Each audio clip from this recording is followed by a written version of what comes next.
I originally just wanted to get my two older sisters back, but who knew I'd be noticed by the seventh prince of the Yin Kingdom? In that case, Tao Xiaowei will go to the Yin Kingdom and burn down his mansion. Only by wreaking havoc in the Yin Kingdom will this study trip be satisfying. The king of the Qi Kingdom was utterly foolish, causing the people to suffer and the national treasury to be empty. On a beautiful day, a spark of war burned straight to the capital of the Qi Kingdom. A white-haired man raised his sword high, shouting, "You want to block my path? Drop dead." The soldiers of the Qi Kingdom could only hide on the city walls, trembling as they said, "The flag has the character Yin. It's the seventh prince of the Yin Kingdom. It's the god of slaughter, Yin Shi." The soldiers of the Yin Kingdom received his order and swarmed forward to fight with all their might, leading to the fall of the Qi Kingdom. The Yin Kingdom had successfully conquered the Qi Kingdom. Inside the main hall, only a few members of the Qi royal family remained. Some were weeping and wailing. "We're surely dead now, Your Highness," while others were drenched in cold sweat. Yin Shi, as if seeing nothing, quietly walked in. A fat man immediately rushed forward, saying, "Seventh Highness, please spare my life." He indifferently asked, "The Emperor of Qi, I presume?" How on earth was he spot on? Yin Shi sat on the throne, lazily beginning, "I heard you have two stunningly beautiful princesses." The emperor was immediately overjoyed. "Yes, yes, yes. Hurry and bring the princesses here to offer to the seventh highness." Even a eunuch had the self-respect to say, "Your Majesty, you are of noble status. Do not do such a dirty thing and debase yourself." He became furious, stomping on the man while yelling, "Fool, what you know? Guards, bring the princesses here." "Your Highness, look, can you spare my life?" Yin Shi gave a cold laugh, saying,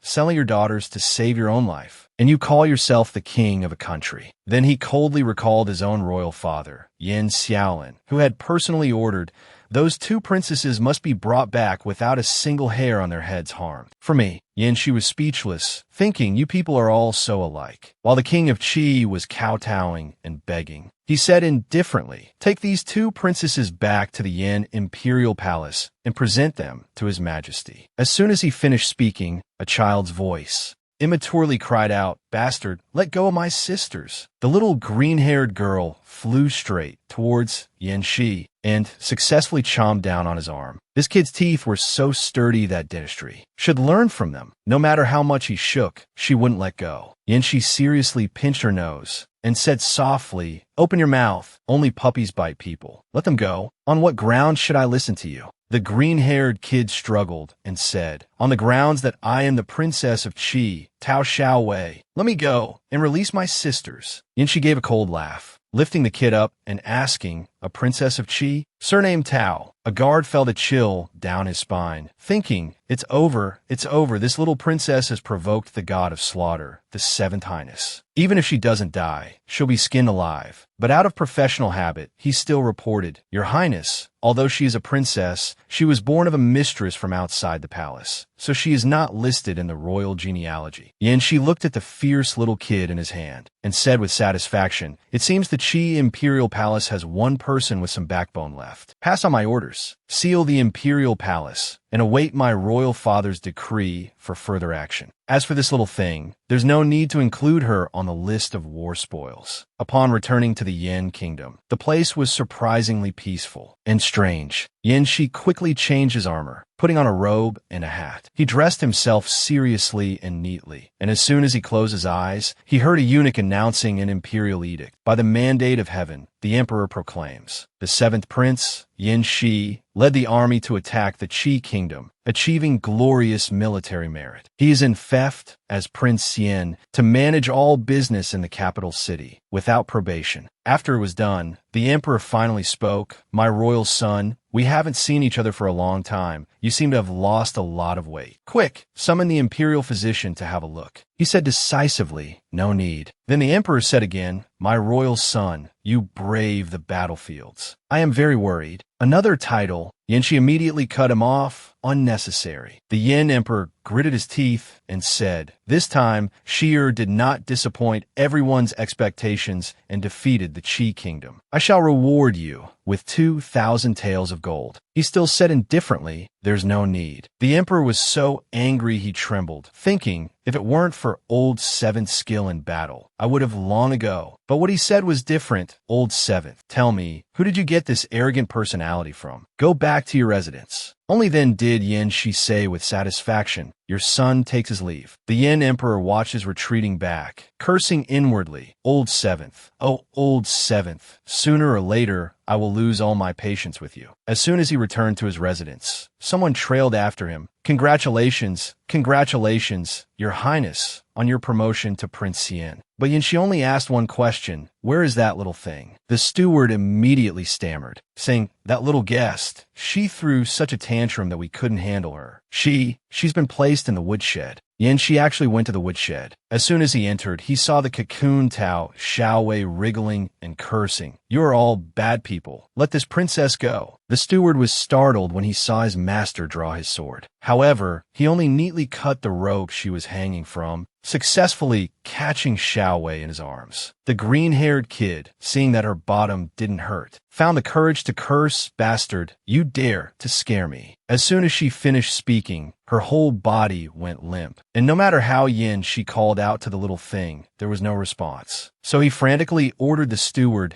to quickly summon the imperial physician. That night at Prince Yin's residence, Tao Xiaowei remained unconscious for a long time. The imperial physician consulted book after book, sighing, continuing like this is not good. As soon as they saw Yin Shi approach, they stood up to greet him. He sat down beside the green-haired kid, touching her forehead as he asked, "What exactly happened?" The two imperial physicians took turns explaining, "This young lady is still young. Her body is weak, and she was exhausted from the journey. That's why she caught a cold." Yin Shi gave a faint smile. "You imperial physicians can't even cure a common illness like a cold? Then what use are you?" The physician trembled and said, No, it's not that this old servant is incompetent. It's just that this young lady refuses to drink it. All the medicine we feed her, she vomits back up." Yin Shi said softly, "Wake up, little thing." But Xiaowei still didn't respond to him. After observing for a moment, the seventh prince said softly, "Give me the medicine." He actually took a mouthful of the medicine himself and personally fed it to her, mouth to mouth. This made both the imperial physician and the maids in the residence's hair stand on end. How on earth did Xiaowei not vomit it out? On the contrary, she obediently swallowed the medicine. Yin Shi gently wiped the kid's mouth, then quietly laid her back down on the bed. Then he said, "Isn't she drinking it now?" The two imperial physicians, their faces pale, thought in unison, "Who would dare to feed her like you do?" Seeing that things were settled, Yin Shi intended to leave. However, Tao Xiaowei reached out her small hand and tightly gripped his sleeve. With tears welling in her eyes, she mumbled in her sleep, "Mother, Wei Wei hurts a lot. It's so uncomfortable." Yin Shi just stood there quietly for a long time, then sighed. In the end, he just gave his own clothes to the kid and left with his six-pack durian body. The quick-witted steward draped a robe over him and said softly, "Your Highness, this old servant was ignorant. After this young lady recovers, how should we arrange for her?" Yin Shi replied, "Wait for that little kid to get better, then just arrange for her to be a maid in the residence." Sure enough, a few days after Tao Xiaowei recovered, the head maid came to instruct her, "His Highness has appointed you as his personal maid. This is a blessing for 3 generations of your family. First, you must learn the basics of making tea and pouring water." The mischievous kid immediately let them free fall, causing several teacups to shatter, while she herself laughed with great satisfaction. She was immediately whipped by the head maid, who fiercely scolded, "Who told you to let go?" Xiaowei sobbed, "Who gave you the right to hit this princess?" The woman said fiercely, "Right now, you are just a disobedient little maid. I'll hit you however I want." When a steward came to hear the report, he learned that since the morning, the kid had broken 8 tea sets, 10 cups, 15 jade plates, and 3 out of 10 vases were also broken. As soon as he heard the words, "and also," his eyebrows furrowed so hard they wanted to touch. The maid then reported the woodshed she was locked in was also burned to the ground, and as she lit the fire, She cursed, "You big bastard. So you burn my home. I'll set your home on fire too." And then she even snorted coldly. The steward broke out in a cold sweat, lamenting, "Oh my, why on earth did the master bring home such a little ancestor?" Meanwhile, Tao Xiaowei was still clutching her whipped hand, feeling wronged. She recalled the peaceful days with her mother, hearing her mother's comforting words. "How did you hurt yourself like this again? Let mother blow on it for you."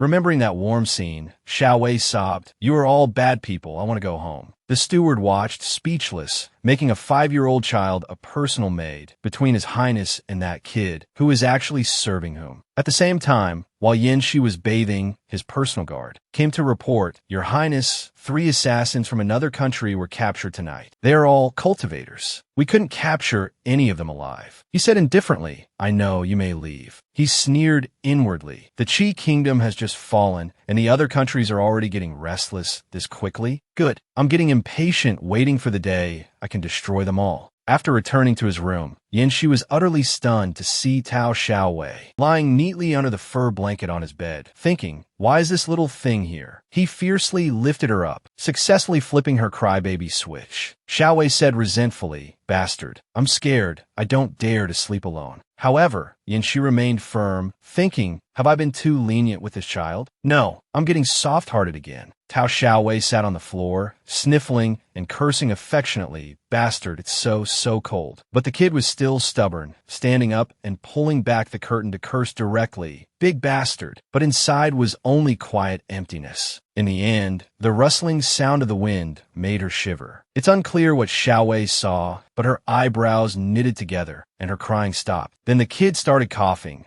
so violently that Yin Shi couldn't get to sleep. So the boogeyman had to get up, pull back the curtain, and quietly look at her. He immediately saw the fierce battle in the Qi kingdom enveloping the innocent child. Yin Shi reached out and grabbed the small neck of Xiaowei. It made the kid's heart pound, and she thought in fear, am I going to be killed? However, Yin Shi pulled her by the collar and straightforwardly placed her onto the bed. Although she didn't understand what was happening, the L in Xiaowei's name stood for Lu Reckless. The kid immediately cursed right next to his ear, "Bastard." Yin Shi replied, "Close your eyes and go to sleep. If you're not obedient, I'll throw you out." The kid froze, and in the end still hugged him tightly, feeling the warmth and falling into a deep sleep, while Yin Shi kept chanting to himself, "Last time, last time, last time." The next morning was as beautiful as any other. As soon as Yin Shi opened his eyes, he didn't see the little ancestor, thinking, this little rascal woke up really early. It was only when he got out of bed that he realized only one of his shoes was left. And the only one who could have ruined this beautiful pairing was Tao Xiaowei.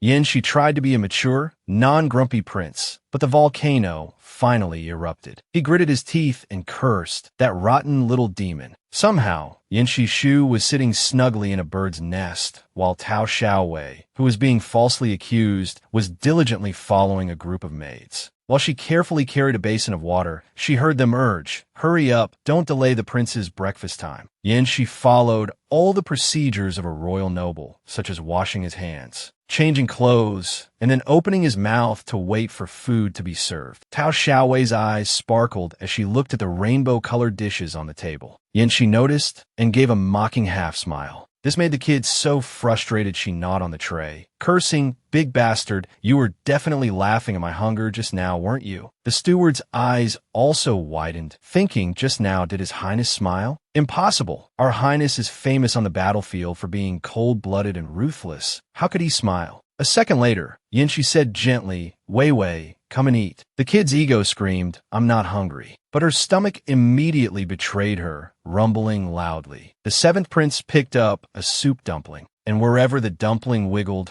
Xiaowei was there, which amused him greatly. "This little rascal is truly interesting. She'll be mine." Seeing her drooling all over the floor, Yin Shi immediately lifted her onto his lap. Tao Xiaowei also felt it was strange and struggled. "Say, let go, let me go." To shut her noisy mouth, Yin Shi immediately stuffed a bun into it, saying softly, "What are you angry about? Eat." The kid, getting to eat delicious food, said respectfully, "They said you were the master, and I am a servant, so I can't sit at the same table to eat." Though her mouth said that, her hands are already taking one bun after another, to the point where the seventh prince had to gently remind her, "Eat a little slower." Don't choke. He got her a bowl of soup and then gently watched the little kid eat her. Breakfast. This scene was so frightening that the steward had to exclaim, "It must be because this old servant is old and my eyes are playing tricks on me. This is absolutely not our prince. Since when did our prince become so gentle?" Meanwhile, in the imperial palace, at a certain residence, someone was leisurely playing with his bird when a guard came to disturb him. "Third Highness, now is a good opportunity for the power struggle. We must win over the 7th Highness's army to be able to confront the crown prince." The third prince said softly, "Has there been any new movement in Old 7th's residence recently?"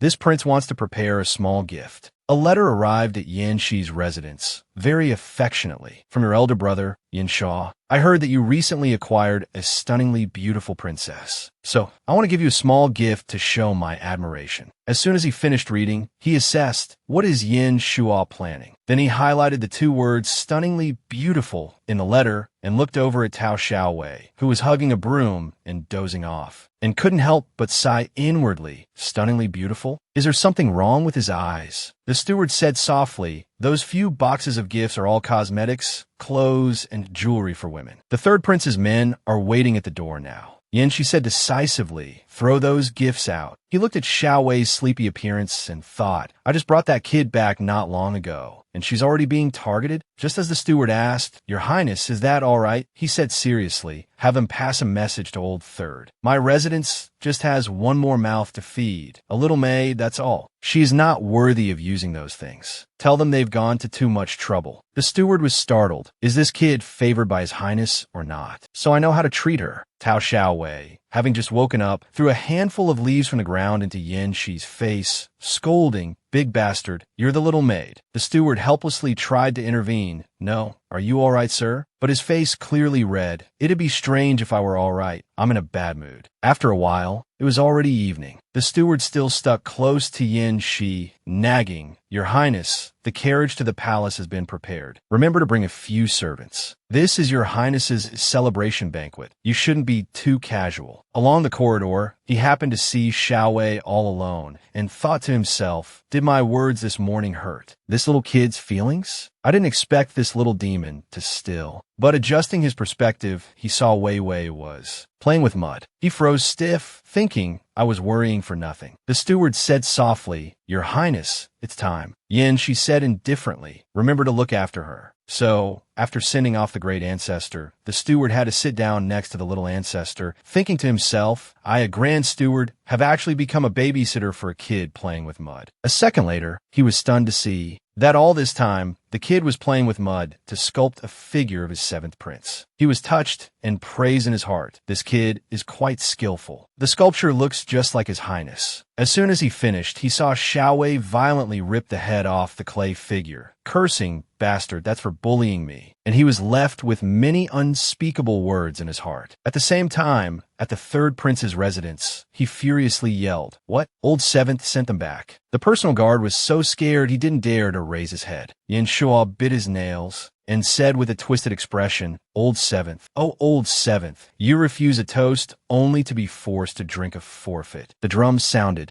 and the dancers began their first dances, the music blending together. Delicacies from the mountains and seas, and fine, rare wines were on the banquet tables. Everyone had gathered, but Yin Shi still sat quietly enjoying his wine. The only thing separating him from a monk was the saffron robe. The emperor, being too idle, spoke up, "Old 7th, you're sitting so far away that I can't even see your face." Yin Shi used his eyes to warn, "Don't disturb my rare moment of peace." The emperor smirked in reply, "I refuse." So he said, "Since Old 2nd isn't here, guards, move Old 7th's seat there." Yin Shi thought to himself, "What is this old man planning now? How annoying." Sure enough, whispers started around him. "His Majesty is so unfair. He's clearly giving the crown prince a chance to win over Old 7th. Who doesn't know by now, to have Old 7th is to have the world?" Yin Shi had no choice but to obediently sit down in Old 2nd's seat. The third prince thought with disdain, "You little brat dare to sit above me. Fine, Old 7th, you just wait." So Yin Shi unintentionally became the target of his third brother's wrath from the left, while on his right, he received the sparkling eyes of the crown prince, his elder brother. Yin Su said gently, "Seventh brother, I haven't yet congratulated you on your merit in defeating the Qi kingdom. I toast this cup of wine to you." Yin Shi resignedly said, "Thank you, elder brother." Then he quietly listened to his elder brother's nagging. "This time, His Majesty has given you control of the Imperial Guard. That's no different from putting the safety of the capital in your hands. It's enough to see how much royal father values and dotes on you. From now on, we brothers should be even closer. Don't use this cold face to hide from reality anymore. Since you're back, you should visit more often. You shouldn't stay in your residence all day without coming out. None of your brothers get to see you." Yin Shi hadn't even had a chance to eat any delicacies, but he was already full from the crown prince's nagging, his face clearly signaling an SOS. "I want to go home." Being too idle, the third prince fawningly declared, "Your son has not yet congratulated royal father on obtaining 2 stunningly beautiful princesses from the Qi kingdom as noble consorts." It's just that, seeing him hesitate, Yin Shi became vigilant.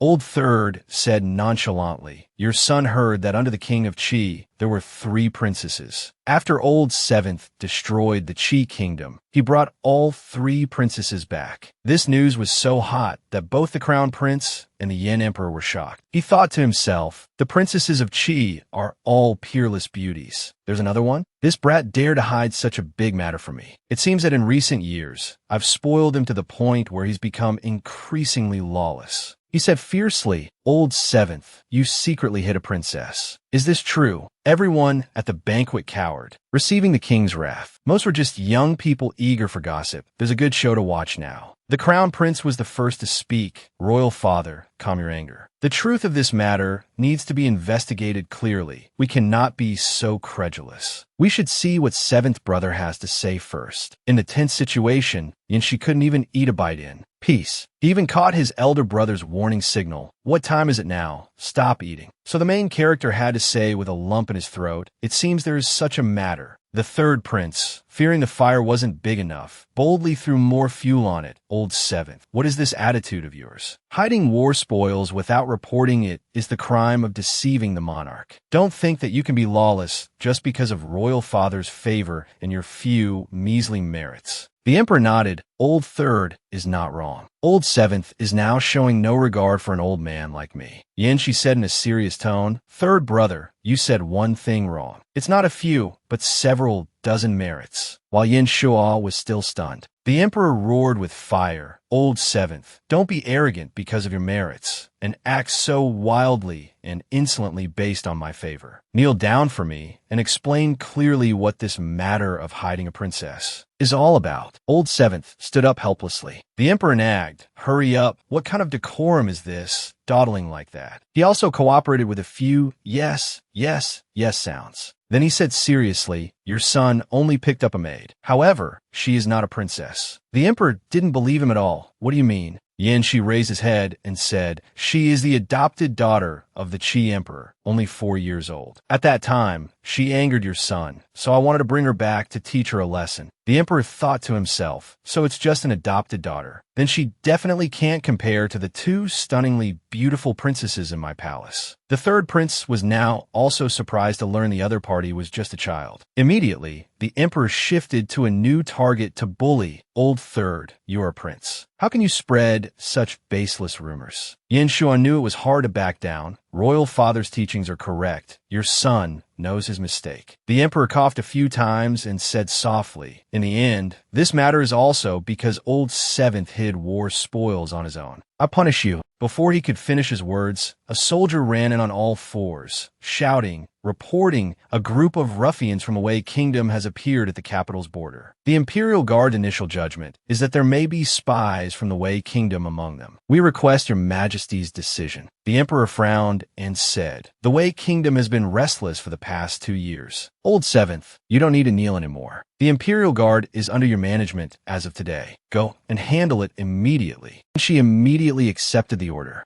Only then did the crown prince breathe a sigh of relief, thinking to himself how hard it is to be an older brother. It's no joke. However, the third prince persisted, "Father Emperor, about Old Seventh deceiving people," but was cut off by the emperor. "It's just a female servant. As long as he's happy, that's all that matters." Those around them immediately understood a truth. Old Seventh's military power was no different from a death exemption medallion. Nanhai toiled outside until midnight before returning to his residence. He found the inside in utter chaos. "Have you searched over there? I'll go check the rockery over there." He stared blankly for a long while. Then he startled them with a question. "What happened?" making the butler jump. Breaking out in a cold sweat, he said, "Your Highness, that little girl, she's disappeared." Upon hearing this, the pressure emanating from Nanhai dropped to an extreme low. A chill that could freeze the air radiated from him as he roared. "Is this how you all do your work?" The butler trembled and said, Your Highness, the little girl ran off when this old servant wasn't paying attention. We've searched the entire residence once, but still haven't found her." Nanhai called out coldly, "Shadow guards." The black-clad guards appeared instantly, "Master." His communication with the shadow guards was swift and concise. Nanhai said, "Find her."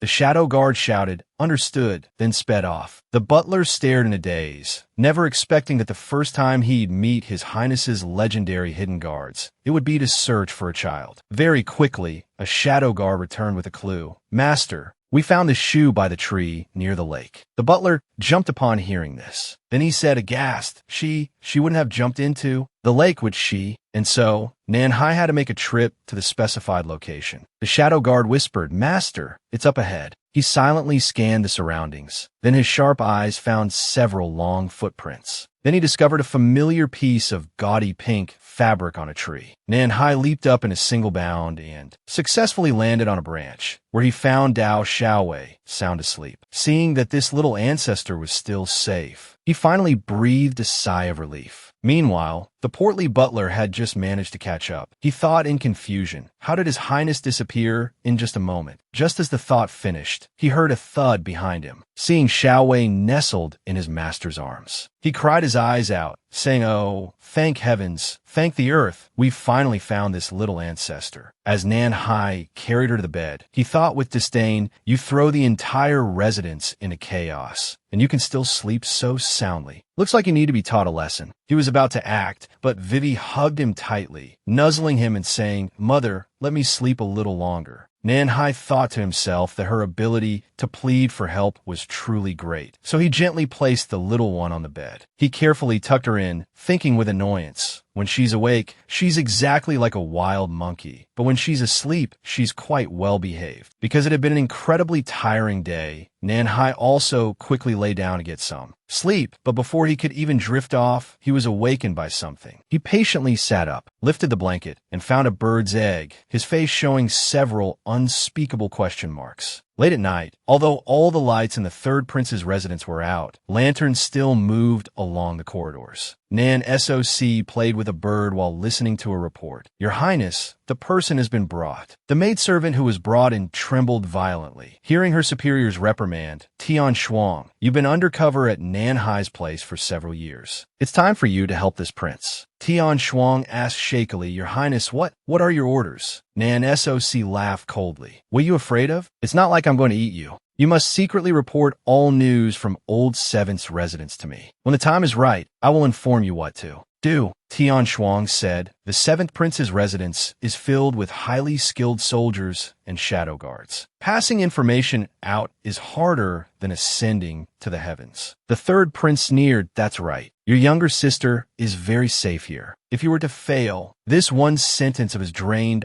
all the color from Tian Shuang's face. The next morning at the seventh prince's residence, Vivi woke up to find herself kneeling on the floor with a heavy stack of books on her head. Her gaze towards Nanhai was super fierce. Noticing he was distracted, Vivi quickly took the books off to rest. He immediately said sharply, "Put them back." She guiltily obeyed the command. But a second later, she came to a realization.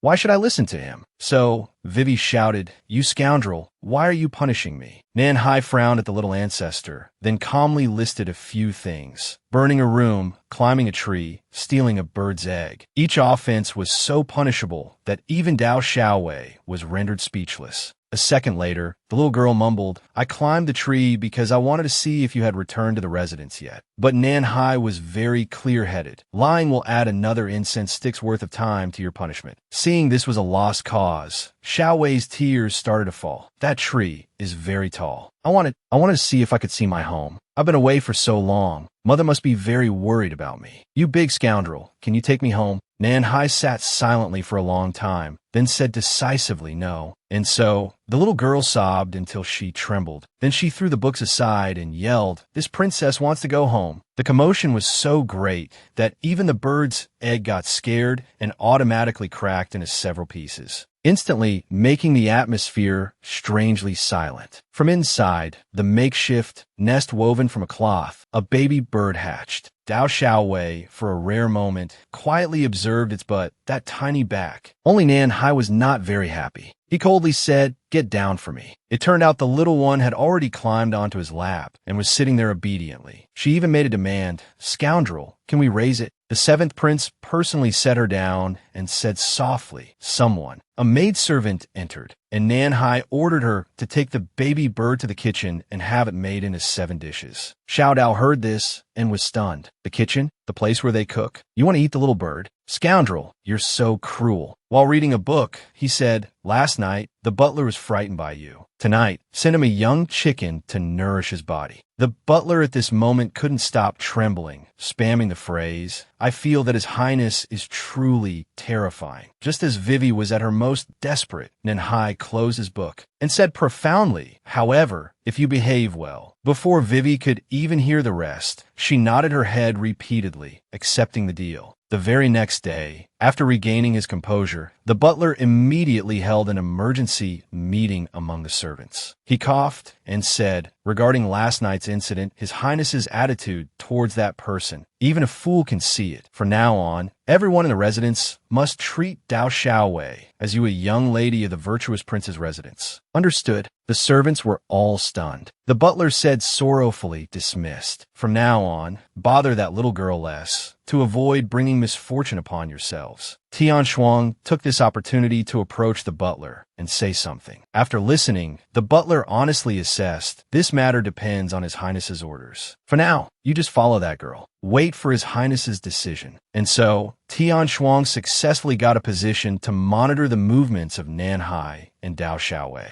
At the same time, the room was cleaned until it was sparkling, clean enough to be a mirror. Vivi worked very hard cleaning, then said with bravado, "Scoundrel, you better keep your word." Nanhai asked gently, "What did you call me?" The little girl was taken aback. Then, after a long, shy pause, she finally whispered, Your Highness, which made Nanhai very pleased. Tian Shuang, eavesdropping outside, was utterly confused. How can His Highness bicker with a child like that? One night, as a sword blade mingled with cherry blossoms, Nanhai frowned slightly, gripping the hilt of his sword. He took a light breath, then sheathed his sword. Then, he simultaneously executed a lightning-fast strike, successfully cutting a flower into 4 pieces. After he finished practicing, the butler spoke up, "Your Highness, the tonic bestowed by His Majesty has been brewed. Please drink it while it's hot." The white steam billowed, and his rhythmic footsteps halted. Nanhai's face contorted, his eyebrows nearly touching, staring at the bowl of medicine. He recalled his father emperor's words. Old Seventh has always been out fighting battles, not taking good care of himself. We will have the imperial physician prescribe some tonic and send it to your residence to nourish your body. He couldn't help but say with disgust, "Just taking pills is fine. I don't need so much of that old man's tonic." Seeing the butler's difficult position, Nanhai became wary of his surroundings. He thought to himself, that old man has probably placed spies somewhere in my residence. So, he had no choice but to obediently drink the medicine with a look of utter reluctance. While the butler was taking the medicine bowl to the kitchen, it happened to be when Dao Xiaowei was sneakily munching on an apple in the kitchen. She heard the noise and quietly observed. After the butler left, she took toddling steps towards the medicine tray. Drool trickled down as she stared at the candied fruit, thinking, what delicious thing is this now? At the same time, Nanhai had blown out the candle to end a tiring day. But heaven forbids a good night's sleep. He couldn't find the little devil Xiaowei anywhere. So he climbed into bed, thinking sadly, finally, I can sleep alone. He had just laid down not yet asleep, when he was irritated by raucous laughter from outside. He went outside to check and saw Xiao Wei with a dazed look in her eyes. Her legs had motors attached, and her mouth was a loudspeaker, running and laughing, causing the maids and butler in the residence to try and stop her helplessly. But when she saw Nanhai,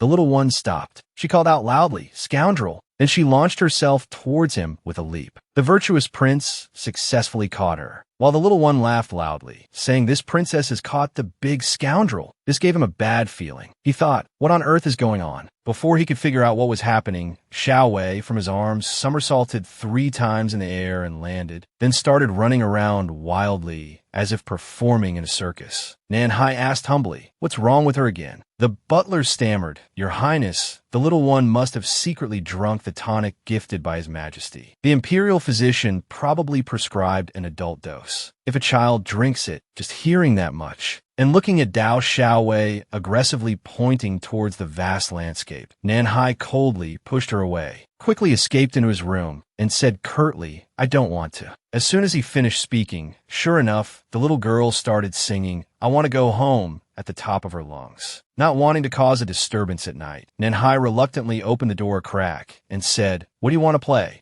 After hearing the little girl declare, "I have a supporting role for you. You play the dog that Vivi raises." Nanhai's whole body trembled. He whispered, "She wants me to play a dog? Butler, where's my sword?" The butler understood, and with 2 streams of tears, he wailed, Your Highness, this old servant wants to play the dog. Let this little servant sacrifice himself for everyone." As a talented butler, whatever he did, he had to be the best. While Nanhai was frozen stiff, saying, "I understand the logic, but why do you have to take off your clothes?" Xiao Wei excitedly shouted, "Butler doggy," while Tian Shuang's legs went numb, thinking, if I report this to the Third Highness, will you believe me? At the same time, complex matters were unfolding silently in the palace. A guard whispered, "Lord Liu, those assassins were too fast. In a flash, they took the thief we previously caught. Away. That's the criminal scheduled for execution tomorrow. What should we do now?" That Lord Liu then ordered someone to quickly find the 7th Highness in the night. He said seriously, "His Highness has already said the 7th Highness is handling this matter. If we hide it and don't report." Before he could finish, a man in a red official's robe cut in. "If you report it, given the 7th Highness's cruel nature, do you think you'll keep your head?" As soon as the news reached him, the 3rd Prince had a good laugh at,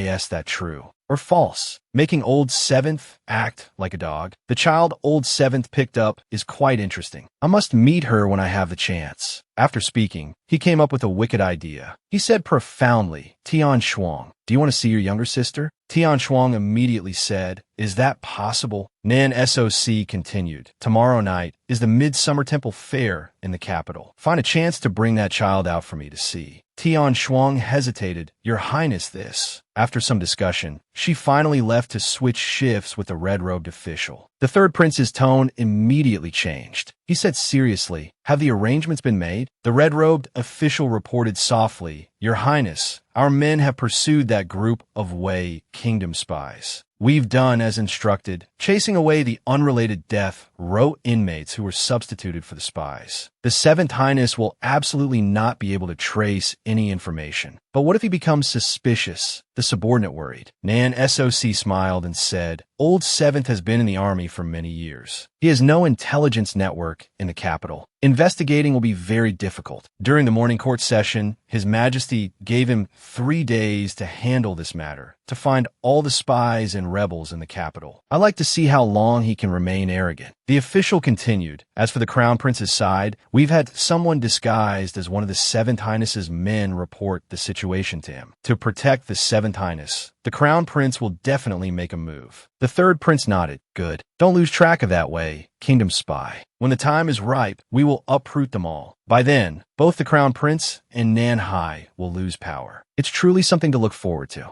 At the same time, in the virtuous prince's residence, that Nanhai was still scowling, looking at the lazy Dao Xiaowei on the bed. She mumbled in her sleep, "Leave me alone. I don't want to leave this bed." But in a flash, he had handed the little girl over to a tutor, saying seriously, "I'll be counting on your help in the future, teacher." Vivi sat bolt upright at a desk with a stack of homework, all because her top knot was tied to a rope hanging from the ceiling. The little girl was resentful, hating him in her heart. Sooner or later, one day, I will escape from this godforsaken place. Meanwhile, Manhwa quickly went to the main hall for official business, seriously discussing strategy. The Ministry of Justice couldn't find any information. We can only follow the old rules and investigate those fugitives. Starting today, divide the Palace City Patrol into 10 groups. Station them separately in the East, West, South, and North City and the Central Imperial City. At night, they will rotate shifts. Each guard post must have a capable guard commander. If there is anything unusual, report it immediately. Absolutely do not alert the enemy. After the soldiers received their orders and left, Manhwa remained standing in place, frowning in deep thought. A second later, his eyes flickered, and he quickly threw a hidden weapon. He successfully scared Xiao Wei until her eyes went wide, and asked in a stern voice, "What are you doing sneaking in here?" The little girl wasn't even scared yet. She was attracted by the hidden weapon stuck in the wall. "This shiny thing looks so pretty, I want it." So the little devil stood up and tried to pull it out, even turning into Spider-Man, clinging to the wall and using all her strength. When she successfully got the item, Xiao Wei had already rolled 3 times on the ground. She rolled to Nanhai's feet and said loudly, "Can you let me go out to see the festival tonight?" He said decisively no. Vivi then used her ultimate move, sparkling, heart-melting eyes, and called out, "Your Highness." Instead of being swayed, Nanhai got goosebumps all over. A second later, he asked shrewdly, "How do you know there's a festival tonight?" Vivi immediately explained, "Everyone in the residence is talking about it. Please let me go."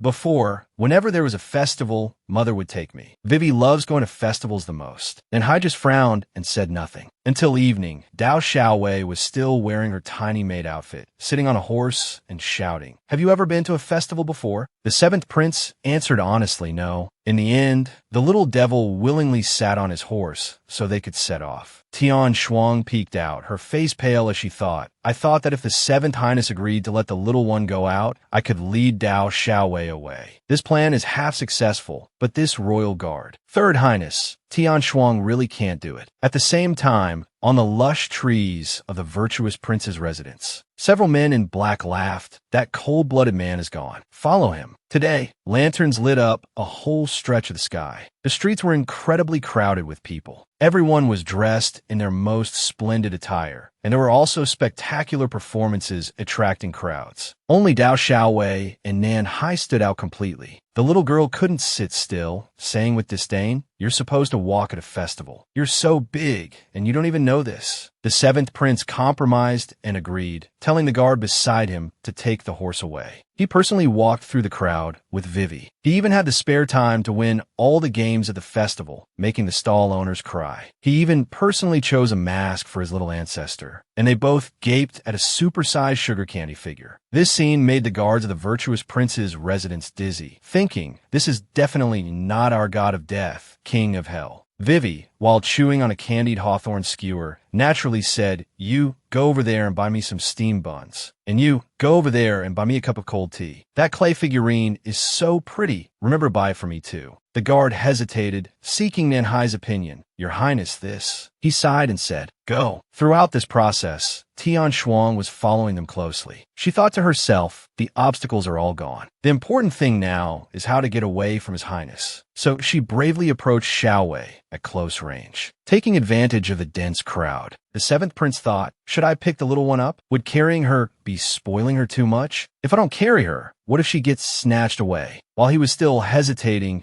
Tian Shuang and he brushed past each other. At the same time, they also fell into the sights of other individuals. They signaled to each other, preparing to make a move. Nanhai's sixth sense immediately put him on alert, but a second later he thought, "I'm probably just being too sensitive." After a moment of hesitation, Nanhai bent down and said, "Vivi, let me carry you." Surprise, the little girl had vanished, leaving only old 7th shout, "Hello?" Dao Xiaowei. In a dark alley, a group of men in black were secretly signaling to each other. "Got her." How on earth was it Vivi inside the sack? After checking, they crouched down and sprinted on. Tian Shuang's jaw dropped as she thought, "Are they human traffickers? If I don't bring Vivi to the 3rd Highness, then my sister..." She had only been worried for a few seconds when she saw a red-robed official land, and she secretly followed. "Why does that person look so familiar? Isn't that Lord Chung?" Oh my god, what Chung? Who cares about Chung? Could it be that the third prince sent people here? I just sang one line, and I already saw Lord Chung leap onto the roof. At the same time, in the middle of the street, Nan Hai frowned as he listened to a guard report. Your Highness, we have investigated all the households on this street, but still haven't found the girl you're looking for. He said coldly, expand the search area. Search every shop, street, big house, and small house for me. Just as he left, Nan SOC ran over to bother him.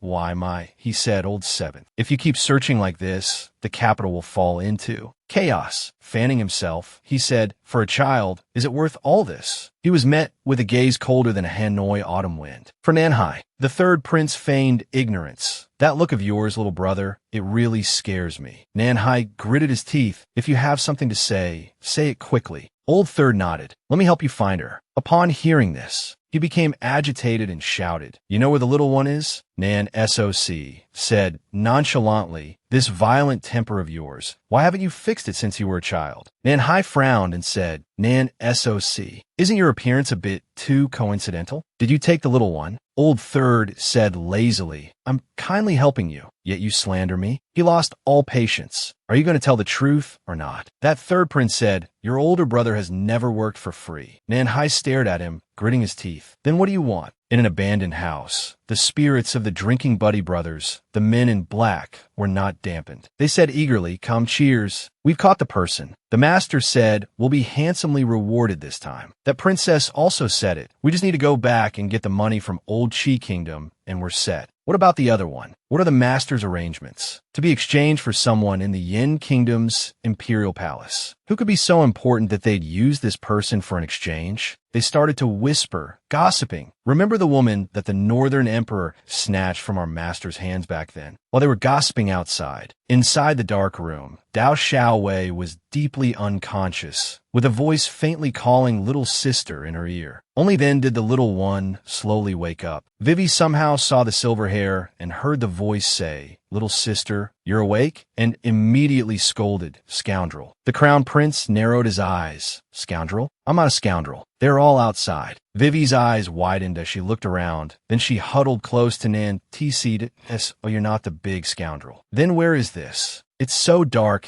not even a firefly could light it up. Where is this? The crown prince, on the other hand, was remarkably calm, honestly explaining, We are both tied up here and can't get out. As for the specific location, I'm not sure either. But don't be afraid, I will protect you. Xiaowei was very impressed by the crown prince's handsome and bright aura, her eyes sparkling as she looked at him, until she looked down and saw that both his hands and feet were tied up tightly. The smile on our little one's lips immediately vanished. Her cheeks puffed up, sending a mental signal to the bastard. Even though you're fierce, hurry up and save this princess. The crown prince silently observed her, assessing in his mind. Dressed like that, she must be some family's little maid who ran away. So he immediately used his #1 nagging skill in the Yin Kingdom, bombarding her with questions. Little sister, what's your name? How old are you? Where do you live? How many people are in your family? Who brought you out? Do you remember anything before you were captured? Her little highness was processing the information, simply unable to answer so many questions at once. She mechanically said, My name is Tao Xiaowei. I live at, saying this. She remembered the butler's 2 streams of tears, calling Yanxi your highness. So she decisively answered at the prince's residence. Yan Tuc was immediately intrigued, thinking to himself, a prince's residence. Huh? Which younger brother's mansion is she from? The scope has widened. Father Emperor has 40 sons. Besides me, there are 39 others. So he asked, Then what is that prince's title? Have you ever met the prince in your mansion?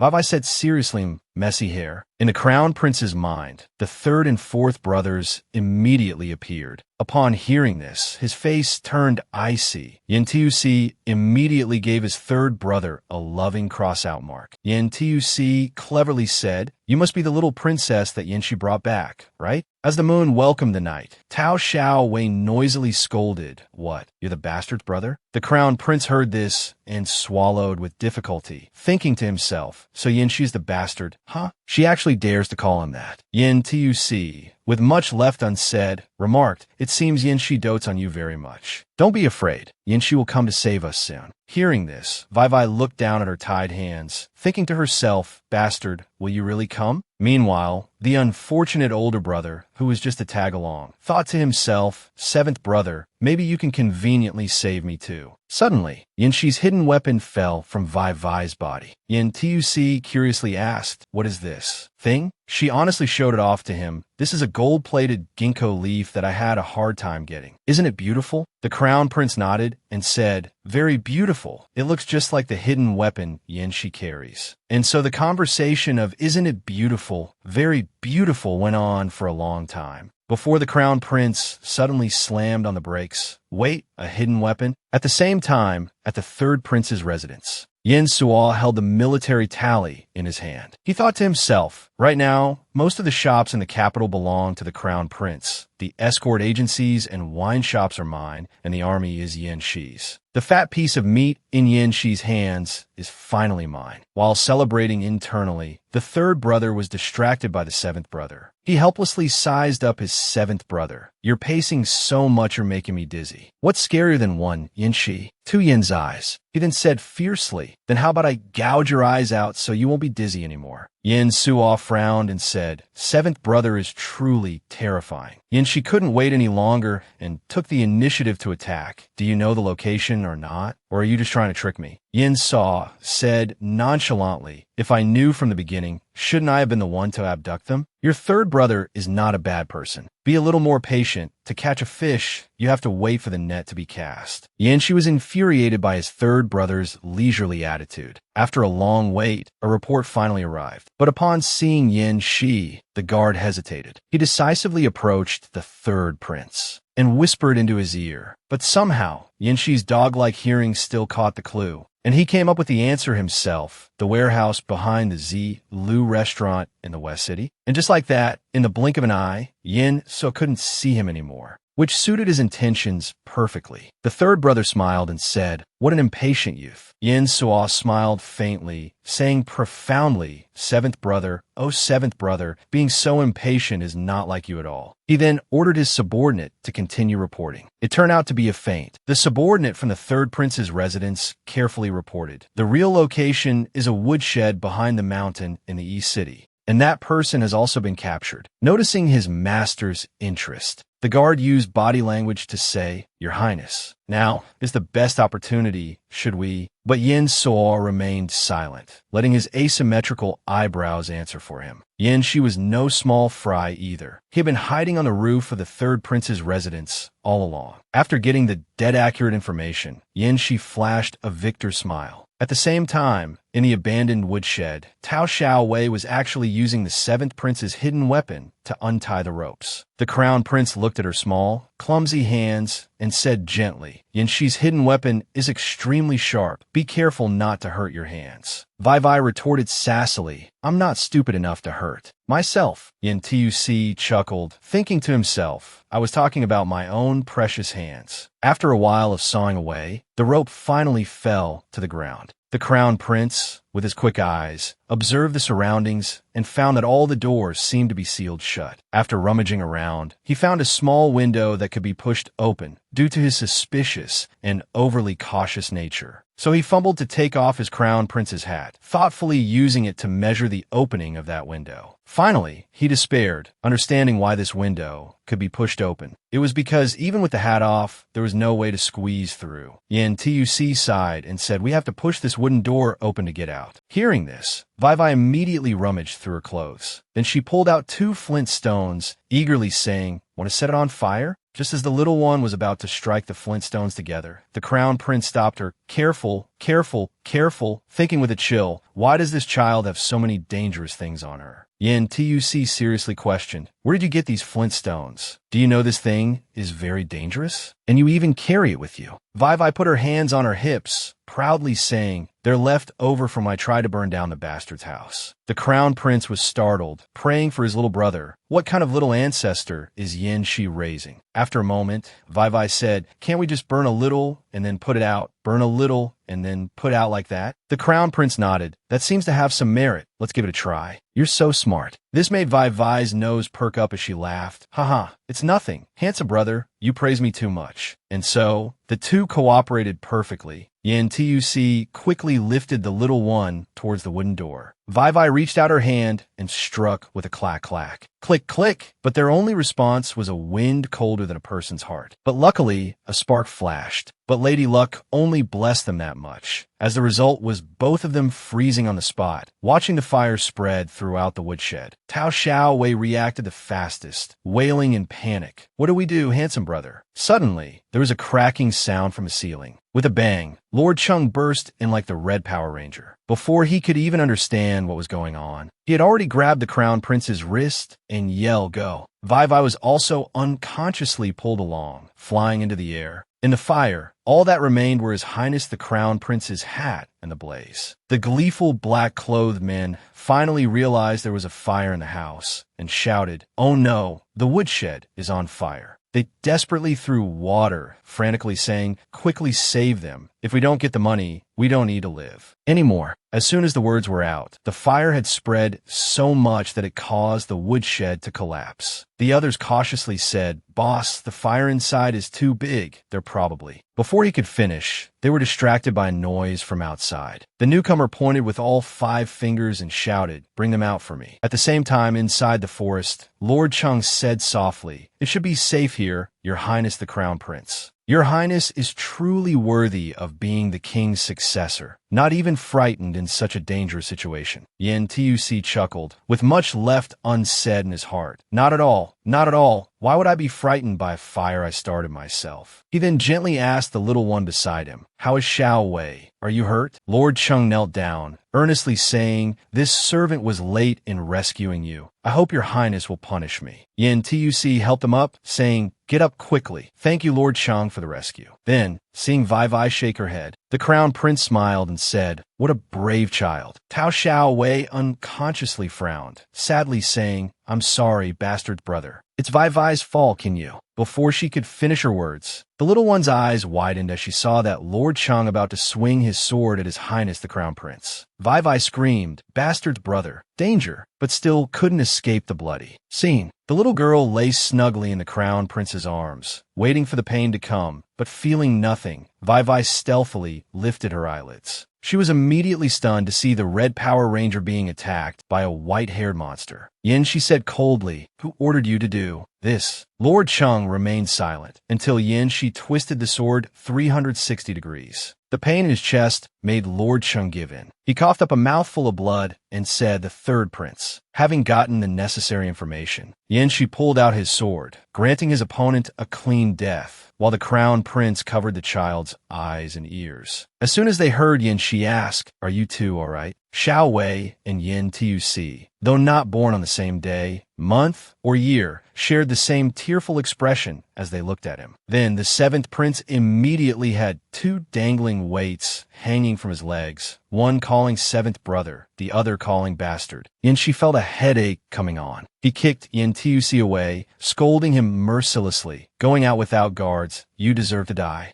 Then he frowned upon seeing Vai fearfully hugging his leg. He picked the little girl up, gently asking if she was hurt. Xiaowei sobbed, "They put a bag over my head and locked me in a very dark place, and there was a fire." Vai was aggrieved and silent for a long time. The next second, she buried her face in his chest and sobbed, "Bastard, I thought you weren't going to come save me." Yin Shi was silent for a moment. Then he comforted her. "It's my fault." Over at the woodshed, the 3 men in black were finally tied up. It turned out the person who came to the woodshed in the East City was Yin Saw. He stood silently, watching the place burn to ashes. A guard quietly reported, "Your Highness, by the time we arrived, the fire was already out of control. We only found these few things at the scene." "Your Highness, this hat was found in the fire." The third prince held the crown prince's hat in his hand, gently stroking it as he said, "Am I too late?" As he spoke, memories of the past flooded back. Of the time his older brother taught him to write. "Third brother, you wrote this character fool wrong." Of the day he tied Yinshi's hair into 2 pigtails while he was sleeping. Then he was chased to death, only able to hide behind his imperial brother, crying aggrievedly, "Seventh brother is a short winter melon. Don't you come over here." Returning to the present, Yin Suo sighed softly. His heart heavy, he said, he died just like that. If the second brother is gone, the next successor is me. Isn't that just perfect? After smiling for a few seconds, he fell silent, whispering, "Liar." Yin Shi gently checked over Lord Cheng. The crown prince at his side quietly asked, "Is his word reliable? Was it really the third brother?" The seventh brother shook his head, saying, "Yin Suo is always very careful in everything he does. Moreover, he knows that Father Emperor's shadow guards are placed in every nook and cranny of the capital. The kidnapping might be related to him, but no matter how vicious he is, he wouldn't go so far as to want to kill the crown prince." A chill ran down Yin Tuc's spine. He thought to himself, "Seventh brother, you just killed a man with your own hands, and now you're calling someone else vicious?" Yin Shi frowned slightly, saying, "Using the kidnapping to assassinate the crown prince. I'm afraid, Cheng, he was a man from a force hostile to our royal family." At the same time, seeing Yin Suo intently watching the team cleaning up the scene, his guard couldn't help but speak up, "Your Highness, please restrain your grief. The important thing now is to enter the palace and report to the emperor about the news that the crown prince has died." The hand holding the hat was trembling, but his tone was indifferent. What grief is there to restrain? Just handle everything properly and let's go back. Being born into the royal family, what brotherhood is there? What the hell? Just as he stepped out of the woodshed gate, the third prince was ambushed. The third prince was so stunned he stuttered, Seventh brother, daring to point your sword at me. You are truly audacious." As soon as he finished speaking, His Highness the Crown Prince also showed his face. Sure enough, Yin Tuc immediately froze. His voice gentle, yet not without a hint of something else. "Imperial brother, you're not dead? Still alive, you?" The Crown Prince immediately bombarded Yin Suo with questions. "Why are you here? Why did you want to deceive the seventh brother? Was this kidnapping you're doing? I'm not dead. Are you very surprised?" But seeing his third brother rush to hug him, Yin Tuc was quite stunned. Just as the atmosphere was getting touching, the Crown Prince started nagging. "What's wrong? Are you not feeling well somewhere? Did you eat too much and get a stomachache?" Making the atmosphere awkwardly indescribable. So Yin Suo pushed him away, coldly leaving with the words, "See you at court tomorrow." Day. After walking a few steps, he heard Vai Vai grumbling, Hey,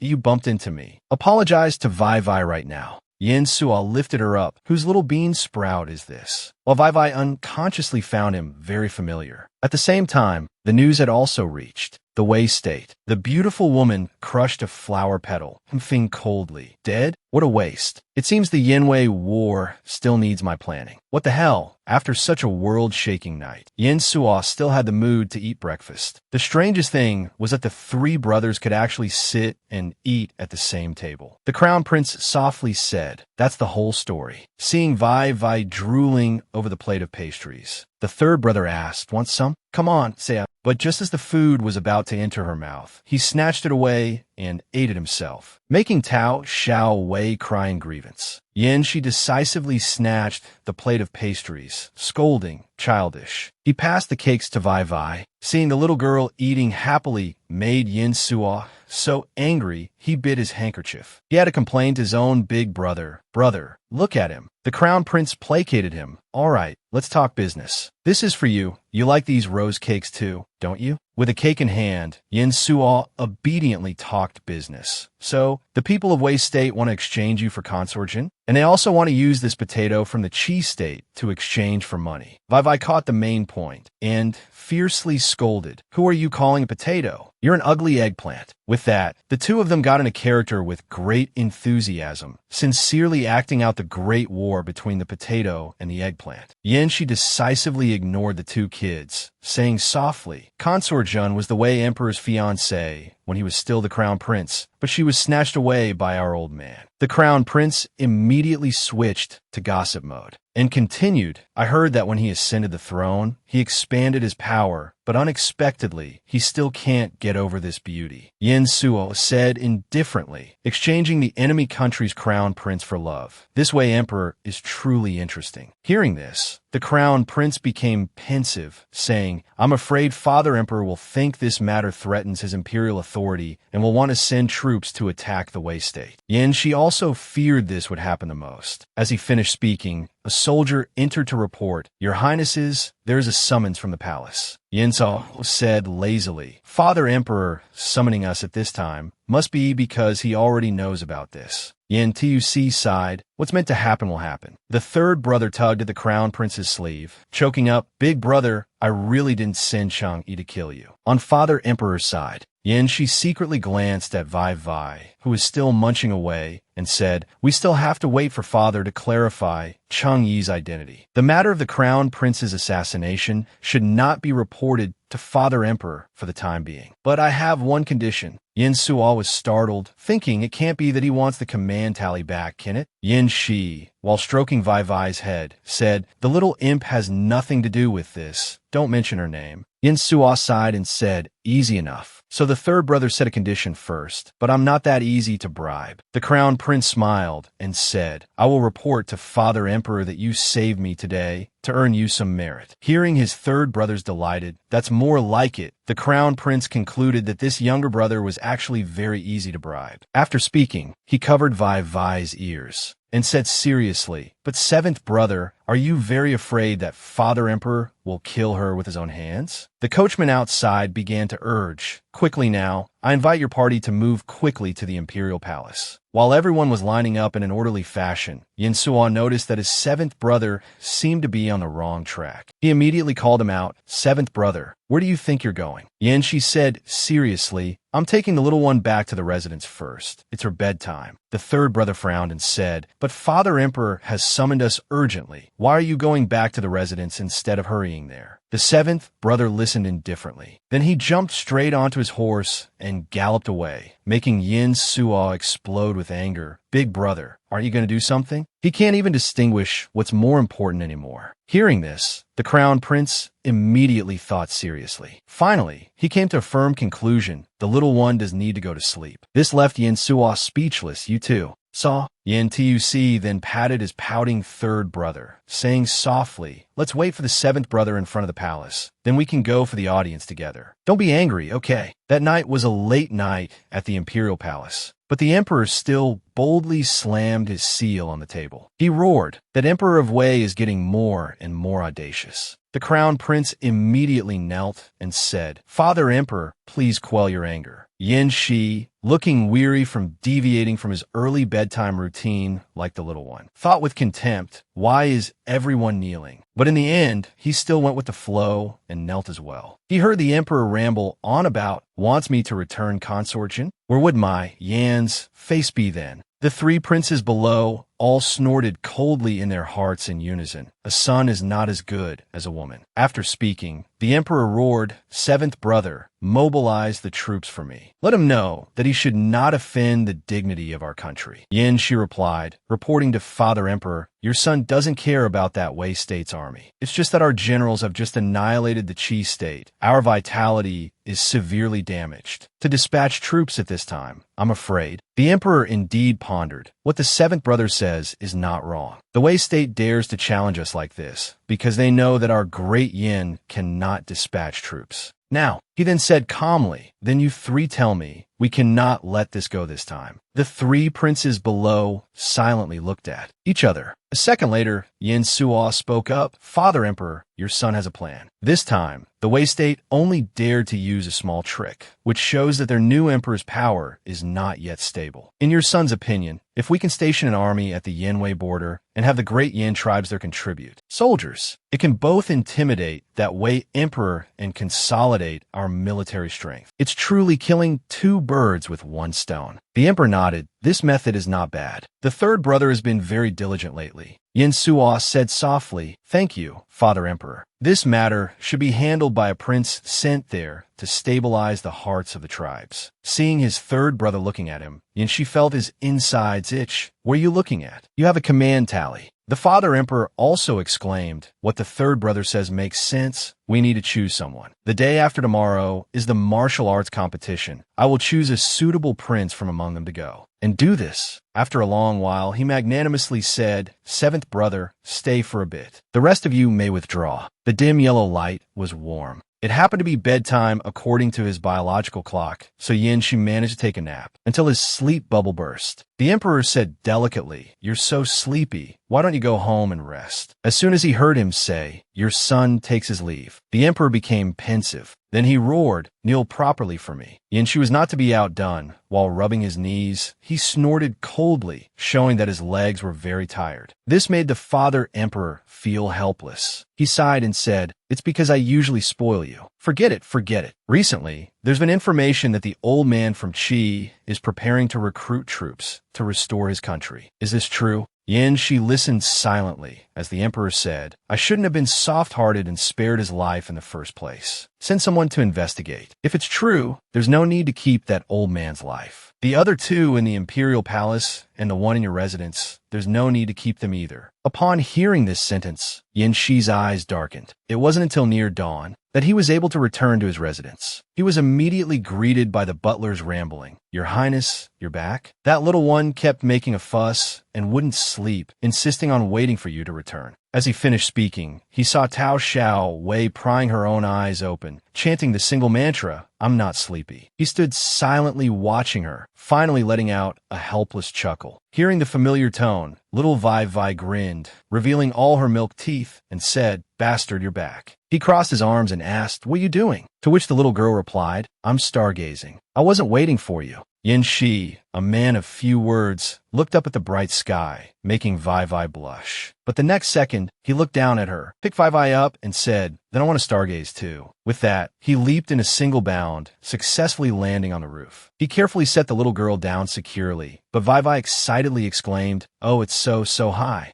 And so, the two of them quietly welcomed the dawn of a new day. Yin Shi cheekily said, "This star is indeed very big." That day was a clear and cloudless day, yet Yin Shi moved very slowly, step by rhythmic step along the corridor. As always, the maids greeted him with good fortune, "Your Highness," when they saw him. But what caught their attention was not his handsome face, but something very interesting. The butler also vaguely thought that something was not quite right with the prince today. Why was he limping like that? So he boldly asked, "Your Highness, are you all right?" As soon as he finished speaking, his jaw dropped when he saw a green weight clinging to the leg of his handsome prince. When the guard reported, "Your Highness, the horse is ready," Wei Wei thought to herself, "Where is that scoundrel going?" So the little one hugged his leg tightly. Yin Shi lifted his leg high and said, "Are you planning to live on my leg or something? Let go." Wei Wei puffed her cheeks and said, "No, don't abandon me." He softened his voice, "Be a good girl and go to your lessons. I'll bring you sweets when I get back, okay?" But Wei Wei remained silent, not saying a word, which made Yin Shi worry all morning. She still wouldn't let go. Could it be that she was still scared? Maybe I should stay home and coax the little one today? Just as he was about to comfort her, Wei Wei seriously said she wanted 10, which made his face freeze. He thought to himself, "I've been overthinking things." Just after seeing his master off, the butler broke into a cold sweat as he welcomed two uninvited guests, His Highness the Crown Prince and His Highness the Third Prince. He tried to choose his words carefully. "This, your highnesses, our prince has just left the manor and cannot return for the time being. Perhaps you could." Yin Shuo retorted sassily, "Are you trying to kick me out?" He laughed inwardly. "I timed my arrival for right after your prince left. What can you do about it?" The butler politely said, "This servant wouldn't dare. I'll go make tea for everyone. You may wait here for as long as you wish." But inwardly, he was crying a river of tears. The prince just left, and the third prince dragged the crown prince to the manor. This servant is afraid he won't be able to keep his life today. Yin Shuo shrewishly asked, "Where's the little maid that old seventh brought back? Have her come and serve tea." The butler stammered, "Well, this." The third prince snorted coldly. "Do you dare to defy a prince's order?" And so the butler fell into a dead silence, listening to the third prince's tapping on the table hour after hour, until Yin Shuo lost his patience and said, "Send word to that little girl. Why is she taking so long?" The butler wiped his sweat and said, "This is already fast. Please calm your anger." As soon as he finished speaking, a guard ran in to report, but he was alone. The third prince asked, "Where is that little kid?" The guard said awkwardly, "The old master said that he will not release her until it's time for a break." Seeing that his third brother wanted to hit someone, the crown prince intervened. "Why don't we just leave for today and come back another day?" Yin Shuo insisted, "No way," then forced the guard to lead the way for him to find her. And so the group of 4 leisurely departed. Upon arriving at the study, Yin Shuo pushed the door open and declared, "I am extremely busy, yet I made time to visit her. I like to see what kind of conservative teacher this is, who won't even give me face." As soon as he finished, Yin Shuo was struck dumb. Then he was so scared he turned pale, to the point that the crown prince had to ask about Yin Shuo's health. "Brother, what's wrong?" After speaking, Yinsu was also startled to see Tao Xiao Wei studying so diligently she was like a different person. The crown prince calmly looked from the whip, then zoomed in on the old master. He immediately bowed his head and greeted as a student. Yinsu pays his respects to the grand tutor. The crown prince thought in disbelief. She actually managed to invite the imperial tutor Yin to teach Xiao Wei. Grand tutor Yun Er is a veteran of 2 reigns, having continuously served as the tutor for 2 generations of the Yin family. The late emperor, in order to invite him out of seclusion to teach the princes, had to bestow upon him gold and jade-inlaid rewards, and gave him the authority to freely discipline the princes. Yin Shuo, after his soul had flown away and scattered, finally came to his senses, knelt down and kowtowed, saying, Grand tutor, why are you here?" Yun Er snorted coldly and said, "Speaking so arrogantly and rudely, I fear you have completely forgotten all the etiquette this old man taught you back then. Kneel down for me." What followed was the sound of a whip striking buttocks, which made little Wei Wei's face turn pale with fear. Her expression contorted as she cried for the scoundrel. "Help! There's a murder happening here." The masterpiece ended with 3 bumps on the third prince's head. The grand tutor said sternly, "Today, anyone who doesn't memorize their lesson will not step out of this door." Wei Wei remembered what Yin she had taught her. "This one is the crown prince. You must respect him. As for this other one, pretend you don't see him, remember?" So the little one politely asked Crown Prince Big Brother, "Why did you 2 come here to suffer?" The crown prince whispered to her, "We came play with you, and we even brought snacks." Sure enough, as soon as Wei Wei heard food, her eyes sparkled. Suddenly, the grand tutor interjected, "No talking during lessons." This scared them both into a silent scream.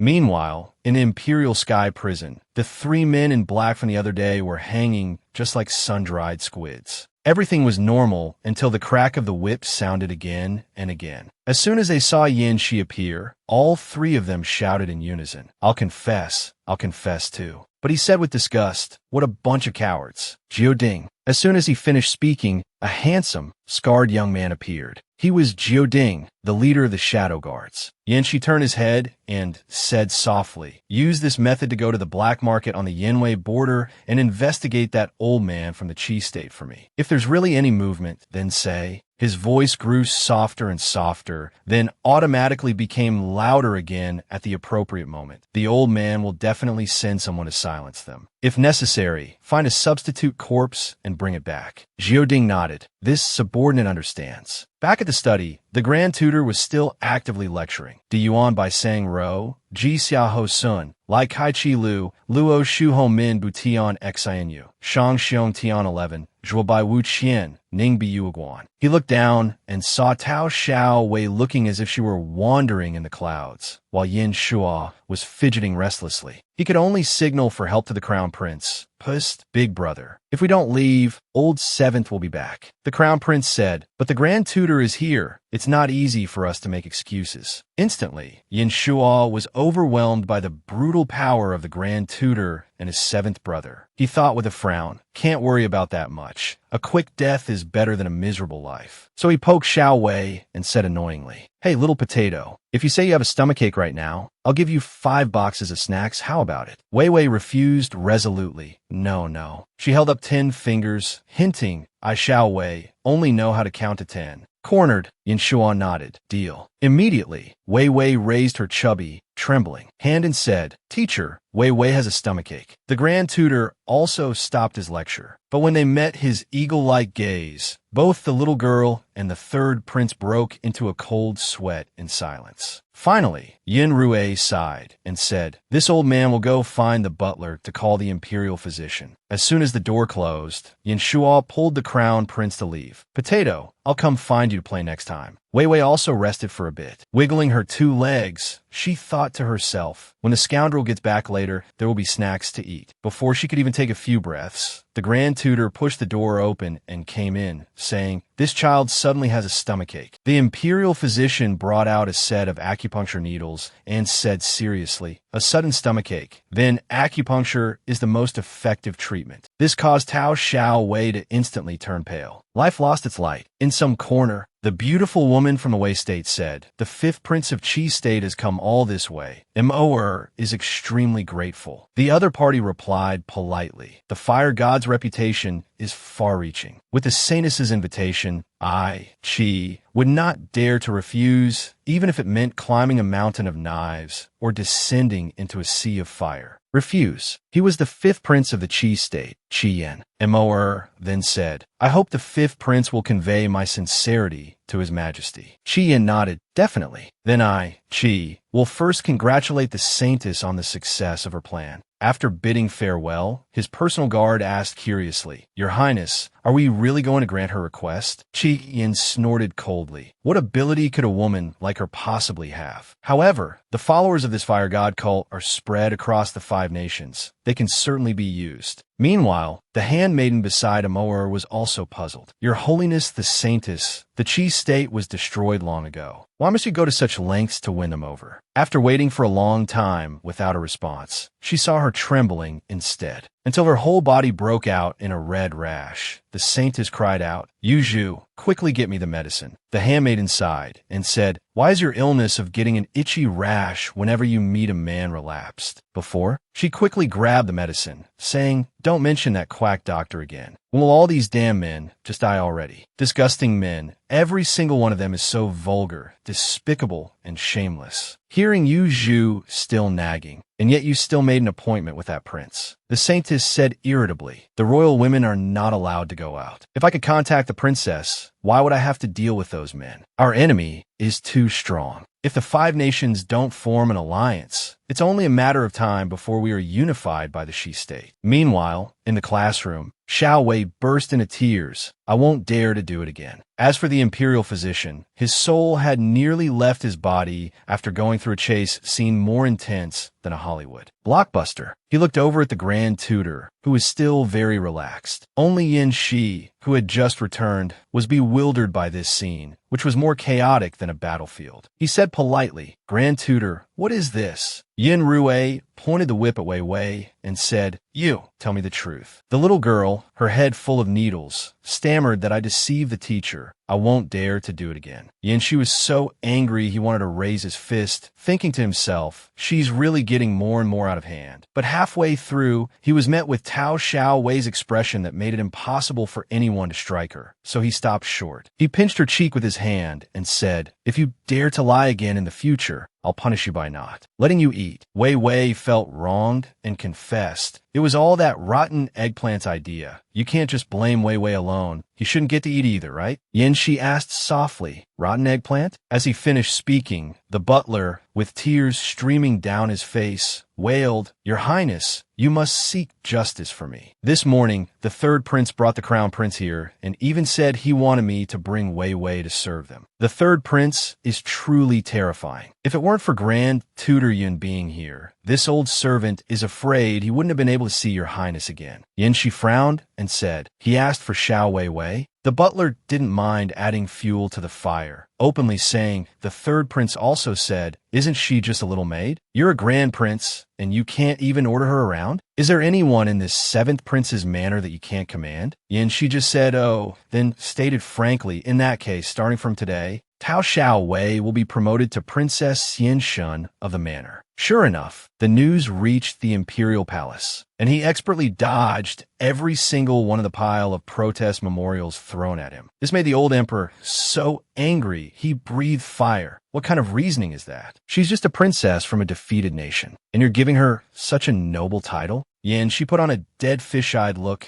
and said, "Doesn't father's palace also have two of them? I hear they were even recently promoted to consorts." This one sentence successfully sealed the emperor's inner rage. He said guiltily, "Insolent. You dare to compare yourself with me?" Yin, she closed his eyes slightly and said firmly, "Father, just issue the decree. You have state affairs, and I have military matters. Why must we waste each other's time like this?" The emperor, while picking up his brush, grumbled, "It's not impossible to grant you a little sister. However, what merit will you use to compensate me this time?" Yin, she had long seen through his father's intentions and quickly reported, "Recently, the Wei state on the eastern border has not been behaving. This time, your son will temporarily use this as my merit." The emperor realized he had been tricked and took his anger out on the brush, snapping in two. After old Seventh left, the atmosphere inside the imperial study suddenly became quiet. The eunuch beside him said softly, "Your Majesty truly dotes on the seventh prince." The emperor let out a breath and laughed. "This old seventh has fought everywhere and has never asked me for anything. For him to ask me for something today means he now has a weakness. That way, he will be easier to control in the future, mwahaha. Since that child has been made a princess, she should be sent to the academy to study with the other royal children, right?"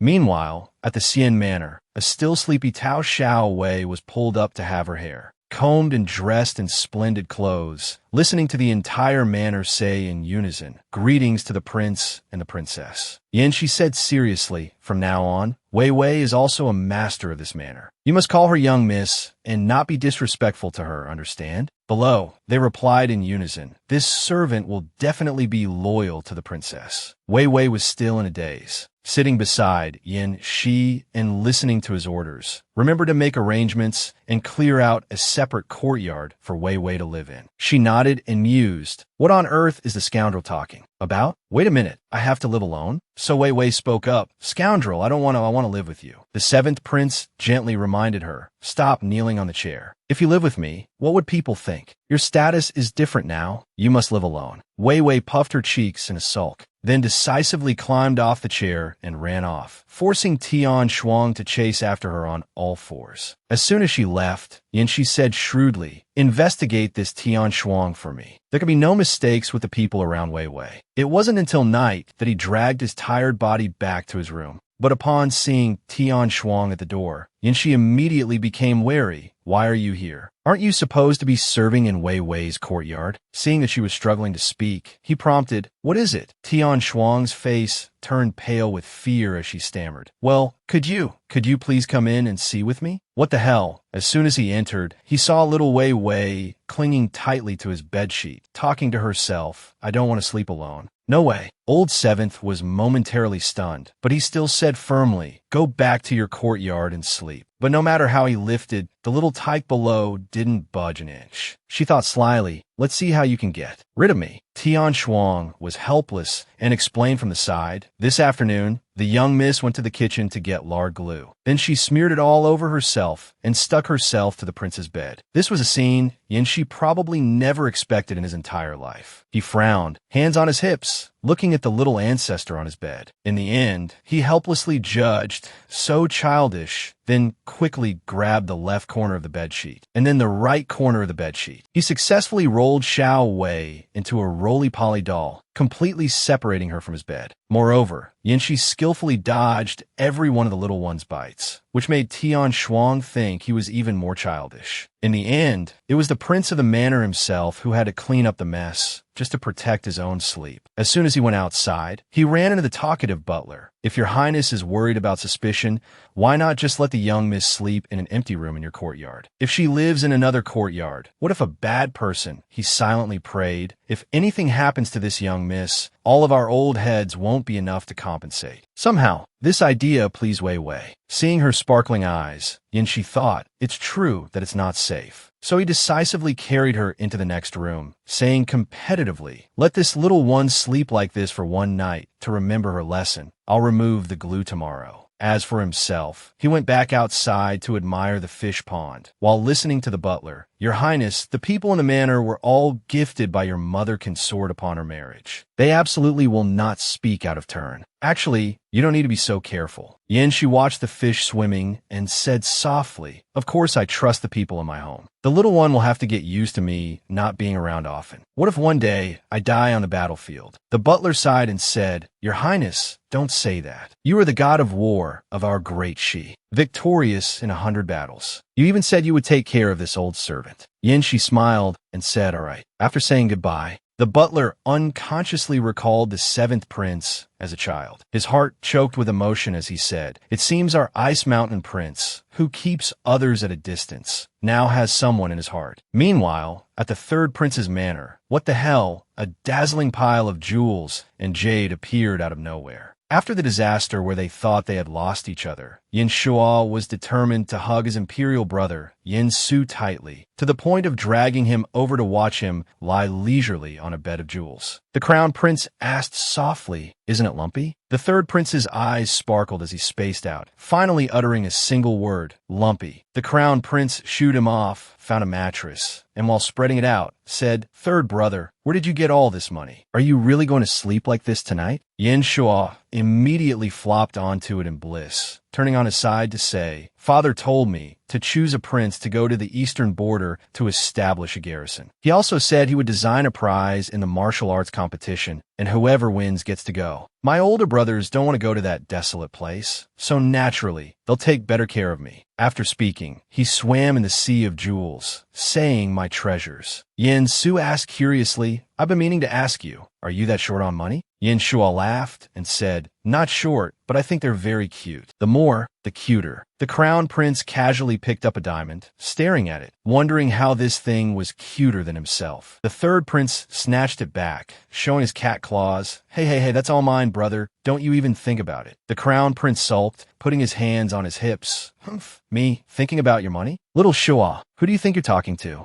Yin Shuo was so scared he dropped his darling and said softly, why are you so fierce? But yes, your little brother knows he was wrong. In all of the Shi state, no one has more money than you. After a long wait, the royal martial arts competition finally arrived. The emperor frowned, on guard everywhere, while Yin Shuo happily ate 2 whole portions of snacks. Suddenly, the other princes walked by and signaled, 3rd brother, please. The 3rd prince gave a thumbs up in reply. Don't worry. 3rd brother has arranged everything. A chill went down the crown prince's spine, and he said softly, Yinsha, what wicked idea have you come up with now? He laughed coldly and said, today, I will let old 7th know how important it is to have a good relationship with his brothers. It was the middle of summer, but you'd think there was an iceberg in the Yin state. Even Yin, she felt the chill. He signaled a warning to Yin Shuo. Are you looking to die again? Yin Su's face darkened as he thought, why do I have such a bad feeling about this? The drums thundered, and the 3rd prince walked towards the competition grounds. The emperor was surprised. Oh, old 3rd wants to join the fun too? Yin Shuo reported, replying to father, there is unrest on the eastern border. The recruitment of troops is extremely urgent. As a prince, I should share the burden for the country. The father king nodded. Old 3rd is right. Have you figured out the method for choosing the prince to go there? This question was right up his alley. He said clearly, replying to father, actually, all the brothers are fighting to go to the border. It's very difficult for your son to decide, so I've specially thought of a way that is both fair and resolves the matter, without making it difficult for my brothers. This father and son shared the same mischievous operating system. The father king took the bait, tell me. Yin Shuo waved his hand lightly, ordering his men to bring up the thing he had prepared. The soldiers struggled to keep their balance as they carried up something covered by a cloth. As soon as it was set down,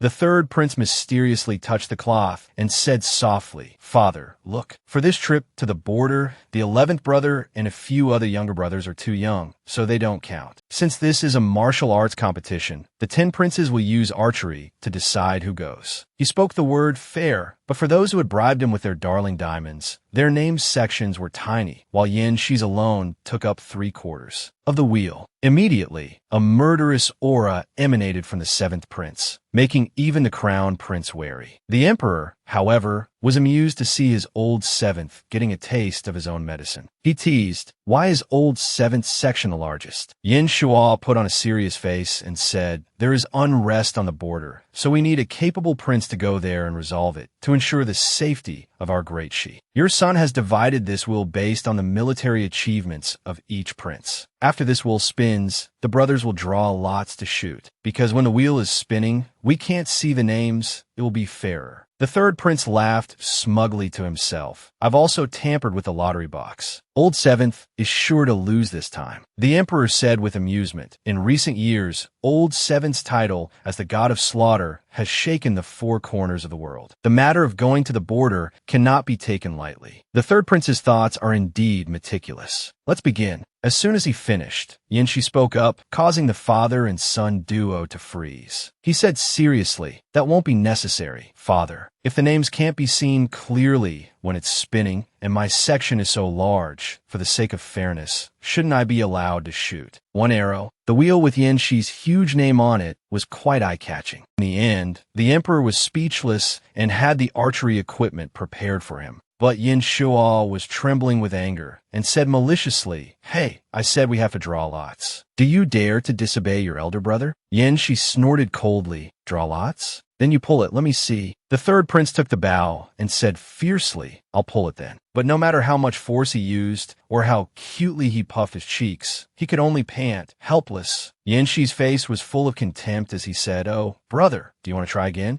Yin Shua threw the bow back at him, his embarrassment turning to anger. Fine, then you go first." The bow hit Old 7th, hurting the bridge of his nose. While rubbing it, he heard his 3rd brother nagging, "Father, this really—" The emperor was also at a loss, thinking to himself, "The area is so large, I don't believe you can miss." So he approved. "If Old 7th is so insistent, I approve." Yin Shi walked rhythmically towards the wheel. Then he signaled for the soldiers to make the object spin. Everyone nervously awaited the result, but he remained very calm, pulling the bowstring taut, then knocking the arrow. He frowned slightly and took aim, with the wheel spinning round and round. However, the arrow's destination was to land squarely in Yin Shua's section, leaving the emperor, the crown prince, and the mastermind, the 3rd prince, all startled. Nan Shua was so shocked his jaw dropped, shouting what? The king father unnaturally cleared his throat and said, "If that's the case, let's proceed as discussed." The 3rd prince was hit, so the 3rd prince will go to the eastern border of a dynasty. While everyone was praising his majesty's wisdom, only the crown prince was beside his crestfallen 3rd brother, comforting him. He said, "Xiao Shua, rest assured, I will definitely prepare the most luxurious carriage for you, and I'll even give you 100 osmanthus cakes." Seeing no response, Nan too kept calling, "Xiao Shua, oh, Xiao Shua," until the 3rd prince shed tears, wishing he could disappear on the spot. After handling the comical matter on this side, Nanshi had just taken a short rest when a guard approached and whispered in his ear, "Master, something has happened." Jioding reports that his subordinates have caught up with the trail of His Majesty's people. After investigating, they discovered a mysterious force that has taken in this group from the Qi royal family. They even helped them hide. Their intentions are unclear. Nanshi thought to himself, "Qi Guiyu only has remnant forces left with no ability to restore their kingdom. What's the benefit of helping them?" Jioding continued, "Regarding this force, my subordinates haven't been able to find any intelligence yet. His Majesty's men have also returned. I'm afraid His Majesty is also aware of this matter." As soon as he finished speaking, Nanshi glanced towards the emperor and immediately saw someone reporting something to him. And so, the father and son's gazes met unconsciously. The 7th prince recalled the emperor's instruction. 2 people in the palace and 1 person in your manor can no longer be kept. Meanwhile, Nan Shual was clinging to the crown prince's thigh, sobbing. Nan too sternly lectured the naughty child. "Did you provoke him first? Did you dig your own grave? And you still say, I favor the seventh prince. Suddenly, that seventh prince arrived, and the third prince fell silent. A second later, he bristled, fiercely scolding, "Don't you come over here. I don't want to see you." Nancy said with utter disdain, "A sore loser. Are you even worthy of being called a man?" This one sentence made that cat completely tongue-tied. The crown prince hurriedly covered his mouth, affectionately chiding, "Don't speak nonsense." Nancy, speechless, said, "Oh, for goodness sake, let's talk business. This time, you'll probably be gone for half a year. It's a good opportunity for you to lend me your intelligence unit." Hearing the request, Nanshua put on a superior air and said, "On what grounds? Where's the payment?" Nancy bluntly reasoned, "There is none, but we can make an exchange." The third prince frowned and said, "Exchange? What's the exchange?"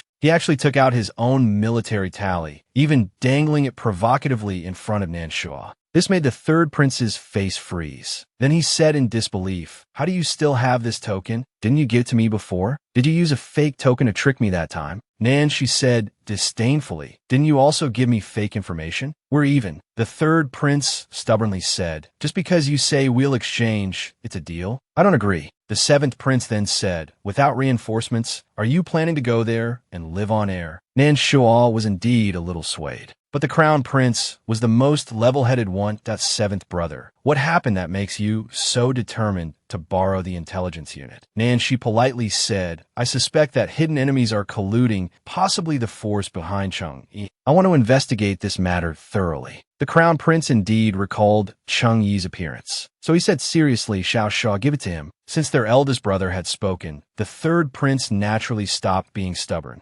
Nanshuo raised an eyebrow and said, "The address is at the top of Cloud Moon Pavilion. I will instruct the chief steward. When I'm not in the capital, the intelligence team will be under your management." That night at Prince Xian's manor, the butler, while preparing Wei Wei's school bag, said, "These are the school supplies for young miss to go to school tomorrow morning. There's a wolf hair brush and a school bag the prince specifically ordered to be made for you. It's in the color that young miss loves." Xiao Wei didn't hear a single word, completely engrossed in playing with the seal on her face. But the little one was stunned when she saw a woman looking at her from a tree branch in the manor. In the blink of an eye, the person vanished. No matter how much Wei Wei rubbed her eyes, she couldn't see her again and thought it was a moonbird. The handmaiden beside Mo whispered, "Saintess, the two people we sent were both stopped." Mo smiled and said, "The seventh prince's manor is truly a fortress of bronze and iron." After many days of studying in a private school, Tao Xiaowei was finally able to attend the Imperial Clan Academy with peers her age. Before she even arrived, some Lin Jiao was already spreading rumors. She said, "Hey, have you guys heard? That person is coming to study with us today." The other kids immediately looked displeased, saying, "Her? Is she worthy of studying with us?" That's right. The Imperial Clan Academy has always only accepted children of the royal family. A female slave from a defeated nation isn't even worthy of polishing my shoes. Lin Jiao, the budding green tea, said, "Don't say that. If she was allowed to enroll, her name must have been added to the family registry. We should still be a little amicable with her." The kids reacted strongly. "What are you afraid of? Your mother is the emperor's biological sister, Princess Ping'an of the county. She's not even as good as a handmaiden. You're just too kind. When she arrives later, I'll give her a preemptive strike so she won't dare to come study here again." After speaking, that child ordered a servant, "Go over there and get me some mud." At the same time, the seventh prince's manor's carriage was speeding down the road. Upon seeing the carriage, a group of kids gathered around. "It's here, it's here. She's in that carriage." Meanwhile, the arrogant little girl held the lump of mud tightly in her hand, seeing the carriage come to a stop. Catching a glimpse of Wei Wei's distinctive hair, the little girl thought smugly, "Let's see how I teach you a lesson." Before her hand could even move, she froze. The kid's face turned pale as she screamed internally, "It's the seventh prince." The seventh prince actually came in person. The third prince, too. Why is the third prince here as well? As she thought this, she heard a gentle laugh. "It's been a long time since I've been here. It really brings back memories." Even the crown prince was in that carriage. Just like that, Tao Xiaowei truly made a world-shaking debut at the Imperial Clan Academy, with the crown prince as her backer, the god of slaughter seventh prince carrying her bag, and the third prince eating snacks. This made the group of students so dazzled by the aura that it took them a while to recover. They knelt down, shouting, "Greetings, Your Highness the Crown Prince. Long live the Crown Prince. The little girl thought to herself, good thing I didn't act, or my head would be gone. Lin Jiao Jiao gritted her teeth in anger, cursing internally.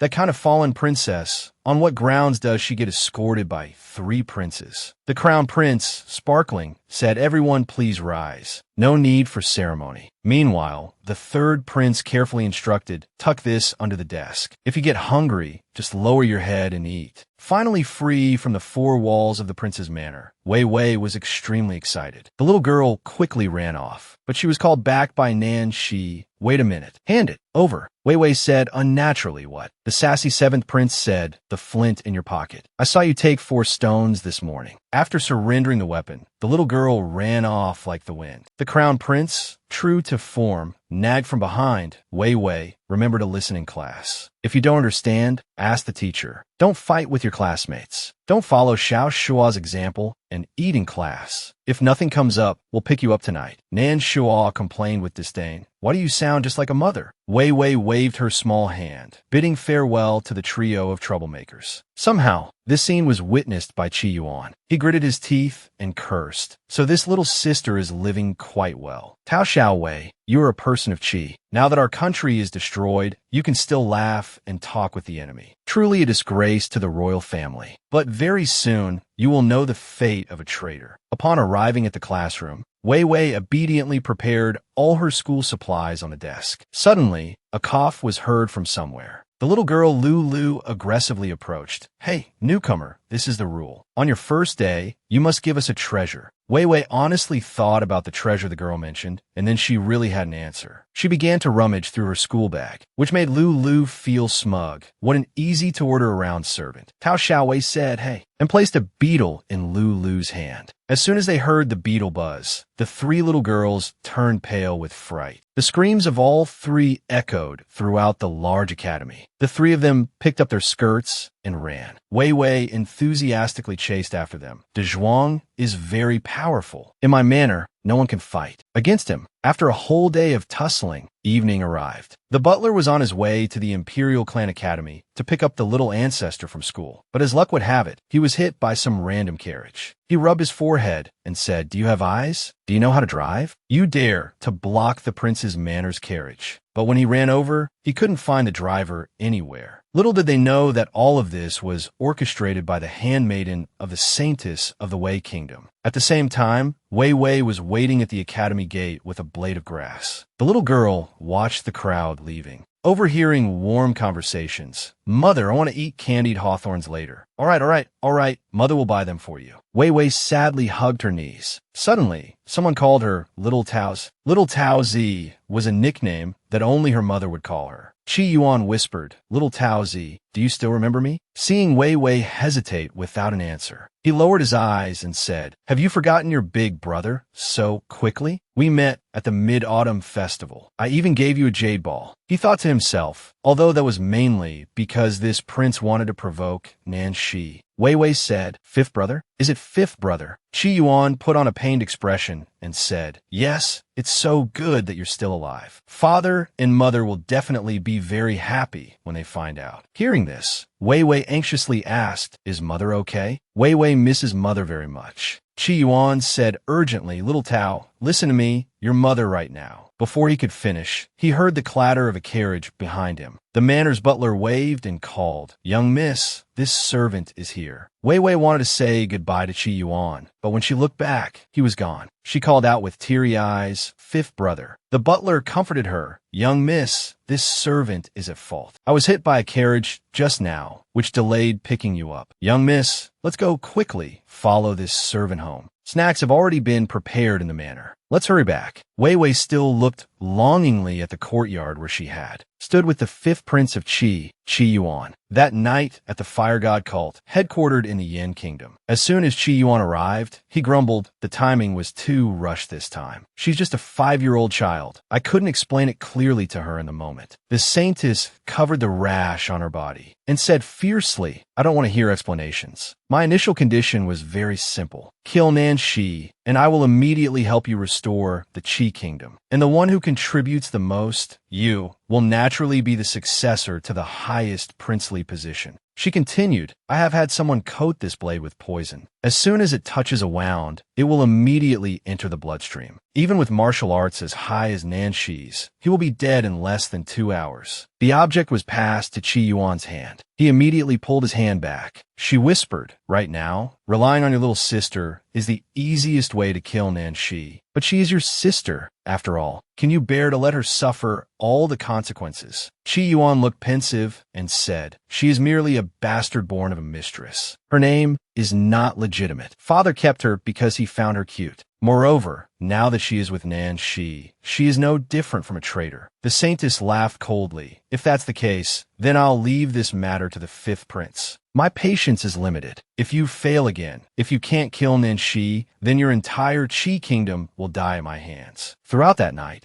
the seventh prince had to search all around the manor to find Wei Wei, who was all alone. He said softly, didn't I say you don't have to wait for me to eat dinner? The little girl was unusually quiet, replying, you're back, bastard. Seeing that Wei Wei had something on her mind, he knelt down and asked, what's wrong with you? Were you bullied in class? Tao Xiao Wei wanted to say something, but in the next second, she thought sorrowfully, even if I tell the bastard, I still can't go back. Tears fell unconsciously, seeing Wei Wei's tear-streaked face. Pain Nanshi, what is this about? He hurriedly wiped her tears, saying gently, don't cry anymore. Wei Wei obeyed, and, as soon as she stopped crying, said, I miss my mother very much. Mother is the best to me. She makes me cakes, coaxes me to sleep, makes clothes for me, and takes me to see the lanterns. Bastard, don't you miss your mother? This question happened to touch a nerve. Nanshi frowned, asking himself, do I miss her or what? The image of a powerful woman appeared, her steady voice speaking, get up. Practice again. Nanshi, you are about to catch up to mother. Nanshi, Yin and your father will all depend on you in the future. His eyes carried a trace of sadness as he thought, I do miss her. I miss her every day. Suddenly, he hooked his pinky finger with Wei Wei's, which made the little girl a bit surprised. What is this? Nanshi then said, in E-City, there's a custom. People who don't keep their promises will meet with misfortune. What I have promised, I will definitely do. Hearing this, Wei Wei stopped crying and smiled at him. The next morning, she still had to go to the academy with her school bag. In class, Wei Wei built a wall around herself, blocking out all the surrounding chatter. As she studied, she wondered, I wonder if I'll be able to see fifth brother again. Somehow, the saintess of the fire tribe of the Wei kingdom was right there at the academy. She took out a flute. Wherever the music drifted, soft bodies writhed, and the students below, lulled by the melodious music, all fell into a state of drowsiness. Until that slippery, green body touched a student's hand. The boy looked down at the ground and broke into a cold sweat in fear. Snakes! Snakes! Snakes! While all the students were scrambling to get outside, those snakes only focused on slithering towards Wei Wei. By the time the little girl realized something was wrong, the white snake had also frozen on the spot. Not only was Wei Wei not afraid, but she also held out her hand towards it. The white snake actually obeyed, leaning against her hand to be caressed. The saintess's handmaiden also descended from the sky. Afterwards, she was bribed with a skewer of candied hawthorns and carried away. As soon as she saw Qi Yuan, she even threw away the candy and called out loudly, fifth brother, I missed you so much. Qi Yuan, with Wei Wei clinging to his leg, thought with disgust, I just have to endure it for a moment. He played the part of a loving brother, saying, Wei Wei, the reason Big Brother came to find you this time is because your mother is gravely ill. She told me to give this to you. She's afraid that if she can't see you again, you can have this to think of her. Wei Wei clutched the 2 pieces of the jade pendant in her hand, sobbing, this is Mother's other half. Mother said, we each have 1/2, as if we were never apart. Fifth brother, I beg you to take me home, take me to see Mother. Qi Yuan smiled smugly, thinking she took the bait. What a foolish child. Qi Yuan comforted her. Little Tao Zi, don't cry. I came here this time to save your mother. But in his heart, he was utterly disgusted. Tears and snot are dirtying this prince's clothes. Wei Wei sobbed, save mother? What must I do to save her? He then handed the blade the saintess had given him to Wei Wei. Seeing the little girl's dazed look, he continued, your mother's been sick for a long time. We've sought out all the imperial physicians. They all said that it requires the heart's blood of the 7th prince, Nanshi, as a medicinal catalyst. Whether we can get it now all depends on you. Wei Wei became agitated. She cried out, "Heart's blood? Fifth brother, you want me to kill Nan Shi?" The little girl trembled, passing the dagger back to him. "No, I can't." Chi Yuan gripped her small hand, gritting his teeth and cursing internally. "This little bastard dares to refuse me? Truly a shameless traitor." He persisted. "It's not to kill him. How could someone as small as you do something like that? It's just to take a little blood. He is the mighty god of slaughter. What's a little blood to him? But it can save your mother's life." Wei Wei's hand holding the dagger trembled violently, her voice growing smaller. "Save mother. I want to save mother." As soon as she heard Chi Yuan say, "Could it be that you don't want to see your mother again?" The little girl clutched the object in her heart and asked softly, "Now, what must I do?" That afternoon at Cloud Moon Pavilion, Nan Shua was immersed in the chiming sounds within the information network of the place. Nan Shi asked softly, "Who exactly took in that group from the Qi Kingdom? Have you put on enough of a show yet?" The third prince gave a faint smile and said, "My leg is a little uncomfortable. Little Shi, come and rub it for your big brother." Nan Shi's patience had its limits. He drew his sword and said fiercely, "It'll feel better if I chop it off." Nan Shua immediately sat up straight, lowered his eyes, and said, "The information gathered in the pavilion is that it's the fire god cult." The seventh prince and the crown prince were both startled to hear this name. The third prince continued, "The origin of the fire god cult is still unknown, but it now has many branches in various countries. Their leader's background is unknown, and he is ruthless in his actions. In recent years, they have gathered many vicious subordinates, becoming a major cult in the martial world. I really want to know how they managed to accumulate wealth so quickly." Nan Shi then said, "What is their purpose in taking in the people of Qi? They don't even have the ability to restore their country." The crown prince, who had been silent until now, suddenly said profoundly, "Nan Shi, it's best to send more people to follow Wei Wei." Tao Xiao Wei returned to the classroom amidst the chaos of her classmates. "That scared me to death. I don't know where those snakes came from." The hand clutching the object trembled continuously. Her heart fell into a deep pit, repeatedly recalling Chi Yuan's words. "Nan Shi is the main culprit behind the destruction of our country. He destroyed my Qi kingdom, so he is forever our enemy. If it weren't for him, your mother wouldn't be sick. What's a little blood for your mother's sake? It's just a little blood. It won't kill him." Wei Wei was completely isolated from her classmates now, her face dark as she thought, "Mother can't wait much longer. Mother is about to die. I'm about to not see her anymore. Mother, wait for Wei Wei to come save you." The teacher quickly arrived, clapping his hands. "Quiet, quiet, quiet down," so this old master could do a head count. Number 15, Su Su. Number 16, Lin Miao. Number 18, Tao Xiaowei. "All right, all 18 are here. Is anyone hurt?" Hearing the student say no, he continued seriously, "Regarding the snakes in the Imperial Clan Academy, I will report this to the higher-ups for a thorough investigation. Until the academy is cleaned up, classes will be temporarily suspended. I will send people to escort you all back to your manners. Remember to review your lessons at home during the break. I will have someone inform you when classes resume."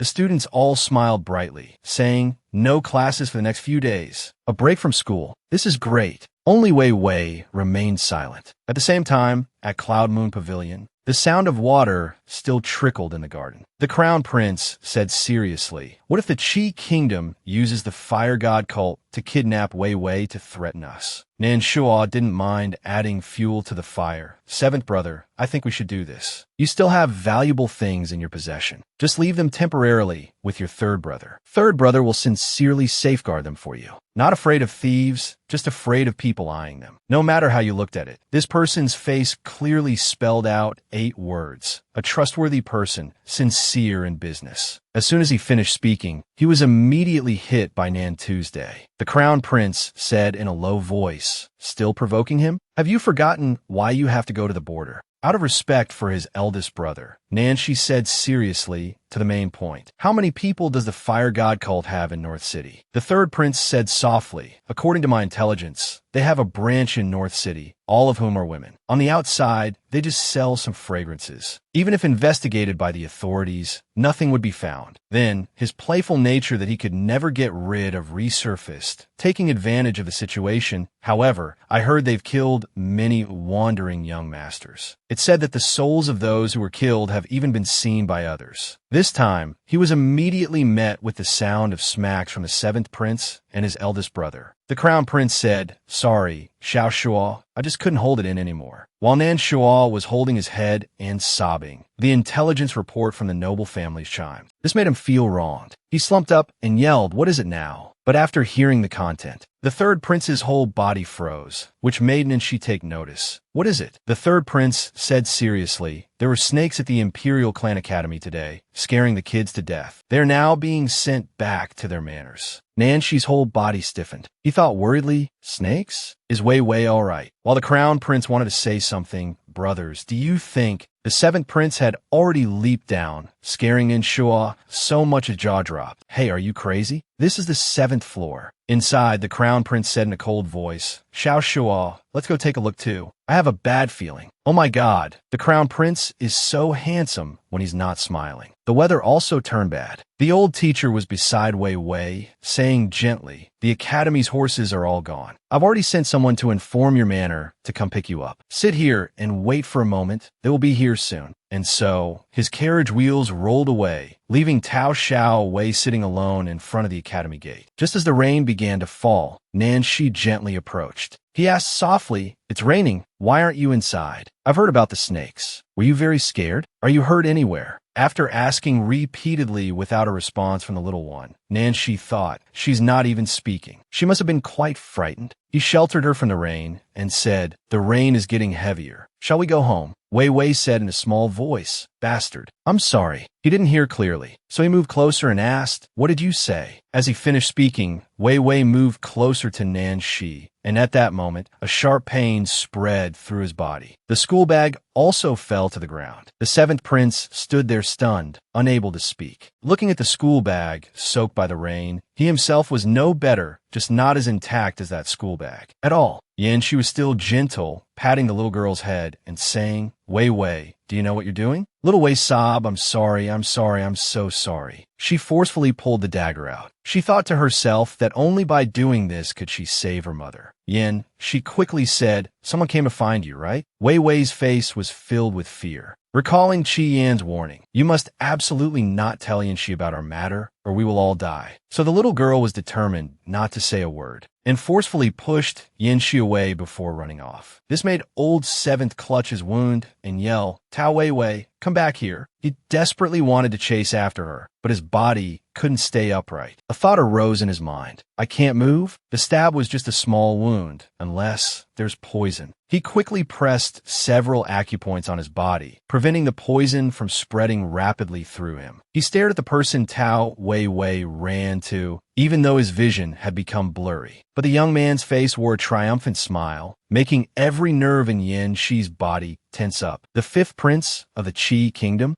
So you've hated me this much all along." With those words, he fell unconscious. The rain poured down relentlessly, and Yanxi lay unconscious like that for a long time, until a jet-black umbrella appeared, and the person stopped for a long while. Gazing at him, they laughed out loud. "Long time no see. Why have you tormented yourself to this extent?" The newcomer's identity, and even gender, couldn't be determined, only that they were a rare beauty. The person tilted the umbrella towards the ground, romantically feeding medicine to Yin Shi, while patiently rambling. "I say, Old Seventh, your luck is still pretty good, isn't it?" Then they silently assessed his obedient appearance, which was truly a rare sight. The person couldn't help but giggle a few times and wanted to pull some kind of prank on Yin Shi. It's unknown if they managed to do anything, but their hearing was very sharp. From a distance, they heard the clatter of an approaching horse carriage, and both Yin Saw and Yin Su saw the scene before them. Without planning it, they called out in unison, "Second brother." It turned out the person was the second prince of the Yin kingdom. He just gave a lazy, enjoying the feeling of carrying Yin Shi princess style. Yin Saw couldn't help but laugh. "He's like this, did you do it?" Yin Su immediately said, "How can you laugh at someone else's misfortune? Is Old Seventh injured?" The second prince retorted, "Am I that kind of person?" He was already like this when I arrived. After he spoke, Old Third had many unspoken words, remembering the scene from their childhood when they scrambled to escape from the boogeyman, their second brother. Every day, he'd spout nonsense like, "Hurry and test this poison for your brother. I promise I'll give you the antidote this time." The Crown Prince said with concern, "You're holding him like that. He'll definitely be furious when he wakes up." The second prince said, "Don't you see how rare it is to see him this obedient? Don't you want to hold him for a bit?" Yen Su was genuinely moved and finally joined the doting on little brother club. He hugged Yin Shi tightly and said, "That's right. I remember he hasn't let anyone hug him since he was 6. Fan club aside, the Crown Prince seriously asked, "How is old Seventh's injury? Have you checked it?" Old Second said softly, "He was stabbed in the heart, and there was poison on it. I just gave him the antidote. He also sealed his own meridians, so the poison hasn't spread far. Besides, Old Seventh has been fed many types of poison by me since he was a child, so he has developed a resistance to all kinds of poisons. No matter how potent the poison, it will only make him unconscious for a while." After hearing his eldest brother ask about a little girl around 5 to 6 years old, Old Second politely replied, "Yes, the man from just now took her towards the city." Yin Su said, "It's very likely the person who injured Yin Shi is taken way away. Little Saw, you and Yin Rong take Yin Shi back for treatment. I'll chase after that person." Old Third immediately stopped him. No, you go with him. Let me chase them." Old Second also agreed, saying, "That's right, eldest brother, let him go. He's healthier." Yin Sual wanted to object to something, but seeing the Crown Prince hesitate, he joined forces with Yin Rong. One of them said, "Don't hesitate anymore. Even though Old Seventh has taken the antidote, we still need to get back quickly to remove all the poison. Go now. I'll handle everything here." Yin Su said worriedly, "Then you be careful on your own."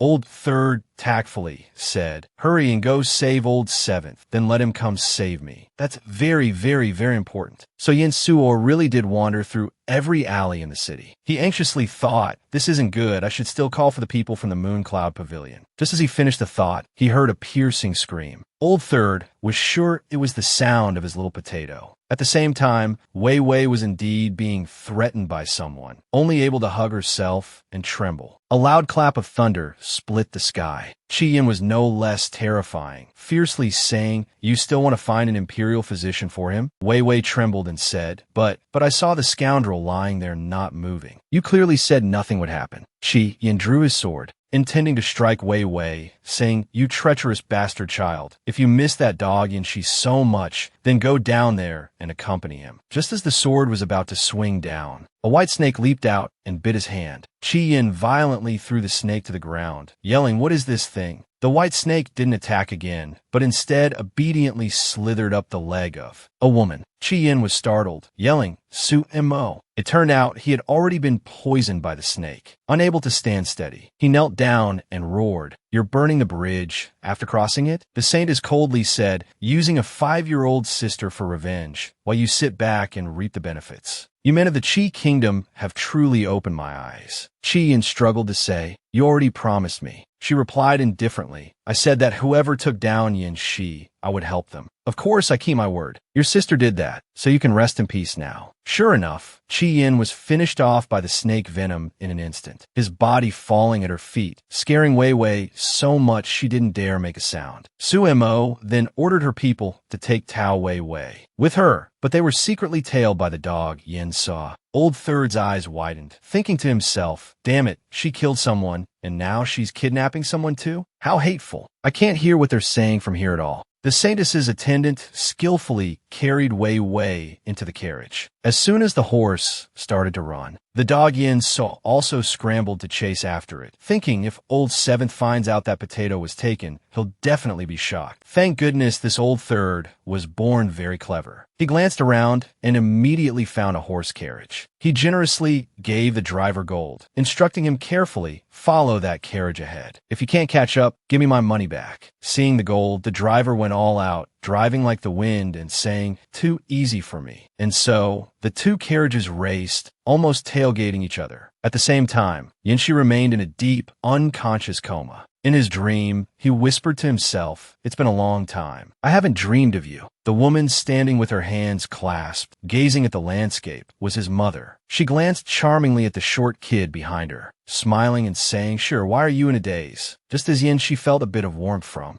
His mother. The scene shifted to a beautiful spring day, with peach blossoms falling everywhere. He was scared, clutching her hand tightly. "Mother, are you going to leave me alone again?" The woman gave a bitter smile and said, "Then do you want to come with me?" The little Yin, she unconsciously hesitated. A second later, a third person appeared in the dream, Tao Wei Wei. His mother patted the short kid's head and said softly, "Sheer, you've changed." "Little Yin," she said sadly, "but that little kid hates me." His mother sighed. Did she say it with her own mouth? If you care about her that much, then go find her. Try to protect her well. Returning to reality, he heard his eldest brother's voice nagging in his ear. "What's wrong with old Seventh? Why does he have such a pained expression? Didn't you say he was immune to all poisons?" He also heard his second brother pout. "The poison has all been forced out. He'll definitely be fine." Next was still the crown prince's nagging. "Has all the poison really been forced out? Will there be any after effects? When will he wake up?" Somehow, the butler's crying voice also chimed in. "Our prince has a strong body. What sin did he commit? This old servant wishes he could have taken the poison for him." Yin, she couldn't take it anymore, sprang up and scolded. "Can you two please be quiet for a moment? It's noisy as hell." He was panting with anger, while the butler wailed and his two elder brothers nodded, praising, "Good boy." After that, Yin Rong said, "Let me check on you again," which surprised Yin Shi. "Second brother, why are you here?" Old Second said, seriously, "Treating and saving people is really expensive. I'll definitely have to take some treasure from that old third when I get back." Yin Suo wasn't there, but still had a sad line. "Why does everyone keep bullying me? One after another. Only eldest brother loves me the most." The crown prince changed the subject, asking Yin Shi in a serious tone, "Wei Wei has been taken. Yin Suo is chasing after them." Old Seventh couldn't believe it when he heard about Old Third. Just then, a report came from outside. "Reporting to your highness, this servant has something to report." "Your highness, a carriage driver outside delivered this set of clothes on behalf of the third prince." The delivered item was Yin Suo's priceless silver coat. The crown prince and Old Second, like two polar opposites, said in unison, "This is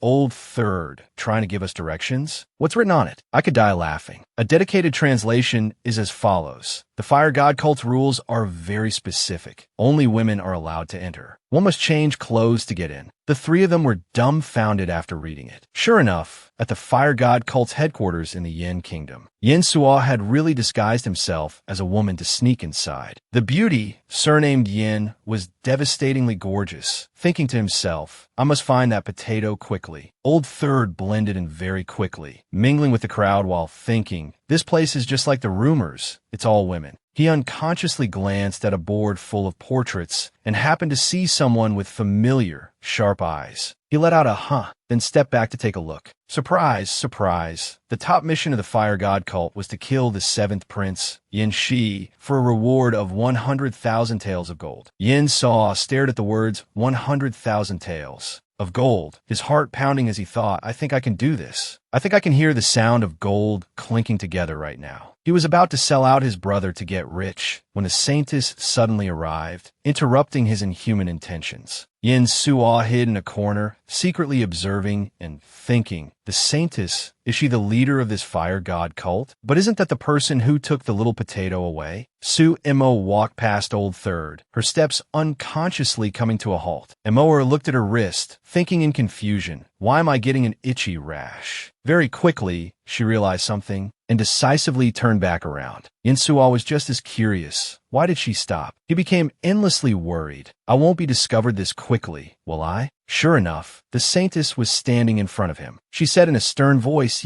Yes, you. Raise your head." Old Third broke out in a cold sweat, chanting, it's not me, she's not talking to me." Just as he said, "May I ask what your orders are?" Su Mo grabbed his chest, which was flatter than the Tansun, not airport runway. Sure enough, an itchy rash immediately broke out like wildfire on her fair skin. The two of them, unplanned, screamed in unison, automatically activating their self-defense modes. This person is a man. Seize him for me. And so, Yin Suo was successfully turned into a human burrito, tears streaming down his face as he thought, "My disguise was so perfect. How did she find out?" And to treat a handsome man so brutally. The attendant softly asked the saintess, "How should we deal with him?" That night at the fire god cult, Yin Suo, a noble prince, was thrown and rolled into the dungeon by an attendant. He was filled with disgust. This time I couldn't save the potato and even got myself involved. Suddenly, a voice called out, "Eggplant." Yin Suo turned around and saw Tao Wei behind him. He exchanged code names, "My dear little potato." The touching moment didn't last long. As Old Third smugly thought, it really wasn't a waste coming here. It was all part of my plan. He couldn't even take care of himself. But Old Third was still reliable, saying, "Don't cry, don't cry. Yin, she'll be here to save us soon." As soon as Wei Wei heard his name, she burst into tears. "Eggplant, how is the scoundrel?" It was because of... The little girl immediately remembered the scene of Yin, she lying motionless on the cold ground earlier, and her voice choked up. But finally, Wei Wei mustered up her courage and said, "I hurt the scoundrel. I'm a bad kid. It's okay, even if the scoundrel doesn't save me." Yin Suo was so shocked he turned pale. "You were the one who attacked Old Seventh?" Wei Wei nodded lightly, honestly saying, "The fifth prince came to find me." She told the story for so long that the moon in the sky didn't move. Wei Wei sobbed as she reached the end. The fifth prince was bitten by a snake and died. Yin Suo thought to himself, this little devil hasn't had it easy either, to endure so much at such a young age. The pity didn't last long, as Wei Wei knelt down, closed her eyes, and said, "Hit me." This scared Old Third speechless. "This is the first time I've heard such a strange request. Potato, what are you doing that's so unsightly?" Wei Wei said resolutely, "Eggplant, hit me on the scoundrel's behalf. I owe the scoundrel." With that, she closed her eyes and moved closer, making Yin Suo burst out laughing. "Don't worry, he's not that petty. When we get back, just obediently admit your mistake, and he'll forgive you. The fact that you could hurt him, I can't help but want to give you a reward for it." Then Yin Suo smiled and said, "You don't need to worry about his wound. Our sickly doctor is back. Even if Old Seventh reached the gates of hell, he would be dragged back by him." Wei Wei didn't believe it, asking, "Is he really okay?" Old Third nodded and replied, "Since he was a child, he was trained by our mother and some eccentric imperial physicians to have a body immune to all poisons." Receiving this information, the little girl finally dared to breathe a sigh of relief. "Thank goodness he's okay. I saw the scoundrel not moving, I thought." Yin Saw, aka the person who doesn't know how to comfort, said something shocking with every breath. "It's okay. He'll definitely be fine, but we might not be." With that, the two words "useless" appeared prominently in the middle of the conversation. It was too awkward, so Wei Wei decided to liven things up with a question. "I want to ask you something. Why are you dressed like this?" Not only was Yin so not embarrassed, he was proud of it, saying, "Of course, it was to come here and save you." The little girl immediately saw the crown prince's image in Old Third, thinking to herself, "Why do I have such a strange feeling? Moreover, I feel like I've seen this scene somewhere before." While they were chatting happily, the creaking sound of a door opening was heard. It was the saintess's attendant. As soon as Yin Suo saw her, he timidly yelled, "Are you here to interrogate me? Let me tell you, torture is useless. If you use money, I might reconsider." However, the other person only approached to carry Tao Wei away. Yin Suo immediately got into his manly role, saying, "Hey, where are you taking her? Hey, if you have a problem, come at me. Why are you bullying a child?" No matter what he said, the dungeon door closed. In silence, while Yin Suo was worrying himself sick, what should I do? Will the potato be tortured? Will those female demons deal with her? Water torture? At that moment, little Wei was actually soaking in a hot bath, while Old Third was imagining the little girl being whipped. Little Wei was having her hair combed, while Yin Suo was worried Wei Wei would be force-fed poison. The little girl was being fed and served attentively. Old Third cried his eyes out. "Old Seventh, hurry up and get here." Meanwhile, that certain Old Seventh at the virtuous prince's residence also replied, "I refuse to wear it." Yin Shi, struggling in his second brother's arms, yelled, "You can beat me to death, but I won't wear it." Yin Rong chuckled, saying, "Why such a strong reaction? It's not like you haven't worn it as a child." He decisively broke free from the restraint, saying with disgust, "That was because I couldn't beat you back then. It doesn't mean it's the same now." Somehow, Old Second appeared from behind, giving his little brother 100 points of love. And so, Yinshi's head was spinning, but his mouth still had the power to curse. "You pervert, Nu Pa Ka Chi." The crown prince hurriedly caught him, nagging, "Why did you knock him out again? He just woke up." Yin Rong said reliably, "For this kind of disobedient patient, one injection is the best solution." With that, old second bowed theatrically and said, "What are you standing there for? Let's cook the rice," which made even the crown prince shiver. "Second brother, you look really scary." After some time had passed, Yinshi opened his eyes to hear his eldest brother praising, "Second brother, your makeup skills have improved." "Hello, old seventh." Then he dazedly heard his second brother call out, "Seventh sister, you're awake?" She mechanically looked down at the clothes on his body. Then he bared his sharp fangs, wanting to bite someone's head off, but Yin Rome wasn't scared at all. "What do you want to do to me?" It wasn't until he heard the crown prince say, "Old seventh, if we don't dress like this, what if we're discovered while infiltrating and they harm little Wei? What do we do then?" That Yin she finally compromised. A second later, he wondered, "Why are you two dressed like this too? You don't need to follow me, especially you, eldest brother." Old second nodded, "I'm just going there to get a little something back." And Yin Su, with his black rouge number 12 lips, said, "Little Wei once saved me, so of course I'm going too. Besides, if I'm there, even if Father Emperor blames us, the punishment won't be too severe." An aura of the Eastern Palace's ruler and a death exemption medallion radiated from Yin Su's body, blinding everyone. And so, in the middle of the night, a whooshing sound came from somewhere in the prince's residence. The butler was the lucky one to see the 3 gusts of wind in women's clothing rush past. He immediately choked up, thinking, "I've seen something I shouldn't have. I'll definitely be silenced." That's what it says in the books. At the same time, at the fire god cult, the attendant asked while feeding Wei Wei, "Who is the man locked up with you?" The little girl said firmly, "I don't know." Wei Wei's heart was filled with a gentleman's spirit. "Eggplant, I will absolutely not sell you out." "Wait, so you'd sell him if the price is right?" With that, a humph was heard, and the attendant respectfully bowed to the saintess. Suemo reached out and held Wei Wei's head, coldly saying, "If the soft approach doesn't work, then let's try the hard one." Wei Wei was so scared she screamed, "Saintess, don't." But the red syrup still dripped down. And so, inside the fire god cult that night, a continuous panting sound could be heard. And the victim of the night was Tao Wei Wei's 2 bun-like cheeks. The saintess, with a nosebleed, said with delight, "So soft, it's so soft, super soft." The attendant beside her, while taking care of her, said,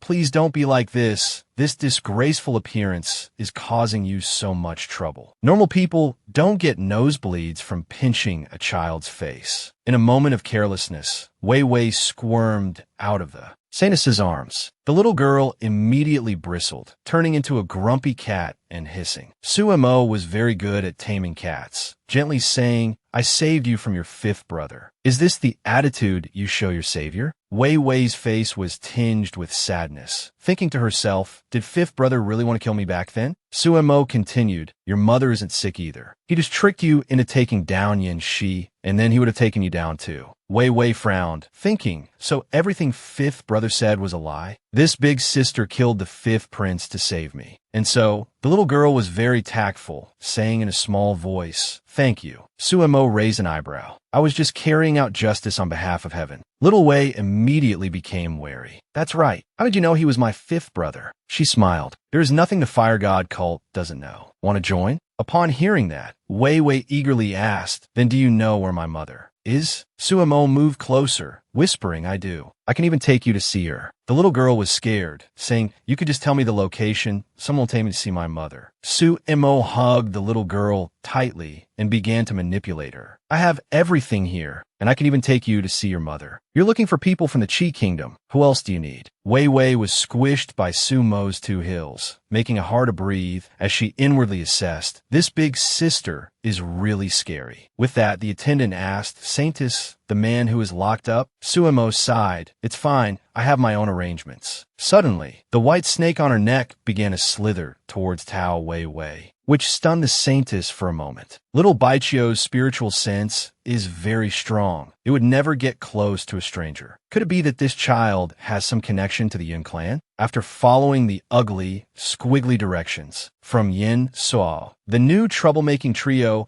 finally arrived at the foot of the fire god cult. Just a few steps in, they heard a familiar sound. "Help! Save me! Hey!" Looking up, they saw Yin Suo hanging from the ceiling, tearfully calling out, "Eldest brother, second brother, old 7th, help me." The crown prince, who who had a doting-on little brother disease, immediately accepted the job. Okay, I'll save you right now, but was grabbed by the collar by old second. Yin Su said, "It's clearly a trap. Don't save him yet. They're trying to lure the snake out of its hole." In this family, only the crown prince sincerely loved Yin Saw. And she also agreed, saying, "Let's go, just leave him there. Being hung for a night won't make him lose any flesh." Hearing his third brother struggling and crying for help from above, Yin Su said guiltily, "We'll save you when we get back." Old third cried until his nose ran, thinking, "I really am the unloved child in this family." Having only seen a corner of this place, the two elder brothers' mouths couldn't stop talking. "It smells so good here. Is this fire god cult really all women?" Yin, she scowled, saying, "Remember our secret mission? Are you guys here for a tour?" The crown prince had a habit of talking nonsense when he was nervous. "Where do we find Wei Wei now? Is it okay not to save old third? I should have let him down just now." Old second immediately covered his mouth, sighing, "Brother, talking too much is also a disease. How about I treat you right now?" While the boogeyman was attacking the handsome crown prince, Nanhai then tossed the clothes over, gruffly saying to change. "I've discovered that the attire of those who can enter the inner sanctum is completely different from ours." Nan Dung held the delicate, soft piece of silk in his hand. He immediately couldn't hold back, baring his fangs to interrogate his seventh brother. "What did you do to those women? I can't believe it. I went through so much hardship to raise you. How could you become such a shameless person?" Nanhai quickly dispelled his second brother's old father aura with an affectionate smack. With a face full of disgust, he pointed to the changing room behind him and said, "Go see for yourself." After that, he could only silently watch his second brother continue his drama. Nan Dung, while quickly changing, said, "Crown Prince, how could you doubt seventh brother's character?" After changing into the new clothes, the other two couldn't help but marvel that their cult uniforms were quite revealing. This revealing feeling isn't bad at all. Only Nanhai was serious. "We'll split into two groups. You two go together. Eldest brother knows what Vivi looks like." Nan Tuc switched to mother hen mode, saying, "Seventh brother, you still have a wound. If we go together, we can look after each other." He bluntly refused. "I'm afraid if I can't win a fight, you'll get hurt." Nan Dung was very understanding. Pulling out some kind of treasure, he said, "Don't bother seventh brother anymore. I'll go with eldest brother. This is for you. If you can't fight, break this vial. A sleeping fragrance will be released, and you can escape." Nanhai also exchanged props, carefully instructing, "You two take this. If you find Vivi, fire this colorless flare. If you get caught, fire the yellow one." Nandung nodded. "All right, you be careful too." And so, they went their separate ways. At the same time, in the Saintess's room, Vivi's messy green hair had been neatly braided. The little girl, while looking at a potato, asked, "Big sister, what is a queen?" Su Mo said profoundly, "It is the highest-ranking woman, the ruler of the world." As expected, Dao Qiu Vai didn't understand a single thing. The Saintess continued, "Tomorrow, I will take you to see your mother." The little girl reacted strongly. "Tomorrow? But I want to wait for the bastard to come find me. I want to apologize to the bastard." Just as she finished speaking, a handmaiden from outside entered and reported to the Saintess. She whispered something in Sumo's ear. All that was known was that after hearing it, Sumo just gave a smug smile. "I quite like it when they walk right into the net." She rose gently, saying, "There are a few mice in my sister's hall. I have to go deal with them. You be a good girl and wait here." Vivi tightly gripped Sumo's hand, saying coaxingly, "Before you go, can you tell Vivi where my mother is?" As soon as Su Mo looked down at this shorty, she was attacked by the little one's sparkling eyes. The Saintess was immediately charmed and said, "Actually, she is." Suddenly, the handmaiden beside her interrupted, "Saintess, we must go." Su Mo then said, "I will personally take you to see her. Don't worry." Vivi pulled her hand back, thinking just a little more. The Saintess, however, breathed a sigh of relief. That was dangerous, almost said it. Along the corridor, the handmaidens couldn't hide their jealousy. Why did the Saintess bring a little girl back? I saw it too. She even told Sister Wenju to take her to the Saintess's hall. I'm about to bring her some snacks. Have you girls seen her? Is she well-behaved? Nanhai heard all of it. He pondered, well-behaved? That little ancestor? Could it be that they're holding other children here, too? So he got closer to the handmaiden, bringing snacks to the Saintess's hall. With just a light tap, he knocked the person out. His foot also gently caught the tray of snacks. He definitely thought, I should still go over there and see what's going on. In the opposite direction from Nanhai, Another unlucky handmaiden had the fortune of testing Nan Dung's drug, groggily saying she was taken to the dungeon. Nan Tuc said worriedly, "Second brother, let's hurry over. That dungeon will scare Vivi." The second brother was full of interest, saying, "I'm getting more and more curious to meet that little girl. She's actually made everyone so worried." And so, the two of them fumbled their way down to the dungeon. The second brother checked around several times, but didn't see anyone. Only then did Nan Dung realize this was probably a trap set for them. Just as things got tense, the crown prince put his arm around his second brother's shoulder and silently looked at the group of people approaching. What the hell? They even brought the third brother, who with utmost innocence said, "Brother, save me." Those women, Zhu Hua said, "Swords and blades have no eyes." The two princes should surrender obediently to avoid getting hurt. Both Nan Dung and Nan Tuc were surprised that their identities had already been exposed. The third brother, in their grasp, still tried to yell. They plotted against seventh brother, and they took little potato. This is all a trap. Meanwhile, the crown prince took out a small vial from his person. The women shouted, "Don't try any funny business, or I'll drop him." The third brother's face turned pale as he said, "Be gentle, my skin is very delicate." And so, a visible cut was made on Nan Soc's fair skin. Realizing he was powerless, Nan Dung said mockingly, "Why so tense? If you already know we are princes, you still dare to threaten us? If he dies, there's one less person to compete with me for the throne. We can even split his inheritance." But he sincerely whispered to eldest brother Nan Tuc, "I'll release the smoke bomb. You run. I'll figure out a way to save this kid." As soon as the second brother finished speaking, the crown prince tossed the vial in his hand, letting it roll. Just as it reached their feet, he kicked a beautiful penalty shot right at the hilt of the handmaiden's sword. The sword fell, and the broken vial instantly created a cloud of smoke. Just as she let her guard down, Nan Tuc leaped towards the handmaiden, saying coldly, "No one can touch my younger brother." He then forcefully pushed Nan Soc forward, who was successfully caught by Nan Dung. As for himself, he engaged in a flurry of blows, making a proper scene. The second brother watched this scene, his jaw dropping. He actually knows martial arts?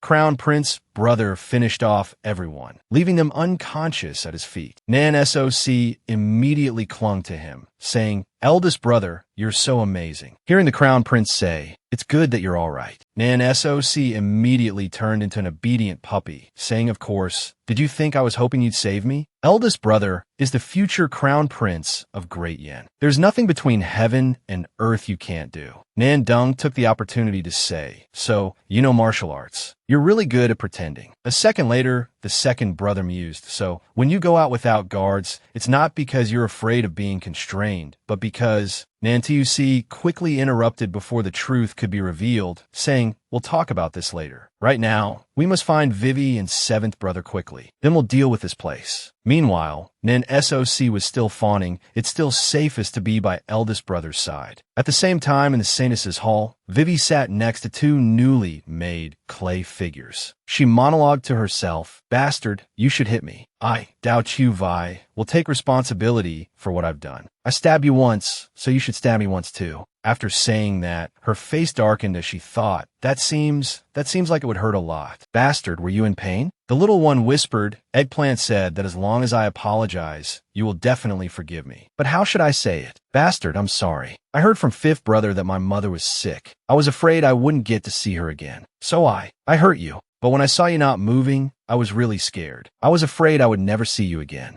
Nan Hai silently listened from outside to Dao Chu Vi's sobbing from within. He was moved, but suddenly, hearing what Vivi said next gave him the chills. That mischievous imp exclaimed, "Bastard, I promise I'll be obedient from now on. I'll start being a good person, lay down my butcher's knife, and immediately become a Buddha?" He peeked his head in, secretly watching the silly Vivi recite verbatim what Nan Soc had taught her. Things like the sea of suffering is boundless, turn back and the shore is at hand. A prodigal son's return is more precious than gold. What else was there? Nan Hai reached out and took the little clay Vivi, saying, "I forgive you. Let's go home." Dao Chu Vi was a little surprised by his appearance. As soon as she called out, "Bastard," he replied with a "I heard you," confirming it was the real deal. The little girl started to cry tearfully. "I'm sorry. I'm so sorry." Nan Hai said softly, "I'm fine, not hurt at all." Little Vi didn't believe him and bluntly pulled down his shirt. "Really? Let me see. The seventh brother shyly pulled his shirt back up, saying, Vivi, do not look at what is improper. That little girl started chattering again. Then why are you dressed like this? Did I stab you so hard you went crazy? Nanhai gritted his teeth in anger. It's a long story. I'll settle the score with someone when we get back. Just as he finished speaking, a peal of mocking laughter rang out. Sumo made a grand appearance. I find you a bit strange. Even a potent poison couldn't take you down. Nanhai wasn't surprised at all, bluntly suggesting, so this place of yours can be shut down now. Sumo smiled, saying, before we close, we have to collect all the debts from our guests. After all, your highness's head is very valuable. He retorted cheekily, the people who want to take me down have to line up from the Shi Kingdom to the Wei Kingdom. It's not your turn yet. Go to the back and take a number. Come on, let's go.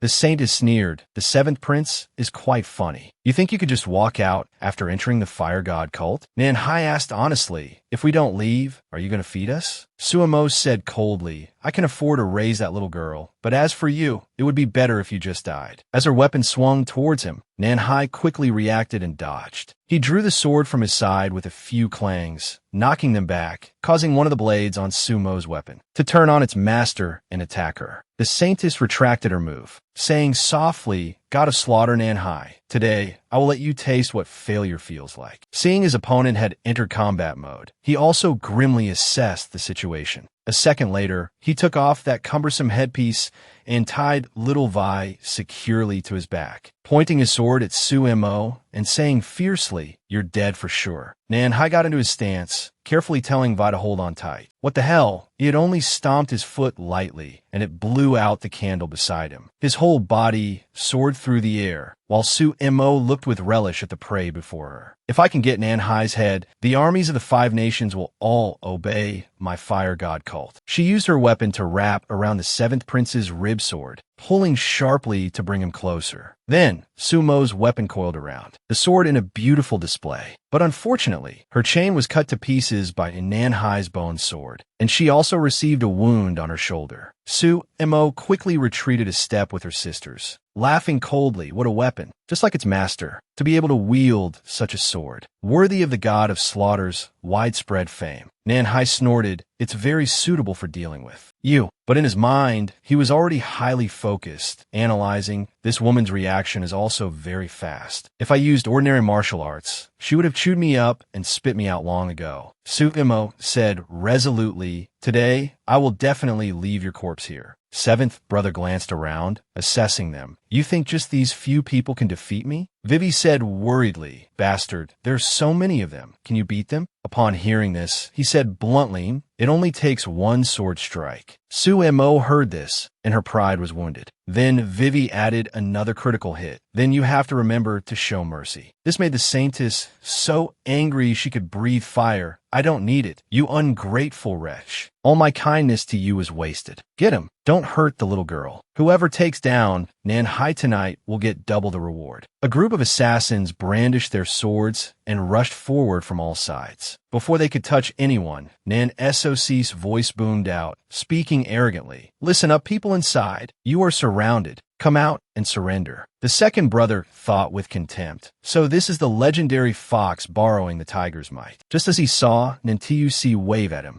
Vivi joyfully called out, Crown Prince brother, which made Nanhai feel a little hurt. She wasn't even this happy to see me. The third brother put his hands on his hips, swaying back and forth, saying, 7th brother, we're here to save you. Nanhai said bluntly, no need. This made Nan Soc whine, brother, eldest brother, should we go then? Meanwhile, Nan Dung was shaking a potion, saying, it's almost ready. Let me shake it a little more. Nan Tuc said in exasperation, stop fooling around. Second brother, are you done yet? Sumo was provoked to the point of eruption by the Nan brothers, yelling, are you all looking down on me? Seize them all for me. The second prince whispered, all right. Eldest brother, quick. The crown prince gave a slight nod, and in a flash, he teleported from somewhere to appear in front of Nanhai and Vivi in a second. The two of them were startled, and before they could ask anything, Nantuc stuffed a pill into their mouths. Swallow this. Upon receiving the go signal from the eagle, the sparrow Nindung smashed the fog potion vial. Sumo hurriedly said, this is bad. Everyone cover your noses. But the second brother lamented, it's too late, you pretty but foolish little lady. And just like that, one by one, everyone inside fell into a deep sleep. The handmaiden beside Su Imo quickly covered her nose, managing to say her last words, "Saintess, go find the young master." After calming down, she cursed fiercely. "Wenju, you people are despicable." Strangely, Nindung hadn't left yet. He replied mockingly, "Despicable? Who was the shameless one ganging up on my younger brother just now?" After just a few curses of "stinking man, stay away from me," Suemo fell unconscious. As someone with a professional disease, the second brother observed and thought, "Why is this young lady breaking out in a rash? An allergy?" Then he looked over at Vivi, who was sliding off Nan Hai's back. Just as Vivi had a strange feeling, Nindung lifted her up by the collar, whispering, "So this kid is the one you're raising?" "Hello, I'm his second brother," Chuvai said indignantly. "Is lifting people up like this a hereditary trait in your family?" The crown prince came over and picked her up, saying, "Don't lift the kid like that. It's too rude." "Seventh brother, how do you plan to deal with her?" But there was only one thing on Nan Hai's mind this whole time. He said resentfully, "You know martial arts?" Nan Tuc just laughed it off. "It's a long story." Meanwhile, Nan Soc was showing his true mischievous nature, saying, "Daring to cause trouble in the capital city. Of course, they must be dealt with in one clean strike. Making them into sashimi would be even better."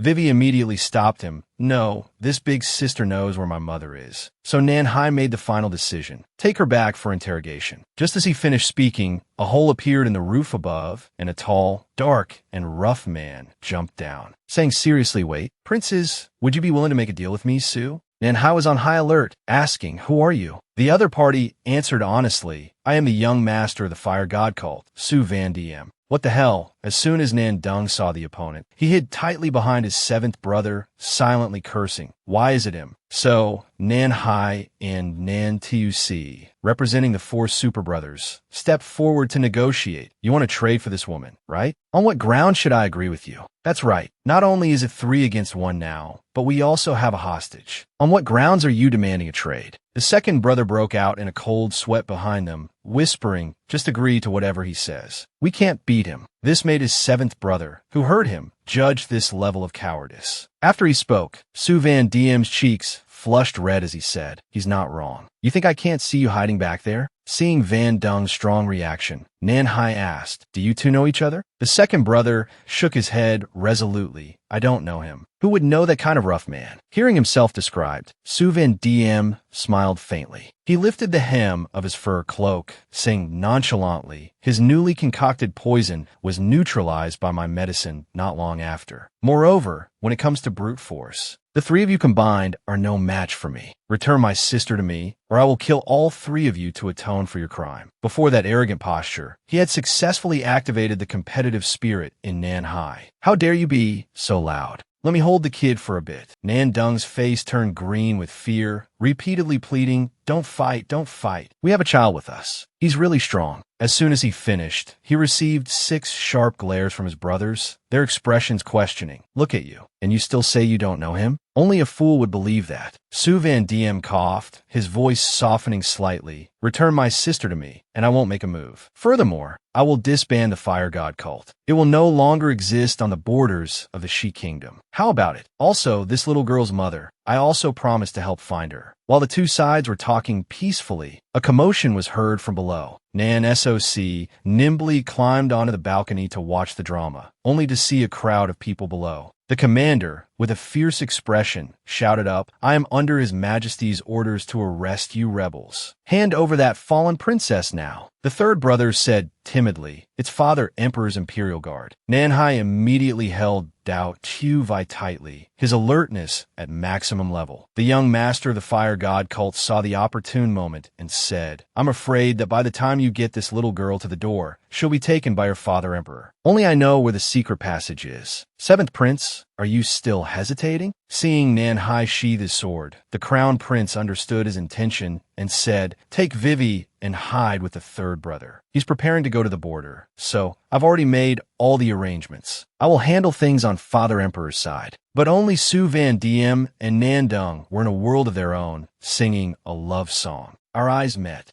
That dark-skinned man bluntly threw his cloak over the second brother's head, snorting coldly, "We'll meet again. Let's go now." The commander below gave a fierce order, search for me. Bring those rebels back to kneel for judgment. Suddenly, a voice called out, no need to search. There's no one left inside. The commander stammered, Is that the second prince? The Imperial Guard is not under your command, so I cannot follow the second prince's orders. Just as he finished speaking, Nantusi, his aura shining brightly, spoke up, Then what if it's my command, Grand Commander? The soldiers below immediately knelt down, paying their respects to the Crown Prince. The commander of the Imperial Guard reported softly, Your Highness the Crown Prince, this is a hideout for traitors. Why are you and the second prince here? Nan Dung said sassily, What's this? Does the Crown Prince need to report his whereabouts to you? Seeing that his authority was sufficient, Nantusi said, It's fine. My second brother and I received intelligence and came here to investigate. But unexpectedly, when we arrived, there was no one left inside. The commander bowed his head, saying, This humble official received His Majesty's order to come here and arrest the traitors. I ask for your Highness's permission to search inside. The Crown Prince radiated a sparkling aura, but his words were heavier than gold. You don't believe my words? Seeing him still stubbornly say this, Nantusi coldly emphasized, You really don't believe me? The commander broke out in a sweat and said, Then this humble official will escort you back to the palace. Your Highness, please lead the way. In his heart, he was already chanting, Why do I feel like provoking this person is even scarier than angering the emperor? Nantusi said carefully, I will explain to Father Emperor later. You can rest assured. And so, the Crown Prince and the second brother rode together in the same carriage. But the atmosphere was very awkward. It wasn't until the honest eldest brother asked, Do you know Su Van Diem? That Nan Dung averted his eyes, saying evasively, Well, it's just a casual acquaintance. Nantusi didn't probe further, asking seriously, Then is his promise reliable? Will seventh brother's group be in any danger? The second brother shook his head, musing, Probably not. He's a man of his word. After speaking, he recalled the other's words, Even if you run to the ends of the earth, I will find you. The second brother frowned, saying, If seventh brother fights him one-on-one, it might be hard to determine a winner. But he's bringing along those two tails, Vivi and Nan SOC. It's hard to say. The Crown Prince sighed in relief, saying, That's good then. Next, we have to deal with Father Emperor. At the same time, in a secret passage beneath the Fire God cult, while Su Van Diem thought with a dark face, I haven't been here in years. Has M.O.R. become so thorough that every path has a trap? The third and seventh brothers were whispering to each other. His expression is so serious. We don't know what kind of trap is ahead. It's best to be on high alert. Su Van Diem's face was grave as he thought, Which way is the exit? And Hai's eyes widened in worry. Wait, this guy wouldn't. Until Dao Chuvai softly called out, Uncle. Van Diem paid attention and glanced at the little girl. The young and naive Vivi said honestly, Are you lost? As the dignified young master of the Fire God cult, he froze, only saying after a long moment, No. This left the Nan brothers speechless. What was with that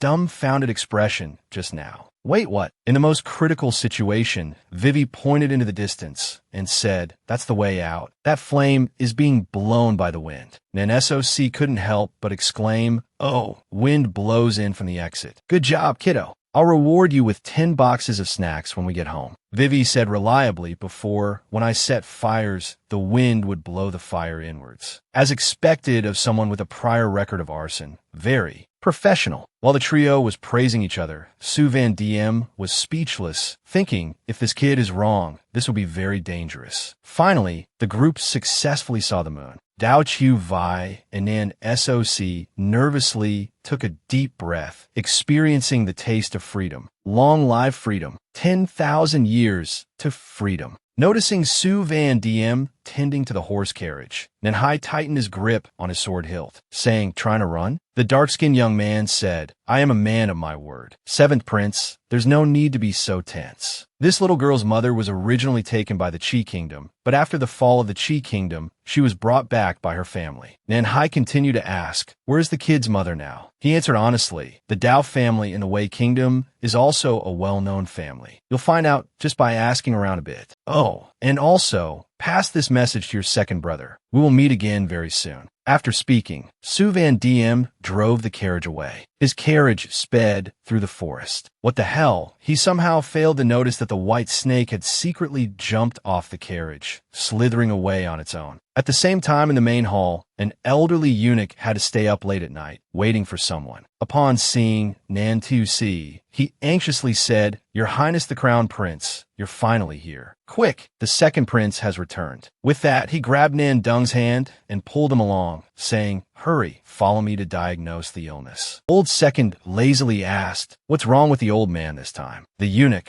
on the verge of tears, said today His Majesty chose Consort Zhen's tablet. Not long after he went in, Consort Zhen called for the imperial physician. She said His Majesty fell unconscious after just 2 cups. This servant just... Old Second cheekily asked, "Is it really because of the wine? Couldn't it be something else?" He immediately got a smack from his elder brother. "Second, brother, you must watch your words in the palace." Nan Dung clutched his head, saying, "But it's the truth. The old man is so old. Does he still want to give us another little brother?" Nan Tu-si struggled to maintain his composure. "Can't you just hold your tongue for me?" But the second prince was as bold as ever, expressing, "What's there to be afraid of? The old man still needs a rebellious son like me to save him." The eunuch was at a loss for words, thinking to himself, the second prince is truly worthy of being the son His Majesty wants to strangle. He's truly unparalleled, living up to his reputation. After entering the emperor's bedchamber, Nan Dung became much quieter. He seriously examined the illness. This pulse isn't the blood scattered? So he ordered someone to bring him that cup of wine. The eunuch reported,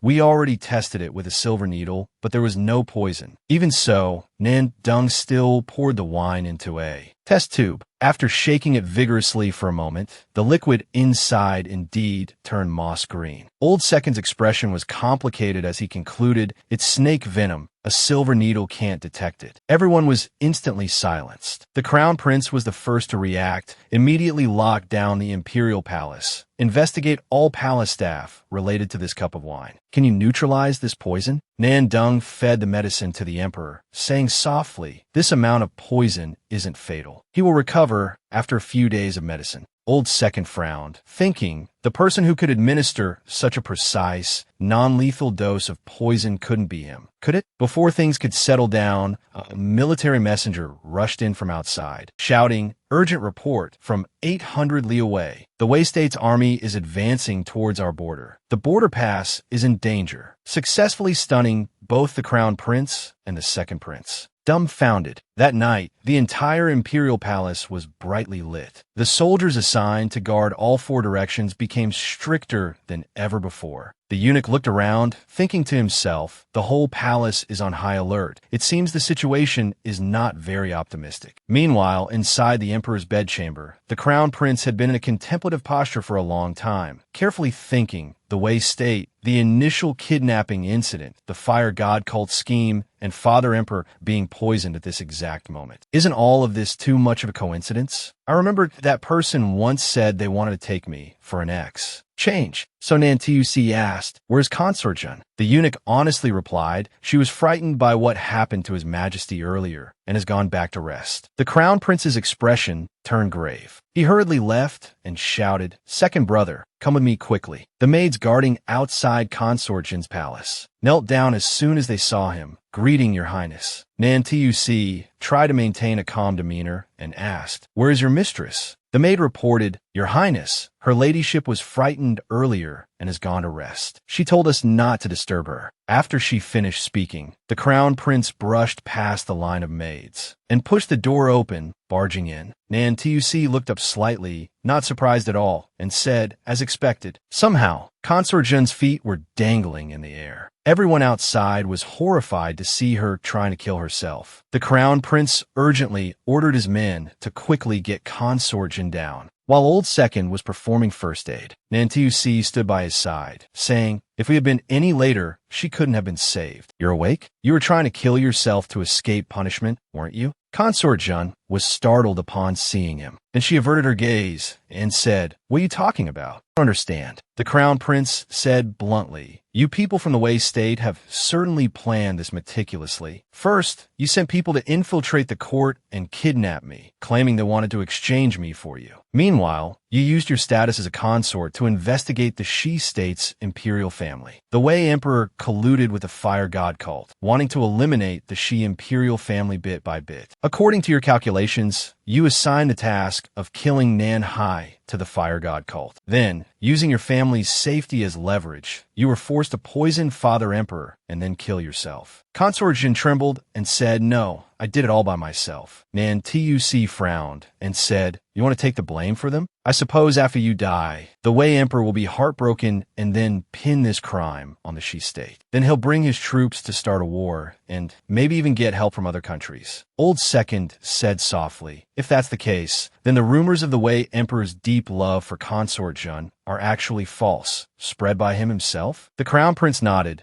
That's roughly the play he wanted to stage. Consort Jin should be the one who knows this best. As she listened to every word, Consort Jun's expression became more and more distorted. She clutched her head and screamed, "I don't want to die, but my entire family is in his hands." Nan Dung snorted coldly. This kind of treacherous official from the Wei state truly lives up to his Mother Finji reputation. "But why was our father emperor poisoned but didn't die?" Nan Tuc said, "The fire god cult is very skilled with all kinds of poisons. This snake venom was probably made by them. As for why Father Emperor didn't die from the poison, it's probably related to that person, you know." When Old Second heard that person, his face twisted as he thought him. No way, if even Big Brother thinks so. The crown prince, ever reliable, said, "Pass down the order. Immediately light the beacon towers and order Old Seventh to assemble the troops to engage the Wei army. Tie up Consort Jun and bring her to the battlefield. Starting tomorrow, I will manage the court's affairs." The eunuch beside the emperor immediately accepted the order. This domineering scene was an eye-opener for Nan Dung, who thought, outsiders all say our Yin state's crown prince is incompetent. Turns out he was deliberately hiding his true abilities so that outsiders couldn't guess his real power. Old Third was right. Big Brother is indeed the most formidable. So Old Second stuck close to the crown prince to feel more secure. At the same time, at the third prince's residence, although the table wasn't filled with mountain delicacies and seafood, it was full of worldly delights. Dao Chu Vai and Nan Soc, running on the same Enjoy Life operating system, thought this is the life. Old Third said, while munching, "Let's just wait here until Big Brother send word." Nan Hai said helplessly, "Can you find me a different set of clothes before we eat, please?" Nan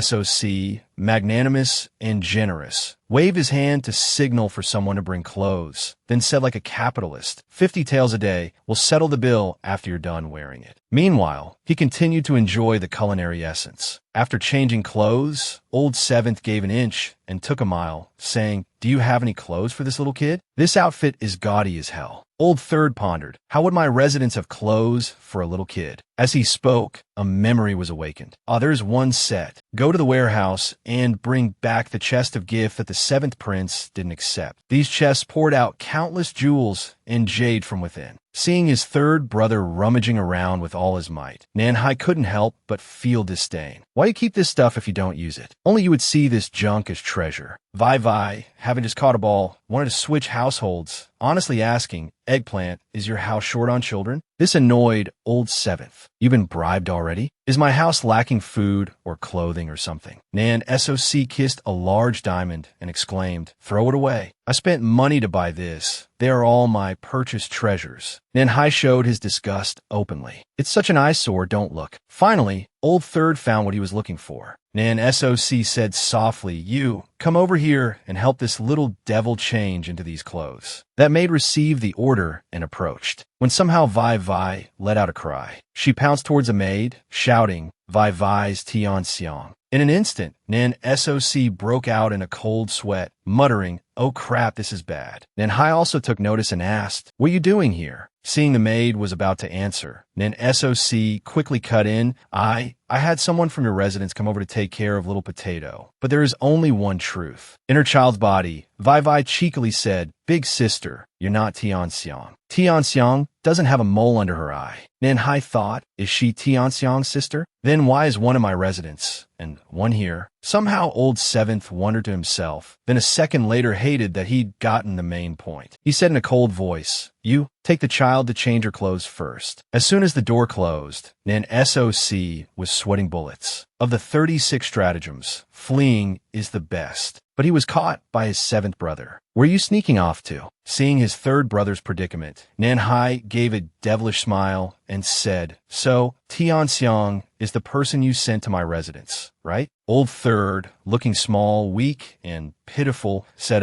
Old Seventh, please listen to my explanation. Nan Hai just swung his arm, punching the air, which scared Nan SOC into trembling. What do you want to do? He muttered, Are you really going to hit me? Old Seventh let out a cold laugh, and exclaimed, What am I doing? Getting revenge, of course. After a series of cracking his knuckles, came Old Third's blood-curdling scream, Don't. I'll tell Big Brother. Old Seventh, you bastard, don't hit my face. It was so noisy inside that the eunuch outside felt embarrassed. Your Highnesses, if you're finished, please come out to receive the decree. Hearing that, Nan Hai magnanimously stopped, while Nan SOC, whose soul had nearly left his body, said, I need saving too. As soon as he heard a noise from the next room, Nan Hai immediately rushed out, dashing past the poor eunuch. Seventh Prince, this is from the Crown Prince. But the only reply he got was a gust of wind. The eunuch was speechless, thinking, now that I think about it, I think I just heard a woman scream. When he focused on the matter at hand, he found Nan SOC in despair, using his blood to write a letter cursing Old Seventh as a damn dog. Bastard. At that moment, Nan Hai ran towards the source of the scream. He kicked the door open with great force, calling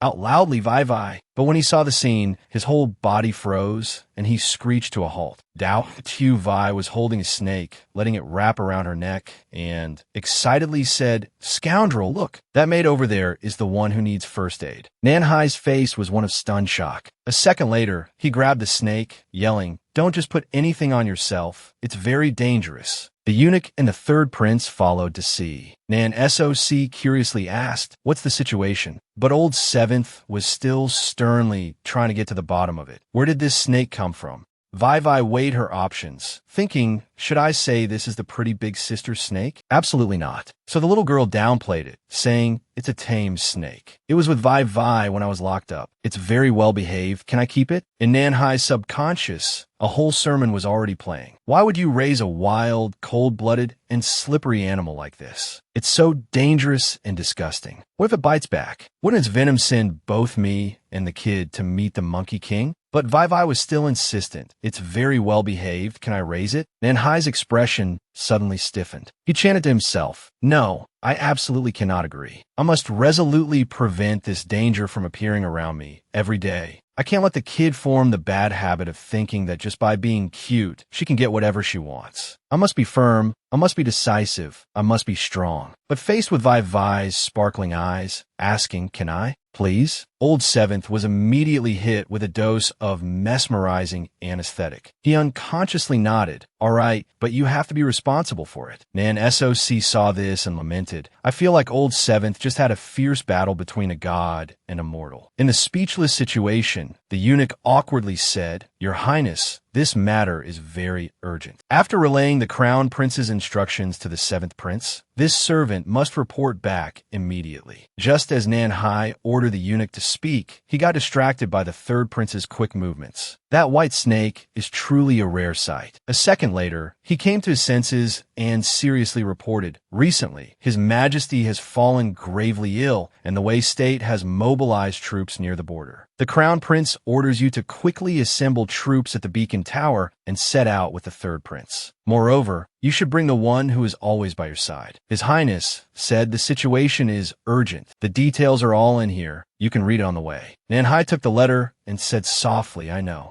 Suddenly, the eunuch received an affectionate pat on the shoulder from Nan SOC, whose sparkling eyes said more than words. My big brother must have brought something for me too. The eunuch suddenly remembered and fumbled around his clothes to pull out an item. He said softly, "Indeed there is. This is the spending money the Crown Prince gave you." He also instructed that the journey would be hard for the third prince, but you shouldn't feel wronged. Old Third hugged the stack of money to his chest and wailed, "In this world, only Big Brother loves me the most, and Old Seventh is the most hateful." While Vai was feeding the white snake fruit, Nanhai approached and whispered to her, "Do you want to come to the border with me? It's very harsh there. To be honest, I shouldn't take you. If you stay here, I'll take you to the Crown Prince's residence for him to take care of you." In his heart, he thought the kid would surely want to go to his imperial brother's place, but was surprised when Vai tightly gripped the hem of his clothes. Wailing, "Are you trying to send me away? I don't want to leave you." Nanhai smiled gently, his heart warm with the scent of a spring breeze. "We'll be together." He picked the little girl up, letting her freely play with his hair. After settling things, Nanhai said in a low voice, "I'll have the butler pack your things. As for Vai, I'll ask you to take care of her for a bit." The Vai in the story was already fast asleep. Before leaving, Old Seventh didn't forget to grab his dear third brother by the shoulder and say coldly, "Don't take care of her too much." The implied warning was, try teaching the kid any nonsense and see if your tongue is still there. In the end, to provide more attentive care, Nan SOC woke Dao Chu Vi up, and this morning we have a panda-eyed ASOC and a Vi. The poet sat watching the group from the seventh prince's residence arrive. As soon as the butler saw the little girl, he sobbed, "Young miss, his highness told me. You really made me worried to death." She ran over excitedly, saying, "Look, Vi's treasure." The butler looked at the white snake coiled on her head, pretended he couldn't see clearly, and praised with flowery words, "Young Mrs. New Hat is truly special." Nan SOC looked at the mountain of luggage behind them and called out, "Your seventh prince is going to war. Why bring so much stuff?" The butler replied, "These are all prepared for the young Mississippi. His Highness's things are over here." Old Third looked at the small bundle and couldn't stop laughing. Suddenly, I feel a bit of sympathy for Old Seventh. But the butler was a crybaby, saying, "The young miss is going all the way to the border this time. This old servant wishes he could bring the whole residence along." A while later at the gate of Yin State's capital, the Crown Prince said tearfully, "Nan Dung has to stay and take care of Father Emperor, so he couldn't leave. It's just me here to see you all off." But what made Nanhai freeze was the two dead weights, Nan SOC and Vai, hugging his elder brother's legs and crying. The Crown Prince let Nan SOC hug him tightly, carefully reminding him, "Remember to take care of your health on the road, and you must listen to Old Seventh." Does Old Seventh really want to take Vai? The battlefield is very chaotic. The reliable Nanhai said, "I will take good care of the kid." Old Third, with his eyes swollen from crying, asked, "What about me?" With that, Nantusi radiated the aura of a rich air, saying, "I heard you wanted to bring Vai along, so I prepared a carriage." The trio of troublemakers stared mesmerized at the luxurious carriage, exclaiming, "This carriage is too extravagant." Only the Crown Prince sighed quietly, "You two come here." Then he hugged the trio of troublemakers tightly, saying gently, "No matter what, you must come back alive." The banner of the Yin State fluttered in the wind, and the soldiers were fully assembled. Nanhai sat on his warhorse, looking heroic and dashing like a great general. Atop the gate of the Yin capital, the Crown Prince raised his wine cup, personally sending his two younger brothers off to the battlefield. "I wish all the soldiers and generals a swift return." As Nanhai raised his wine cup, the entire army shouted the slogan, "Protect the motherland. Not an inch of land will be yielded." The group was arduously traveling the long road, but it was a different scene inside the luxurious carriage. Dao Q Vi and Nan SOC exclaimed in unison, "Wow, it's so spacious we can even roll around." Suddenly, Old Third sat up and said seriously, "Little potato, these few days Old Seventh has to lead the army, so I will take care of you." With that, he said cheekily, "Most importantly, no one is managing us." So the two of them had a grand party inside the carriage, until they heard the sound of the door opening. The munching actions of Vai and SOC also stopped. They said mechanically, "Huh? Old Seventh, you're here?" Nanhai snorted, coldly looking at the battlefield before him, and said softly, "I knew it would be like this. Teacher, please come in." As soon as he finished speaking, the Grand Tutor was seen entering with a stack of books. Vai and Nan SOC were so scared they dropped their pastries. Nanhai said coldly, "Seeing you two so happy to see the teacher, I can now lead the army with peace of mind." The Grand Tutor nodded. "Seventh Prince, rest assured, this old man will definitely teach these two." to be proper people. The door had barely closed when the Grand Tutor's cough echoed, startling the two of them. Their bodies instinctively knelt before the study table. Nan SOC was furious, cursing inwardly. Old seventh, just you wait. But wait, that's not right. I finished my studies a long time ago. Why do I still have to study? As for Nan Hai, after leaving that carriage, he went to the carriage imprisoning Consort Jin. As soon as she saw him, she said aggrievedly, "Seventh Prince, do you want to kill me?" Nan Hai didn't bother to speak, just swung his sword in a sharp arc. Consort Jin hurriedly shut her eyes, waiting for the pain to come. But when she felt her hands were free, she was stunned into a daze. She asked curiously, "Aren't you afraid I'll run away?" Nan Hai snorted coldly. "In a wilderness like this, I doubt you'd risk becoming food for wild beasts." Consort Jun became vigilant, asking, "What exactly do you want to do?" He said in a serious tone, "Do you want to kill the Wei Emperor?" She was terrified. "That's impossible. My family is all in his hands." Old Seventh kept a cold face, saying, "So you're determined to die? Do you think they will spare your family after you're dead?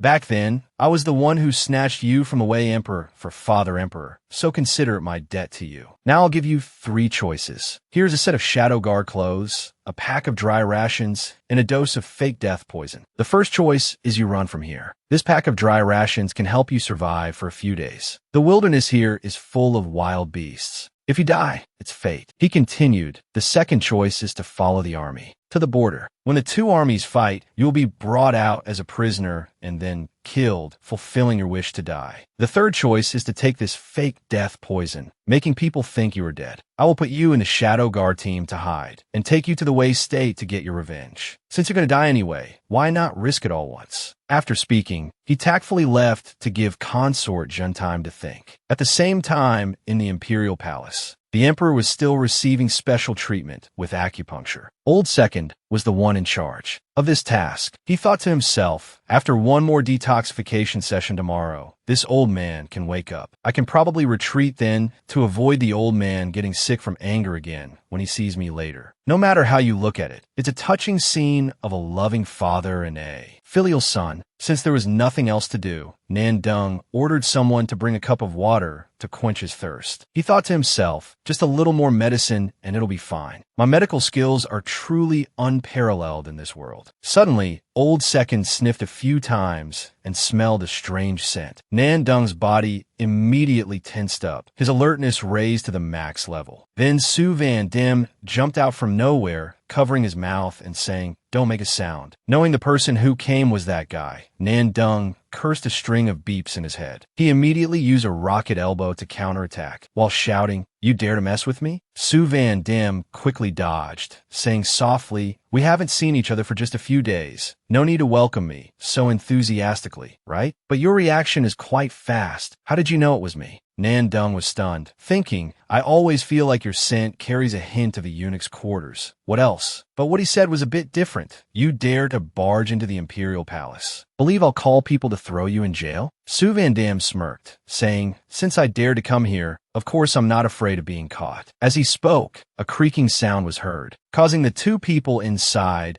to unconsciously fall silent. Seeing a third person enter, Nan Dung immediately pushed Van Diem away. "Someone's coming. Why aren't you leaving?" Seeing that no matter how much he pushed, this person stood firm, Nan Dung felt flustered. For some reason, Su Van Diem smiled, then immediately pulled him into hiding. He held Old Second tightly, asking, "Why are you so nervous? Are you in a hurry to get me caught?" Because the 2 of them were too close, Nan Dung was too embarrassed to curse. Him. There was only the poor eunuch with a bowl of water in his hand, wandering around looking for him. It wasn't until he heard the second prince say, "I'm treating His Majesty, just leave the water there and go," that the eunuch still hesitated. "There's one more thing. I want to report to the second prince." The 7th prince sent word that Consort Jun committed suicide by drinking poison. Nan Dung's eyebrows furrowed slightly. He said, "All right, I know. You may leave." After the eunuch left, Old Second honestly asked, "Was Consort Jun's matter you're doing?" Su Van Diem lazily said, "I'm here right now. How could I poison someone to death?" Old Second turned into Satan, shouting, "Then who else? You're still lying there." So the man felt guilty and said softly, "Didn't you say that old man treated you very badly before?" I found a painless, itch-free poison to punish him a little. Nandung, are you surprised? Do you still remember? Su Yinyin said as he dragged the person away, your medical skills are excellent. This old man will wake up in a few days. No need to bother with him anymore. If he's fine, then pack up and come with me. Nandung forcefully shook his hand off, bristling as he said, you can get lost yourself. Who wants to go with you? Su Yinyin jumped onto the windowsill and said softly, then you can decide for yourself. Your two younger brothers are on a military campaign. I hope nothing happens to them. Hearing this, the second brother became irritable. You dare touch my younger brothers, I will. Before he could finish his sentence, the other person grabbed him by the collar, pulled him in for a kiss, and was heard asking playfully a what? Nandung's entire body flushed red as he mechanically scolded, you insolent, ill-mannered, shameless person. But Su Yinyin just smiled, saying fiercely, on Nan, this time, it's your turn to pursue me, making the second brother tremble with anger. Sure enough, the very next day, the crown prince brother received a letter. I've gone to find seventh brother. I also conveniently took some jewels as a treatment fee. You don't need to be surprised. Signed, Nandung. The Yin Kingdom's army had already traveled a long way when a soldier suddenly rushed to report, Your Highness, the Wei army has burned the vanguard supply wagons. After extinguishing the fire, only half of the remaining food was saved. The air around Nanshi turned cold as he said, they really are tired of living. Pass down the order. The grain convoy is to temporarily slow down. Wait for escort reinforcements. After dealing with the pressing military matters, the seventh brother had some free time and wanted to drop by his luxurious carriage. What the hell? As soon as he opened the door, he was hit by the strong smell of ink, stacks of paper with scribbled handwriting on the floor, and the sound of complaints. Just like the laments of the third brother and Wei Wei. Come on, little potato, there's probably still a lot of homework.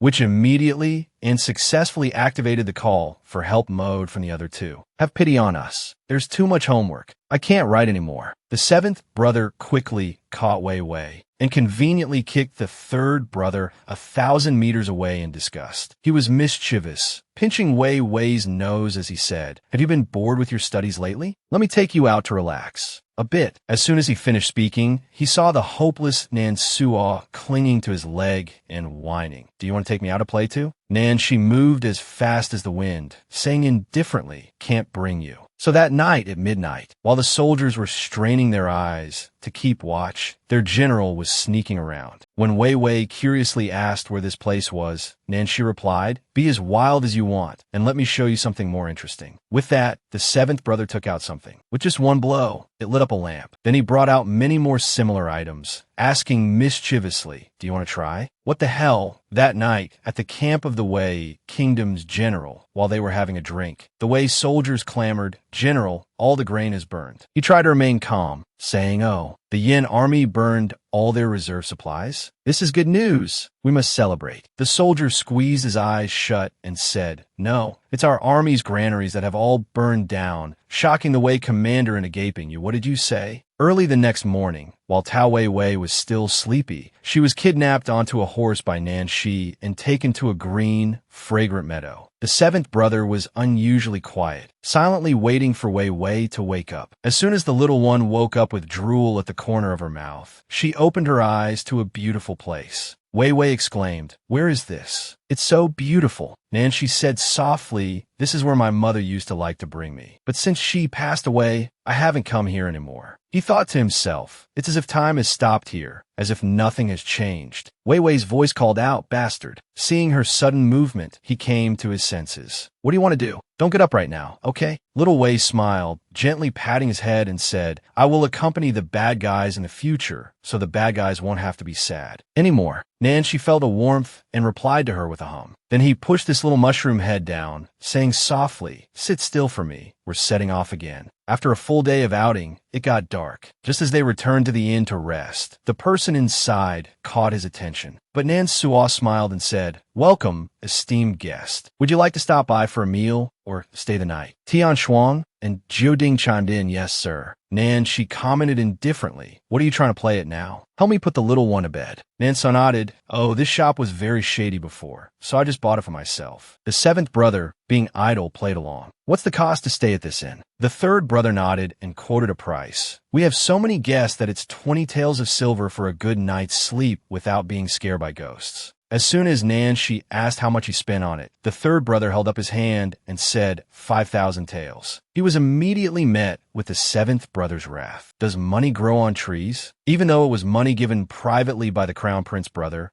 Suo still said meekly, wait a moment, I'll calculate an amount for you. Then he took out an abacus, gesturing as he said, I'll charge 10 taels per person, so 10 people would be 100 taels. This is a main thoroughfare, with no villages or shops nearby. At least 20 people pass by for business each month. The investment will be recovered within a year, and I'll buy another one in that time. I can count money even while lying down. Nan, she gave him a look of concern reserved for the mentally challenged. Then he honestly commented, no one would stay at an inn that costs 10 taels of silver a night, successfully shattering Nan Suo's extraordinary optimism. Just as he finished speaking, the inn door was pushed open, and Nan Dung ran in panting. This left his two younger brothers stunned. Second brother, why are you here? The second brother didn't have time to say a word, immediately rushing over to the two rascals, looking left and right to check them over carefully. Only then did he breathe a sigh of relief, thinking, luckily, no one was poisoned. Then Nan Dung started to limp. Nan she asked, hey, are you okay? The second brother replied, me? I'm fine. I miss you all so much that I rushed here without stopping. But as brothers, both Nan Shi and Nan So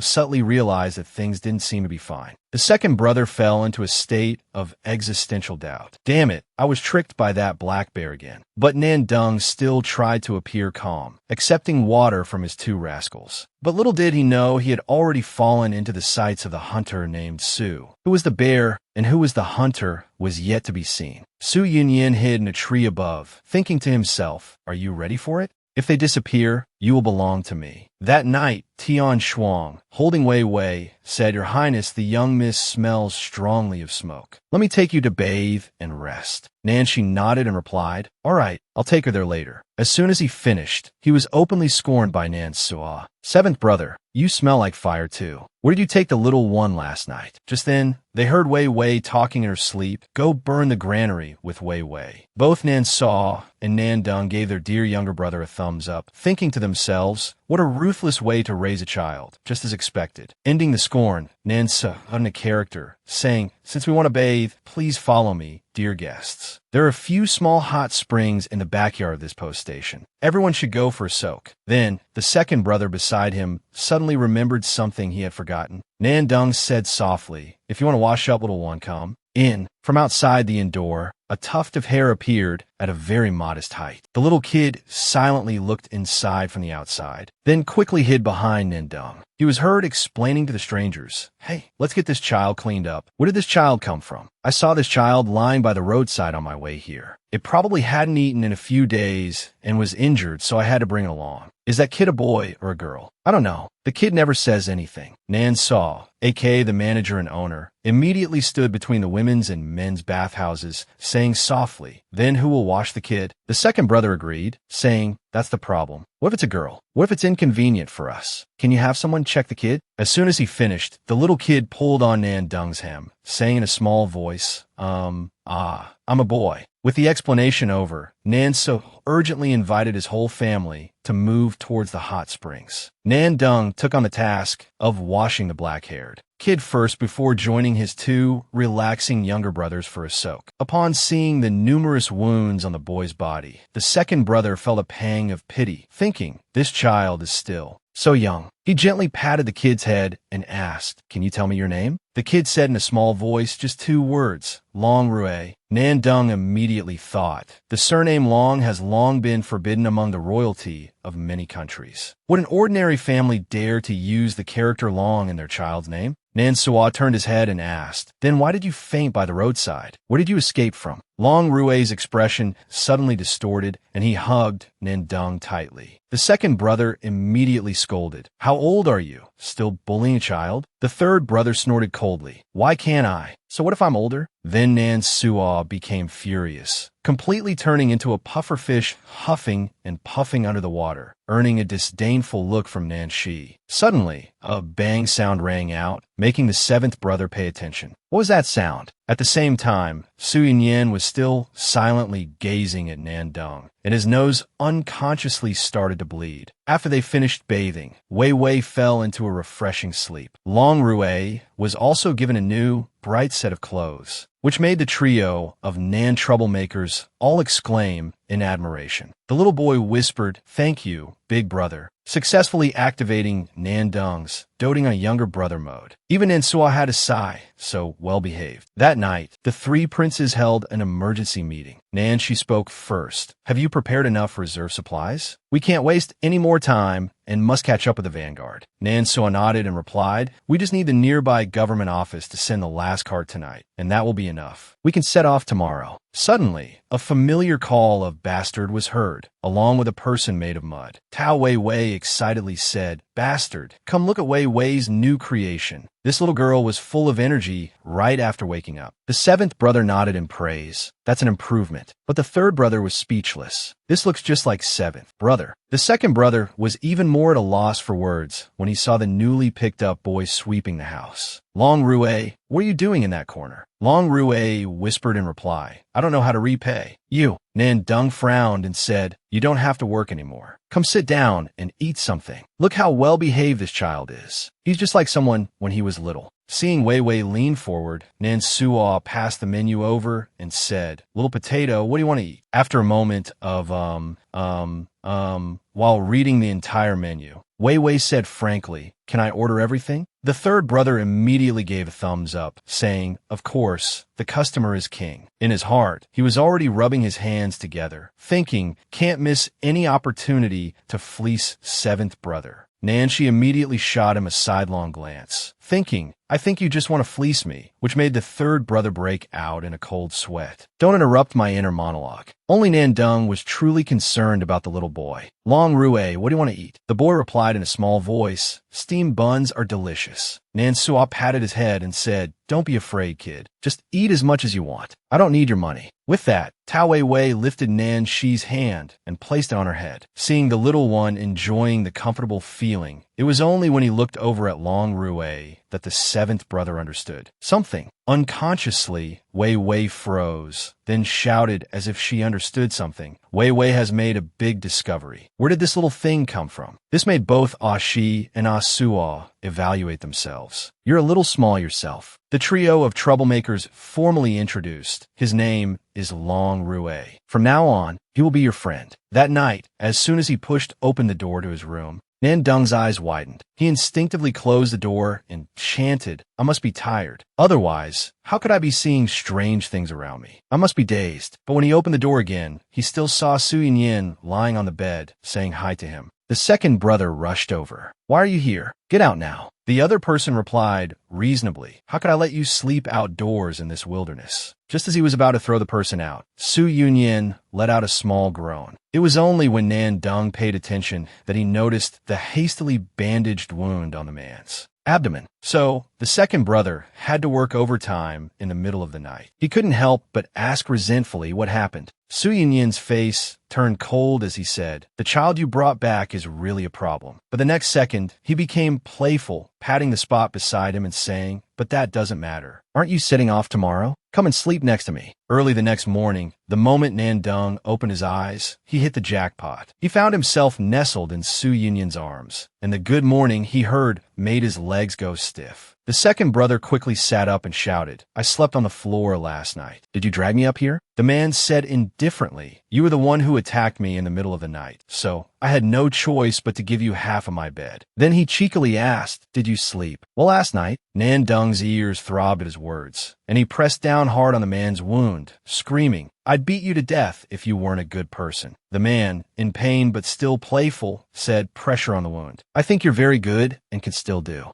Many things. Halfway through the assassination attempt, the door was pushed open, and Nan Suo poked his head in, saying, "Second brother, good morning." Before he could finish, he was shocked by the scene before him, freezing him solid. Nan Dung quickly dodged, shouting, "Don't misunderstand me," while young master Su said lazily, "Brother, come on in." Then Suo showed his disgust. "Who's your brother?" The second brother was so scared he stuttered, "WHWH, what do you want to do?" "Don't touch my younger brother." Yin Yin replied, "What are you worried about? I just prepared a small gift for my younger brother." With that, he took out a sparkling, luminous pearl from his clothes, mesmerizing the third brother. "Is it really for Ah Suo?" Seeing his younger brother's hopeless look, Nan Dung thought to himself, "Why do I have a bad feeling about this?" Sure enough, Nan Suo took the treasure and left, smiling brightly as he said, "Well then, you two sleep a little longer. I'll go pay first." This left Nan Dung utterly embarrassed, shouting, "You sold me out for this? And what the hell is GOL? You heartless thing." Then he held out his hand towards Su Yinyin, making the other person ask in confusion, "What?" The second brother broke out in a cold sweat, saying softly, "Give me more money. I have a feeling a certain guy will trick me into paying more hush money again." As he walked down the corridor, Nan Suo saw them and judged, "Is it necessary to practice when you're still so short?" She watched the two kids practice and said softly, "The border is not like the capital. Children must always have some self-defense skills." "And what have you been up to?" Nan Suo had a selfish thought. "Should I tell seventh brother?" "Yes, this is just that guy's fee for changing the statement. I'll ask second brother for some protection money later." I'm so smart." Before he could even make a sound, he was lifted up in a daze, and then placed neatly on two stakes. The third brother complained, "Why do I have to stand on this too?" Nancy was openly contemptuous. "Do you think you can protect yourself?" Nan Suo couldn't argue and had to swallow his bitterness. While the three of them were diligently practicing, from behind a tree, someone drew a bow, wanting to aim at Long Ray. Just as the arrow was about to reach the boy, Nancy became alert. With quick hands and feet, he carried the boy away. Although the arrow missed, it gave Long Rui a big scare. The arrow was firmly embedded in the wooden stake. Wei Wei ran over in a panic. "Long Rui, are you okay, little one?" Nancy held the trembling Long Rui tightly in his arms, asking softly, "Are you hurt?" He himself frowned, thinking, "I was afraid it would be like this." It seems this child has encountered many similar things. That's the problem with everything. He gently comforted the boy, saying softly, "Don't be afraid." Then he strode away, acting as fast as lightning while saying, "Long Rui, looks fine. It should be like this." Nancy gathered a force, channeling it into the arrow in his hand. With just a light flick of his finger, he sent the arrow flying back towards a tree. After it pierced through the tree, a cry of pain was heard. This incredibly cool moment successfully stunned Long Rui. Nancy said in a cold voice, "Jiao Ding, tie that person up for interrogation." Jiao Ding acted quickly, shouting, "Understood," and vanished in a flash. Just as things were handled, Nindung walked by and asked softly, "What are you all doing here?" Wei Wei, hugging Ninshi's thigh, said angrily there was a bad guy just now. He wanted to attack Long Rui with a very fast arrow. It came, and then, hearing this, the second brother remembered what Su Yunyan had said. That child has attracted two assassin organizations. Both are first-rate masters. He thought to himself, even I could be attacked when I'm near the kid. He could never be a child from an ordinary family. So, the second brother tactfully patted the third brother's shoulder and said, "Take the children inside to play." Nansa nodded in understanding and went to coax the two kids, saying, "Let's go eat some candied hawthorns." As soon as they left, Nandung said in a low voice, "I'm afraid that kid Long Rui has an extraordinary background. With him, things like this will surely happen to Long Rui again." Nancy said softly, "What?" The second brother clicked his tongue, lamenting, "He's so young, yet he has scars all over his body. My conscience can't let it be, but I'm afraid it will cause trouble for you." The seventh brother immediately said, "If you can't even protect a child, how can you talk about leading soldiers to fight, right?" Suddenly, Jiao Ding came running over. Speaking quickly, "Your Highness, the man is dead, with poison in his mouth. I checked and found that this man has a tattoo on his waist, suspected to be the mark of the Wei Imperial Guard." Both the seventh and second brothers became pensive. The shadow guards of the Wei Kingdom's imperial family? Is this child's background related to the Wei Kingdom's imperial family? Nancy frowned and said, "Let's think about it on the way. Since we've been targeted, let's hurry. And if the trip is delayed by 2 days, we should catch up as soon as possible. Let's start now." Jiao Ding cupped his fist and said yes. So the Yin Kingdom's army continued its journey on foot. Inside the luxurious carriage, Nan Suo slept soundly, clutching his hush money tightly, while Wei Wei thoughtfully said, "Try this, it's delicious." Nan Dong stared at Long Rui, thinking to himself, who could he be? An enemy of the Wei Emperor, or the Wei Emperor's own blood? The Yin Kingdom's army had moved into a rugged, hilly area. Seeing Tao Wei Wei always frowning as she looked outside, Nan Suo ruffled the kid's hair and said softly, "Don't worry, seventh brother will take the lead in supporting the front line, and we'll meet him soon." Wei Wei said worriedly, "Will the bastard be hurt by the bad guys?" Nan Suo puffed out his chest and said, "Who do you think you're worrying about?" "That's my younger brother." Sure enough, the Yin Kingdom's border army had indeed run into an ambush. A fierce battle had truly broken out in the winding canyon. The soldiers of both sides carried the hopes of their nations. Neither was willing to yield to the other, slashing and slashing relentlessly. The commander of the Yin Kingdom still gritted his teeth, trying to hold on as best he could, until a soldier pressed his back against him and said softly, "General, this attack by the Wei Kingdom is too fierce. The soldiers killed and wounded are horrifying. The defensive line here is breaking quickly. I can't hold it anymore." As soon as he finished speaking, he saw Wei Kingdom's soldiers swarming in, attacking head-on.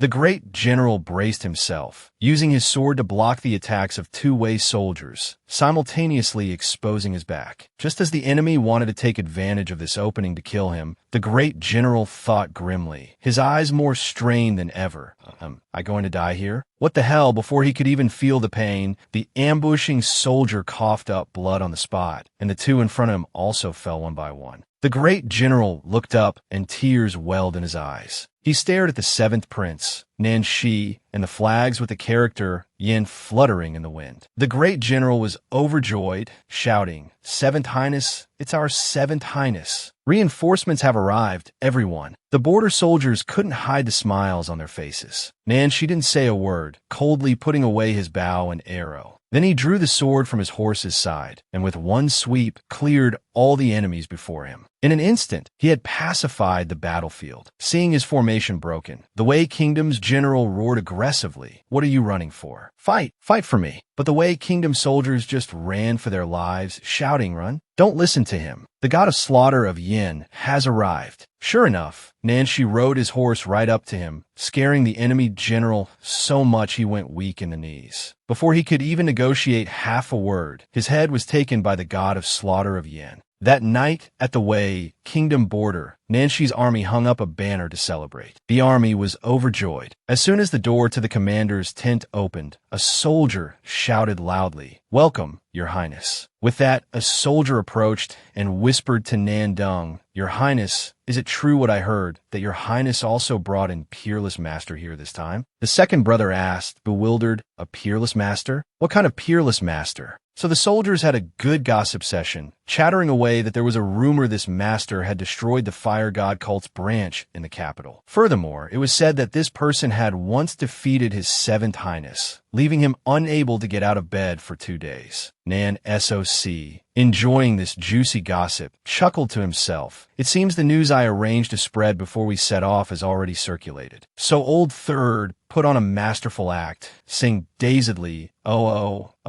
are you talking about the person who once saved the crown prince? It's still hot this time of year. The one from the Wei State's horse and grain house, or something." Nan Dong at the side frowned and asked, "Are you talking about that person? Is there really such a person?" Nan SOC nodded and said, "Yes. Am I not telling the truth? Isn't that the truth?" Old Second's eyebrows knitted together tightly, and he whispered, "It seems it looks like there really is such a person." Hearing his third highness say, "So?" the soldiers eagerly inquired, "Really? So there really is such a person? Then where is this peerless master now?" While Nan SOC was mysteriously saying that person is a master who is very, very, very tall, Wei Wei, who had been left behind by Nan SOC, came forward at the same time and said, "I've finished cleaning up eggplant." The little girl's appearance momentarily plunged the atmosphere into an indescribable silence. But a second later the soldiers exclaimed, "A peerless master can't be this cute, can they?" After returning to the barracks, Nan Dong delicately asked, "What just happened?" Nan SOC, as if just waiting for his second brother to ask, blabbered on.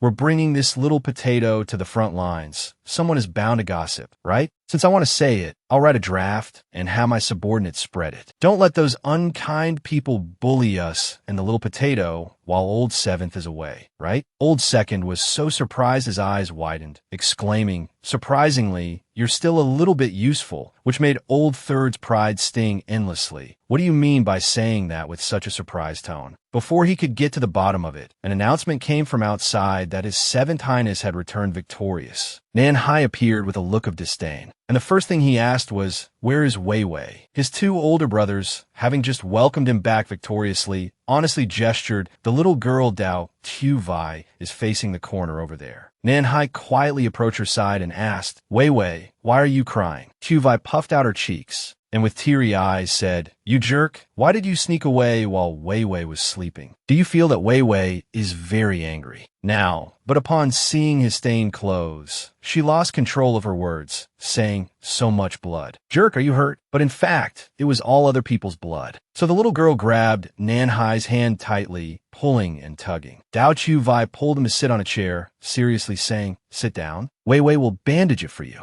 Seeing Nan Hai persistently deny it, Wei Wei, this isn't my blood. The little girl then scolded her second brother, saying, don't talk during treatment. Then she obediently listened as Old Second said, here are the tools. After a period of focused fiddling, Wei Wei finally managed to cut the bandage, successfully turning Nan Hai into a lame crab with two huge bandage claws. Wei Wei, with an expectant look, said, how does it feel? Nan SOC had already fainted from laughter, and Nan Dung also chuckled and said, this hammer could beat a lot of people to death. Old Seventh humbly replied, in the future, my injuries will have to depend on you, kid. One night, Nan Hai whispered, second brother, I will follow you. The general has confirmed the next tactical deployment. The wounded are all gathered in the tents to the north. Nan Dung nodded, leave it to me. So Old Second went to the northern tents alone, and as soon as he entered, he received a distress signal from the imperial physician. Your Highness, the situation is not good. There are too many wounded, and our military physicians are limited. I'm afraid too many people couldn't wait to be treated. It's just. Nan Dung signaled for the other person to calm down. He himself looked around at the injured soldiers, thinking to himself, there's no comparison here. The battlefield is truly brutal. Then he put on a veil and asked in a serious tone, what is the exact number of wounded at present? How many military physicians are there in total? The other person replied nervously, there are a total of 15 military physicians and 50 medical soldiers, including us. The current number of wounded is over 3,000 people. He then brought out 3 colors of string, giving careful instructions, send these to the military physicians. Before treatment, triage the wounded. Minor injuries are to be tied with a green cloth strip and left for the medical soldiers to bandage it. Minor injuries are to be tied with a green cloth strip and left for the medical soldiers to bandage it. I'm afraid the largest number of wounded are those with moderate injuries who are still conscious. Assign them to the military physicians. Then he concluded, for those with severe injuries, whose consciousness is in danger, tie a red cloth strip to the wounded person's arm and bring them to these 2 front tents. Send 2 military physicians to handle it with me. This way, the treatment time for each wounded person can be saved. Let more wounded people be treated.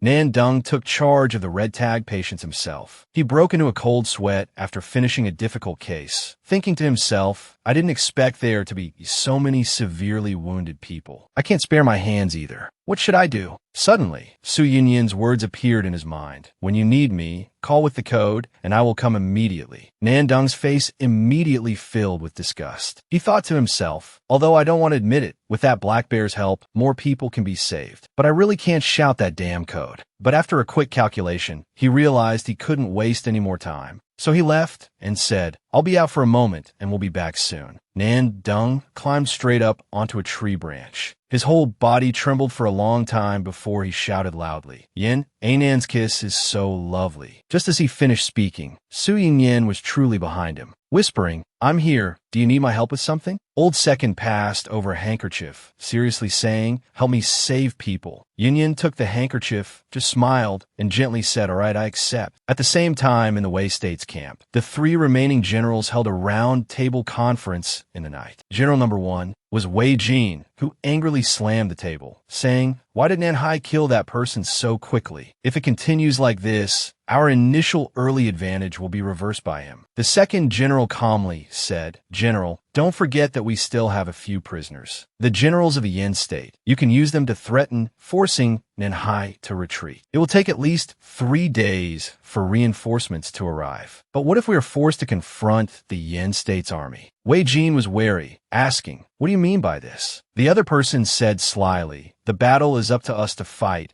and the elite masters of both sides will duel one-on-one in an arena. If we win once, Nanhai will retreat 10 miles. If they win once, we will return one of their captured generals." The other person at the table also agreed, "That's right. This not only delays time, but also causes us no harm." Wei Jin then laughed loudly, saying, "Thanks to the military strategist this time, who helped us successfully capture the Yin state's generals alive. How the hell is Su Mo here?" She said indifferently, "That is the general's reward. I believe this time they may or may not win. It depends on whether you could drive Nanhai to his death." Wei Jin was contemplative, saying, "Do that to the god of slaughter, Nanhai. I don't believe anyone in this world can do that." In Su Moer's subconscious, the short figure of Dao Chu Vai appeared, and she said profoundly, "It will be very simple if you grasp his weakness. Then killing Nanhai will be as easy as turning over your hand." At the same time, Nandung was still diligently treating the soldiers, while Su Yinyan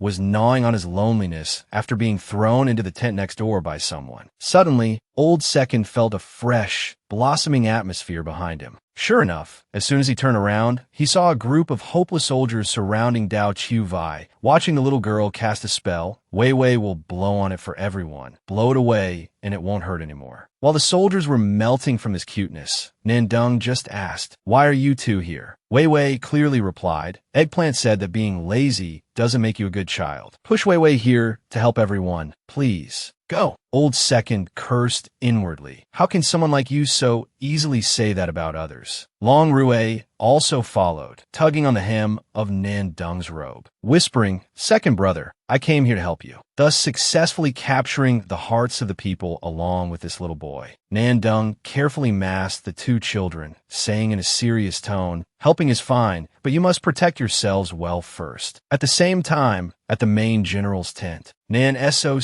scowled. "Is it okay to say that this pile of scrap paper is intelligence? Which general is the enemy's usual vanguard? Which direction are you used to starting the attack from? How are the infantry and cavalry arranged? What are your secret agents doing?" Old Third was dissatisfied and scolded. "Intelligence on the battlefield is bigger than the sky, and a blind playing style is only suitable for my kind of play," which frightened the border general. "So what should we do next?" Nan Soc took on the air of making way for an expert to show their skills, saying, "Let's find out about the enemy first. Now I will send a signal to recall our secret contacts established at the border to question and probe the soldiers in the army." The meeting ended at midnight, and as soon as he went outside, Old Third was attracted by a red lantern. As he finished speaking, a streak of light suddenly flashed past his head. Nan Soc let out a strange laugh, suddenly thinking of a not bad idea. Mwahaha. And so, the unfortunate signal flares were chosen as Nan Soc's victims. Seeing someone come out, Old Third called out loudly, "Old Second, come light some fireworks." "Happy New Year." Nandung, with disheveled hair, spoke incoherently. "What are you doing?" 2 more rolls of gauze. Then he decisively fainted and was successfully caught by Su Yunyan. That man sighed and said, "Why are you so tired?" Also successfully scaring the daylights out of Nan Soc. How did this man get into the wounded tent? As he finished speaking, he received a death glare from the other person, who said coldly, "Be quiet, don't wake him." Nan Soc watched Su Yinyan decisively carry his second brother away, then bristled and cursed, "Hey, big guy, don't take advantage of my second brother."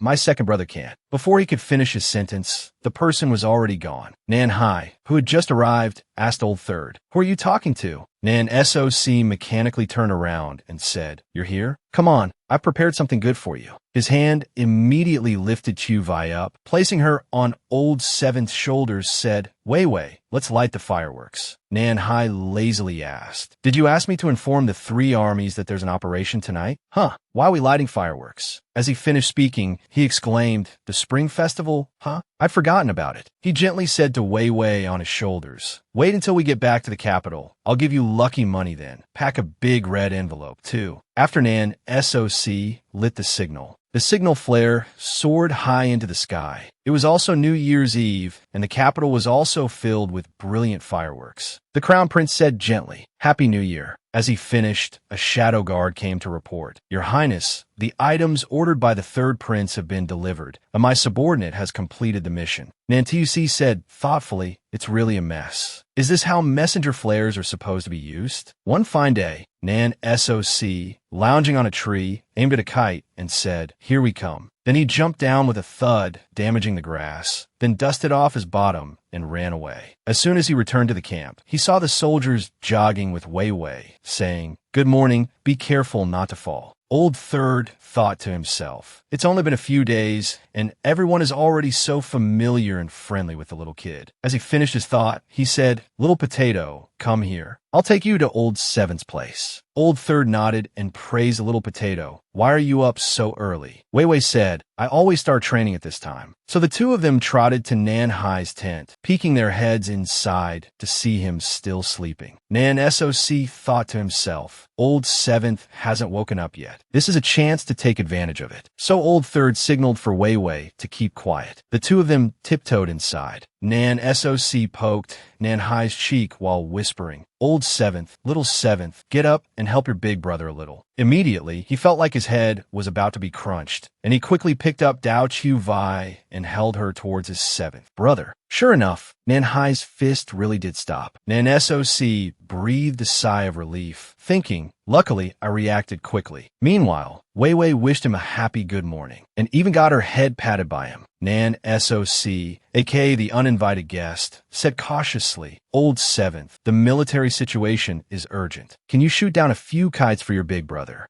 And so, a single arrow was able to shoot the kite down. Just then Hai asked, What is this? Nan SOC had already taken out the colored paper from inside and said, Information, what else? He asked carefully, It will take half a day for things to go smoothly. Aren't you afraid of being intercepted? Old Third, while reading the letter, said no. Those who see my signal will place the same information in batches at night, put it in the kite's belly, and let it fly with the wind. The black color blends into the dark night, becoming directly invisible. I just need to intercept one of them. It's more hidden than a carrier pigeon, much safer. Nan SOC poured water on it, nodding and saying, Don't be afraid, even if it's intercepted. The ink is specially made, and only I know how to read it. Sure enough, the words really appeared on it, with the shocking content that the capture was masterminded by the saintess of the fire god cult. Nan SOC immediately frowned, thinking to himself, Su Mo is in the Wei army camp? Is Su Yin there, spying for her? Old Second won't be in any danger, will he?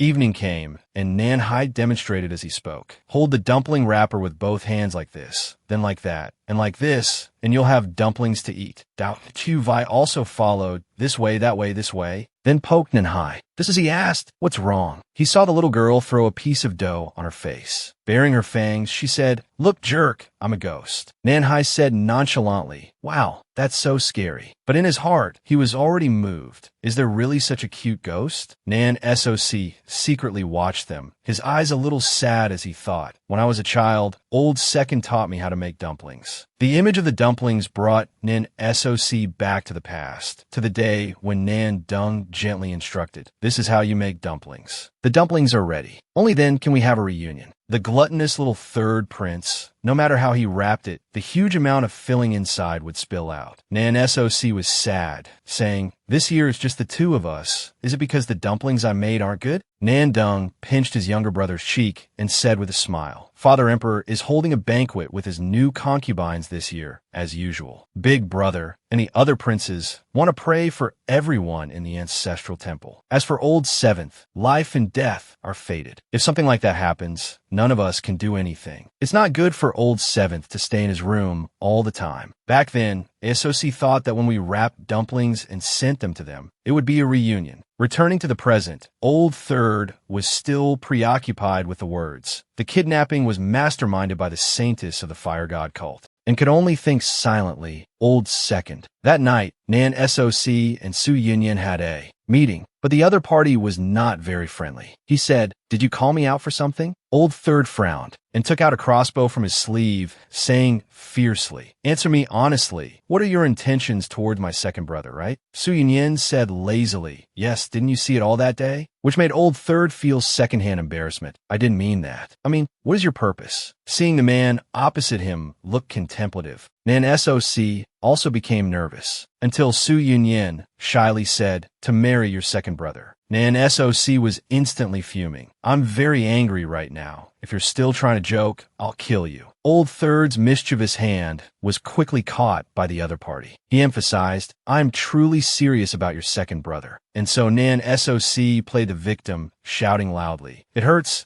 so much. Su Yunyan is bullying me. Second brother, save me." Sure enough, Nan Dung immediately appeared, fiercely scolding Su Yunyan. "What are you doing to my precious younger brother?" Nan SOC immediately played the victim. "Brother, look." Old Second gritted his teeth and said, "Why did you lay a hand on my younger brother?" Nan SOC pretended to be pitiful, while the other man said frankly, "He was the one who provoked me first." As he finished, Old Third said loudly, "Old Second, don't be fooled by him. He and his sister want to join hands too. Harm us." His sister is now a military strategist in the Wei State's military camp. Su Yunyan was not very surprised and calmly asked, "Have you come face to face with my sister?" Nan SOC's jaw dropped, and he scolded, "You can pretend to be innocent. Aren't you here to spy for her?" But Su Yunyan remained calm and said, "Did you really just come to bother me because of my sister?" So the man explained himself to Old Second. After listening, Nan Dung also stammered, Nan SOC, that he and his sister don't walk the same path. Old Third was sharp-witted and said, "How would you know? In case you get beaten by him, then you'll believe you've been tricked, right?" While Su Yunyan kept rambling on about something, he finally succeeded in making Nan Dung recall the past, and out of embarrassment and anger, he scolded, "Do you really have something to hide from me?" The long story goes back 3 years ago in the foreign land of the Chi State. Amidst the bustling streets, he ran past there. Damn it, he runs so fast. In the tea house, the gossip was absolutely off the charts. A huge incident happened recently. I heard the divine medicine of Chishire Manor was stolen, but they deserve it. The imperial physicians in the village only treat the rich. The imperial physicians are so kind that they didn't even say anything. I heard Qinghu village has now been sealed off by the authorities. The poor people infected with the plague can only wait to die in the village. In the middle of the street, several bailiffs were still diligently searching for something, saying as they walked, "It's around here, quickly get that thief and retrieve the Ganoderma. It's a treasure worth a fortune." It turned out that what they were looking for was Nan Dung, who was hiding in a stranger's courtyard. Old Second broke out in a sweat, thinking to himself, "How did the people from the Chishire Manor pharmacy catch up to me?" He hadn't been at peace for long when a stone was thrown towards him. Just as Nan Dung was on alert, a metal wire shot towards him, successfully snatching the pouch hanging from his neck. She stood perched on a high branch, clicking her tongue and saying, "Oh, a man of the martial world, or rather, a chivalrous imperial physician. Your martial arts are only this much." Nan Dung observed seriously, thinking to himself, "This symbol, the golden eyes, is it the fire god cult's Su Imo-er?" Su Imo-er, having gotten the item, still didn't forget her manners. "Thank you for your hard work. I'll be taking this Ganoderma."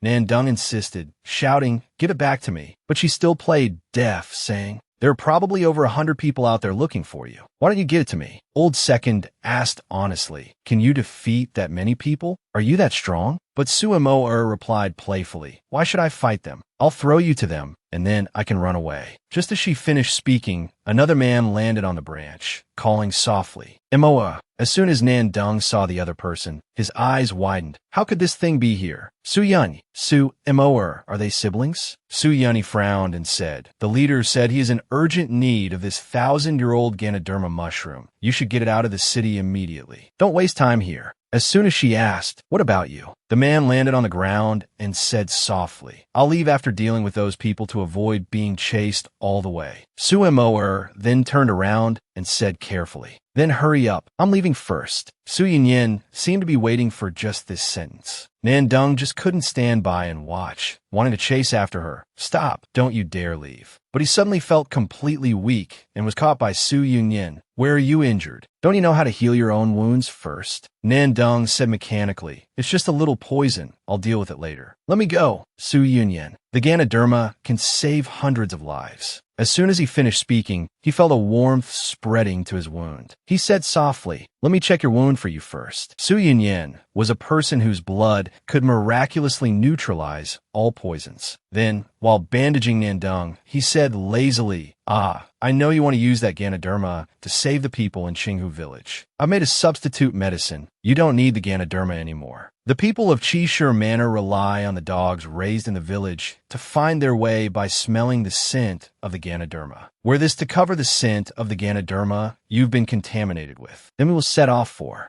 Qinghu village. It's unknown if old Second heard a single word as his head was about to explode. He yelled out of embarrassment and anger, how dare you? He was immediately silenced by Su Yunyin. There's a noise behind us. Sure enough, the guards had found their location, but the dog just sniffed and barked in another direction, which made Nandong unable to help but be surprised. Then won't it be dangerous for your sister to take the Ganoderma? There are so many of them. Su Yunyin said softly. With her martial arts skills, she will at most only suffer minor injuries. But in his heart, he had already completely sold out Su Imor, thinking to himself, moreover, for the lifelong happiness of a big brother like me, I'm afraid I'll have to disappoint her. Second brother just feels that this man's smile is really not right at all. At the same time, in some corner, Su Imor had to fight 100 people all by herself, her whole body trembling as she cursed. You dare to plot against me, Su Yunyi. I have no brother like you. Yin Shuo was truly munching on melon seeds while listening to the old stories, and then even enthusiastically commented, so that vicious woman disowned him over this? Yin Rong said speechlessly, it seems there were still 8 or 10 more times like that, right? So third brother thought to himself, why do I feel a little sorry for his sister? Putting the old stories aside, Su Yunyi asked seriously, what is she doing in the Wei state? Yin Shuo then dug a piece of paper out of his pocket, saying, let me see. And so we get a still image. Let me remind you, this is reality, not a still image. Su Yunyi asked curiously, what's wrong with this child? Should we give him 2 shots? Yin Rong curiously craned his neck to read the contents. The main content was that when the Wei state heard that the Yin state had a new 5-year-old monarch, they would use prisoners of war as a bargaining chip to challenge the master. If the master didn't obey, they would immediately strangle all the prisoners. Second brother's face turned pale as he said, I'm dead. As for Yin Shuo, he looked as if he had shattered into pieces. So third brother had to run to Yin Shi's tent and said mysteriously, Wei Wei, I need you to take Long Rui out to play for me for a bit. Tao Wei Wei gave a thumbs up, saying reliably, got it, leave it to me. Yin Shuo also gave the little girl a thumbs up in praise. As soon as the 2 children left, the atmosphere unconsciously became tense. Yin Shuo started fussing around 7th brother, saying, 7th brother, you've worked hard making dumplings. Come have some tea and rest for a bit. Let me give you a massage to relax. Is this pressure okay? Not being strangers, Yin Shi asked honestly. Spit out, what trouble have you gotten into again? Third brother chuckled and said it wasn't a big problem, but the next second he was cowering wretchedly, listening to Yin Shi scold him. 5 years old, a peerless master? Yin Shuo was so scared he trembled, saying at lightning speed, I also wanted to give Wei Wei a legitimate reason to stay at the army camp. I didn't expect the Wei state to be so shameless, even wanting to challenge a child. How shameless. Yin Shi frowned, saying fiercely, give me one reason not to drop you right now. Third brother said fearfully, actually, we can trick them. At the same time, outside the camp, halfway there, Tao Wei Wei suddenly stopped, saying, Wei Wei forgot to bring the dough figurines made for second big brother. I'll go back and get them. You go on ahead. I'll be right there. But as soon as the kid turned back, she heard Yin Shi's roaring voice. I will not let Wei Wei step on the battlefield. Wei Wei immediately worried. Is Bastard angry? Yin Shuo said in a low voice, we should prepare in advance. If the Wei army underestimates the enemy, the child might not necessarily lose. Besides, literary battles always stop at a certain point, and no one has ever died. Yanshi gritted his teeth and retorted, "What do you mean no one dies? Even the smallest injury is unacceptable." Third brother struggled, trying to explain, "Of course I don't want her to go either, but we have to get the captured generals back. Right now, only Wei Wei can do it." Yanshi immediately fell into deep thought. There must be a better way. If I were stronger, went to battle sooner, and eliminated more enemies. Yin Shua's heart ached. He said softly, "Seventh brother, don't always carry everything by yourself. We are all here. Nothing will happen to her." Finally, the two brothers were able to sit down and talk calmly. Yin Shua spoke first. "Seventh brother, we have no other choice. To win back the captured generals, we can only promise them a war of words." Yin Shi firmly refused. "No, she's so young. How can she fight with others?" As he finished speaking, a third person burst in, the main character herself, shouting loudly, "Bastard, Wei Wei can do it." Third brother asked worriedly, "Little Potato, you heard everything?" The little girl nodded in confirmation. Then she clung tightly to Yin Shi's hand, saying, "That's right, I want to try, I want to help Bastard." But seventh brother hugged her tightly, shaking his head in protest. "No, it's a real fight. You'll get hurt." The little girl said sincerely, "You've taught Wei Wei a lot of martial arts. I'm not afraid anymore." Seizing the opportunity, Yin Shua added fuel to the fire, saying, "Seventh brother, to be honest, Little Potato might not necessarily lose. First, if Wei Jin can still do that with this face, is he even human? You're so brutal you could kill anyone who gets in your way. Those Wei dogs aren't as ruthless as you were back then." Wei Wei said earnestly, "I promise to run away if I can't win." Third brother looked at the scene before him and couldn't help but feel the atmosphere was a bit sour. But he remained serious and continued his analysis. In fact, the Wei dogs dare to use this move because their reinforcements haven't arrived yet. The only bad idea he could think of was to use the prisoners as a threat. Daring to provoke our little potato, he will make them regret coming here. So the very next day, Yin Shua brought out a board. Tapping it a few times, he said, "Seventh brother will go meet the Wei State's envoy. Now, we must fully prepare for the literary battle that will take place for Little Potato." Su Yunyi asked eagerly, "What is that?" On the board was a muscular Tao Wei Wei, along with the name Potato Training Camp. Yin Shua was very proud, patting his chest and saying, "This is my love for Little Potato, used to analyze her combat power, which includes defense, speed, explosive power, and cunning." After looking it over, Su Yunyi couldn't help but assess. "I understand that children grow up fast, but why is her combat ability so high?" Yin Rong said speechlessly, "I heard that she has a very strong fire-starting ability." Because he was too close, Su Yunyi was pushed away by Zion, but in his mind he still seriously concluded, "I was right, this child is really dangerous." Their affection was so much that it made Yin Shua's eyes itch. He bared his teeth and scolded, Meeting.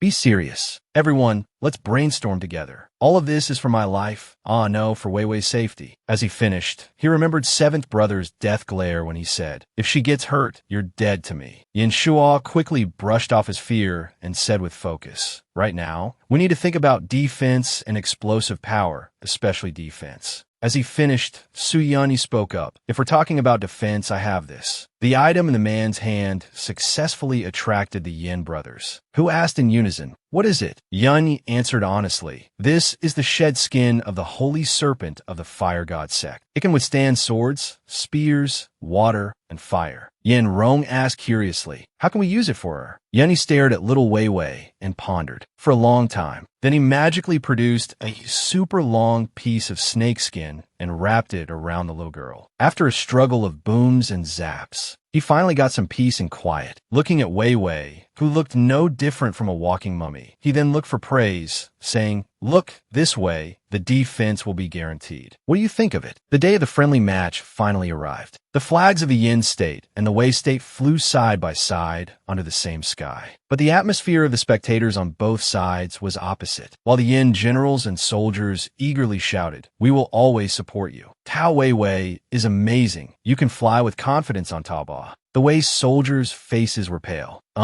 Even though I don't know why, I can't lose momentum. Did you hear what the other person said? It feels so strange. But since neither side wanted to be outdone, only wanting to be superior, the cheering grew more and more lively. Peach Palace will win. Go Your Highness Peach. The Wei army must win. Yin Shi helped Tao Wei onto the competition stage, saying softly, slowly. Wei, in her homemade armor, looked just like the Peach warrior Momotaro, but how could one forget the snakeskin worn inside? As soon as he saw her, Wei Jin smirked and said, "Hey, I didn't expect a powerful state like Yin would dare to send a 5-year-old child to compete." As he finished speaking, the Wei soldiers also let out a burst of mocking laughter. Yin Shuo was so angry he gritted his teeth, scolding, "You're the bad guys complaining first. You're the ones who threatened and forced us to do this." Yin Rong stepped forward to shield third brother and boasted to the heavens, "So what? A 5-year-old from Great Yin can beat you to a pulp." As he finished, the Yin soldiers cheered. That's right, couldn't be more correct. This caused Wei Jin to lose a lot of face. He thought resentfully, "I'll soon show you how amazing she is." So he pulled out a paper and loudly read. It is said that the Yin state has many extraordinary people and even has a peerless master who is only 5 years old. We have come here to challenge him. As long as one side admits defeat or leaves the ring, that person will lose. If the Yin army wins, I will return a captured general. If I win, the Yin army will retreat 10 li for each victory. The two armies have signed this book as a pledge. After speaking, he said, "Please have the judge come forward. We have chosen the saintess of the Fire God sect as the referee for this competition to show fairness." As soon as they saw the familiar face, Tao Wei and Yin, she said in unison, "It's Wei's beautiful big sister." "I do not agree," Wei Jin said slyly. "This saintess is neither from Wei nor Yin, so the choice is fair. Do you have a better candidate?" As he finished, Su Yanni was seen jumping down, saying, "Sorry, I'm late." The appearance of this man made Su Mo ask with a question mark, "Su Yanni, what are you doing here?" He waved his hand, casually saying, "I came to support you, my dear sister, because I was afraid you would be bullied." Mo bared her teeth and scolded, "You think I still believe her nonsense?" The situation was tense, but Brother Su was still up there, making a heart sign to second brother below the ring. Having seen enough of his longing, Su Yanni said in a serious tone, "My Fire God sect is just a sect, not affiliated with any country. As a neutral party, you'll still give me some face, right?" Wei Jin was secretly delighted. "Is this the young master of the Fire God sect?"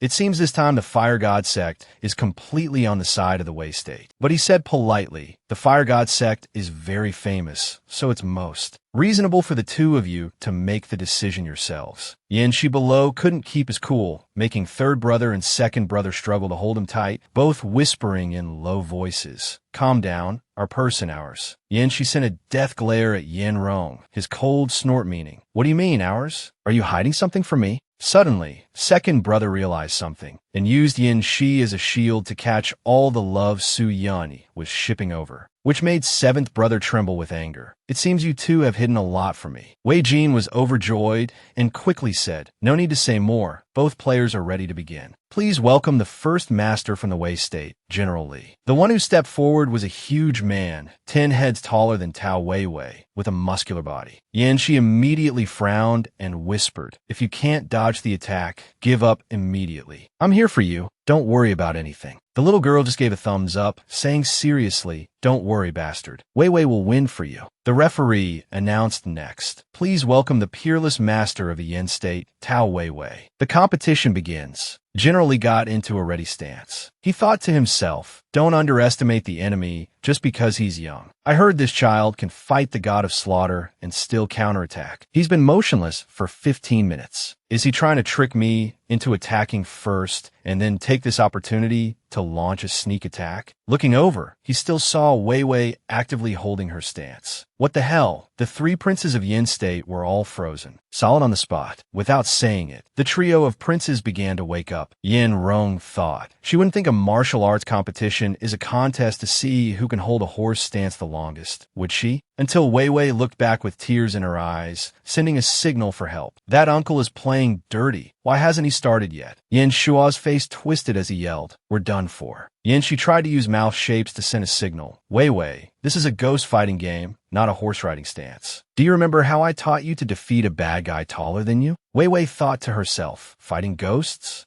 Somehow, Seventh Brother was able to use telepathy, telling Wei Wei, because big ghosts are very tall, they can't see you, who are very small at their feet. You must learn to use your size and speed to attack your opponent when they're least prepared. And yet the little kid understood, even giving a thumbs up in reply. Learned, Wei Wei understands. Third brother frowned and asked, "Is that kid really okay?" Yanxi encouraged himself, "Don't worry, we've prepared everything." As soon as he saw Tao Wei Wei make a move, General Li became vigilant. Have we finally launched an attack after all this time? Or not? Wei Wei tried to build momentum to run really fast, but her legs were weak and she fell flat on her face halfway there. It scared Yin Shuo below, his mouth agape. Wei Wei, oh no, the helmet flew off too. Seeing the helmet roll to his feet, General Li couldn't help but burst out laughing. Such a peerless master? Is that all you've got? Wei Wei trembled on the ground, tears welling in her eyes. Trying to get up? Super painful, but I refused to give up, seeing that the enemy before him still had the ability to fight. General Li swung his fist, thinking, now is the time to send this kid flying. The Yin state is sure to lose. Little girl, oh little girl. If you must blame someone, blame yourself for choosing the wrong civilization. But what the hell? He looked up and saw Wei Wei with teary eyes saying, come on then. So that fist stopped. General Li fell into endless torment. A peerless master, this cute? I can't do it. No, get up, defeat her, and force the Yin state to retreat. But as he swung his fist, his heart was burning with the spirit to defeat her and force the Yin state to retreat. So the fist shot quickly towards Wei Wei, then unconsciously stopped. General Li covered his face, screaming in his heart, if I hit her face with this punch, I will no longer be worthy of being a human. So he left while crying, saying, I give up. Su Yun indifferently announced. Yin state wins, causing Wei Jin and the Wei army to gape and shout. What the hell? The adorable Tao Wei Wei swung out her peach fist, and so the second contestant entered the ring. He just sat there dazed, thinking, let someone else handle the child beating. The intensity of this massage is really not good. Then decisively said, I lose. Sumo was speechless and called the next person to the ring. This third contestant was even less promising. As soon as he got on, he was scared by Yin Shi's demonic king aura behind Wei Wei. I will smash you to pieces if you dare to hurt her. So he also obediently admitted defeat. Sumo was so angry she turned pale, shouting, next one. The fourth contestant had just come up when he was knocked out by the fire inside Wei Wei's helmet. While Su Yun lazily said, fell off the stage, disqualified, Tao Wei Wei wins. Sumo curled up, genuinely sulking. The Wei soldiers started to protest noisily. They're cheating. I protest. I'm being provoked. But young Master Su skillfully dodged the bait, bluntly saying, the protest is ineffective. There was no agreement, saying she couldn't bring weapons. Yin Shuo and Yin Rong were allowed to high-five, celebrating. The special helmet was a success. Wei Jin was so angry he gritted his teeth, scolding, you're a bunch of useless fools. You've embarrassed me so much. Get the gray geese here. During the halftime break, Yin Shuo couldn't hide his excitement, shouting until his throat was hoarse. Just one more round and you'll win. Our potato is at the absolute top, flying high. As soon as the war drums sounded again, it was time for Wei Wei to return to the competition floor. Yin Shi couldn't hide his worry, softly reminding her, this is the last match. Don't underestimate the enemy. Wei Wei was already on the ring waiting for the person. The warrior the Wei state sent to the stage this time began to crack his knuckles, and strange, sharp spikes also grew from his fingernails. Very quickly, the opponent fell into the analytical sights of Yin Shi and young Master Su. Seventh brother thought to himself, this person walks very steadily, without making a sound. It can be seen that he has a very strong Qigong technique. Su Yun couldn't avoid assessing. His shoulders and waist are extremely stable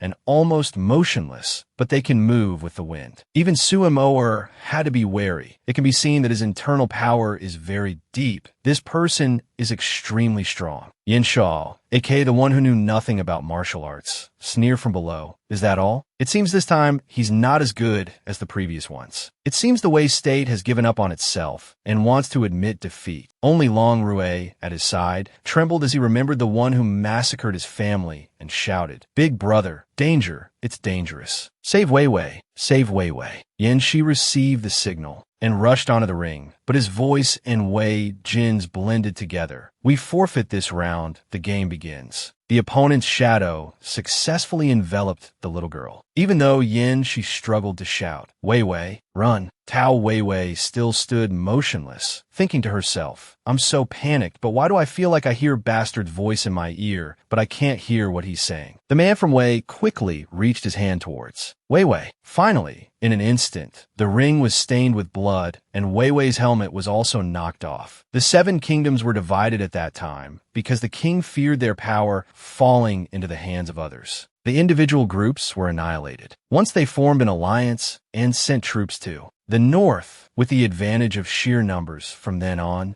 the mysterious meteorite race was forever erased from the history of every nation. But what the hell? In Tao Wei Wei's pupils, there was the mark of the meteorite clan, and the person in front of her, upon seeing this mark, automatically ended his own life. Wei Wei was scared and pulled her hand back, but in the end, due to her hemophobia, she fainted on the spot. She caught her in time, worried sick Wei Wei. Wei Jin stepped forward to try and place his hand on the Wei soldier's nose. His face twisted as he said, "Dead, he's dead." Yin Rong hurriedly ran onto the ring, saying reliably, "Let me see." Su Timoer still silently observed everything, thinking to herself, "She really is." Second brother frowned and said, "No external injuries, just exhaustion." As soon as he finished, 7th brother hugged Wei Wei tightly, sitting paralyzed, and said, "Luckily, luckily." Unconsciously, Wei Wei's small hand touched his cheek, and she said softly, "Bastard, your expression looks exactly like you just ate a bitter melon." She was startled. "Wei Wei, you're awake? Are you not feeling well?" The little girl honestly said, "Wei Wei is very well, super well." Even the atmosphere unconsciously fell silent. A second later, Su Yunyi spoke up, "Little devil, do you remember what happened to you?" Wei Wei hesitated, thought carefully before saying, "I remember that big brother rushed over, and then I can't remember anymore." Young Master Su and second brother raised their eyebrows, signaling to each other. Only Yin Shaw, who knew nothing about martial arts, was genuinely celebrating. Although I don't know what that person was going crazy about. No matter what, you still won. That's great, little potato. Unconsciously, he received an SOS signal from his 7th younger brother. Shi frowned and said, "I'll visit you 1,000 times when I get back." Before things could settle down, Wei Jin came to complain, "You actually killed someone in a friendly match. This is unprecedented. We will not recognize this competition." Shi raised an eyebrow and said, "You dare to send someone to kill her? Today, everyone will die here as you wish."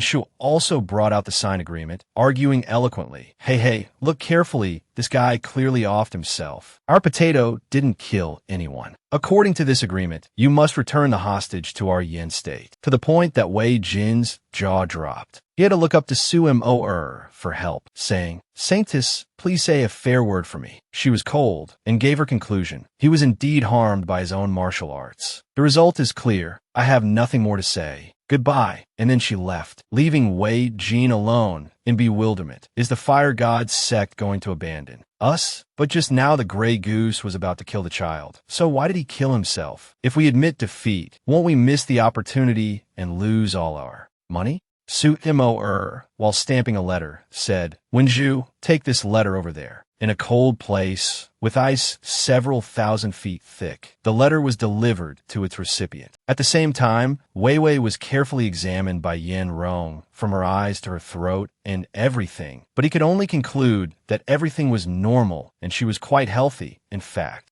She looked at the dejected little boy below and asked softly, "Long Rue, did you recognize that person?" The little boy clenched his hands, mustered all his courage, and haltingly said word by word, "Kill my family." In just a moment, everyone was dead. Upon hearing this, the group of adults became pensive. Only Wei Wei comforted him, saying softly, "Big brother Long Rue, don't cry." Su Yunyi said seriously, "This instant kill technique is a secret art of the Wei State's shadow guards. It requires a very high level of physical and mental concentration, and one can easily go astray if not careful. Perhaps it's just as my sister said, he died from the backlash of his own true energy." Yin Rong also frowned, lamenting, "Unfortunately, despite taking such a risk, Wei Wei still couldn't win back the captured generals." Yin Shaw, on the other hand, gritted his teeth as he remembered the cunning old Wei Jin Jin, saying, "This is the helmet you dropped. I'll return it to you," then angrily cursed. Who could have expected that Wei dog to be so immoral? He actually burned the agreement with the helmet I made. Su Yun and second brother both sent judgmental looks at third brother, scolding in unison. This idiot. Yin Shi looked at the stack of paper money Yin Shuo had propped under his foot and coldly asked, "Where did you get so much money? Is that so?" The third brother struggled and said, "I've sent people to set up a gambling game with the Wei troops. He's both a player in the house. Betting everything on small potato can make a fortune off them." Yin Hai lifted him into the air, fiercely scolding, "Is your surname really Yin? How can you not forget about making a quick buck at a time like this? Do you want me to settle the score with you?"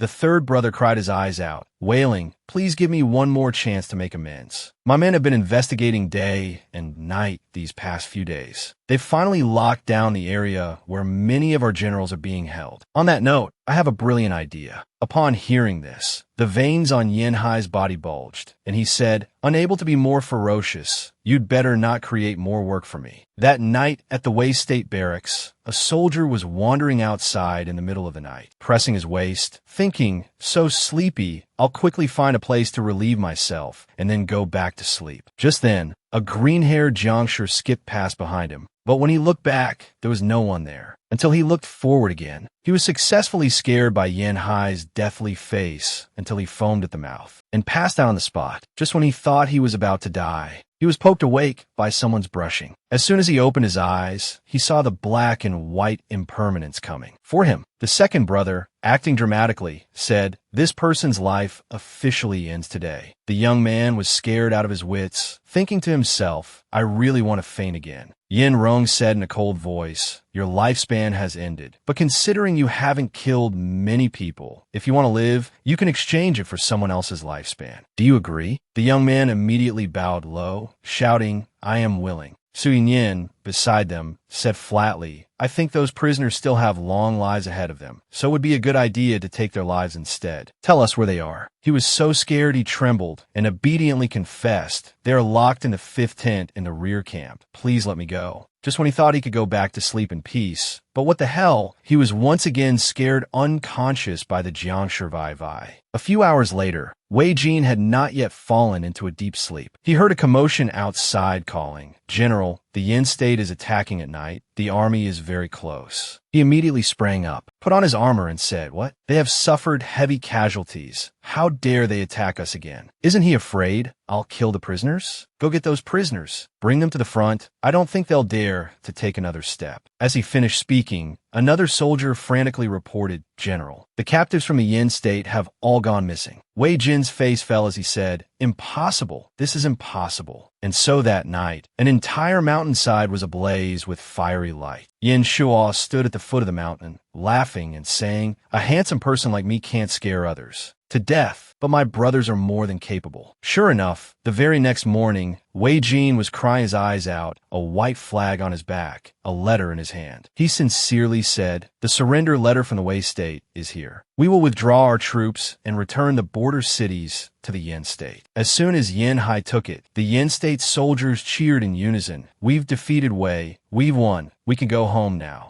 Yin Rong burst out laughing, saying, "If the Wei state knew they were only surrounded by a bunch of torches, would they be angry enough to die? Not bad. You were quite clever this time." Yin Shuo, praised by his eldest brother, put his hands on his hips and said arrogantly, "Their reinforcements haven't arrived yet, and they're guilty of breaking the agreement, so they have to pay the price. I'll use torches to threaten them." With no reinforcements, and having lost their prisoners as bargaining chips, they had no choice but to surrender. After bidding farewell to Wei Jin, the trio of Yin princes returned to the barracks and were stunned by a long line of soldiers, as long as the Great Wall. The second brother couldn't hide his curiosity. What is this all about? Until they saw a banner fluttering in the wind, General Tao's meet and greet and handshake party, at which everyone was completely shocked. Looking over, they saw a general under their command giving Vai a self-embroidered doll, saying sincerely, "General Tao, I admire you so much. You are so brave. This is a doll I made, it's for you. It was even more shocking to see that Su Yunyin was the one hosting this whole charade. He stood with his arms crossed, shouting authoritatively, "Time is very tight. Next person. Newcomers shouldn't cut in line. Queue up at the back." But what the hell? As soon as he glanced over and saw the flag being pulled, that man immediately kicked Yin Shuo and Yin Hai aside and gently asked, "Erong, are you thirsty or hungry?" The seventh brother was so angry he was fuming, scolding, "What the hell are you doing in my army?" Young Master Su hugged the second highness tightly, honestly replying, "These soldiers all want to express their admiration and gratitude to the little devil. She took such a risk and achieved such a great accomplishment. Shouldn't there be some reward to show her gratitude?" And so, Yin Hai fell in a deep thought. Sure enough, that evening, he organized a celebration party for everyone. The soldiers also drank and cheered happily. Congratulations on Yan's complete victory. Everyone was laughing heartily. Only Long Rue was beside today's host, aka Yin Shaw, who was sobbing, "It's okay. I'm fine. As long as everyone is happy, that's enough." Meanwhile, the Su Rong couple were still stuck together, tipsily chatting. Where did the seventh brother go? Let him come and drink with me. I don't know. I'll drink with you. A certain seventh brother was currently on a green meadow with his kid. Tao Xiaowei was a little bewildered. "Bastard, aren't we going to the celebration party? What are you doing here?" Yin Hai replied, "Last time we came, it was already morning, but the most beautiful thing here is the night view." The little girl pondered, saying, "But Vai Vai thinks the flowers look more beautiful during the day." Right after he told her not to worry, he then waved his hand and threw a stone onto the grass. It disturbed the soundly sleeping fireflies, just to make Vai Vai happy. Sure enough, the scene before her was so sparkling that the little girl had to exclaim, "Bastard, look, it's so beautiful." Yin Hai lowered his gaze slightly and asked, "Vai Vai, how come you haven't mentioned looking for your mother lately?" The little girl answered honestly, "Because I know you will take me to her." The seventh brother was a little stunned, then smiled brightly and said, "Tomorrow, after we withdraw our troops, I will take you to the Wei State to find your mother." Tao Xiaowei couldn't hide her excitement, saying happily, "Great. I'll go home with mother as soon as I find her." Yin Hai whispered to himself the two words, "Go home," then fell into thought. She will eventually return to her mother. Suddenly, Vai Vai grabbed his hand tightly and said with a smile, "That's right, my mother is very kind. She will definitely like the prince's mansion, the butler, and Tian Shuang. We will always be together from now on." He smiled happily, thinking, "Vai Vai, thank you for being willing to stay with me." The next day at the seventh prince's mansion, the mansion was unusually sparkling today. Because of the appearance of the person who had just busily escaped the encirclement of court officials, Yin Shuo smiled and said, "The seventh brother sent a message. The Yin army has won a great victory. Everyone is safe and sound." As soon as he finished speaking, both the butler and Tian Shuang were in tears, saying, "My young miss must have suffered a lot. So young, exposed to the wind and sun at the border." It was an eye-opener for the crown prince. Doesn't anyone care about Yin Hai? "Seventh brother, what kind of status do you have in this mansion?" Getting back to the main point, the crown prince said, "In the letter, Yin Hai also said he will be going to the Wei State for a while. I will send a supply card. I came this time to ask if you all want to bring anything for them." The butler immediately stopped crying, and in just a second, he came up with the best idea of his life. And so, at the Yin army camp at this moment, Vai Vai had to use all her strength to tie up a huge bundle. Yin Shuo couldn't help but laugh at the sight, saying, "You don't need to stuff so many snacks. The food in the Wei State is world famous. You can just buy it when we get there." Suddenly, Yin Hai lifted the curtain and entered, saying softly, "Vai Vai, do you remember the little bird you picked up from the tree in my mansion?" The butler had someone deliver it. The little girl's face lit up with excitement. "Really? Let Vai Vai see." The seventh brother placed his index finger on his lips, let out a soft whistle, and a pure white great eagle landed on his shoulder. That great eagle had white feathers, red eyes, and looked incredibly cool, making the two Yin fans, Vai Vai and Yin Shuo, completely smitten. But when a bright orange bird appeared out of nowhere, with a bald patch on its head, the smiles on the two Yin fans' faces gradually faded. As soon as that orange bird saw Vai Vai, it spread its wings and flew over. It honestly plunged into the little girl's arms, asking for a hug. The scene was so romantic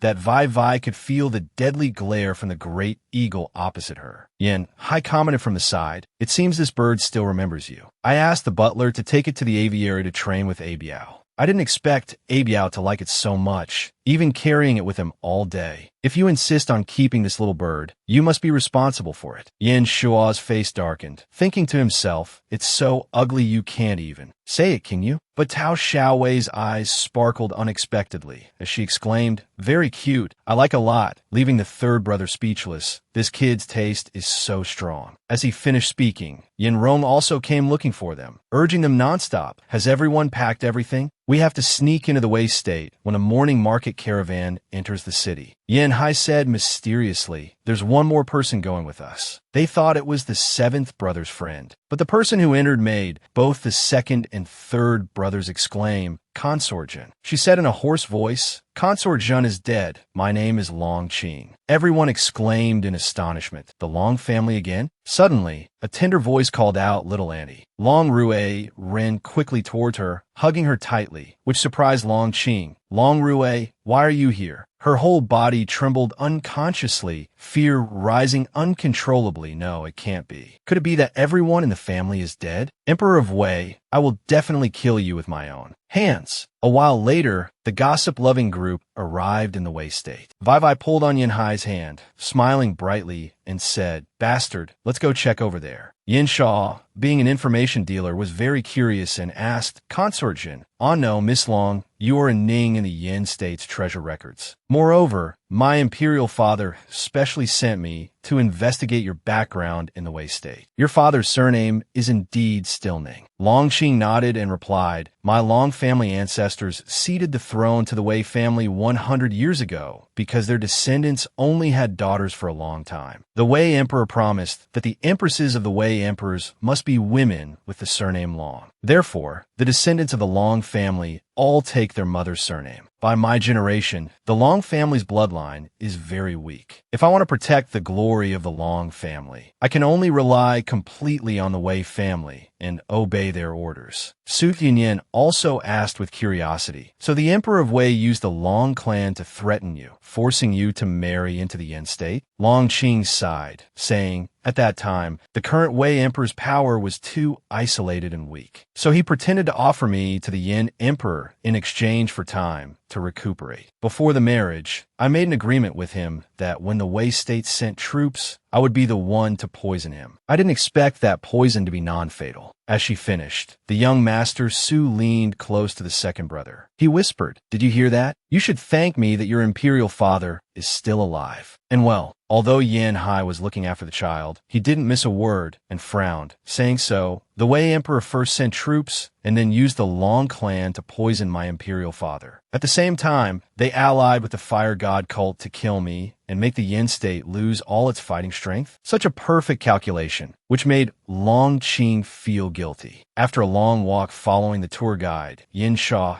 the group finally got a merciful sentence from him. It's here. It's here. I proudly present to you the headquarters of the Yunhua Pavilion in the Wei State, the Fenghai Tower. This tower was so large that the group looked like tiny stick figures at the entrance. The inside was luxurious, sparkling, and the service was top-notch 5-star, leaving both Long Rue and Vai completely mesmerized. Seeing his younger brother fumbling with something, Yin Rong attacked. What are you hesitating for? The third brother coughed and said, tell your shopkeeper to come here. I want to rent the top floor. Huh, where's my brand? As soon as he finished speaking, he ran into the richest man in Wei, aka young Master Lin. He fanned himself, sneering, someone call all the young ladies over. Today, I've booked the top floor. Yin Shua fiercely shouted, hey, do you understand the principle of first come, first served? Young Master Lin sneered, where did this country bumpkin come from? How dare you come here to have fun? Beat him up and throw him out. Just as the big guy was about to ruin the third brother's face, the seventh brother grabbed his hand tightly and said through gritted teeth, let go. This made the group furious. Who do you brats think you are to dare to fight with our Lin family? Su Yinyan let out a cold laugh and asked, and who do you think you are? And so we have the ultimate trio going head-to-head with the young master of the top sect in the martial world, the god of war of the Yin state, the top divine physician on the list. Young Master Lin realized he was in for an eye-opener. But before he could even hesitate, he was pushed out and beaten to a pulp. Because it was too noisy, the manager had to run down and intervene. Do you know what Fenghai Tower is? How dare you cause trouble here? Don't you want to live anymore? As he finished speaking, he saw a token thrust right in front of his face, and he stammered, Bobo boss, it's our boss.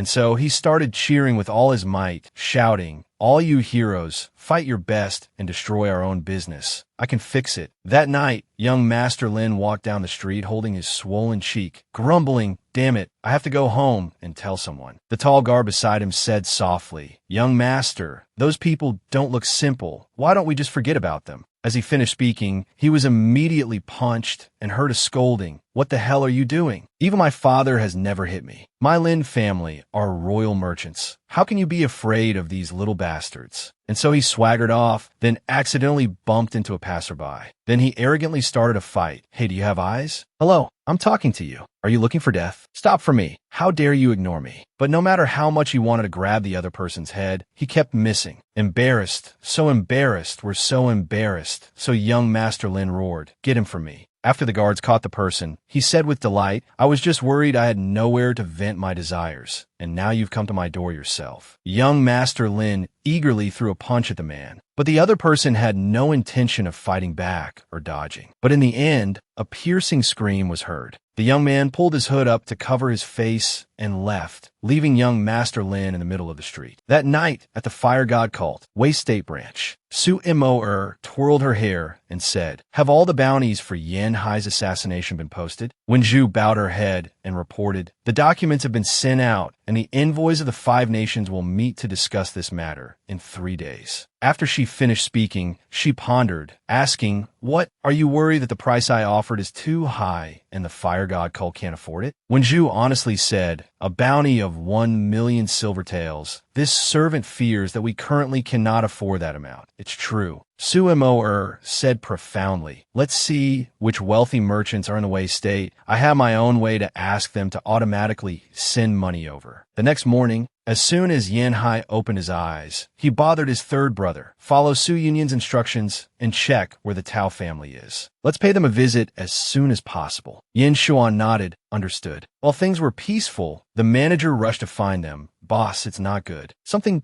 big has happened." The third brother snorted coldly and asked, "What? Did the Lin family bring people here for revenge?" The manager's face turned pale, and he said, "No, the person is dead." They both said in unison, "How did he die?" The manager stammered. "It said that he was beaten to death in the morning. Street vendors found him and his 2 guards dead in an alley 2 miles away." Yan Hai and Yin Shuo communicated telepathically, exchanging information. "Beaten? Didn't we beat him yesterday?" The 7th brother was vigilant, asking, "Have the authorities found out anything else?" The manager honestly said, "The fatal wounds seem to be from a fight among themselves. But yesterday he had." Yin Shuo pondered, saying, "Have the spies find out the progress of the government's investigation and report back at any time. Right? Even if he's a royal merchant, it's no big deal if we beat that scumolescent. Now that someone is dead, although my identity won't be exposed, it's still a bit troublesome." Yin Hai nodded. "Okay, I'll wait for your news." Just as one matter was settled, another arrived. Tao Xiaowei ran in with a tear-streaked face, crying out, "Bastard!" Vai Vai's hair. The 3rd and 7th brothers looked at one side of Vai Vai's bangs, which looked like they had been chewed by a dog, and couldn't help but laugh, but still asked seriously what happened. Vai Vai sobbed and complained A Biao did it. A Biao, before she could finish her sentence, A Biao heard its name and flew over, landing neatly on Vai Vai's head. Its expression clearly said, "What did you call me here for?" Yin Hai was speechless and plucked a feather from A Biao. He gently placed it in the little girl's hair and said, "A Biao was raised by me since it was young. It will land on the hair of anyone it likes. So, I will get revenge for you. Just wear this feather for a few days, and your hair will grow long." Seeing Vai Vai stop crying, the 7th brother breathed a sigh of relief. But the 3rd brother was still laughing to the point of tears, thinking to himself, "I finally know why this orange fellow is so bald." The orange bird suddenly sensed something and kept squawking, "Beautiful, beautiful." This surprised everyone in the room. "Wow, this bald fellow can actually talk. Oh, it's a parrot. It must be worth a lot of money." It turned out that Su Mo was eavesdropping on them from the rooftop. Feeling a little thrilled, I was almost discovered by that damn bird. At the same time, at the Lin residence, paper money and white cloths were hung all over the mansion. An old man sat beside the coffin, sobbing, "My son, you died so tragically. Why must your father send off a young person when he is old? It's all father's fault. Why did I choose 2 beasts to protect you? you? I killed my own son. As he finished speaking, Suit Mo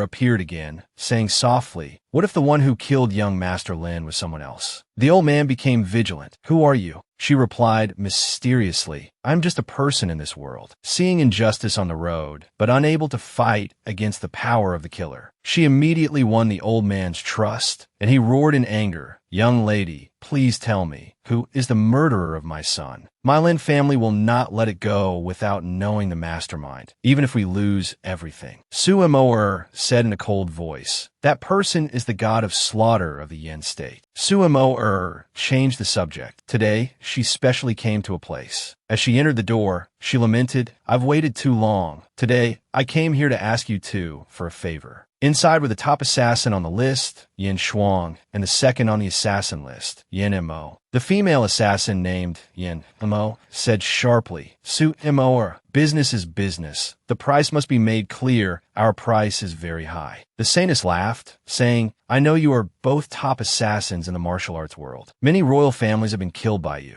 I always follow the rules. Bring the things up. Yin Shuang and Yin Mo stared dumbfounded at the glowing box in front of them, which was filled with sparkling gold ingots. Su Mo continued, this is just a meeting gift for you two. Yin Shuang was very interested and asked bluntly, who exactly do you want us to kill with such a generous sum of money? I'm getting excited. The saintess of the fire god cult laughed coldly and said profoundly, the seventh prince of the Yin state, Yin Hai. Yin Mo immediately frowned, saying, Su Mo, are you crazy? Do you want us to kill the man who cannot be harmed by thousands of soldiers? Mo laughed coldly, lamenting what? The current top female assassin, Yin Mo, is afraid of him? After she finished speaking, she said, don't be in a hurry. Where are the people? Su Mo's people carried up a huge chest, which was also filled with gold. She said, this is a reward of 50,000 taels of gold. After completing the mission, the reward will be 10 times that. I only want Yin Hai's life. Yin Shuang immediately said, we'll take this job. Yin Mo was annoyed. Yin Shuang, are you crazy? But the man remained calm, saying, if I can't kill him, I'll die. If I kill him, I'll get 500,000 taels of gold. I have nothing to lose. Su Mo nodded and continued, there is one more request. There is a little girl next to Yin Hai. You are not allowed to touch a single hair on her head. After sending the two distinguished guests off, the saintess was once again alone, hugging her body which was covered in an itchy rash. Suddenly, a bottle of medicine was passed over. Su Yin said softly, why must you torture yourself like this? Su Mo was annoyed, saying, only by killing him will the leader hand over the highest position in the fire god cult to me. Besides, are you heartbroken for your own wrong? Su Yin sighed, lamenting, I never wanted to compete for the leadership of the fire god cult with you. Why are you so impatient and want to rush things like this? Su Mo gritted her teeth and said angrily, I want to complete the most difficult mission of the fire god cult, kill Yin Hai, and the leader will publicly acknowledge me. Finally, he will hand over the fire god cult to me to take over. Yin could only sigh helplessly, and while putting down the medicine bottle, the man happened to see the mark of the Meteorite clan on a letter on the table. So he just said indifferently, you'd better not die. Su Mo snapped, you'd better not oppose me. Su Yin turned to leave, but did not forget to say, I'll remember to collect your corpse. For my sister. On the way back, his heart was still heavy with the thought that his speculation about that little imp turned out to be right. My dear sister, I'm afraid the fire god cult alone is not enough for your ambition, is it? Returning to Fenghai Tower, Nanhai was playing with Tao Weiwei, while Su Yin was still stuck watching Nanrong make medicine. But today, he paid special attention to Weiwei. From the very beginning, I felt that this child was not simple at all. Meanwhile, that not simple at all child was simply acting cute, saying, bastard, help Weiwei tie her hair. Nanhai held a hair tie in his mouth and gently asked, do you want 2 braids? Su Yin clicked his tongue in judgment. TSK, TSK, TSK, the great god of slaughter is tying a child's hair? Don't make me feel embarrassed for you. Nan Rong passed the pestle to him, saying sternly, if you have nothing to do, then grind this medicine for me. And so the continuous sound of thump, thump, thump from the pestle echoed. As Su Yin ground the medicine, he thought about the results of that competition and the letter on Matt's desk. Most likely, the kid's identity as a member of the Meteorite clan was proven. He was truly lost in his own thoughts, unable to help but marvel. I never expected to encounter this long-lost, magical race again. Is it true that their bloodline ability can control others to do anything, just as the legends say? Could it be that Great Goose tried so hard because he was controlled by the little imp? How'd she do it? Just by talking. Cutting off his train of thought, Su Yunyan froze. Wait, control. After that, this man kept looking towards Nan Rong and giggling mischievously, to the point where Nan Hai showed open disgust. I had hoped the man wasn't an idiot. Suddenly, Nan SOC poked his head in, calling softly, "Old Seventh, the map of the Wei capital has arrived. Let's take a look." So he patted Wei Wei's head and said, "Play by yourself for a little while, okay?" Sure enough, as soon as the door closed, Tao Weiwei obediently sat down to play with the ball, until a stray strand of her hair made Su Yunyan unable to hold back his laughter. He mysteriously called out, "Little imp, come here." He passed the bowl of medicine over, saying seriously, "Give this to your second brother. Tell him to sleep in my room tonight." A million questions appeared in Wei Wei's mind. Why are you letting Bastard's old second sleep in Wei Wei's room? The man insisted, repeating the command, "No, I said he'll sleep in Su Yunyan's room. Sleep with me." Then he took out a bag of candy, bribing the little messenger, "Go and tell our Rong, and all these candies will be yours." Just like that, Su Yunyan lay lazily, grinning with delight. If this little imp can really use the power of the Meteorite clan, then he got a nosebleed imagining a charming Nan Rong, shyly saying, "Yunyan, I want to sleep with you tonight." Before he could even imagine the next scene, he was met with a slap. Old Second was so angry he gritted his teeth, scolding Su Yunyan. "What did you teach Wei Wei to say? Who wants to sleep in your room?" The young master of the fire god cult resignedly took the scolding, wondering to himself,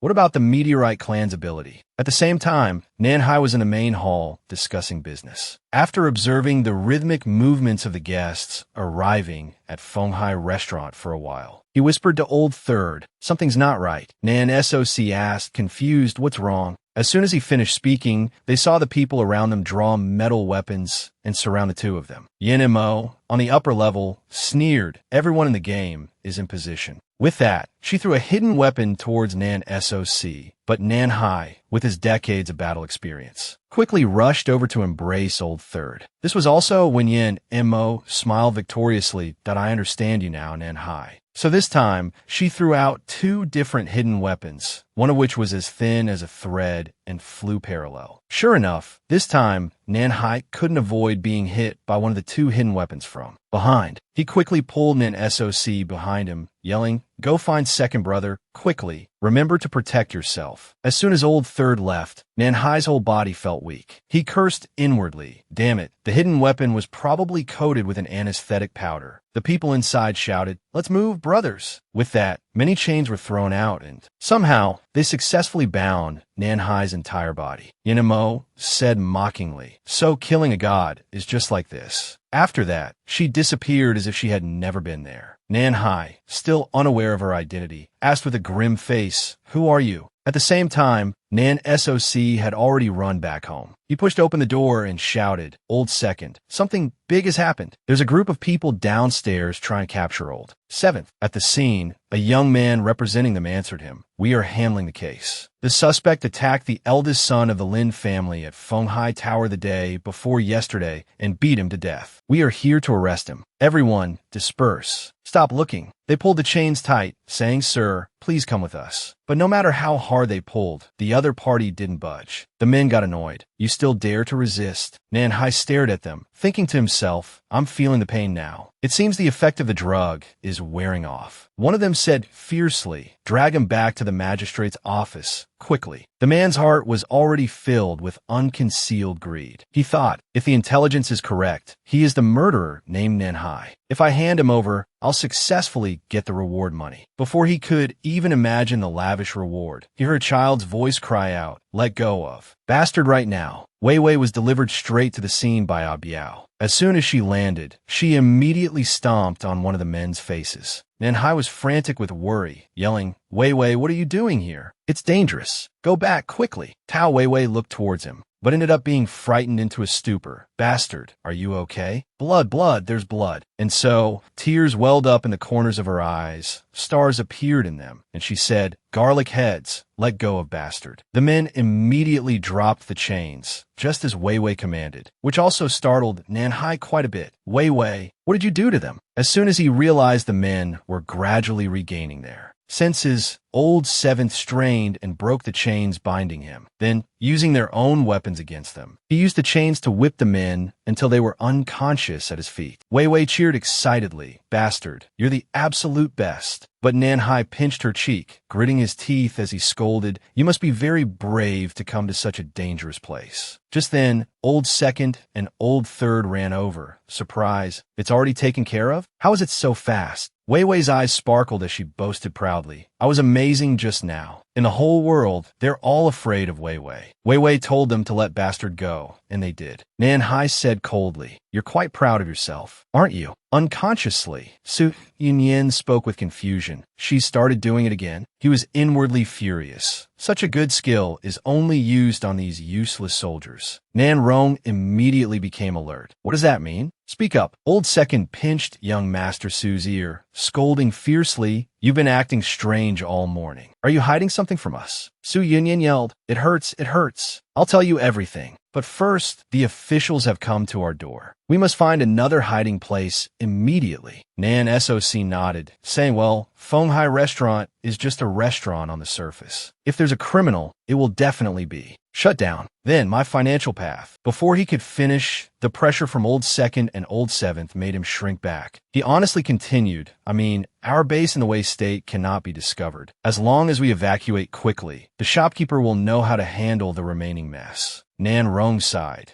"Do you have any other bases where we can stay?" Nan SOC also said with a headache, "Yes, but we can't go there. If the Wei State discovers the connection between the bases, all my intelligence efforts will be wasted." As he finished, Lady Long Tin entered, saying seriously, "I know a place to stay." And so, the whole motley crew followed her. When they arrived, Long Tin began to introduce, "My Long family was annihilated. Although the Long mansion is a bit dilapidated now, it certainly won't be discovered by others." Nan SOC nodded. "That's right. A murder happened here. No one will dare to come." Long Tin comforted the boy, saying, "I'll take Long Yu to clean up. Everyone stay here for now." The considerate Wei Wei said, "Let Wei Wei go with Brother Long Yu." As they left, Nan Rong immediately asked, "Tell me, what's going on with Wei Wei?" Nan SOC asked curiously, "And I'm wondering what happened to your face." Hearing his crushed cough, young Master Su honestly replied, "It was a mosquito bite." With that, Su Yunyan laid his cards on the table. "Has everyone heard of the Meteorite clan?" The three princes of Yin State, with their jaws dropped, exclaimed in unison, "What's the Meteorite clan?" Young Master Su said seriously, "It's no wonder you don't know. I'm afraid only your emperor knows this secret. Hundreds of years ago, the Seven Nations formed an alliance at least once to completely annihilate the Yun clan. The culture and history of the Meteorite clan have been wiped out since then." Old Third asked curiously, "Why was this Meteorite clan wiped out? How do you know about this?" Su Yunyan fell for the charm, then mechanically said, "I happened to see a short passage in a forbidden book of the Wugu sect." The man coughed a few times and carefully continued, "The Meteorite clan was destroyed because they possessed supernatural powers. It is said that, in addition to their abilities in astrology and divination, the people of the Meteorite clan also had the ability to control the blood of others. There were also some who could awaken from a near-death state through special rituals, and their abilities would become stronger after awakening. They could easily manipulate the behavior of others, even their life and death. Do you still remember the Grey Goose who was 4-4 in the martial art competition?" Seeing that everyone was engrossed in the story, Su Yunyan continued with his thoughts. "And that officer, just now, he was about to succeed. How could he let Hai go so easily? These two incidents can no longer be called a coincidence. I guess that little imp probably awakened when Grey Goose was about to drop her. Plus what I saw in my sister's place. It can also prove that the little imp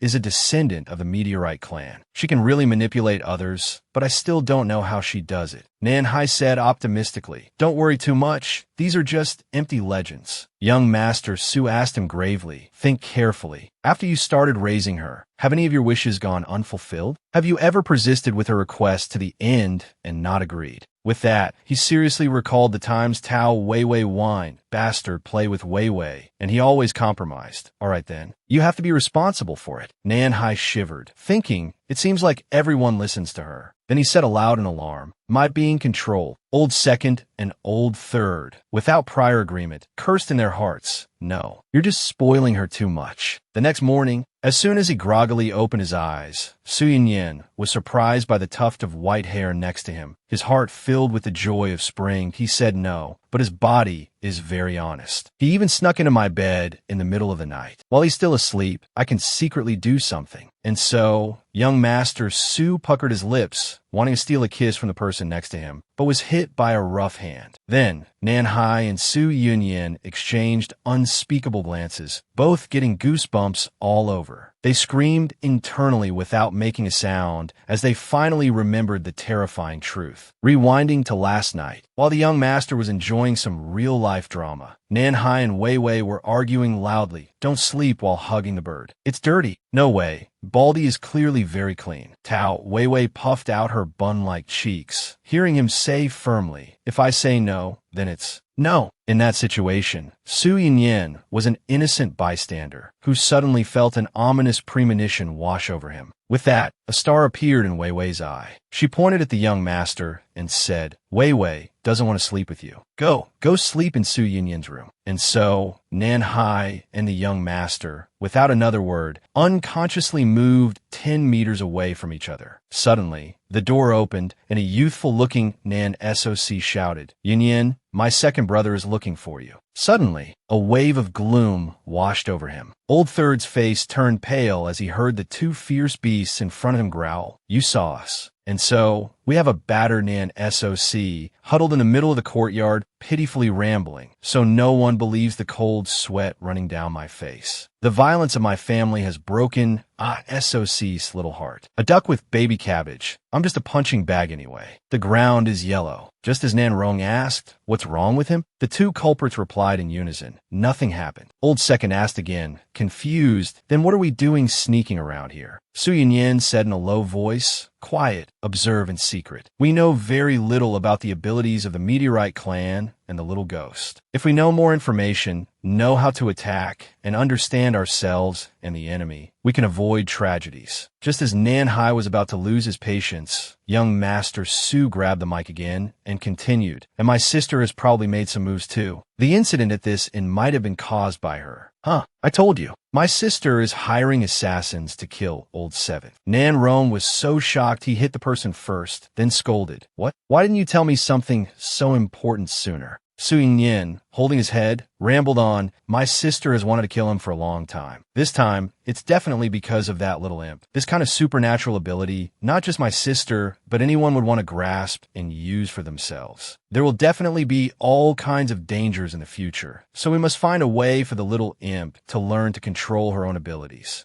This way, when a crisis occurs, maybe we can turn the tide. Nan Rong nodded. But if she really possesses the power of the Meteorite clan, she can make people act completely against their will. We usually hang out with her and haven't noticed anything unusual. As soon as he finished, both Nanhai and the young master coughed up blood, thinking it feels like the wound is still bleeding nonstop. But the man still endured the pain and said softly, maybe her power is unstable because it wasn't caused by the traditional ritual of the Meteorite clan, but by an accident. Another possibility is that she is more likely to be inspired to use her power in a crisis situation. And so, the sneaky trio had a chaotic exchange of words, talking over each other. You don't want to simulate a situation like that, do you? Just try to touch her. No, even if Weiwei is really from the Meteorite clan, she's still too young. It will scare her. What the hell? While they were talking, Nanhai was stabbed by something in the back of his neck. Nan Rong noticed and asked, what's wrong with you? Nanhai casually replied, it's nothing. I have a small wound on my neck that's healing, so it's a little itchy. At the same time, a swarm of bugs quickly ran from the Long Mansion. The place they returned to was where the second-ranked assassin, Yin, Mo was. That very afternoon, Su Yinyan, with a chain in his hand, scared Nanhai into turning into a wolf, fiercely scolding, what trick are you trying to pull now? Young Master Su's face was pale, not very willing, but he still said seriously, "Let's recreate the scene from that time and quickly find a way to help that little imp use her power. You don't want a repeat of what happened this morning, do you?" As soon as he finished, Nanhai remembered Brother Su's billion-dollar kiss, and his face contorted. So he held out his own hands and scolded, "What are you waiting for? Hurry up." After a struggle, he was finally able to handcuff Old Seventh. Su Yinyin cleared his throat and ordered kneel. Seeing Nanhai huff, the man said, "You know best what you were like at that time, right?" In his heart, he already had his own thoughts. "Your cold brother-in-law is about to pay you a visit, mwahaha." Nanhai was so angry he pursed his lips. He actually obediently knelt down, saying, "Whatever you're going to do it quickly." Su Yinyin took out a pot of lipstick from somewhere and said with utmost mockery, "It's not realistic enough. Let's put on some makeup." Seeing his mouth couldn't be more annoying, Old Seven said with disgust, "Are you really going to use this on me?" After putting on the makeup and getting ready, Su Yinyin took a deep breath and used all his strength to shout in an octave 8. "Voiso, what a big piece of cake." As soon as she heard about food, Wei Wei automatically ran over. Her eyes sparkling, she said, Where's the giant fried cake?" But her pupils dilated when she saw Su Yinyin give Nanhai a punch. Old Seventh was more furious than a chili pepper. He cursed inwardly, "You actually hit me for real," while the young master laughed to himself. Don't forget there's still a kick in the script. So, Su Yinyin was eager to experience what it felt like to step on the god of slaughter of Yin. As soon as he lifted his foot, he was stopped by Wei Wei. She stood in front of Nanhai and shouted, "Black Bear, don't bully bastard." And so, the light in the young master's eyes gradually darkened, and he fell down. Nanhai was so scared his mouth hung open. "Hey, stay still. I don't want to." The scream echoed throughout the long mansion. So very quickly, Old Second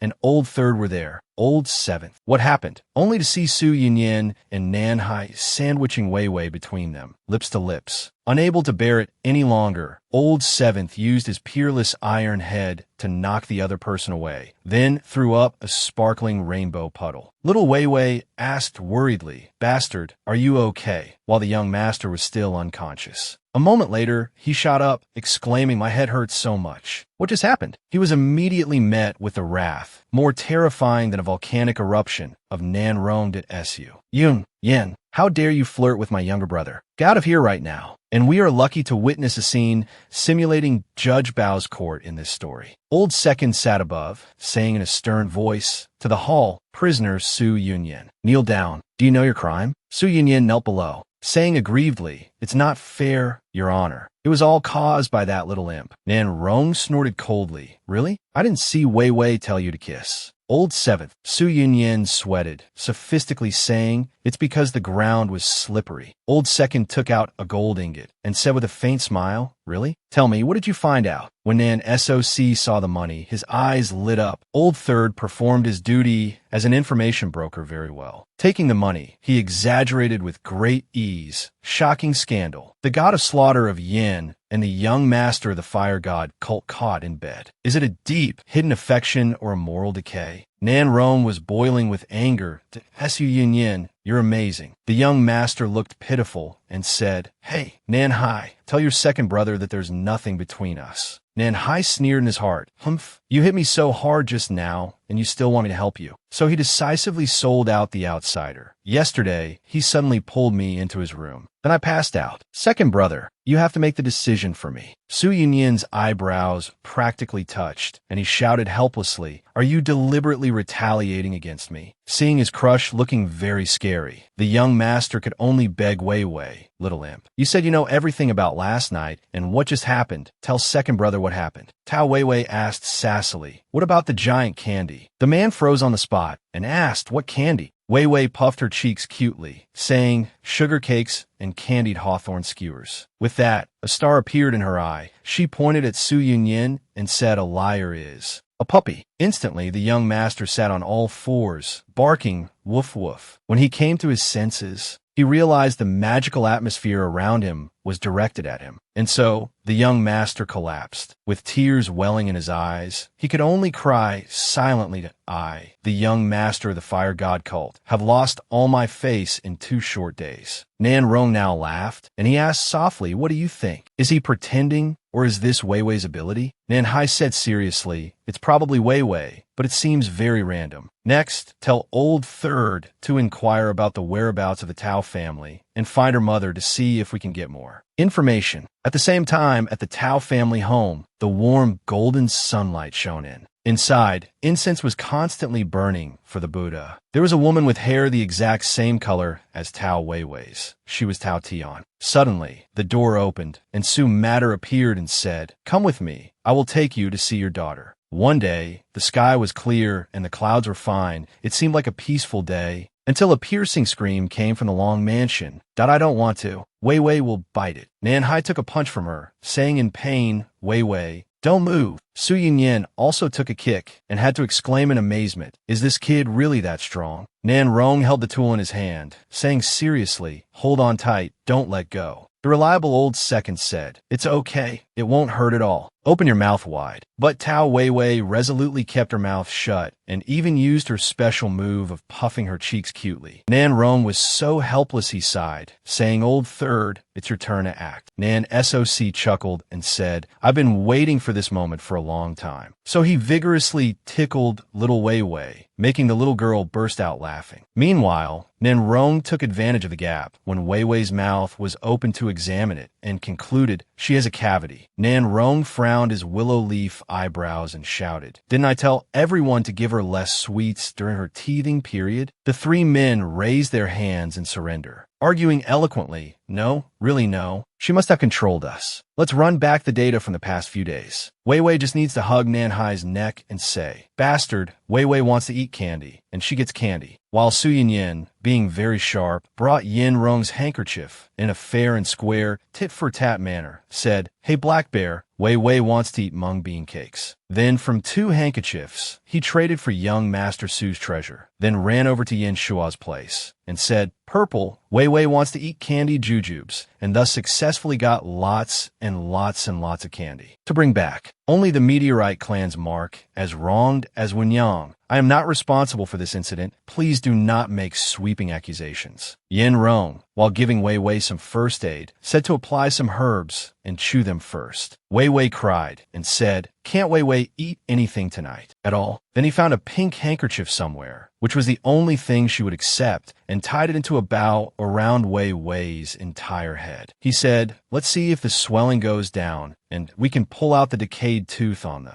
Moro. Tao Xiaowei, with tears in her eyes, lisped, why don't you pull out now, brother? Can I really not eat? Somehow, Yinshi was captivated by this adorable sight, took out a piece of candy, and said, come and get it. The 3rd and 2nd brothers held the 7th brother back tightly, speechless, saying, control your behavior. Listen carefully, you're not allowed to give her food or swap her cakes these days without my permission. The little kid burst into tears. Is it because Wei Wei is a bad child that I'm not allowed to eat candy? Which made the trio of Yin Kingdom princes momentarily feel overwhelmed with guilt. That night at the Fire God cult, Su Mo, while hugging a Wei Wei doll tightly, said cheerfully, you cute little girl, big sister will bring you home soon. The blue-haired youth watched in endless fear and said decisively, would it be better if I came back here? When Zhu, extremely tired, said, don't be angry, she's just having one of her episodes. Until she heard when Zhu's dry cough, and Moer was stunned. Very quickly, she got into her villain role, smiling and saying, so you've arrived? Have a seat. The youth took off his cloak and asked in a serious voice, is what you said in the letter true? Along the way, the youth couldn't help but ask curiously, wouldn't it be faster to take Tao Tian to find her daughter? Why do you still want me to go instead? Emoer answered honestly, she was not part of my original calculations. As soon as the 2 of them pushed the door open, they saw a lifeless Tao Tian lying on a chair. The youth's jaw dropped, and he asked, is she sick or injured, or did you do something to her? Su Mo, getting a headache, sighed and said, it has nothing to do with me. It's all because she's just too sad. Indeed, an aura of life is so tiring. this old lady doesn't want to get up, was radiating from Tao Tian. The youth asked curiously what happened to her eyes. The saintess was also at a loss for words, saying, Tao Tian said she will tell me when I bring her daughter back for her. The youth, no less tired, said, then why don't you hurry up and act? Suamoer took a deep breath and deliberately said loudly, all right, let's go find Wei Wei. Very quickly, Tao Tian instantly recharged her battery, my Wei Wei. But after just a few steps, her battery quickly drained. Suamoer caught her and said softly, this is all the strength Tao Tian has. She isn't being held captive in the Tao family. She simply needs to stay indoors. She continued, I can only ask you to go. I have arranged for an assassin to eliminate the potential dangers around the child. I've already arranged this today. You could take the opportunity to take the child away. At the same time, at the Long residence, Yin Song, while sunbathing on the eaves, muttered, the voodoo cult is really cautious. They even have to spread kerosene beforehand to lure the tiger out of the mountain. If it weren't for her 500,000 gold, I wouldn't be doing this terrible job. Then, acting very much like a hired hand earning his wages, he diligently painted while saying, 50. This side is also 50. Finally done. Yin Song wiped his shiny head, thinking to himself, although this high concentration of kerosene is small, but it's enough to cover a row. Just then, he heard a child's voice who was dismantling the roof tiles, scolding,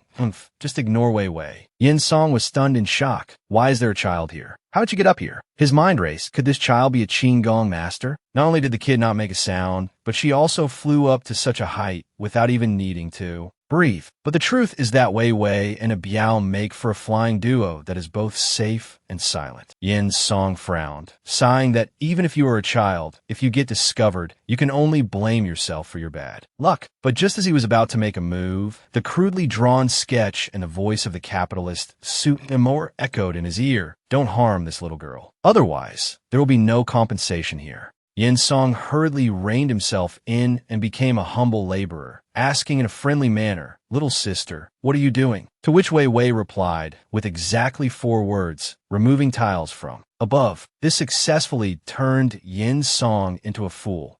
What is removing tiles from above? And so, they had a complete miscommunication. Wei Wei puffed out her cheeks, sulking, I don't know why they've been avoiding me lately. They don't play with me anymore. Wei Wei is very angry. Then the little girl slowly approached and grasped his large hand, listening to Yin Song say, can you play another game? Good children shouldn't destroy public property. No sooner had he finished speaking than Wei Wei took out several firecrackers and said excitedly, okay, big brother, do you want to play with me? Old Yin was so scared he broke out in a cold sweat. No, my little ancestor, I'm scared of you, maybe another day. With that said, of all the stratagems, fleeing is the best. At the same time, Yin Shi had bothered his way to third brother Yin Shua's room. Is Wei Wei here with you? Before he could do anything, he heard a noise from inside. He was about to push the door open when he himself was attacked by a barrage of paper scraps that burst out. Yin Shi felt a long-lost sense of familiarity and asked sincerely, what is this? Hurry up and tell me. Yin Shaw, trapped inside, shouted, it's a letter from our eldest brother. The 7th brother cursed the chatterbox in his head. Is this guy crazy? But was still concerned about the important matter and asked, what did he write? The 3rd brother sincerely cosplayed as His Highness the Crown Prince, without missing a beat, saying, my dear brothers, seeing this letter is like seeing me. Are you all well? Are you eating well? Are you sleeping well? Do you have enough money to spend? How is Wei Wei doing lately? The little one has grown up, right? As her mother, I am very happy to hear that she won. Father Emperor is still in good health. It's autumn. Don't forget to shop for clothes. Whenever the season comes, I remember the days we picked osmanthus flowers together as children. The 7th brother fell from the tree and crushed Shua Sha. I still can't forget that scene, especially when the 7th brother cried with a straight face. He looked so cute. Yin Shi's face darkened with anger, and he said in a cold voice, summarize it in 10 words for me. Yin Shuo returned to his usual self, saying, when are you guys coming back? I'm so bored, I can't even catch cockroaches to play with. Yin Shi nodded, replying, we'll be back as soon as we find Wei Wei's mother. Have you confirmed the Tao family's address? Yin Shaw, from within the mess, passed on the news and said, this morning, a spy confirmed it, but she is still observing to see if there is anyone else who looks like Wei Wei's mother. Yin Shi clicked his tongue and said, let's go and ask directly. Where is Wei Wei? I've looked everywhere, but can't find her.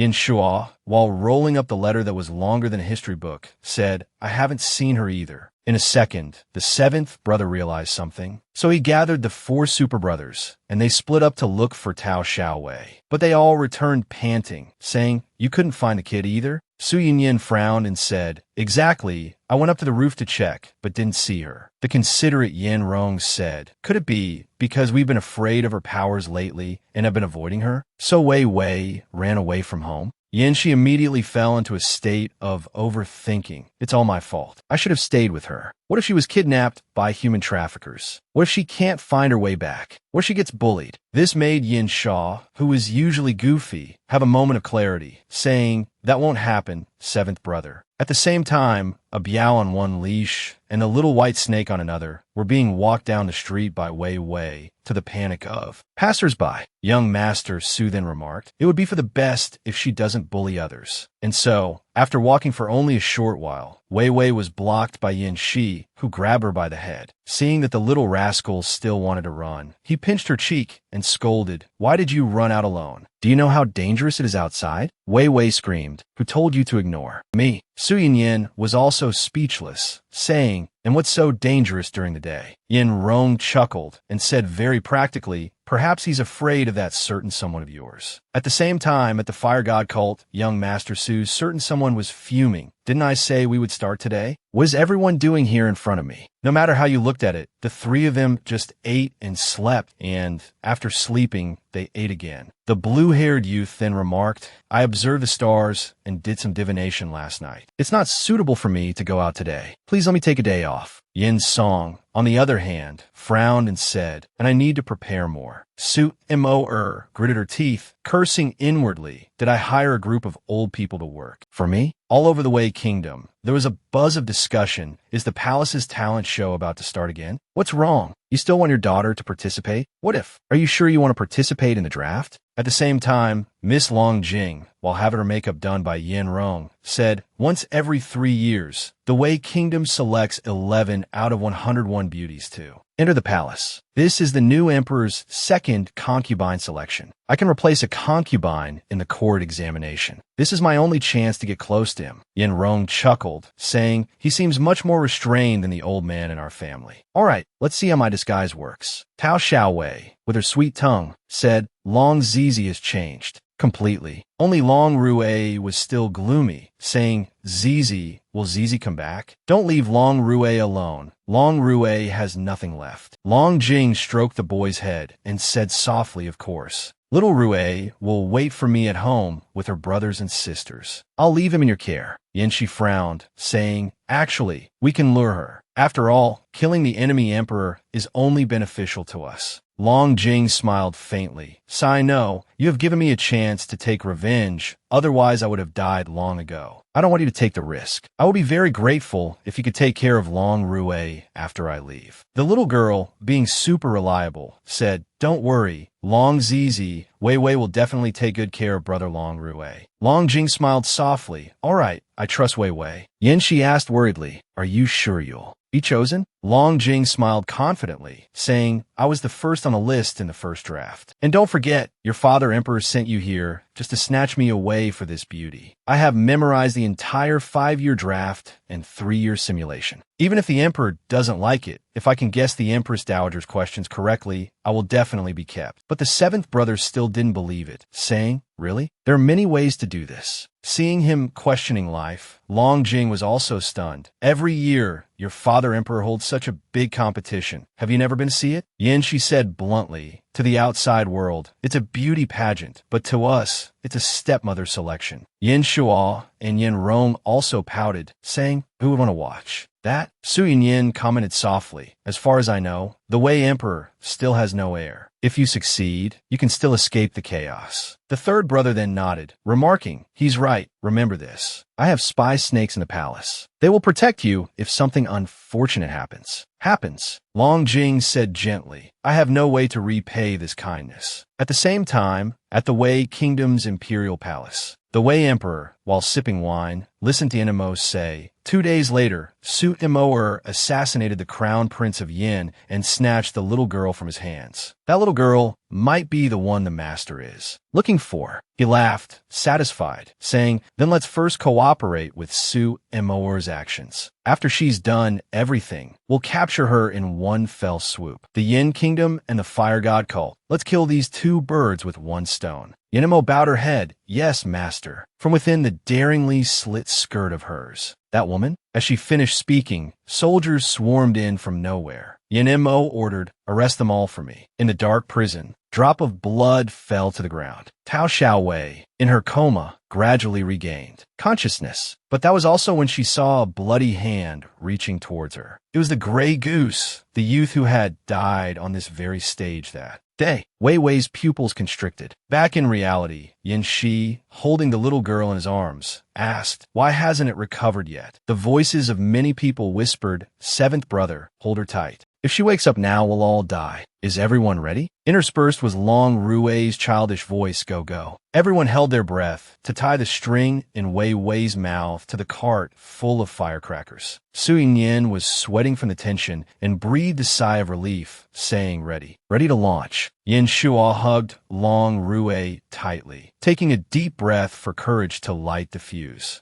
They counted in unison, 3, 2, 1. As soon as they finished, the cart of firecrackers successfully flew into the sky. And what the hell, it even pulled Tao Xiaowei's half-loose decayed tooth along with it. A loud explosion rang out, and the little girl was finally woken up. Blood from Wei Wei's mouth gushed down with a pull of gravity, making Yin Shi contort his face with a sense of overwhelming guilt. Tao Xiaowei, in pain, burst into tears. The 7th brother, with great skill, wiped her mouth clean and said, there, stop the bleeding. Then he comforted her, saying, it doesn't hurt, it's all okay. The next second, she flipped faster than a pancake with toppings, snapping, didn't you say it wouldn't hurt? Yin Rong, with many words but unable to clear his name, said, I tried many times, but nothing worked. Let me see. Suddenly, a laugh that sounded like a cow's moo rang out. Yin Song looked no different from a freshly roasted pig, meaning he was hit by the firecracker cart. Everyone. He felt his head and remarked, as expected, you are the legendary 7th prince. You discovered us so quickly. Before this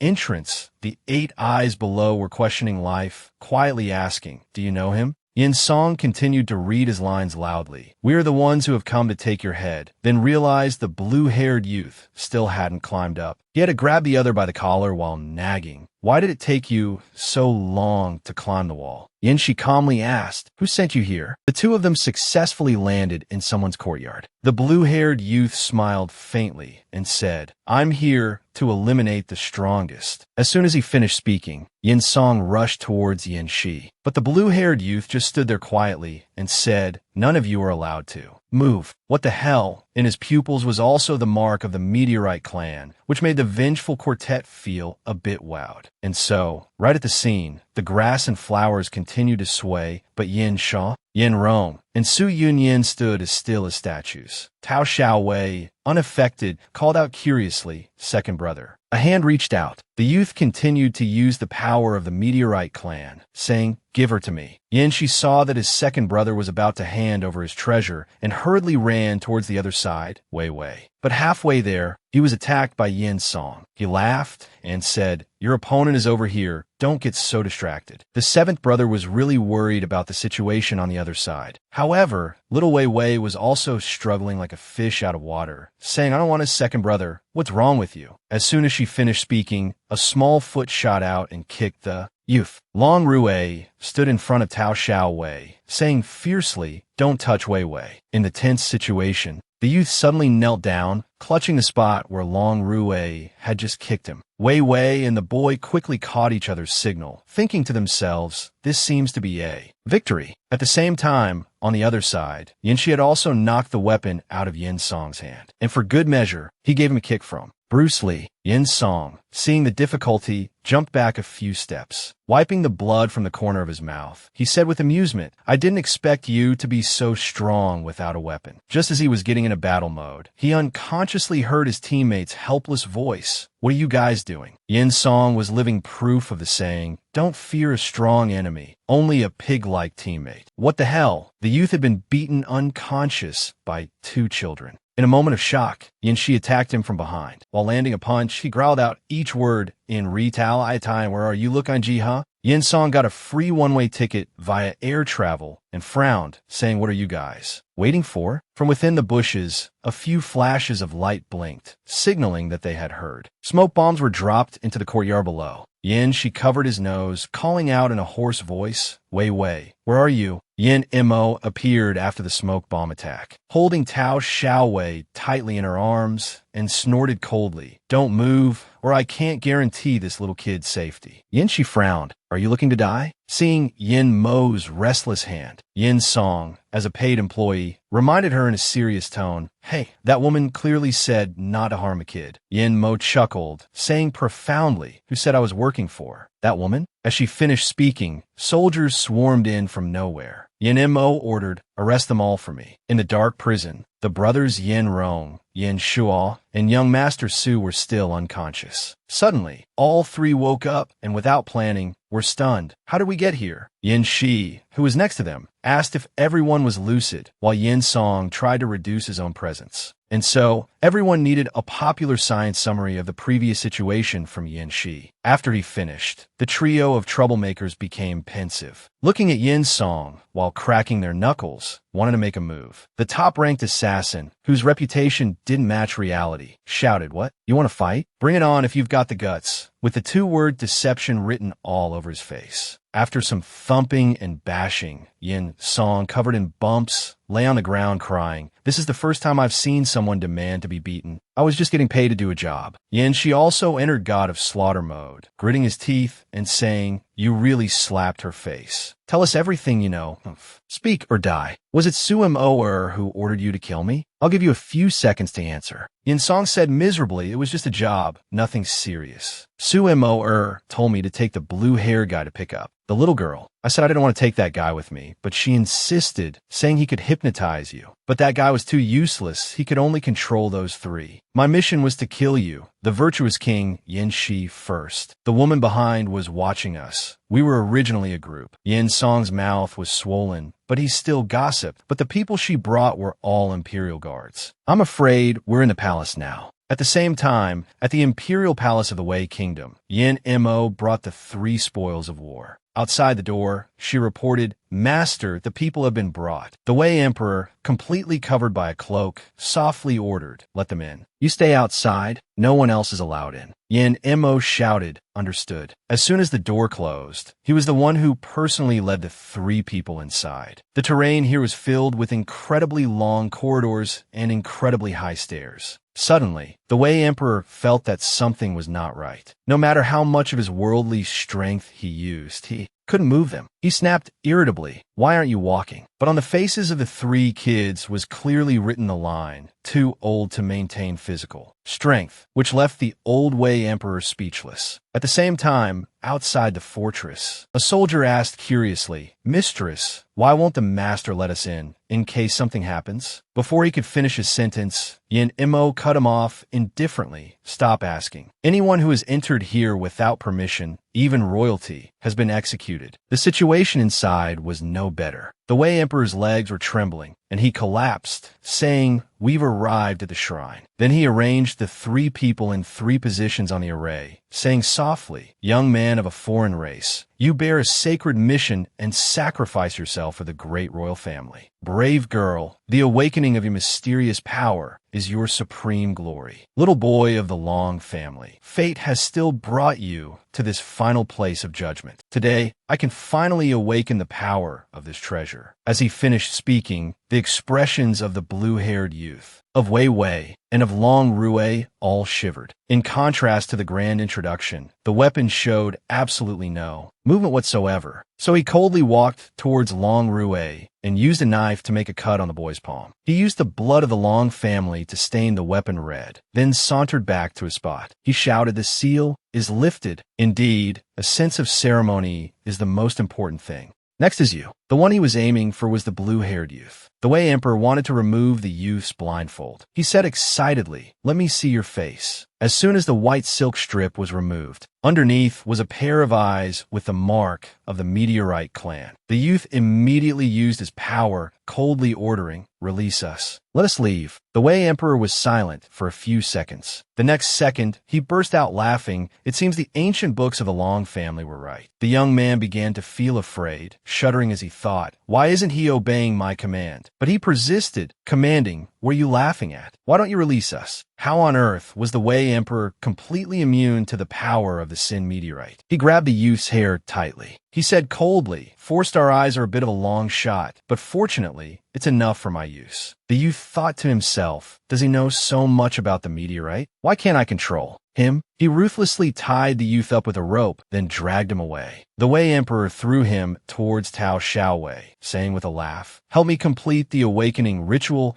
and obtain the ability to destroy the gray goose at a high level." Unconsciously, the blue-haired youth was a bit stunned, but he quickly became flustered and said, "I don't know what you're talking about." The Wei Emperor took out a box, pressed it against his cheek, and said, "It's fine if you don't do it. I'll gouge your eyes out right now. After all, this isn't the first time I've done this." He then untied the youth's ropes. Meanwhile, in the prison, Yan Shi and young master Su took a long breath and then sighed with effort. Yan Rong, beside them, asked softly, "Still can't open it." Yan Song said indifferently, "This is made of black iron. Even with all our internal energy, we can't move it." But old Seventh still didn't give up. Gripping the bars, he said it moved. "Keep going." Su Yundian was sweating and gave up, saying, "No, I've really used up all my internal energy on this. I need to regulate my breathing first." During that time, Yin Shi's heart was burning with anxiety. "Damn it, I have to get out now. I don't know what terrible thing Vai Vai is facing." Suddenly, he noticed something shiny and thoughtfully looked at Yin Song's shiny head. He seriously asked, "Have you ever practiced Iron Head Kung Fu?" Yin Song proudly replied, "This is a must. I have a solid foundation based on childhood skills, one of a kind in the world." The flashback has ended.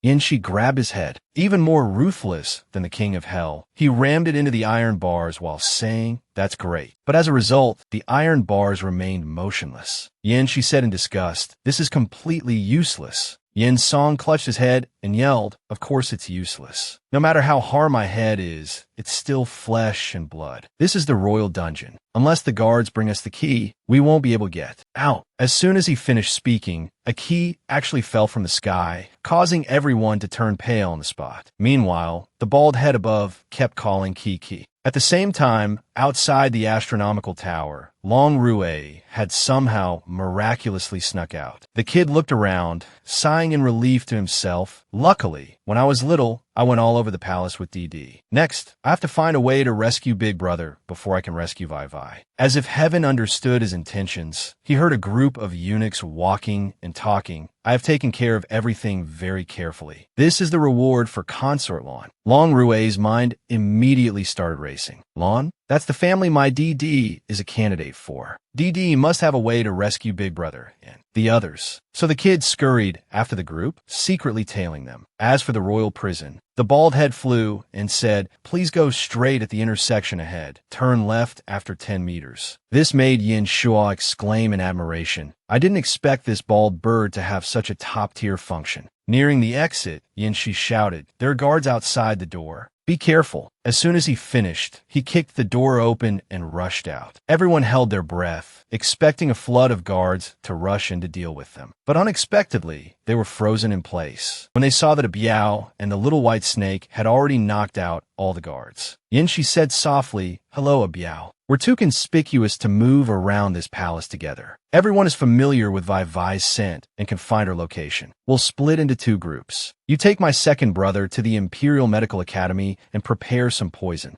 Yin Rong nodded and said, okay. Then Yin Shi became serious and continued, Yin Shua, you come with me. Use the Intelligence Bureau's secret channels to have them cut off all communication with the Imperial Guards. Let's go find Long Qing and tell her to wait until Vai Vai is rescued before taking action. Old Third immediately burst into tears, saying, Old Seventh, you bastard, do you still consider me a brother in your heart? But that Old Seventh just said indifferently, I will handle this big trouble. Suddenly, Yin Song stuck out his shiny head, repeatedly saying, hey, I can go with you to save everyone. Yin Shi was on high alert and said, then follow me. If you dare have any other ideas, I'll kill you first, immediately. But Yin Song just stroked his hairless head, smiling happily as he said, okay. Yin Shi took his first steps inside the Wei Imperial Palace, his heart racing nonstop. Vai Vai, wait for me. At the same time, at the astronomical tower, the blue-haired youth gently placed his hand on Vai Vai's head, thinking, it seems we are still useful to him before this child awakens. So let's try to delay it for a while. The Wei Emperor said fiercely, hurry up, my patience is limited. Vai Vai understood the boy's intention and said, Vai Vai wants to go to the little hut. So the Wei Emperor resignedly said, I'll take you there. After that, he got to experience being a servant, running up and down with conditions like, Vai Vai wants to drink water, Vai Vai is hungry, Vai Vai wants to eat porridge. The old Wei Emperor was furious, cursing inwardly, this damn brat is so annoying. After a period of commotion, the Wei Emperor finally tied Vai Vai to a wooden post. He turned to threaten the blue-haired youth. My patience has its limits. I'm starting now. If you keep delaying, I have many ways to make you suffer a fate worse than death. The boy stared at Vai Vai, thinking, what's the use of this child awakening? Even if she awakens, she can't be controlled by him. What he might want is the image of a person with the mark of the Meteorite clan, carefully preserved by the Wei Emperor, appeared in his mind. But the Wei Emperor could not wait any longer. He said in a cold voice, I will count from 1 to 5. If you still can't decide, I will kill you and gouge out your eyes. For me, 4 stars are enough. I will have plenty of time to find a way to awaken. That little brat. Terrified, the youth yelled, I'll do it, okay. Very quickly, Yin Shi found his way to the astronomical tower and observed a dense layer of Imperial soldiers guarding the outside, and even Yin Mo was here. He said softly, let's see where Vai Vai is. The bald head saluted, saying reliably, mission received. Then a Biao carried the bald kid to fly off and scout the terrain first. Yin Shua followed up, asking curiously, what should we do next? The Intelligence Bureau has searched the entire harem, but still hasn't found Long Qing. Yin Song, while cleaning his ear, said lazily, even if we knew where she was, we couldn't break through this solid defense with just one more person. As he finished speaking, a female voice spoke up, you guys are too slow. I've been waiting for you since this afternoon. Long Jing said with a smile. Yin Shua was astonished, and no wonder I couldn't find you anywhere in the harem. It turns out you were already here. Jing said softly, it was Xiao Rui who found me, not you. Upon seeing her, Long Rui said urgently, Big brother, hurry and say Vai Vai. That weird uncle said something about making Vai Vai awaken. Yin Shua and Yin, she said in unison, awaken? Old Third said worriedly, is he trying to exploit her abilities? Old Seventh gritted his teeth. We can't wait any longer. We have to get in quickly. Yin Shua hesitated, saying, but second brother and his people haven't brought the poison yet. How can we lure so many people away? Long Jing spoke up reliably, leave it to me. Yin Shi frowned, saying, can you do it alone? Those guards are all combat experts. But he only saw her smile. Then she clapped her hands and called, my sisters. As she finished speaking, the imposing scene behind Long Jing terrified the 3 young men. Long Jing said softly, I told them everything the Wei Emperor did to me. My sisters sympathize with my situation and are tired of being used by him. So now we have formed an alliance. As soon as she finished, the consorts and concubines behind her waved a banner high. Anti-Scumbag Alliance. Official debut. Long Jing smiled coldly and said, today is the day that Scumbag dies. And so, in the middle of the night, the entire harem ran to the astronomical tower to cause a disturbance. This made Yinemo exclaim, all of you go back. His Majesty has ordered that no one is allowed to enter. Long Jing led the way, saying, what if I insist on entering? Yin Mo, straighter than a pillar, said, "That can only be done at His Majesty's will. Those who wish to storm the palace without permission will be killed without mercy." Long Jing let out a cold laugh and said, "Take a good look. Do you have the guts to touch us?" The person standing next to her was the chief guard's older sister, the prime minister's daughter, the daughter of the minister of war, the princess of the top-ranking tribe. Just seeing those important figures was enough. Yin Mo's face twisted. These identities were too prominent, and even a small change would affect world peace in particular and his own life in general. Yet, she remained firm and ordered, "All guards, get them for me." While the soldiers were busy suppressing the harem's riot, Yin Shi and Yin Shuo had quietly climbed up to the first floor. The situation inside the tower was not optimistic. The youth used his meteorite power, ordering Vai Vai, "Look at me." The meteorite mark glowed in his eyes. Vai Vai struggled with all her might, but she still couldn't look away from the mark. And so her eyes were forced to open the meteorite mark,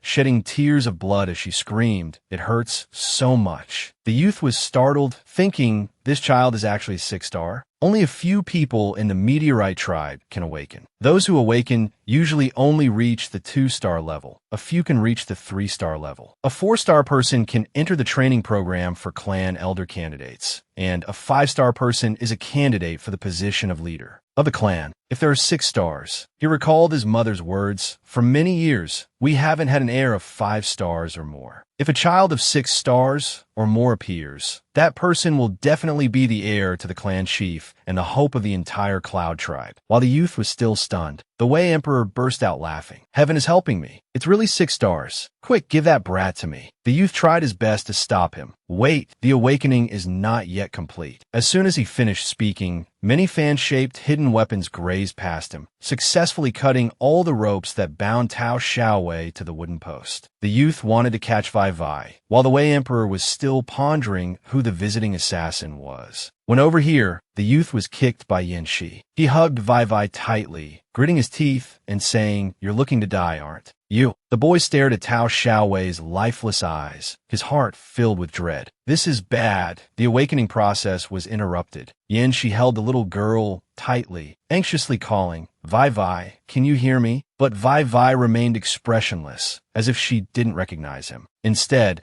she saw Yin Shi as the gray goose that always appeared in her nightmares. So Vai Vai struggled, trying to push him away. Yin Shi said in fear, "Be careful." But the little girl just kept crying, saying, don't touch me." As she finished speaking, Yin Shi's body suddenly stiffened. He remained frozen in place, watching Tao Xiaowei fall and roll on the ground, thinking thoughtfully, "I can't move." Seeing his chance, the Wei Emperor grabbed Vai Vai tightly, laughing triumphantly, "This 6-star is mine." As soon as he finished speaking, blood vessels suddenly appeared all over his eyes. It turned out he had been hit by a fan-shaped hidden weapon, which had severed the carotid artery in his neck. Just like that, he died unwillingly. How can this be? My hegemonic power hasn't even begun. Yin Shi tried to move, saying with a tremble, "Vai Vai, come here." Tao Xiaowei did look towards him, but then she got distracted, her mouth still repeating, "Blood, there's blood." Vai Vai is afraid of blood. The blue-haired youth's eyebrows furrowed tightly, thinking, "This is bad. She's losing control. We must quickly take her back to the tribe to save her in time." Seeing the youth run towards Vai Vai, Yin Shi grabbed his small, slender neck and shouted fiercely, "What do you want to do to her?" The boy thought to himself, what an incredible will. Can he really maintain consciousness under the pressure of a 6-star warrior? But then his mind raced. Oh, damn it. If I order her to kill him, I will suffer a backlash. It seems her influence on him is still effective. So he activated his meteorite ability, stared at Yin Shi, and ordered him, "Forget Tao Xiaowei." As expected, His Highness the 7th Prince let go of him, then stood frozen in place, watching the blue-haired youth hug Vai Vai tightly and run away. He was unwilling, screaming in his heart, "I don't want to. She is the most important person to me." Who is she?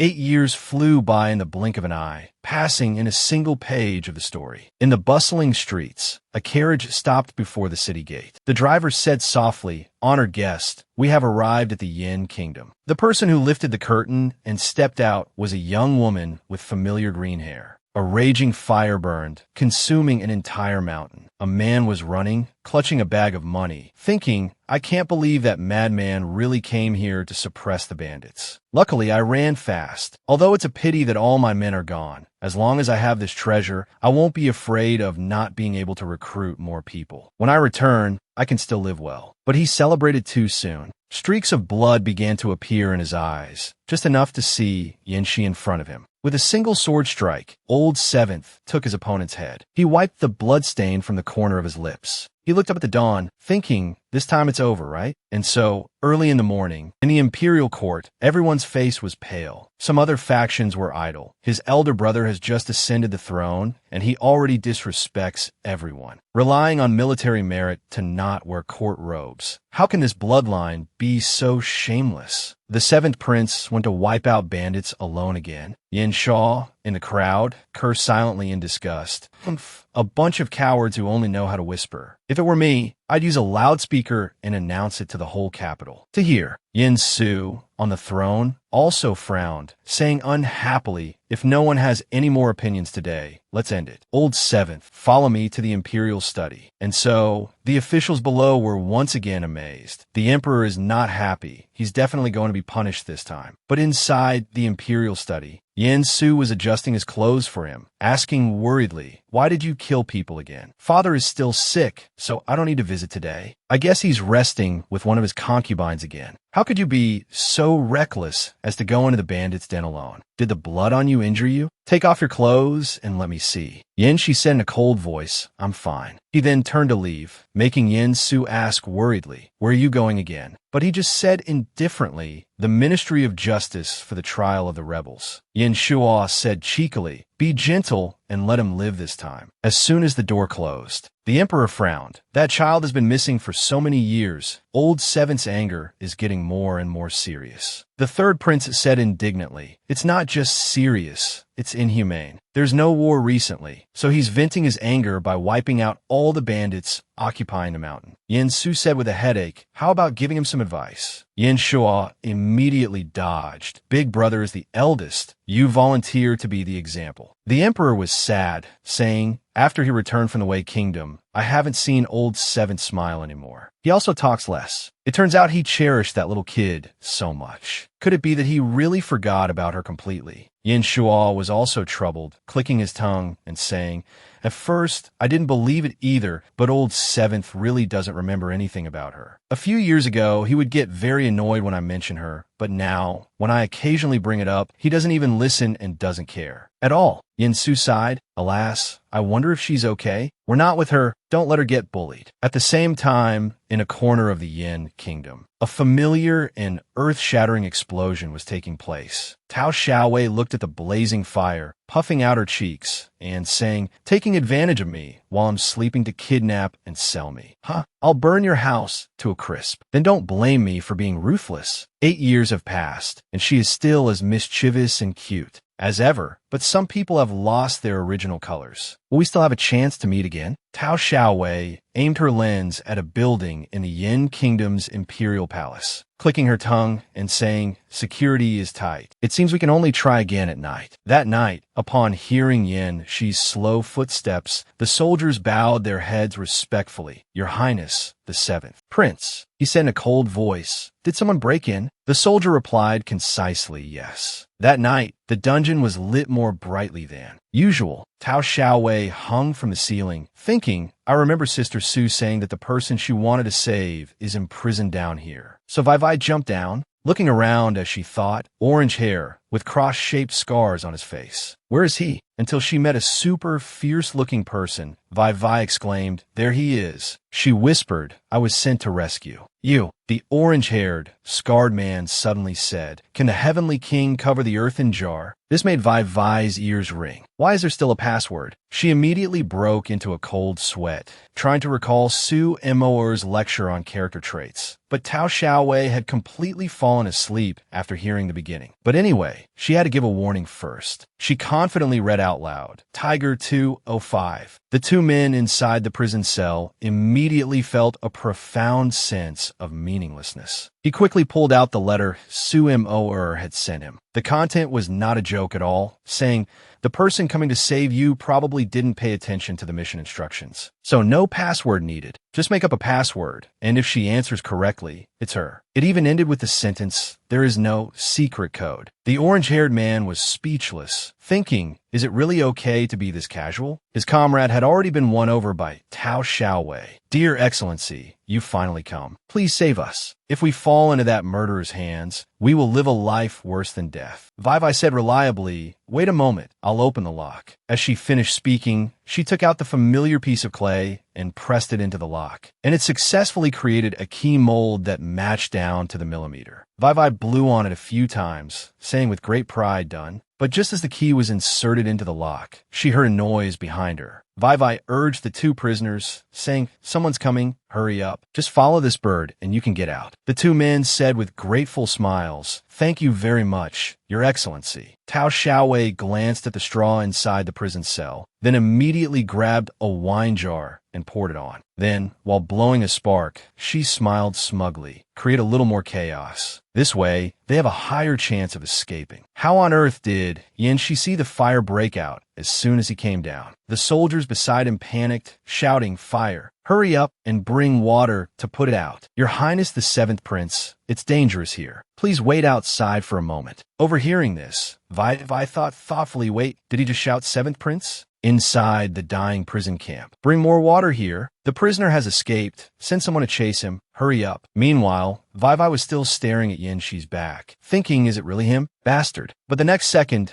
she closed her eyes tightly, tears falling as she thought, kidnapping a prisoner, masterminding arson. She thought confidently, I look like this now. I can't let him see me. I definitely can't beat him. Yanxi's sixth sense immediately kicked in. He kicked hard toward the stairs where Vai was hiding, saying softly, there's movement here. Seeing that things were not good, she gathered her momentum. And as she jumped up, she thought, this is definitely not the reunion scene I imagine. It seems he doesn't recognize me, so running is the best option. Yanxi looked at her futile appearance, complaining in his heart, although her lightness skill is good. Why are these movements so strange? Tao Xiaowei jumped to the highest position and thought smugly, it's been so many years. In that wretched place, I train day and night in all the skills too. Focus on escaping. I'm afraid there's no one in the world who can catch up with me. Her daydream didn't last long. Yanxi appeared behind her, saying coldly, where do you think you're running? Seeing her run away again, he praised, not a bad speed. So Yanxi kept chasing after Tao the little frog, scaring her so much she broke out in a sweat. Sorry, bastard, but I don't want to see you like this. As she finished speaking, she threw a firecracker towards Yanxi. The opponent did not expect this scene, and was engulfed in the sea of fire from the explosion. After the smoke cleared, there was a hole in the ceiling, and the seventh prince was sporting the hairstyle of a Korean mother, angrily scolding, you dare mess with me. Early the next morning, Wei grabbed someone by the collar and yelled, I obeyed and want to save the people, so why won't you pay me? The man wasn't scared at all, calmly saying, the holy maiden said she told you the rules. You must hand over the people before we hand over the money. Those two men escaped yesterday and have been caught again. Wei was completely shocked, saying, why didn't I know this was mentioned? A moment later, her eyes sparkled, and she said adorably, just give me a little for my efforts. I used up all my gunpowder yesterday. How can I complete the mission without money? I even skipped breakfast to make up for it. The man shielded himself from her dazzling aura, firmly saying, no. The holy maiden said, you'll use it for lunch. We can't indulge your bad habits. If you don't have money, find a way to help her rescue the person. You won't starve to death in 2 days. Tao Xiaowei immediately turned into a demon, roaring, this can't be happening. So the boss brought out a flyer. On it was an ad featuring Yin Suo, surrounded by mountains of gold. The content sounded very deceptive about lending with integrity, easy to borrow and return. But upon arriving, Tao Xiaowei was kicked out by the fat guy inside the loan shop. He said disdainfully, our boss won't see clients if they have less than 50,000 taels of gold, leaving her endlessly aggrieved. Why do I have to spend so much money on this? As she finished speaking, she saw a pile of clay in front of her, and an idea flashed in her mind. At the same time, in the imperial study, Yin Suo was laughing until tears streamed down his face at Yin Shi's hairstyle. Yin Su, as always, stood in the middle to mediate. Seventh brother, put down your sword. Third brother will stop laughing. But Yin Suo continued relentlessly. Ha ha ha, I can't promise that. Ha ha ha. Yin Su immediately covered his mouth, saying seriously, Seventh brother, don't you have something important to tell me? Yin Shi immediately became serious, saying, this is a portrait of the thief in the Ministry of Justice's prison last night. The Crown Prince was stunned. How could there be someone so bold? But upon seeing the Picasso-like artistic talent, Yin Su pondered, I'm not misunderstanding his meaning, am I? The eldest brother tried to make it out, thinking to himself, oh, is this a head? How can I not discourage my little brother's enthusiasm? Or should I tell him that if this terrible drawing is posted outside, everyone will burst out laughing? Yin Su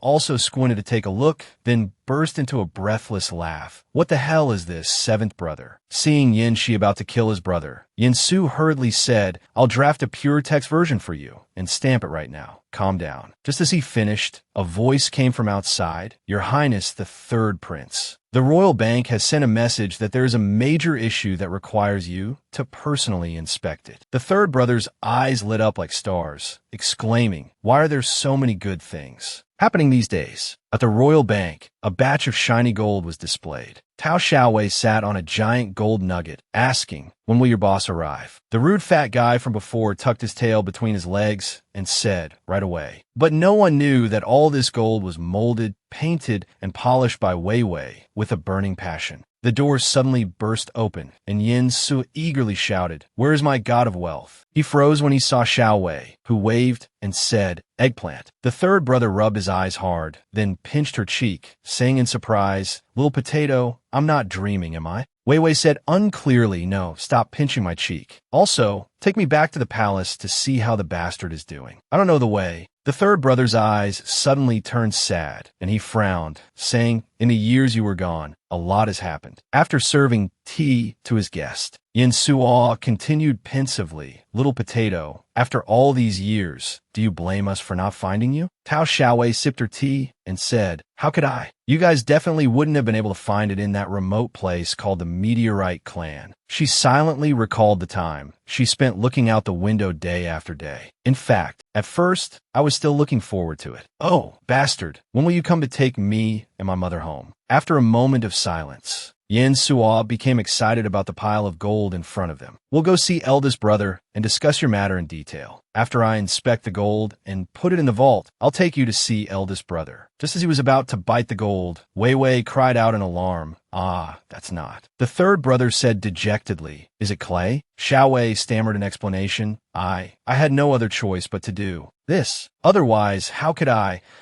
possibly see someone as perfect, wise, strong, noble, elegant, and dashing as the third prince of the Yin kingdom? And so, she successfully charmed Yin Su, making his eyes go all fuzzy. Quickly getting into character, he said, in that case, this prince will reluctantly forgive you. Yin Su bloomed with joy, saying, finally done approving them. Just as he finished with his trouble, he heard someone call, eldest brother, are you done with your work? The crown prince said in surprise, huh? Why are you here again? As he finished speaking, Tao Xiaowei also peeked out, smiling and saying, eldest brother, it's me, little Wei Wei. Yin Su paused for a beat, then exclaimed, is it really you, is it Xiaowei? He used a handkerchief to wipe his tears, saying choked up, it's good that you're back. It's good that you're back. It's good that you're back. So many years have passed, but the crown prince's nagging habit hasn't gotten any better. He immediately spammed her with questions. Where have you been all these years? You must have suffered a lot. When Yin Shi first heard about you, kid, he immediately wanted to use force. You look so smart. Oh my God, you're so tall. But you still look like you did when you were little. Are you 14 or 15 this year? Tao Xiaowei felt dizzy, thinking to herself, after all these years, I can still only answer one question. She mechanically replied, ah, yes, 15. Then she got to the main point. Eldest brother, where is the bastard? Meanwhile, Yin Su muttered to himself, every time I remember that 7 years have passed, I feel old along with the emotions of a generation. Yin Su hesitated, and after a long while said, Xiaowei, seventh brother, doesn't remember you anymore. He thought she would be very sad. But Wei Wei calmly asked, "Does the bastard have a dog?" It was Tao Qian who taught Wei Wei that men are like scoundrels who forget their old love when they find a new one. If he hasn't visited you in a long time, he must have another dog on the outside and has forgotten you.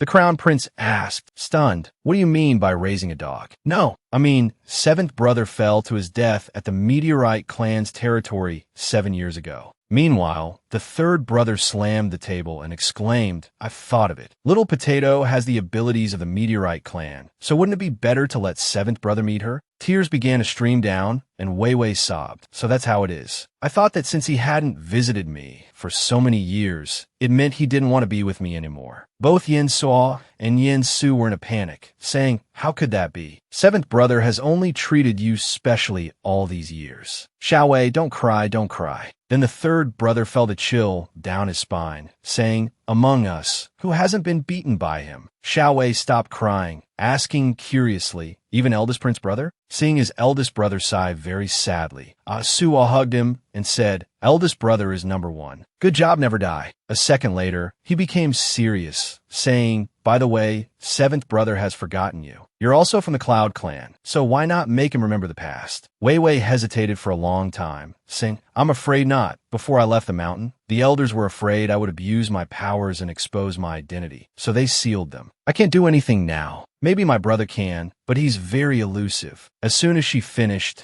they interrogated her intensely. "A brother? Where is he from? Is he good to you? Is he as good as seventh brother was at taking care of you? What else is his relation to you?" Tao Xiaowei mechanically replied, "I already said he's my brother. Besides, we're getting off topic." Yin Su nodded, saying, "Hey, we really need to think of a way to make seventh brother remember Wei Wei." Yin Su also agreed with both hands and feet. Right. If he continues to be so ruthless, one day he might actually chop me to death." The atmosphere then fell silent. Wei Wei pondered, asking, "The most unique method, have you tried it?" Yin Suo felt a chill down his spine, saying, "Hitting him on the back of the head, we've tried that. But it was useless. He stripped me of all my clothes and chased me all over the palace." While Asu was in despair and wanted to die, the Crown Prince brother said, "I remember what second brother said before he left, that the best way to restore memory is to restore the scenes of the lost memories to stimulate seventh brother's brain. Since you were away before, and now you're back, maybe we can try this approach." The third prince also nodded, saying, "All right. For example, starting from the first time you met Wei Wei, do you remember what it was like?" Tao Xiaowei sniffled and said, "At that time, I think I bit his arm." Hearing this, the two brothers felt a chill, thinking to themselves, the fact that seventh brother didn't kill you is the world's #1 mystery. But Yin Suo was still focused on the task, saying, "Let's start from here to restore seventh brother's memory." So he dragged Wei Wei to the back of the Imperial Palace, hid carefully behind a wall, and said, "He's coming. Wei Wei, go." Xiao Wei got the signal and ran towards Yin Shi, while yelling, "You villain, let my sister go." But he dodged slightly, causing Yin Suo's jaw to drop, while the horses but hurt so much its eyes turned red. Yin Shi said indifferently, "Who are you?" Xiao Wei was surprised, thinking the bastard seems to.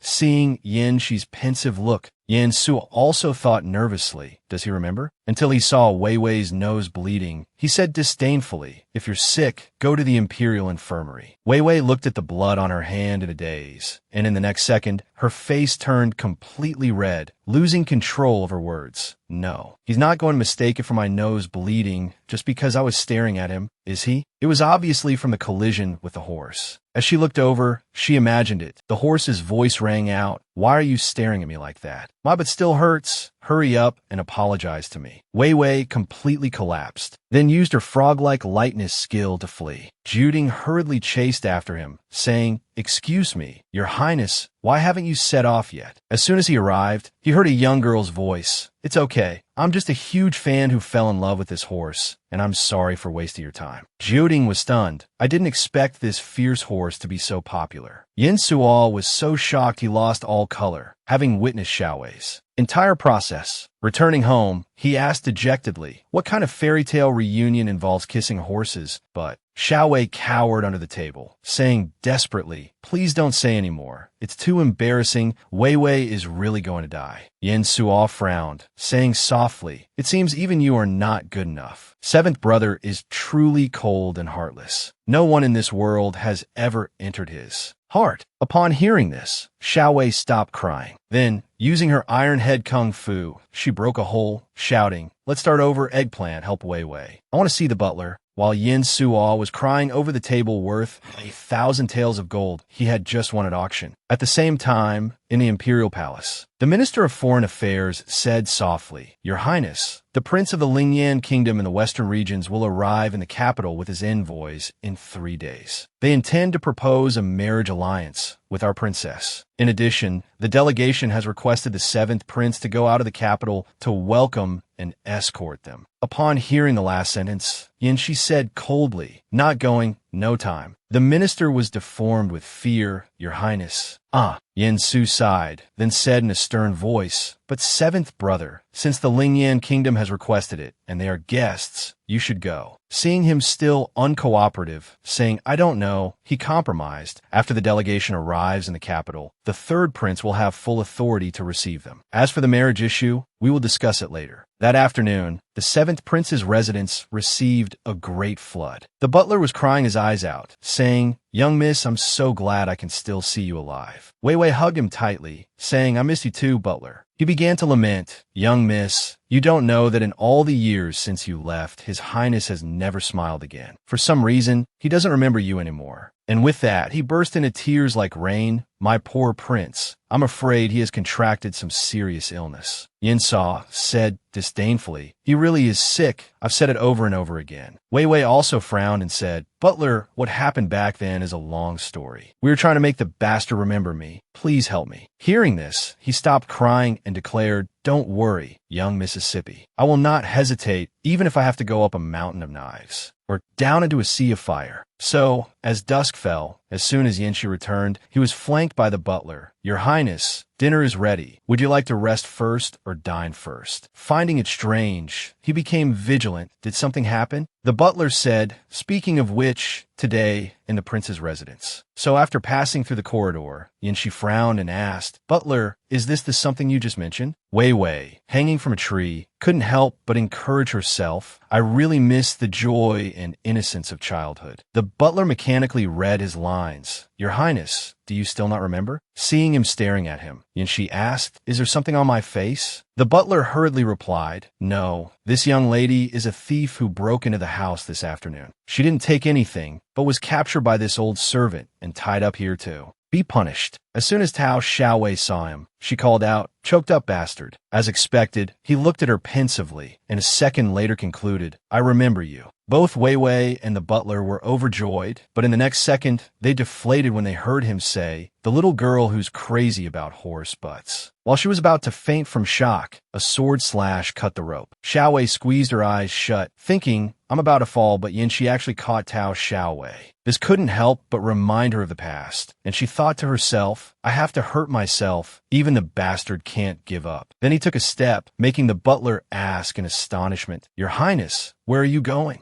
Yanxi skillfully placed Wei Wei on the horse's back, saying seriously, "Since you like my horse so much, and considering your illness, then I'll give you this horse. Don't come here looking for death anymore." As he finished, both the person and the horse were stunned. Then he slapped the horses but hard, causing the horse to run without daring to break. And Wei Wei's brain couldn't stop scolding. Why did it turn out like this? Bastard, don't you have a heart? That day at the gate of the Yin Kingdom, Yin Shi and Jiuding personally led the Yin Kingdom soldiers to wait for the prince of the Lingyan Kingdom. Jiuding said softly, "Your Highness, it's almost the hour of the snake. The delegation will arrive soon." As he finished speaking, the thundering sound of footsteps echoed rhythmically. A pair of giant elephant tusks appeared, and a group of people dressed as if they were mass-produced approached. The prince of the Lingyan Kingdom actually appeared on a 3-meter-tall elephant. And can you believe it? Folks, the prince of the Lingyan Kingdom is none other than the black bear from all those years ago, Tuowanyan. Yin Shi frowned, dodging the sparkling aura from the jewelry on the elephant, thinking, is it really him? He clearly showed his dislike, cursing in his heart, acting like a local nouveau riche. Seeing Yin Shi's expression turn grim, Jiuding asked with concern. Your Highness, what happened to you? The seventh prince said it was nothing. I'm fine. But his head felt a chill, thinking, what strange memory is appearing in my mind? Yin Shi began to doubt his existence. When did it happen? And who on earth is this person I've been waiting for to return? It wasn't until Tao Yin spoke. Thank you, seventh prince, for welcoming us. It is Xiu's good fortune that he was startled by this unbearable mismatch. So Yin Shi became irritable, saying, you can't enter the Yin kingdom like this. Tuo Wanyun immediately crossed his arms, showing his dissatisfaction. This elephant is Xiu's pet and a member of the delegation. If Xiu enters, the elephant must also enter. Surely great, Yin doesn't even have enough capacity for one elephant. Yin Shi found it grating to hear, silently expressing his disgust in his heart. I don't even want to let you in. At the same time, at the third prince's residence, the handprint of its beloved master was still deeply imprinted on the horse's butt. Yin saw also squatted beside it, speechless, saying, you and seventh brother, one of you definitely has a brain problem. The horse, just short of being able to speak, said with disdain, don't they both have a problem? Suddenly a voice rang out, second prince, please stop. And so, Yin Rong appeared in the guise of a drunkard, causing the maids in the third prince's residence no end of trouble. Please give me another bottle. Yin Suo and Xiao Wei were surprised, exclaiming in unison, second brother. Yin Rong raised an eyebrow, then said cheerfully, third brother, your big brother is back. Give me some money to buy wine. The third brother was scared. How could you drink yourself into this state? And so, the second brother took a few steps and lost his balance. The wine fell to the ground, and he fell flat on his face, making the people around him worry. Be careful. But he just kept saying, I don't want him to marry any girl. Rumors swirled around Yin Rong. Everyone was gossiping. Have you heard? His Royal Highness the Prince is going to marry the Princess of Great Yin. Tuo Wanyin also appeared in a scene where he was cuddling with a girl from the Yin Kingdom, his lips gently saying, Rong, I'm sorry, I'm getting married. Seeing Yin Rong open his eyes, Tuo Wanyin asked hazily, are you sober? And so he was sent flying 3,000 feet by the second brother, who said with dead eyes, you scum. Then he held his forehead. Oh, my head hurts so much. Xiao Wei, at the side, was trying to reduce her presence, until Yin Suo started crying his eyes out. Second brother, what are you doing? No one in this world has ever hit me, except for seventh brother, of course. Yin Rong's face was pale. He said, who am I? Where is this? Until he looked down at the small thing below. Xiao Wei said fearfully, second brother, are you okay? Only then did Yin Rong wake up, saying in surprise, wait, is it really Wei Wei? Then his professional habits kicked in, grabbing her arm and taking her pulse. He said, when did you get back, kid? Has it been a long time? Our Wei Wei has grown up, quite healthy. Then Yin Suo said disdainfully, turning to the side, the method you taught me is useless. Seventh brother still doesn't remember her. The second brother said, oh, and said, how did you do it? Tell me. The Yin family brothers are truly mass-produced. Even a serious young man like Yin Rong could burst out laughing like the fool Yin saw. The third brother was so embarrassed he trembled, saying, stop laughing. Give us some ideas. Yin Rong immediately wiped his tears, saying seriously, what's the use of him restoring it himself? He's this old already. The scenery and atmosphere must also be restored to stimulate seventh brother. As soon as he finished, someone from outside announced, second prince. The crown prince orders you to go to the study immediately to discuss the marriage with the Lingyan kingdom. Yin Rong immediately frowned, looking much fiercer than before. As soon as he arrived, Yin Suo was already drooling, saying, so many wedding gifts, and as many as 10 cities? The crown prince nodded, saying, the official document submitted by their delegation states that after the marriage, 10 cities on the border of the Lingyan kingdom will be given to us as an engagement gift. Yin Shi snorted, give me a year, and I'll be able to take down this damn kingdom and that prince. This made Yin Su sweat. Why are you always thinking about fighting and killing? Their people are people too. Peaceful marriage and trade is the best way to benefit both countries. The third brother, with only money on his mind, agreed, right? After the deal is done, the treasury's income could double. Then I can expand my business to the western regions. Both Yin Su and Yin Shi looked speechlessly at their third brother, who was fantasizing and dreaming of my little treasury. The seventh brother sighed, asking, so which princess is he planning to marry? Hearing this question, the crown prince got a headache talking about the princesses who were determined not to marry. Yin Su sighed, saying, I don't know why the princesses are unwilling either. I don't want to force my sisters, but right now other countries are watching closely and often make small moves to harass the people on the border. Only an alliance with the Lingyan kingdom can truly threaten them. As soon as he finished, Yin Suo rolled up the list of wedding gifts, his eyes sparkling, saying, I have an idea. What if the person he marries isn't a princess? So the next day, early in the morning at the Lingyan kingdom's guest house, Tao Xiaowei and Yin Rong were there to watch. The second brother said worriedly, maybe we should go back, but Wei Wei said angrily, no way. This time the big black bear has gone too far. He really made Wei Wei's second brother sad. I brought the sack I used to hold bad guys. This time, I'll trap the black bear first and give him a good beating. Today, Wei Wei will teach that black bear his first lesson in being a human. While she was engrossed in her drawing, Yin Rong had been taken away by Tuo Wanyun at some point, without her noticing. When she realized, Wei Wei was left with only one question: where is second brother? In the other room, Yin Rong said with difficulty, Wanyun. Tuo the black bear finally let him go, smiling and saying,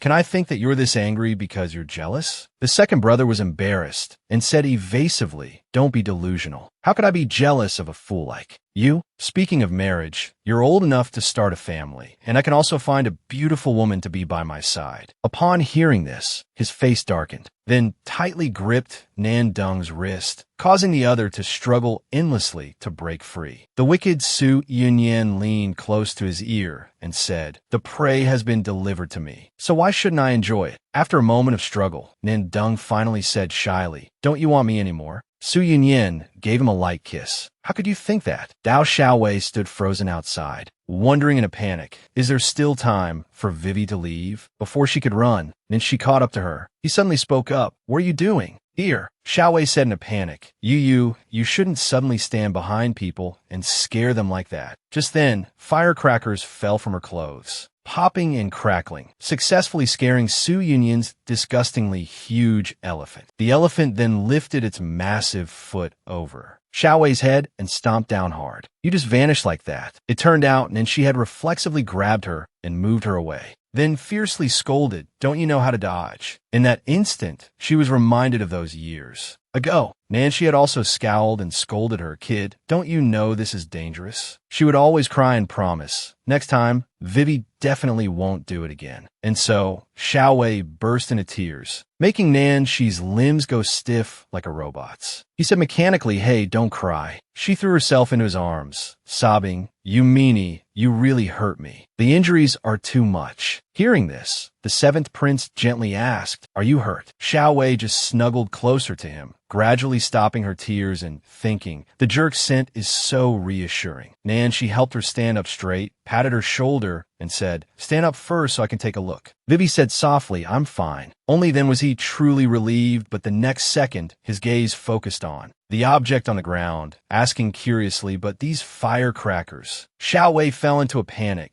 I can't let him find my firecrackers. It was from that collision just now. So she twisted her own ankle, then froze for a few seconds. Her eyes filled with tears, and she started crying loudly. Dao Xiaowei was furious, cursing inwardly. The book didn't say it would hurt this much. Nancy quickly checked her, don't move, let me see. She told herself, it's okay, I can take it, but I can't stand stepping on the jerk's foot. So she sobbed and played the victim. It hurts so much, it's all your fault. I'm all alone and helpless here. I have to run errands and deliver letters to survive. Now my leg. What am I supposed to do now? Nancy immediately sighed, then swept Xiaowei up into his arms, making her blush. What are you doing? He said fiercely, come to my home. I'm the one who injured your leg. I'll have everyone in my residence take care of you until you've fully recovered. Although he said it willingly, Nancy still wondered, but why did I suddenly make such a decision? Arriving at the residence, the butler was so shocked he stuttered. Your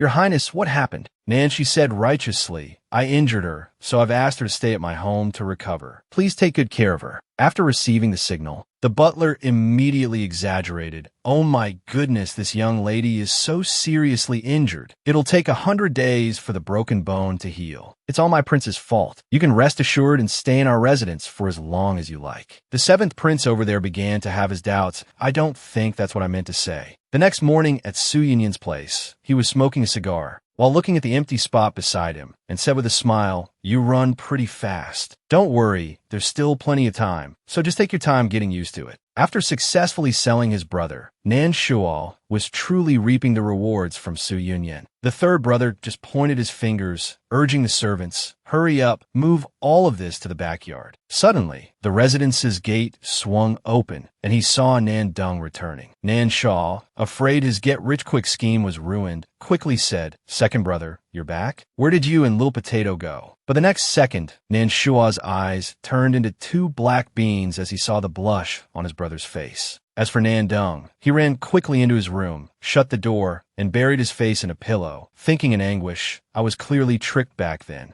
How could I still sleep with him?" Outside, the third brother was having an existential crisis. Second brother came back alone? Then where's our potato? Having a daughter in the house really makes one worry endlessly. Just as he finished speaking, a servant rushed over, reporting, "Your Highness, a letter has arrived from the seventh prince's residence." Nan Shual quickly opened the letter to read it, only to see a drawing of a thumbs up inside, with a plump peach drawn as the signature. He then said happily, "So that's how it is. Today's gossip harvest is truly bountiful." The next morning at the seventh prince's residence, Nanshi was wandering along the corridor as usual. Unexpectedly, the maids in the residence used Tibetan to say in unison, "Good morning, Your Highness." He immediately frowned, causing the atmosphere to instantly drop to sub-zero temperatures. The butler was also unusually bold today, decisively pushing him and saying, "Hey, Your Highness, why are you still standing here at this hour? Please hurry, Your Highness. You'll be late for the morning court session." Nanshi stood outside the residence gate, staring at the sign, "Seventh Prince's Residence." He began to doubt himself. Is this really my home? Inside, a feast of delicacies was spread on the table. Dao Xiaowei was sobbing, "I miss you all so much." And so they had a wild drinking party, everyone praising Xiaowei to the skies, happily saying, "Let's celebrate the young Mrs. return. Today is everyone's day off, so eat and drink as you please. The prince is paying. You're finally home." That night at the prison where Nanshi worked, a guard beside him brought a clay figurine and said, "Seventh Prince, this was found at the scene of the prison break. It might be related to that female thief." Nanshi held the figurine of himself in his hand, thinking, "Why do I feel like I've seen this somewhere before?" As he thought that, an image of a sobbing Xiaowei saying, "I'm sorry," appeared in his mind, and his heart began to race. Nanshi clutched his aching left chest, thinking, "Why does it hurt a little here? Is my old wound acting up again? Does this have anything to do with her?" He snapped out of it as soon as the guard said, "Your Highness, Your Highness." He then irrationally ordered, "Continue the search, and let me know if you find any new clues." The guard couldn't hide his exhaustion, thinking, "This prison has been searched 10 times, and you're already holding the clue in your hand." That night, upon returning home, Nanshi sniffed the air like a puppy and remarked, "Why is there such a strong smell of alcohol in the residence?" Holding a hand lantern, he walked straight to his room. As soon as he sat down, he thought pensively, that female thief knew the exact location of the prisoners in the jail. "I'm afraid there's a spy inside. It seems we need to recheck our internal intelligence." Suddenly, a burp was heard, making the seventh prince suspicious. He fiercely lifted his yellowish blanket. Sure enough, he found Dao Xiaowei under. "Neath." Vivi hiccuped and said, "Bad boy, you're finally back. Your bed is the most comfortable." Seeing her lunge at him, then she scolded her in disgust. "What are you doing here? Let go of me." Xiaowei was muttering something in her sleep, while he tried to push her away to no avail. He couldn't help but wonder, where is this strange? I seem to have felt a very strong force. In the end, she still held him tightly, saying sadly, "You really don't want Vivi anymore." In that moment, a spark of consciousness in Nan's mind went out, and he was pulled down by her. The next morning was a strangely peaceful morning. Indeed, Nanshi and Dao Xiaowei were able to sleep in the same bed without either feeling uncomfortable. Xiaowei had just opened her eyes when she saw Nanshi sleeping beside her, and she thought to herself, "Am I dreaming again?" She reached her hand towards him, thinking, "Jerk, when will you remember me?" Until her finger felt the elasticity of his skin. Xiaowei's whole body felt like it was electrocuted. "Oh no, this is real." She scrambled out of bed, cursing to herself, "Why on earth did I sleep here? I remember celebrating with the butler and everyone yesterday. And then what? I got drunk and made a mistake. I can't remember anything." Dao Xiaowei wanted to hide her embarrassment, but she was ultimately captivated by Nanshi's good looks. Her heart pounded as she thought, "Jerk, this is really handsome." This scar must have hurt a lot. She wanted to take a look at the scar on his eye, but then she saw him move. Her whole body went into a panic, her head spinning as she thought, "Oh no, he's about to wake up and think I'm some perverted little girl." So Vivi ran for her life. The seventh prince sat up, holding his aching head, and thought, that little devil. Last night was a full-power wrestling match in exchange for this morning's peaceful sleep. For Nanshi, he had spammed the words, "let go," all night, but was helpless as she stuck to him tighter than elephant brand superglue. The seventh prince was powerless, thinking, how is this kid so strong? And so he just let Xiao Wei hug him tightly, quietly marveling to himself, "But I feel so comfortable. What on earth is happening?" And so our seventh prince gradually drifted off to sleep, back in the present. Nanshi rarely thought, "I've never slept so deeply," perhaps after a long time of insomnia. At the same time, in the back garden of the seventh prince's residence, Xiao Wei ran until her legs grew tired, having to find a tree to recover. Just as she had sent one danger away, she immediately ran into another. A male voice called out from high in a tree, laughing, "I finally found you. Do you miss me, kid?" Xiao Wei said blankly, "Brother." He recited a line of poetry. "The peach tree is young and elegant," then smirked and said, "What's the next line?" Xiao Wei replied nonchalantly and very cooperatively, "Don't think about it. The king of skipping class is pretending to be cultured." He chuckled, jumped down, and ruffled her hair. "Little Peach, long time no see." Xiao Wei immediately scowled, saying, "Don't mess up my hair, it's all tangled. Besides, ruffling my head will make me short." After the fiery Peach's outburst, Xiao Wei came to her senses and thought, "Hey, since brother is here, it's the perfect time to make the jerk remember me." So she said cheerfully, "You came at the perfect time. I need your help with something." Randy put on a dissatisfied expression and said, "You're not even going to ask why I'm here." Xiao Wei nodded. "Master must have told you to come take care of me, and eldest sister must have a new mission for me, right?" Randy nodded. "Correct answer. Take it." She took the letter, but didn't forget to praise herself. "I really am a smart person." After handling the main business, Randy asked, "So what can I help you with?" Xiao Wei stammered, Master taught you the seal-breaking technique, right?" Her big brother gave a bright smile like a toothpaste ambassador and said, "Absolutely correct." Xiao Wei said eagerly, then, "Can you remove a 4-star language bind now?" Hearing him say, "Of course I can,"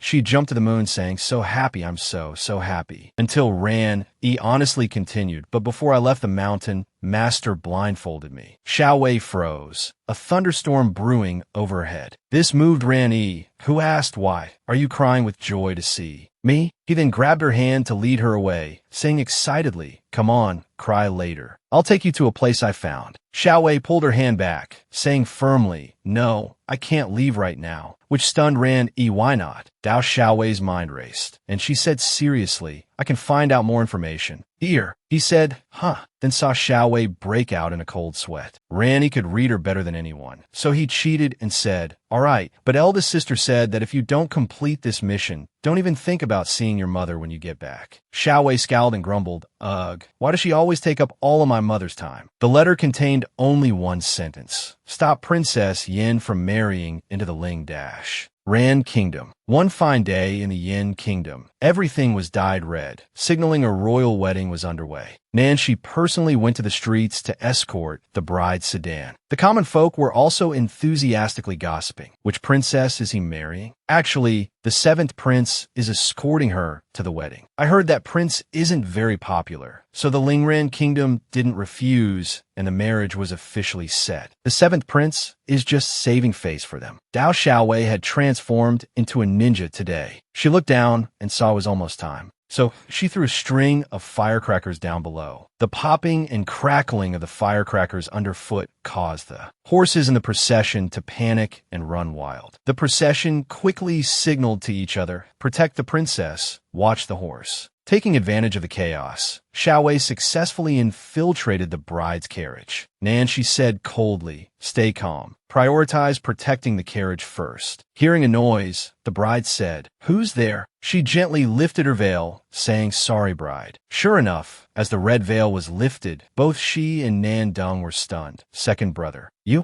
Nan Dung began to use all his inner strength, mumbling something, the gist of which was, "Vivi, save your second brother. Boo-hoo. That idiot. The third brother, he has ulterior motives and wants to sell me out." But Xiao Wei didn't understand a thing. She only remembered the mission Su Mo had given her. We must stop the Princess of Yan from marrying into the Lingran kingdom. Her head started to ache as she thought. It's not a princess, but a prince. I don't remember if I asked about this. What should I do? Online, waiting for a response. After some deliberation, Vivi finally came to a conclusion. So as long as the person isn't a princess, they can marry him, that prince of Lingran. This is Vivi's very logical deduction, until she heard a noise behind her. Xiao Wei froze solid, while the second brother looked like he had just grasped a life-saving straw. She really didn't want to face him right now, while Nan Dung signaled, "Untie me first." So before Nan she could catch her, Xiao Wei used her ultimate lightness skill and vanished. The seventh prince chased her to the roof of the carriage, then narrowed his eyes and threw a hidden weapon at her. But she still managed to escape, hearing the mumbling inside the carriage. Nan, she turned back, which moved Nan Dung to no end. "Okay, got it, seventh brother. You want to get married? You got the wrong person. Now what do? It turns out when something bad happens, I still have to rely on seventh brother." Luckily, the carriage stopped. Otherwise, seventh brother wouldn't have realized the person inside was wrong. But he just draped the veil back over Nan Dung, saying seriously, "Second brother, please be patient for a little longer," making Nan Dung feel like no one in the world was more miserable than him. By the time they reached the Lingran Imperial Palace, it was already dark. Su Yinyan gently took the rope. Nan Dung, in the role of the bride, shook his head tirelessly, feeling wronged. Did seventh brother just abandon me like that? Doesn't anyone know I'm still tied up? Suddenly, the ceremony began outside. First bow to heaven and earth. The second brother's whole body froze. To make matters worse, Su Yinyan pulled his hand hard to bow.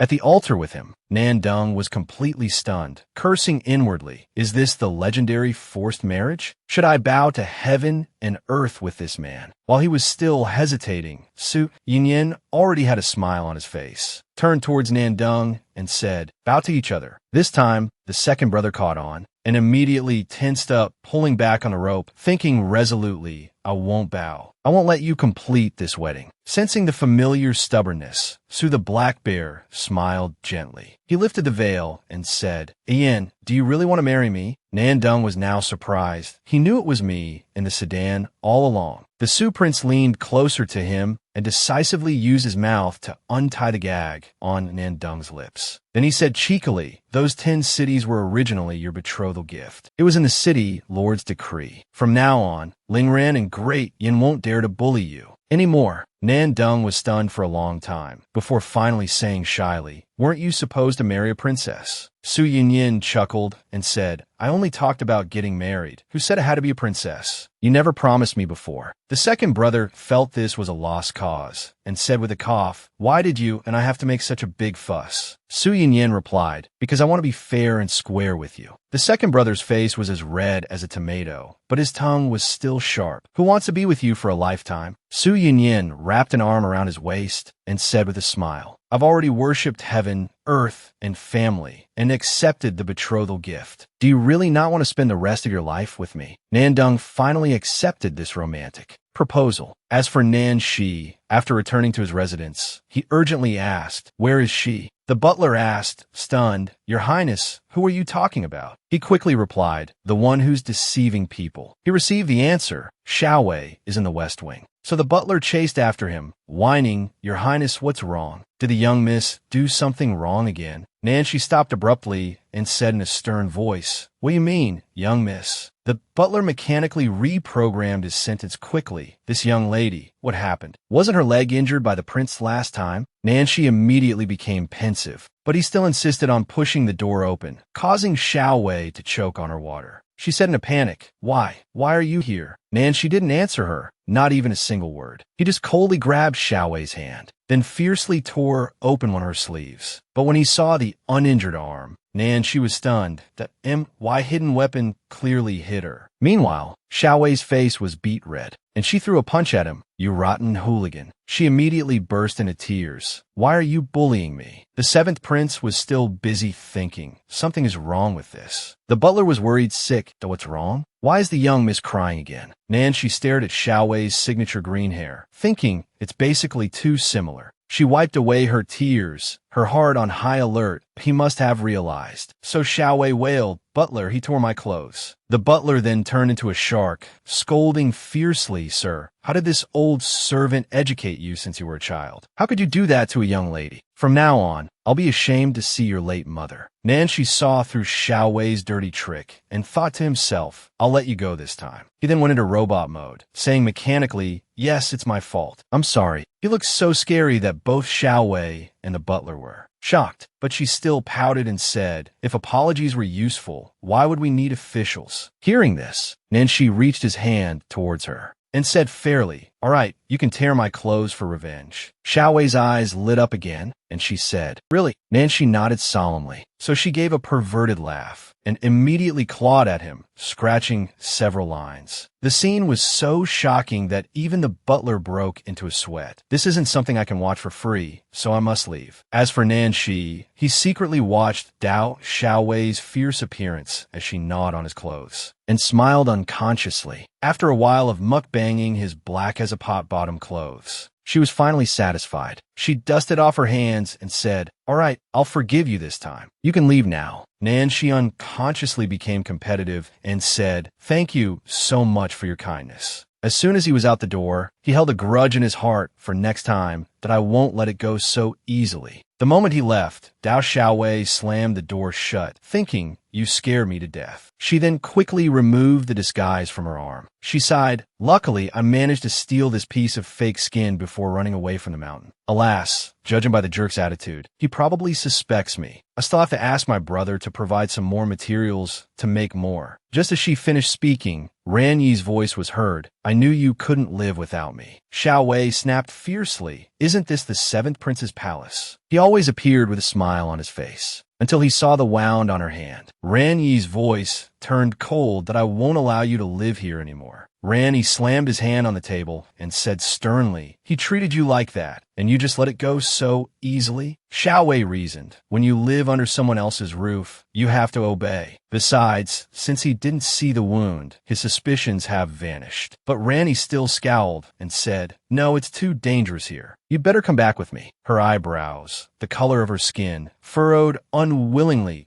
If I leave now, everyone will clearly see that I'm guilty, and I'll definitely be hunted down by him. Then Vai moved her chair closer to him and said softly, Big brother, I know my limits. She immediately used her ultimate move, the sparkling eyes, which made it impossible for Neem Gi to be any stricter. In the end, he compromised, saying, all right, you just sit still for me. Little Vi immediately sat up straight, and after a moment, she saw him rummaging for medicine and bandages. She was endlessly surprised. I didn't expect you to carry wound medicine with you. Neem Gi, while applying the medicine for her, said, isn't it because you're always getting hurt? He blew gently on the wound and said, endure it for a bit. I'll leave you some poison for self-defense. If he dares to do that again, I'll poison him to death. As soon as he finished, Little Vi said honestly, it's useless. He's immune to all kinds of poisons. Neemgi immediately became suspicious, remarking, why do I feel like you know him very well? Dao Chiu Vi became unnatural, saying mechanically, Master, didn't Master teach you? Know yourself and know your enemy, and you will win 100 battles. He knew as soon as he heard her that she was just trying to lie her way through it, so he sighed again. He placed the medicine back on the table and said, I can't stay long. I'll leave the medicine here for you. Senior Sister Matra still has a mission for you. From now on, you must send me a letter once every 2 days to ensure you're still safe. Vai was more obedient than ever and said goodbye to him. The next morning, she was still the optimistic and cheerful Dao Chiu Vi, whistling as she strolled through the prince's manor. Wherever Vai went, servants would happily greet her good morning, young miss. Young miss, the kitchen made your favorite pastries today. Young miss, would you like to go to the fish pond? As for Nan Hai, being idle, he followed her along this aimless and uneventful path. Only after a long while did she become alert, wondering why she felt like someone was always watching her. Old Seventh quickly hid and thought, why does she treat this place like her own home? This scene was witnessed by the butler with the soul of a young maiden. He thought to himself, could it be that His Highness has taken an interest in our young miss? And so, Nanhai quickly became the butler's victim. Even a prince like His Highness will have his spring. He said with disgust, your eyes truly know no bounds. The butler stroked his beard and said, Your Highness, if you want to get closer to a girl, you can give her a few small gifts. You look too fierce. Most girls will be wary. Old Seventh clicked his tongue, thinking to himself, she should be wary. That way, she won't reveal her flaws. And so, after wandering back and forth in the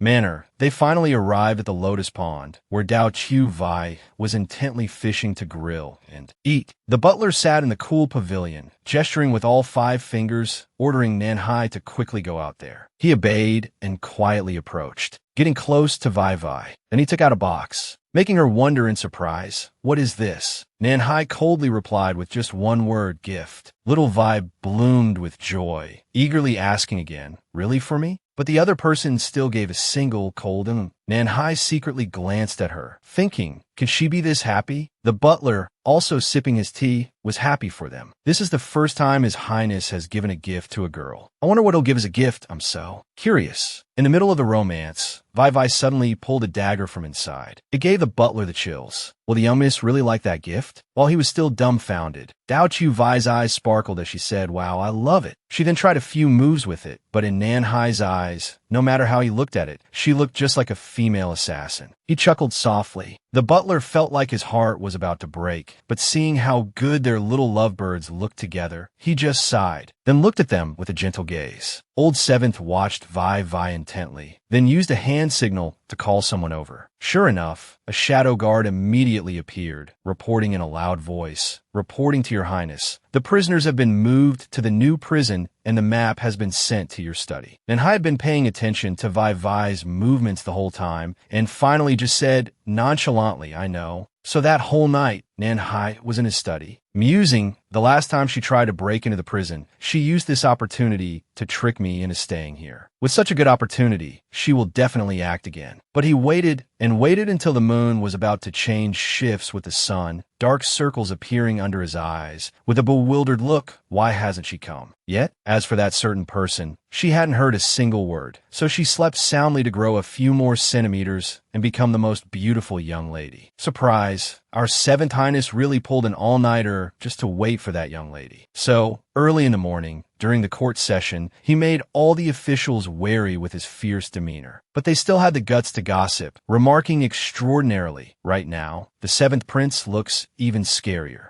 I heard the escaped prisoners still haven't been recaptured. Nan SOC laughed gleefully, thinking to himself, perhaps the little potato has made Old Seventh angry. After the early morning court session, as soon as Nanhai returned to the manor, he saw the whole place in an uproar, everyone running around chaotically with basins of water. He quickly grabbed someone and asked what happened. The young boy was shaken with fear, but still said hastily, Your Highness, there's a fire in the side wing. Nanhai froze for a long moment, thinking the side wing. Then he quickly turned, worrying as he sped up his pace. She lives in the side wing. The fire was blazing fiercely, so large that it was hard to even see what the side wing looked like. When Nanhai arrived, the people in the manor were still urgently putting out the fire. But he only sighed in relief when he saw Dao Chu Vai was still safe in the courtyard. He wiped the sweat from his forehead, thinking to himself, she's okay. While little Vai, covered in soot, thought in confusion, I remember I didn't bring that much flint with me. As soon as she finished the thought, she felt someone's gaze. As soon as she met Nanhai's eyes, she trembled and chanted a mantra. I'm done for. I'm done for. This time the bastard will kick me out for sure. So little Vai immediately put on an utterly innocent look, so adorable that Nanhai couldn't help but laugh out loud. The little brat even sulked back at him, saying fiercely, Why are you laughing? Are you laughing at me?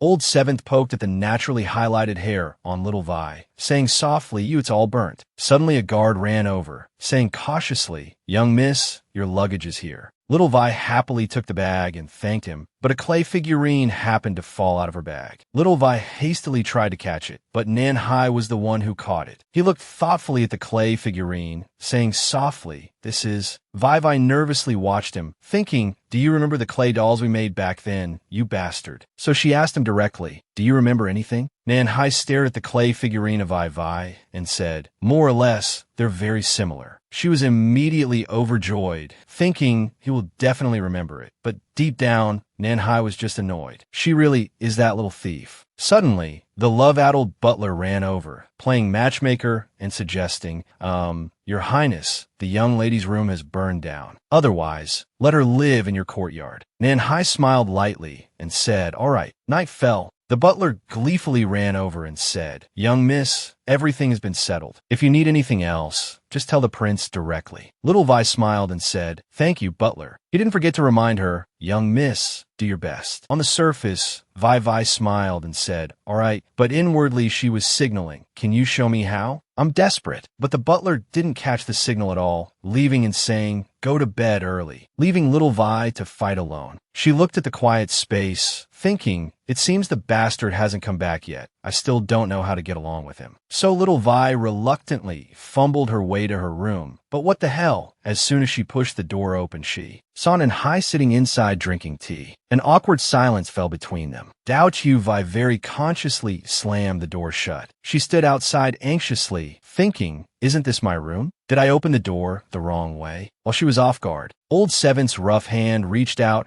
and successfully grabbed her, forcibly pulling her inside and slamming the door shut. Little Vi had been sitting still like that for an hour. She asked unnaturally, "So, what did you want to see me for?" Nanhai answered very concisely, moon-gazing. She hummed in response, then looked up at the pitch-black ceiling above. To break the awkward atmosphere, Vi stood up and said, "I'll go get some hot water." Just like that, if she walked straight, he stared straight. If she turned left, he stared left. And turning right was no different. Vi broke out in a sweat, thinking, "What is this stressful situation?" So she had to play dumb, smiling and saying, "The moonlight is beautiful tonight." Nanhai generously said 2 words, "Indeed." Little Vi's face twisted, thinking, "Are we really moon-gazing this time? This isn't my reward, is it? The moon is so big, I don't even know if it's round." Although she was scared, she still secretly glanced at him, but quickly turned her face away, lamenting inwardly, "I'm so nervous. The bastard is staring at me. Am I more beautiful than the moon?" But it turned out to be all business between them. Nanhai's lips curled into a smile, thinking, "From now on, I will watch you every day to see if you can break out of prison." And so the scene inside dragged on endlessly. The person inside was helpless, but Neem Gi, hiding in the tree outside, was 10 times more helpless. He was furious. "This guy is really in the way. I can't even talk to little Dao Zi anymore." A moment later, Neem Gi smiled, as if to say, "Watch me," then disappeared in a flash. Sure enough, a moment later, the 7th Prince's manor was in an uproar. A guard rushed to find the 7th Highness. "Something bad has happened. There's been another prison break." Old 7's jaw dropped as he asked what. Then he looked thoughtfully at Vi, thinking, "So it wasn't her who did it?" Because the matter was urgent, Nanhai had to rush to the prison. Seeing this, Little Vi sighed. He's finally gone. As soon as he left, a sound came from outside the window. Baldy flew in from outside, chirping little Dao Zi, "Come meet Big Brother at the new location." She said in surprise, "Baldy, is that information from Big Brother?" As soon as Baldy saw her, it happily called out, "Little Peach." Little Dao Zi. Vi really went to the meeting spot. Neemgi gently pushed a piece of paper to her and said, "Sister gave new instructions." Vi stared at it, asking softly, "New instructions? What the hell?" The content on it was the most nonsensical drawings ever. Step 1, raid the prison. Step 2, send them back to base. Step 3 is to form a 5-nation alliance,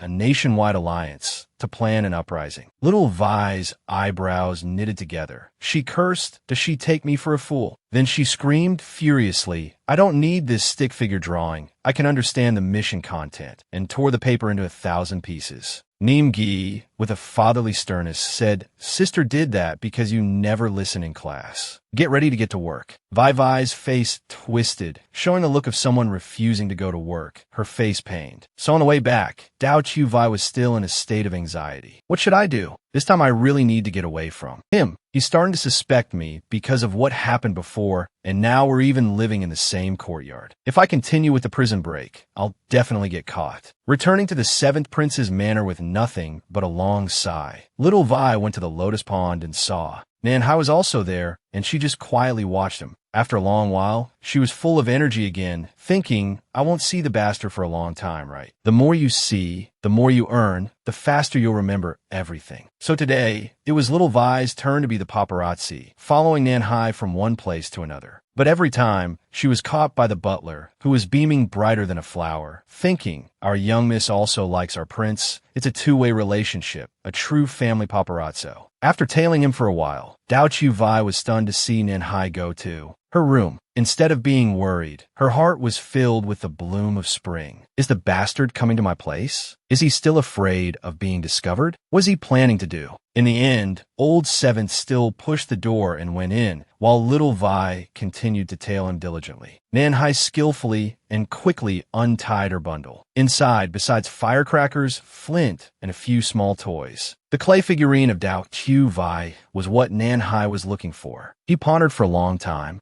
then took out a clay Manhwa from his sleeve and placed it right next to it. He just stared blankly at the two figurines for a very, very long time. Little Vi unconsciously couldn't help but hope, I hope we could be together like that. But the reality was that old Seventh was just carefully comparing the evidence. There was no romantic storyline here. At the same time, at the headquarters, Gi frowned and said, You've still decided to stay, haven't you? Little Vi became unnatural, spouting nonsense. We need a headquarters, and I propose setting it up in the seventh prince's manor. After all, the most dangerous place is also the safest place, isn't it? So you'll be in charge of commanding here, and I'll be in charge of rescuing the prisoners. It's a mutually happy decision. Gi was silent for a long time, unconsciously asking, Are you really doing this for the mission? The atmosphere became very heavy. You could hear the blades of grass outside, swaying in the wind. Finally, little Vi spoke up. She giggled and said, Of course I'm doing it for the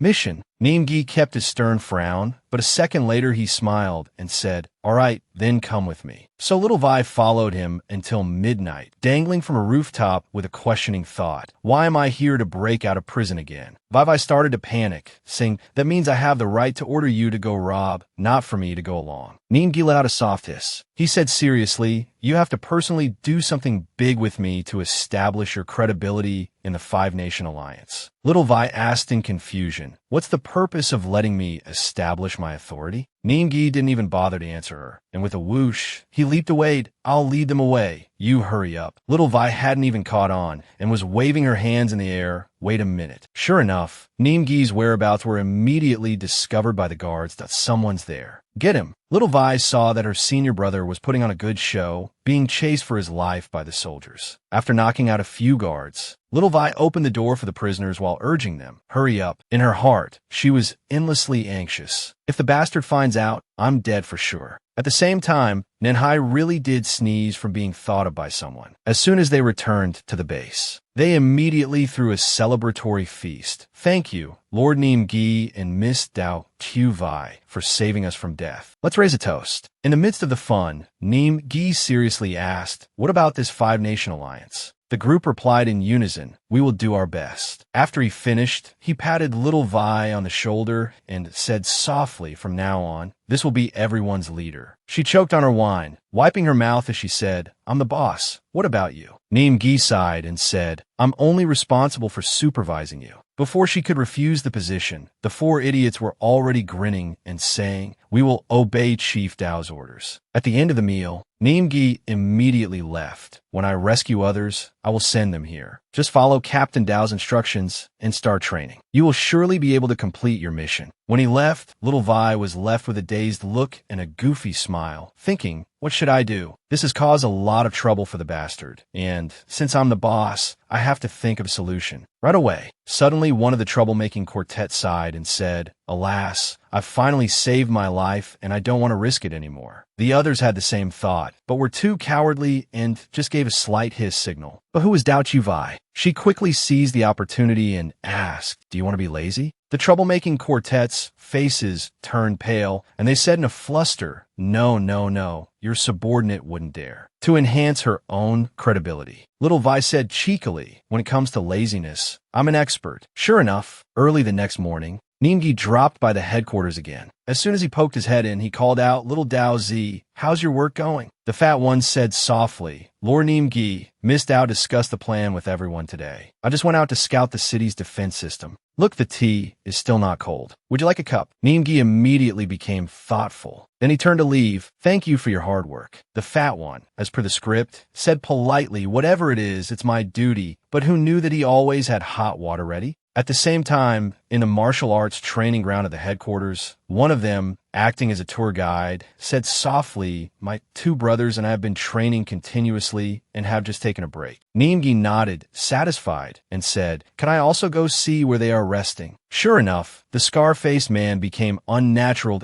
It's the room inside. At the same time, inside that inner room, the other two were dead drunk, lamenting, "Today's wine is really good. Let's go again tomorrow." As soon as they finished, they heard the voice of the Grim Reaper. "The smell of wine is too strong." And so, both of them showed their true colors, sober without even being hit. They hurriedly stood up straight, saying mechanically, "Lord Nimgi, I was injured during training today. Isn't this medicinal wine?" He thought to himself, "Does medicinal wine taste like this? Maybe I remembered wrong." Then said, "You guys continue applying the medicine and be more careful next time." Nimgi left just like that. After the door was completely closed, the three inside immediately celebrated their victory today, cheering. Miss Dao Zi was right. It's so easy to cheat. It's all thanks to Captain Dao. Next, they began to daydream and clasp their hands in prayer. Now we can spend our time fishing in peace. At the same time, as soon as it got dark, the dishes were served on the table. The butler was right beside Vai Vai, asking softly, "Is this dish delicious?" She nodded and said, "Very delicious." While gnawing on a pig's trotter, Dao Chiu Vai suddenly felt a chill down her spine. Sure enough, it was because Nan Hai had arrived, bringing with him an extremely low pressure. He frowned and asked, "Have you been out of the house lately?" Although little Vi said no, he still didn't believe her and asked again, "Really?" The butler's eyes itched, and he immediately spoke up. "What are you talking about, Your Highness? Wasn't the young Mrs. Leg injured by the prince? How could she have left the house?" Leaving Nan Hai speechless.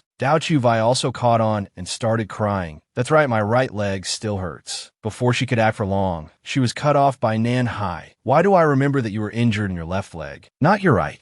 Frozen stiff. So little Vi decided to use her strongest skill. A maiden's tears. "You really forgot which leg I injured. You're so cold." Instead of doubting himself, Old Seventh was immersed in his own logical reasoning that it was clearly your left leg. Understand? And the wound is old. Lately, I've seen you jumping around as if nothing happened. You've also eaten a lot of pig's trotters, goose feet, and chicken feet. But in the end, he still gave in to the butler's disapproving look. So he still had to say mechanically, "I remembered wrong. It's my fault." Then he also sat down at the table to have dinner, thinking to himself, "Never mind, that's good too." Early the next morning, as soon as Nan Hai rode out on his horse, Little Vi also secretly followed him closely. She thought to herself, "Great, the bastard has made his move." Then she immediately landed on the ground, happily saying, "Let's go. Baldy, come here." She let out a whistle, then said seriously, "Inform my big brother. This is an emergency. Leave the city immediately." Baldy obediently replied, "Understood." As soon as she let Baldy fly away, she sighed, "That's it. I hope Big Brother escapes in time." Before she could feel relieved for long, Little Vi heard a familiar voice. "What kind of emergency is this?" She followed the voice and saw Neem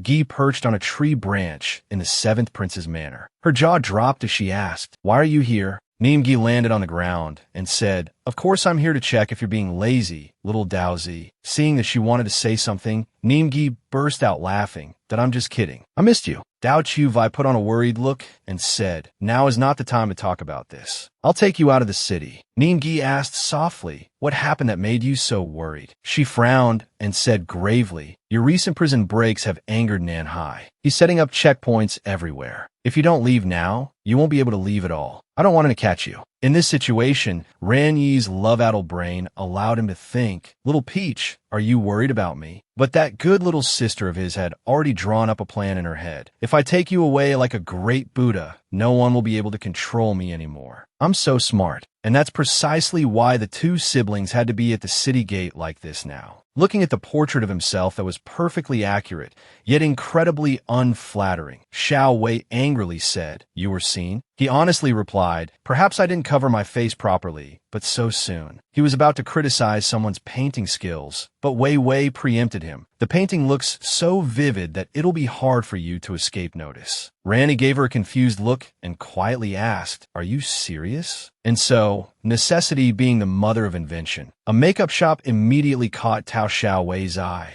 Just 1 hour later, we had the finely dressed big sister Randy. Xiao Wei was even more certain after putting a veiled hat on him, confidently saying, "This way, you can surely get out of the city successfully." She eagerly led her creation outside. "All right, let's leave this place." But little did she know, it was out of the frying pan and into the fire. How on earth did they run into Yin Shi right in front of the shop? The scene unconsciously became a prosperous triangle, silent as clams. In the end, Old Seventh was the first to speak. "What are you doing here? Who is she?" Xiao Wei instinctively said without hesitation, "This person is a woman." This made Yin Shi feel like his IQ was being insulted. He said angrily, "Nonsense. Of course I know she's a woman." He was speechless, silently cursing. "Please donate your eyes to someone who needs them more." But he remained silent, letting Tao Xiao Wei ramble on. "This is the eldest daughter of the neighbor who is the eldest cousin of my maternal grandmother's auntie. She is the fourth son of my second aunt and the fourth daughter-in-law of my third aunt's neighbor. This is Sister Zhang." She successfully caused the constantly thinking Yin Shi's mind to grind to a halt. He immediately reached for Xiao Wei, already having an answer in his heart. "I don't know why, but I'm sure this girl is trying to trick me again." He immediately grabbed Yin Shi's rude arm. While giving him a death glare, he thought, "You want to bully little Peach in front of me?" Out of professional habit, Old Seventh observed and said, "The joints of this hand are clearly rough and strong. It looks very strange." Before he could say anything else, Tao Xiao Wei urgently covered his mouth and yelled, "I know what you're going to say, don't say it." Then she pulled the person away, whispering, "You think her hands are rough like a man's, don't you?" She hates hearing that the most. She's tall and rough, and is always mistaken for a man. She's also very sad about it. So please respect my good sister, okay? Okay. Although Yin Shi nodded obediently, he was still wary and said, "Since she's your good sister, at least take off her hat and let me know who she is." Suddenly, she clapped her hands loudly. She said softly, "Very good. Perhaps this is fate." Old Seventh asked, confused, "What fate?" Tao Xiao Wei went to Ran Yi's side, grabbed his hat, and said, "My sister has sworn that she will marry the first man who sees her true face. It seems fate has arrived today." Yin Shi hurriedly yelled, "No, I already have someone in my heart." Hearing this, Xiao Wei froze, thinking, "Your heart already belongs to someone." So she tagged along behind him, curiously asking, "Your Highness, may I ask who this person is? Is she a member of your family? What kind of lady is she? Is she as beautiful as me?" Randy silently watched the two of them walking side by side, unable to help but grit his teeth, quietly calling Little Peach. In the end, the siblings successfully got outside the city. Wei Wei said smugly, "We pulled it off smoothly." "Well then, I'll take you this far. The road ahead." Before she could finish, Randy interrupted her. "Little Peach, do you still remember our engagement?" This question made Xiao Wei stiffen, but she still replied politely, "Why are you suddenly talking about this? Speaking of which, let's follow little Randy back to his childhood years." Randy thought to himself, the Meteorite clan was blocked off, living away from the crowds for generations. "I realized that on the first day Sister brought you back." He saw a little girl with strangely colored hair, her face cute but sad. So the little boy took the initiative to talk to her. "Hello, my name is Randy. What's your name?" Xiao Wei sniffled once, then blatantly ignored him. So Randy brought out a hot steamed bun, which the little girl couldn't resist. With the bun finally in her hand, Xiao Wei said while nibbling, "My name is Tao Xiao Wei." Little Ran shyly asked, "From now on, can I call you Wei Wei?" The little girl, though young, was very firm. No, because the name Wei Wei only made her think of Yin Shi more. It turned out Ran he had been considerate since he was little. He smiled and said, "Then from now on, I'll call you Little Peach." Finally, Wei Wei agreed to this intimate form of address. So the two of them were together day and night, playing together, catching fish together, and finally getting scolded together for accidentally catching the master's fish that took 100 years to grow this big. The senior brothers in the sect, out of boredom, started saying, "These two kids are really a good match. It's best to arrange a marriage for them." So that senior brother squatted down and asked Ran, "Kid, do you like Tao Xiao Wei?" The little boy seemed to have been waiting just for this question and eagerly answered yes. Then the senior brother went over to Wei Wei and asked, "So kid, do you like senior brother Ranny?" Xiao Wei was confused, but for a piece of candy, she was bribed into saying yes. Returning to the present, Ran Yi asked heartbrokenly, "Have you really forgotten?" Tao Xiao Wei noticed his mood was off and chose her words carefully. "No, I remember. Big brother, we're not children anymore. Why do you still take the adults' jokes from when we were little so seriously?" Hearing this, he fell silent. He reached out to pat Wei Wei's head and said, "I'll go back and report first. Be careful and remember to contact me." But she quickly dodged and said, "I know." He withdrew his hand, whispering, "Little Peach, I'm leaving." With that, he disappeared quickly. Wei Wei looked at the remaining leaves. She sighed, thinking, was my rejection clear enough? Just now, too. Although I feel a little regretful, liking someone isn't a one-person affair. Besides, I have more important things to do. She walked step by step back to the gate of Yin Kingdom, thinking resolutely, right now, my top priority is to take down that big villain. At the same time, in the Imperial Palace, the Crown Prince asked every day, "Have you found that person yet?" Yin Shuo collapsed on his desk, sighing, "I'm so exhausted." "You're already exhausted just from this broken clue?" Old Third's eyes sparkled, as if making a crazy suggestion. As expected, Yin Su cared for him the most. He brought out gold and said, "Thank you for your hard work. This is your allowance." As soon as he received the gold, Yin Shuo was full of energy, saying, "For me, someone with a powerful intelligence network, this is nothing. It's a piece of cake." Old Third handed over the documents and reported, "This person's name is Ran Yi. These prison breaks are all related to this man." The Crown Prince fell into deep thought, quietly saying, "And this person is also connected to the Meteorite clan?" The Meteorite clan? Could it be that Su Moer has returned? Speaking of this, Yin Shuo also said warily, recently, Ran Yi has been in close contact with Little Peach. Xiao Wei's disappearance for many years must also be related to the Meteorite clan. Suddenly, Yin Shuo started to feel that something was wrong. He hurriedly shouted, "Could Little Potato harm Old Seventh?" And so, the two brothers locked themselves in the Imperial study for many days, to the point that whenever Yin Su called, Little Shaw, Yin Shuo would immediately reply, "Dealing with Old Seventh?" Then they both asked themselves, and also answered themselves, "No way. Little Potato doesn't have a high enough IQ." Finally, Big Brother made the final decision, seriously saying, "Don't tell our Old Seventh about this until the matter is thoroughly investigated." Old Third nodded and said, "I know, but what's next?" After trying everything, Old Seventh still didn't remember Little Potato. The Crown Prince thought carefully and said, "Actually, we've tried every possible way to make Old Seventh remember Xiao Wei. It's just to make him fall in love with her again. It's better to change direction. Let our brother fall in love with the current Tao, Xiao Wei." Just hearing that, Yin Shuo's eyes sparkled. That's right, the ultimate goal is to bring them together. It's better to do it in one step. So the two of them went to bother Tao Xiao Wei. She walked reluctantly in the middle of the street, pouting, buying new clothes, buying jewelry. Why? Yin Shuo said seriously, "To become an attractive woman, of course you have to learn how to do makeup and dress up." Xiao Wei recalled her creation and said confidently, "I think I'm pretty good at makeup." You know, it was still the reasonable Yin Su who casually said, "Don't you want to dress up and impress Yin Shi?" As soon as he finished, she imagined Yin Shi's gentle gaze on her as he called, "Wei Wei, you are truly beautiful." Even her expression was genuinely sweet. So Wei Wei clenched her hands into fists and said, "Come on, let's change ourselves with Wei Wei." The two brothers chuckled to themselves. Even the campaign name has been decided. The first place they went to bother was the cosmetics shop. Yin Shuo asked thoughtfully, "Look at these colors. Which one do you like?" Xiao Wei said with a grimace, "Aren't all of these red?" After hearing that, Old Third was speechless, unable to help but judge. Why don't you have a girl's sensitivity? And so, a clash occurred. The two sides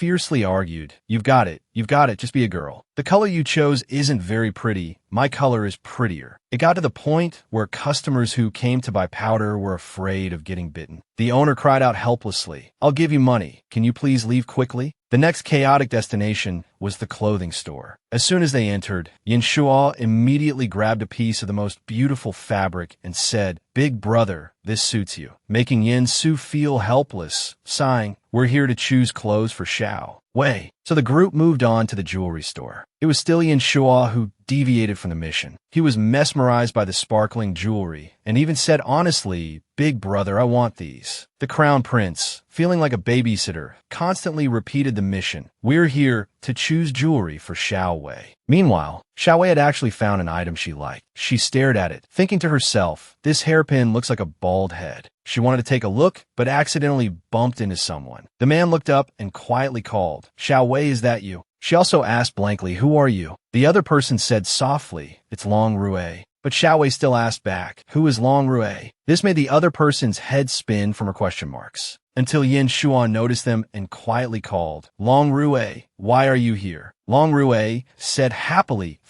your third highness. But Wei Wei was still stuck with 1,000 questions. Why? Do you all know each other? Hearing this, Yin Shuo couldn't help but scoff. Really? You're so forgetful. When you were little, you used to call him Brother Long Rui so affectionately. She asked, stunned, Brother Long Rui? And the image of the little boy unconsciously appeared in her mind. Finally, Wei Wei remembered and said in surprise, that's right, it's this crybaby. Long Rui was speechless, whispering to himself, clearly, you were more of a crybaby than me back then. In this awkward situation, only the crown prince was serious, saying, hello, Long Rui. We have exchanged letters for many years, but this is the first time we've met officially. Seeing that he wanted to say something, Yin Su gestured and said, this is not a suitable place to talk. Let's go somewhere else. So the crown prince had to invite his group of youngsters to a familiar restaurant. As soon as they arrived, Xiao Wei's jaw dropped. Long Rui is actually the crown prince of Wei. Yin Su added, and will soon ascend the throne and become emperor. This made him feel embarrassed. No, I don't have that ability yet. It would be better if my aunt held power. Yin Shuo patted his shoulder and laughed. Don't say that. You are very capable. We've had a very pleasant exchange over the years. But in his heart, he had already drafted a plan, and I will make a lot of money. Long Rui stammered, in the past few years, I have been working hard with my aunt. Finally, the state of Wei has temporarily stabilized. Actually, I should have come to the state of Yin sooner. Thank you all so much for helping me many years ago, and for the 7th prince saving my life. Although His Highness the 7th Prince may not remember this, I still want to thank him in person. Xiao Wei's eyebrows furrowed petulantly. He must remember. He has a very good memory. He just can't remember me. Long Rui asked in surprise, did something happen? After a cup of tea, the story was finally chewed over until not even crumbs were left, and the atmosphere suddenly became heavy. So Long Rui volunteered, let me contribute a little. Every person added means more strength, so don't be too discouraged. Then he took out a cloth bag and said, I saw that you seemed to like this, so I bought it and wanted to give it to you. Consider it a gift for our reunion. I'm saying I have to be polite and thoughtful. Wei Wei took the bald head-shaped hairpin and said happily, thank you, brother. I just forgot to buy it. Long Rui nodded and said, I'm glad you like it. May I put it on for you?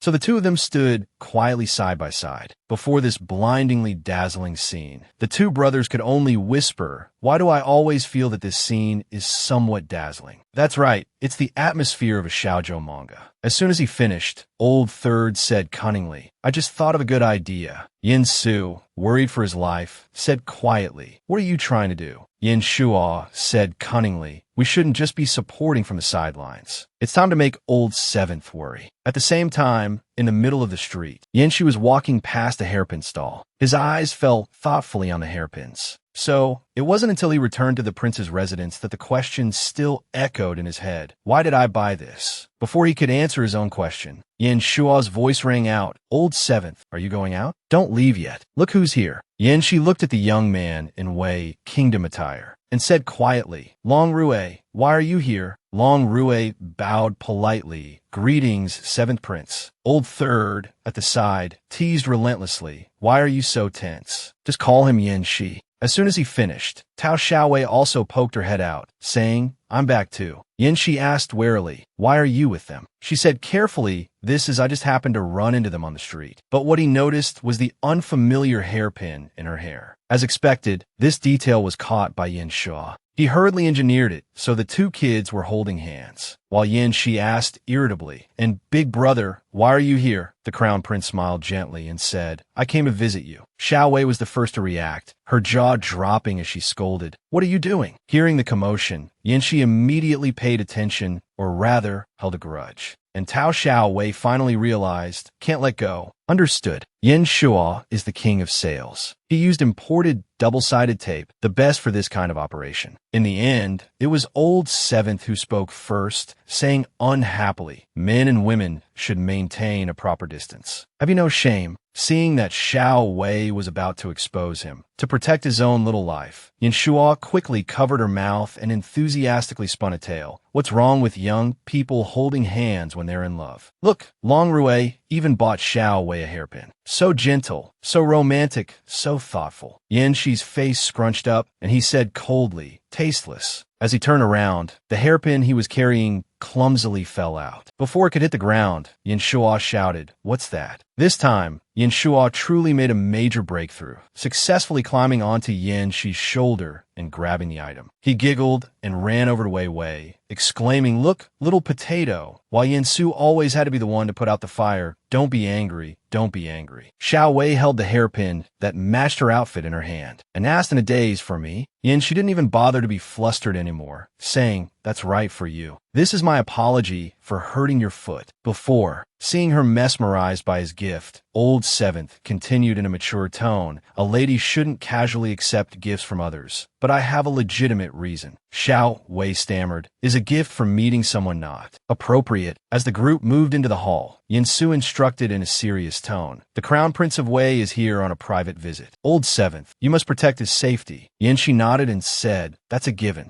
Long Rui spoke softly, Brother Yin Shi, don't worry. I have diligently studied and practiced what you've taught me these past few years. I am no longer a child who needs others' protection. While listening to Long Rui's speech, old Seventh suddenly remembered a little girl from that year who was always by the crybaby's side. His head throbbed a little. This is appearing again. Who is she, really? Yin Shuo, seeing there was nothing left to talk about, took the initiative to stir the pot. But no matter what, Long Rui is worth a lot of money. Living in another place is not safe. Why don't you let him stay with you? Yin Shi immediately became wary. Although the request isn't too much, why do I feel like I'm walking into a trap? But he still said, that's possible. As expected, Yin Shuo, given an inch, took a mile. In that case, why not let Long Rui move into this courtyard as well? It will also allow the two young people to develop their feelings for each other. Both Long Rui and Xiao Wei were stunned to hear this. Even Long Rui fell into deep thought. Although I want to help, becoming brother, Yin Shi's love rival, is really too scary. As expected, this crossed Yin Shi's line. He said heavily, all right, then it's best if I leave this courtyard. Suddenly, a sound of okay came from Xiao Wei's direction. Noticing his gaze, she hurriedly tried to explain, no, I didn't say that. Then she cried her eyes out, whispering to Yin Shuo, what are you doing? Why are you blaming me? Old Third whispered, isn't this to see Old Seventh's attitude? If he cares about you, he won't agree to this. As soon as he finished, Yin Shi said decisively, possible. This made the whole room gasp. Then he continued, since this is your wish, I can make way for Long Rui. Tao Xiao Wei was stunned, stammering, that's not it. It's a misunderstanding. There's a misunderstanding here. Old Seventh became serious and said, Long Rui, I only have one request here. The young man straightened his back and said, please, brother, just say it. Old Third was sweating bullets, thinking to himself, oh no, is he really going to hand over Little Potato to Long Rui? So, to correct his mistake, Yin Shuo hurriedly spoke up, Old Seventh, actually we were just, but it was too late. Yin, she said in a serious tone, let's have a competition. If you beat me, then I will give you the room. A fighting spirit burned within him, victory or defeat, whether your life blossoms or stagnates, it's all up to you. He successfully scared Long Rui into trembling. So all that night, Long Rui was truly on pins and needles. saying, "How can I possibly beat Brother Yin Shi?" The unreliable Yin Shua said, "Don't panic. I'm here for you, kid." As expected, no one was brave enough to trust him. Feeling embarrassed, Old Third had to continue on his own. "Anyway, just listen to me first. First, Big Brother has ordered that no force be used, lest we harm the Crown Prince of Wei. Then, Little Potato, as the involved party, has the right to set the questions. All you have to do is come up with a competition that Long Rue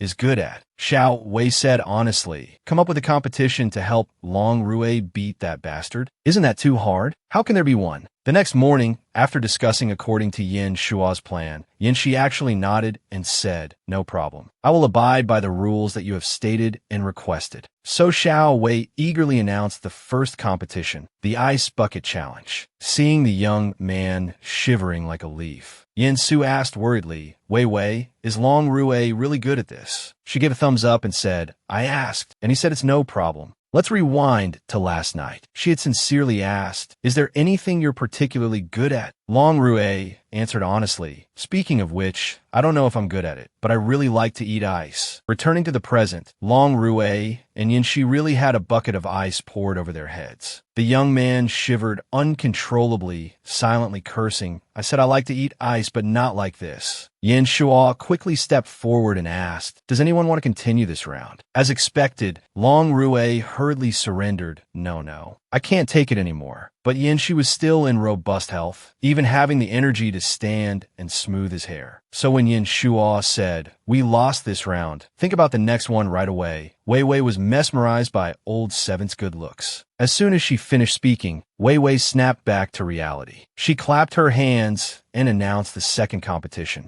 the Eat Well and Healthy competition. Long Rue looked at a table full of food. On top of that, the distance between the two players was incredibly long, and a crow cawed in his head. Chu Vai worriedly asked Old Third, "Is this competition what you expected? Is it reliable?" Nan Soc nodded and said, Don't worry. I've already found a solution." Chu Vai announced the star of the competition. Nanhai immediately started munching on a steam bun and then gestured for Long Du to hurry up and eat too. Chu Du held the bun in his hand, choked up as he heard Nan Soc stick his head out from under the table and say, "If you can't take it anymore, bring it down here for me." Under the table was also Nan Tuc, who silently thought, "Why am I the backup?" Anyway, after 1 hour, plate after plate of spotlessly clean dishes were stacked as high as a mountain. Because Nanhai couldn't eat anymore, Tuvai declared that in this round, Long Du was the winner. Old Seventh, with his stomach stretched full, silently wondered how this guy could eat so much. The two brothers underneath were no less impressed, thinking bitterly, Old Seventh is old, so how can he eat so much? It's enough for 3 people. Meanwhile, Tu Vai enthusiastically announced, "Now for the final round." Dao Chu Vai chewed on the microphone made of a carrot while saying, "The final competition is called Determination." The name was so strange that even the 2 contestants were stunned. Determination?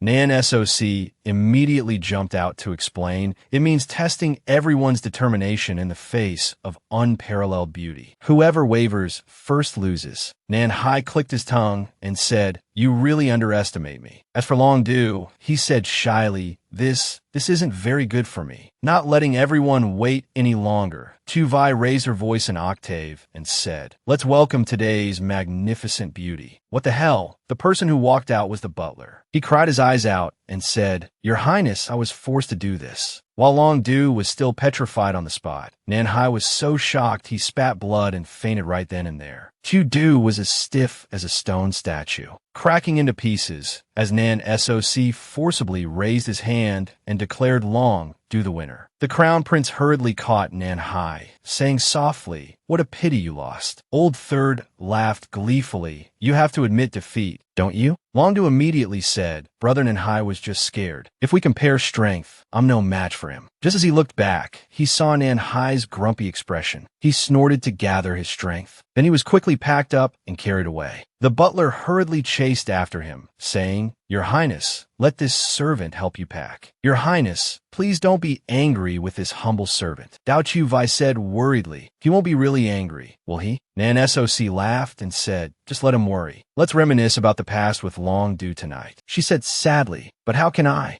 Be happy when that jerk looks like this? As she finished speaking, night fell, and the room was filled with hearty laughter. It was truly chilling. Dao Chuvai laughed and said, "Do you remember when we were little? You were as weak as a chicken." Long Du, beside her, said softly, "Chuvai, don't drink anymore." But she diligently continued, "But your performance was still much better than eggplants." At that time, the jerk trained the three of us. Let's reminisce about the old days. Has the jerk really forgotten me? Long Du, worried she would be heartbroken, softly called out, "Chuvai." Dao Chuvai continued to drink. A second later, she turned and cornered Long Du, leaving him no escape. "Don't just let me drink alone, drink with me." The happy scene of the two was caught by Nan Hai's eyes. He just watched them silently through the window. Chuvai was still dazedly talking about the old days, how you said it was so good, with the jerk always protecting us wherever we were. Long Du nodded and said, "Yes, Brother Nan Hai is very reliable, and he taught me many things." After eavesdropping for a while, Old Seventh finally got the main point. "Are they calling me jerk? It seems someone used to call me that." He unconsciously recalled his days in the Wei Kingdom, thinking to himself, "I remember teaching Long Du martial arts. But it seems there was someone else, always by Long Du's side, learning with him." Just as Dao Chuvai's face became clear, a headache struck,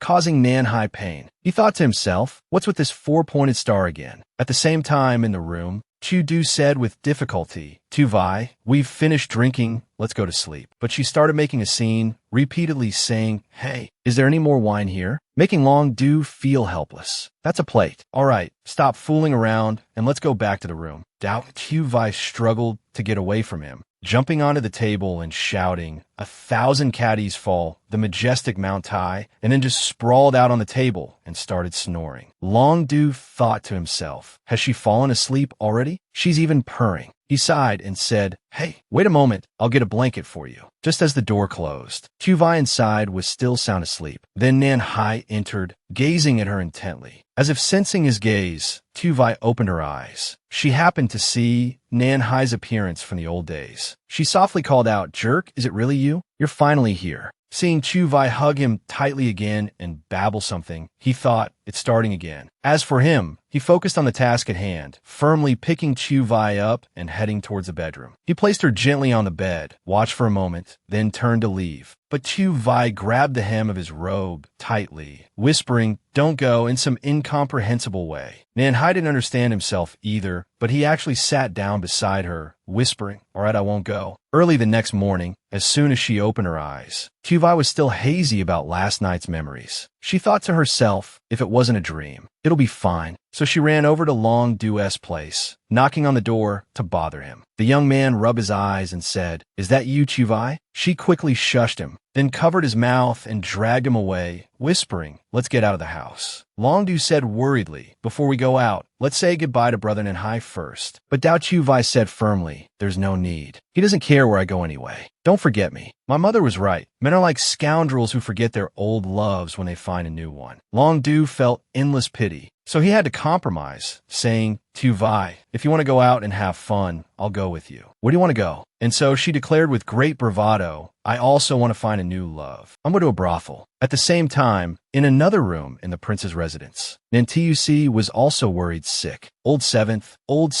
stop for a moment. Stop and rest for a bit." But Nan Soc was still highly focused, counting 498, 499, 500. After finishing the task of 500 push-ups, Nan Hai switched to doing sit-ups rapidly. Old Third said helplessly, "Don't worry about him. Just let Old Seventh do what he wants. He needs to calm down first." The Crown Prince nodded, then said, "It seems we've forgotten the main business for today, haven't we?" Since the eldest brother had set it up, Nan Soc delightedly probed, "How do you feel about Dao Chuvai?" As soon as he finished, Nan Hai really turned into a robot, moving one hand and the same side foot together, and said mechanically, "It's time for you to exercise." After dodging the landmine Nan Soc had set, Old Seventh really took that question to heart. He thought to himself, "Dao Chuvai, since she appeared, I seem to be much more at ease. It's a sense of security I haven't felt in years. That feeling of loss, of being lost and found. Why do I feel this way?" But Nan Soc had already climbed onto Nan Hai's back, saying smugly, "You see, he's lost his soul and doesn't even know that you're stepping on someone."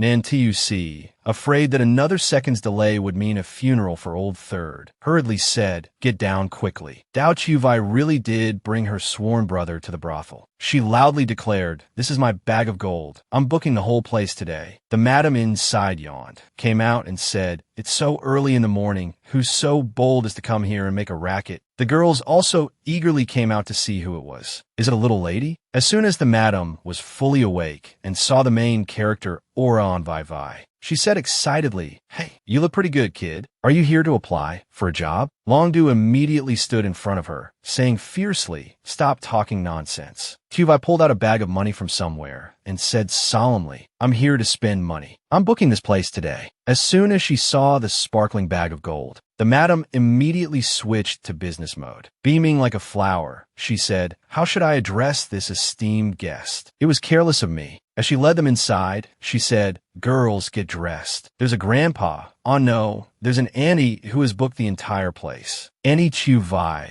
wearing sunglasses and chewing a carrot, is pleased to greet everyone. The girls hurriedly said, coming, please come inside." "Is this handsome young man here too?" And so Longdu had to helplessly cry out, No, I need help." At the same time, at the 7th prince's residence, Nan Hai was enjoying a wonderful time after his workout when Nan Soc popped up out of nowhere and said, "Tu Vai's missing. Aren't you going to look for her?" He stood up, putting on his robe while saying, "She's a grown-up now. Let her go wherever she wants." Nan Soc enthusiastically teased, "Oh my, you're dying of impatience, about to cry and beg me to sell you the information, right?" Nan Hai said firmly no, but Old Third kept pestering him relentlessly. "Do you know where Little Potato went?" So Old Seventh had to cooperate and ask, "Where'd she go?" Nan Soc seemed to be waiting just for this question, and with a sly grin, said, "The brothel." As soon as he finished, Nan Hai looked at him intently, wanting to confirm if he was being tricked. Seeing his little brother leaving in a hurry, Nan Soc asked, "Where are you going?" Nan Hai tried to act calm and said, "It's time to inspect the brothel districts." Old Third exclaimed, "In such a hurry? But you haven't even put on your outer robe." On Dao Chuvai's side, she was drinking tea to her heart's content. She said happily, "Keep filling me up." A girl in the brothel laughed and said, "Just drinking is no fun at all. Let's have some fun. Miss, would you like to play mahjong?" After she spoke, she exclaimed, "Hey, what's the point of playing mahjong? I'll teach you something much more interesting than this." Longdu, utterly depressed, whispered, "Chuvai, let's go home." But she grabbed him by the collar. She said excitedly, "You can play this game too, with me." This made Longdu sense that something strange was about to happen. Dao Chuvai diligently instructed then, "You'll see, connect these two to eliminate them. Like this, like this, like this. Match the cards together, this way and that, and you'll win." The girl in the brothel, full of admiration, said, "You're amazing." Suddenly, Vai Vai's eyes welled up with tears, and she cried distortedly. Even the cards come in pairs, but people are still single dogs. Helplessly, Longdu and the other girl had to gather around to comfort her. "Sister, don't cry, Vai Vai." But it didn't get any better. She choked out, "It would be great if I didn't grow up. I want to forever be the child he took care of and protected. Now he's forgotten me. No matter how hard I try, I can't make him remember me. My abilities are sealed again, and I have to help Sumal." Luckily, she knew when to stop. Longdu also sensed something. He poured himself a cup of wine, spilling it. Then he drank it all in one go. He pondered for a long time. Then he also sobbed and said, "I don't want to grow up either. I also want to be with everyone like before. Over there. Although I've tried to become stronger, so no one has to worry about me anymore, and I no longer need Brother Nanhai's protection. But I'm so scared, Tuvai. I'm afraid I can't be as good as my aunt. I'm afraid I can't be as strong as Brother Nanhai." Tuvai also hugged Longdu and said, "I'm afraid they'll be disappointed in me." At the same time, Nanhai, the person most mentioned in the young friend's heart-to-heart, he suddenly sneezed, sniffled, and simply thought, "It seems a bit cold." And it was right to be cold. He had rushed out in such a hurry that his hair hadn't even dried. As he finished his thought, a soldier ran up to report, "Your Highness, we have searched 3 brothels. But what are we looking for?" Just as he finished speaking, familiar wails came from the brothel opposite them, causing both of them to freeze solid. Nan Hai said softly, "I found it." He went straight inside. Completely ignoring Long, Du, who was dead drunk. As soon as he entered the other room, he saw Chu Vai playing with mahjong tiles while crying, "Jerk, don't leave Vai Vai alone." And so Nanhai really looked after this pair of best friends for a whole night. He frowned and thought, these two little troublemakers. Anyway, let's get the back first. He whispered, "Dao Chu Vai, wake up." She looked up, then dazedly heard him ask, "Are you awake?" Chu Vai's eyes welled up with tears again. She rushed towards him and said, "Jerk, why? Can I only see you when I'm drunk?" Nanhai quickly dodged, chanting in his head, "Don't you dare take advantage of me again." Coincidentally, Longdu also sat up at the same time, and so Dao Chu Vai ended up hugging him tightly. Naturally, Old Seventh felt extremely annoyed. He separated the two kids while saying, "Hey, you're hugging the wrong person." Then Longdu suddenly opened his eyes, saying coquettishly, "Brother Nanhai?" Then he decisively hugged him tightly and wailed, "Brother Nanhai, I miss you so much." And so a crow cawed across his mind. And Chu Vai also turned back to hug him tightly, crying, "Oh, me too." A second later, Longdu looked up at Nanhai and said solemnly, "There's something I've always wanted to tell you. Brother Nanhai, I love you." As soon as he finished, he passed out again. Both Nanhai and Dao Chu Vai were left with their mouths agape, especially Vai Vai. A chill ran down her spine, and she broke into a cold sweat, thinking, why did he confess before me? I treated you like a brother, but it turns out you're my love rival. She was shocked sober. Nanhai slung Longdu over his shoulder, trying to act calm, and said, "Ignore this drunkard and let's go home." But Vai Vai really couldn't ignore it, constantly thinking, what should I do? What should I do? Is he serious? And so, only Longdu slept soundly after the bombshell he himself had created. Early the next morning, Tudi yawned refreshingly and thought, actually, I've slept for a whole day and night. What the hell? He accidentally ran into Chu Vai. He said warmly, "Good morning, Chu Vai," but she froze, then shut her eyes and ran away quickly, leaving Longdu with a brain full of question marks. What happened to Chu Vai? Then he saw Old Seventh walking by and still greeted him friendly, "Ah, Brother Nanhai." But he was given a look colder than any sword on the battlefield. Goosebumps rose on Longdu's skin as he thought, what's going on? Did I do something wrong? At the same time, in the Imperial Palace, Nan SOC read a slip of paper and exclaimed, "Damn, did something happen to Longdu?" The Crown Prince heard this and worriedly asked, "What happened?" Nan SOC passed the slip of paper to him and said, "Look at this." On the paper was a line of text, a plea for help from the martial world, accompanied by a drawing of Longdu's crying face. Nan Tuc's face twisted, and he said, "What should I do? He's the Crown Prince of Wei. Please don't let anything happen to him. Should we send troops there?" Nan SOC calmly said, "Don't be so hasty. Brother, think about it. That's Old Seventh's territory. How could there be any danger?" The Crown Prince nodded and said, "You're right. When there's danger, as long as our Old Seventh is there, they'll be safe." As he finished, Nan SOC said, "But when there's no danger, Old Seventh is no less dangerous himself. Anyway, I'll go there and take a look." As soon as he arrived, he saw a tearful Longdu crying, "Third brother, help me. I don't know what I did wrong. They're ignoring me." Nan SOC patted his head and said, "I'm here, don't worry," while thinking nostalgically, he's back to being that little crybaby again. Old Third asked seriously, "You're saying you were drunk yesterday and don't remember anything you did?" Longdu said yes. Nan SOC thought for a long time. Then a flash of lightning appeared in his mind. He asked coldly and secretively, "Did you have sex after drinking? Did you behave improperly with Chu Vai?" As soon as he finished, Longdu climbed onto the table, sobbing, "Then I can only die to thank the world." Old Third broke out in a sweat, exclaiming, "I was just joking, don't take it so seriously." And so the white silk sash could peacefully return to its original place. Nan SOC said softly, "Don't worry. If you really did something, Old Seventh would have dropped you long ago." Longdu nodded, "That's true." A second later, his curiosity was piqued, and he said softly, "So what happened?" "Never mind, I'd better go ask Little Potato." And so he decisively grabbed Tu Du and flew away. As soon as he met Dao Chu Vai, she looked super serious and said, "Sorry, Brother Longdu, I'm not mad at you. I just couldn't react in time." Tu Du held his breath and asked, "So what on earth happened?" Vai Vai said seriously, "Although I know your thoughts, I won't give up easily." Longdu's head started to spin, and he exclaimed, "So what did I do?" Chu Vai heroically revealed the truth. "You confessed your love to the jerk." As she finished, a crow unconsciously flew across the minds of all three. While Longdu was still struggling with the words, Nan SOC was also shocked speechless. I didn't expect you and my second brother to have the same taste in love. Only Chiu Vi had successfully moved on. She said resolutely, I won't give up. Even if the jerk agrees, I will still fight for it. Just as she finished speaking, Nanhai popped up from somewhere, shouting in the tone of a general commanding his troops, I'm straight. And so the atmosphere once again fell into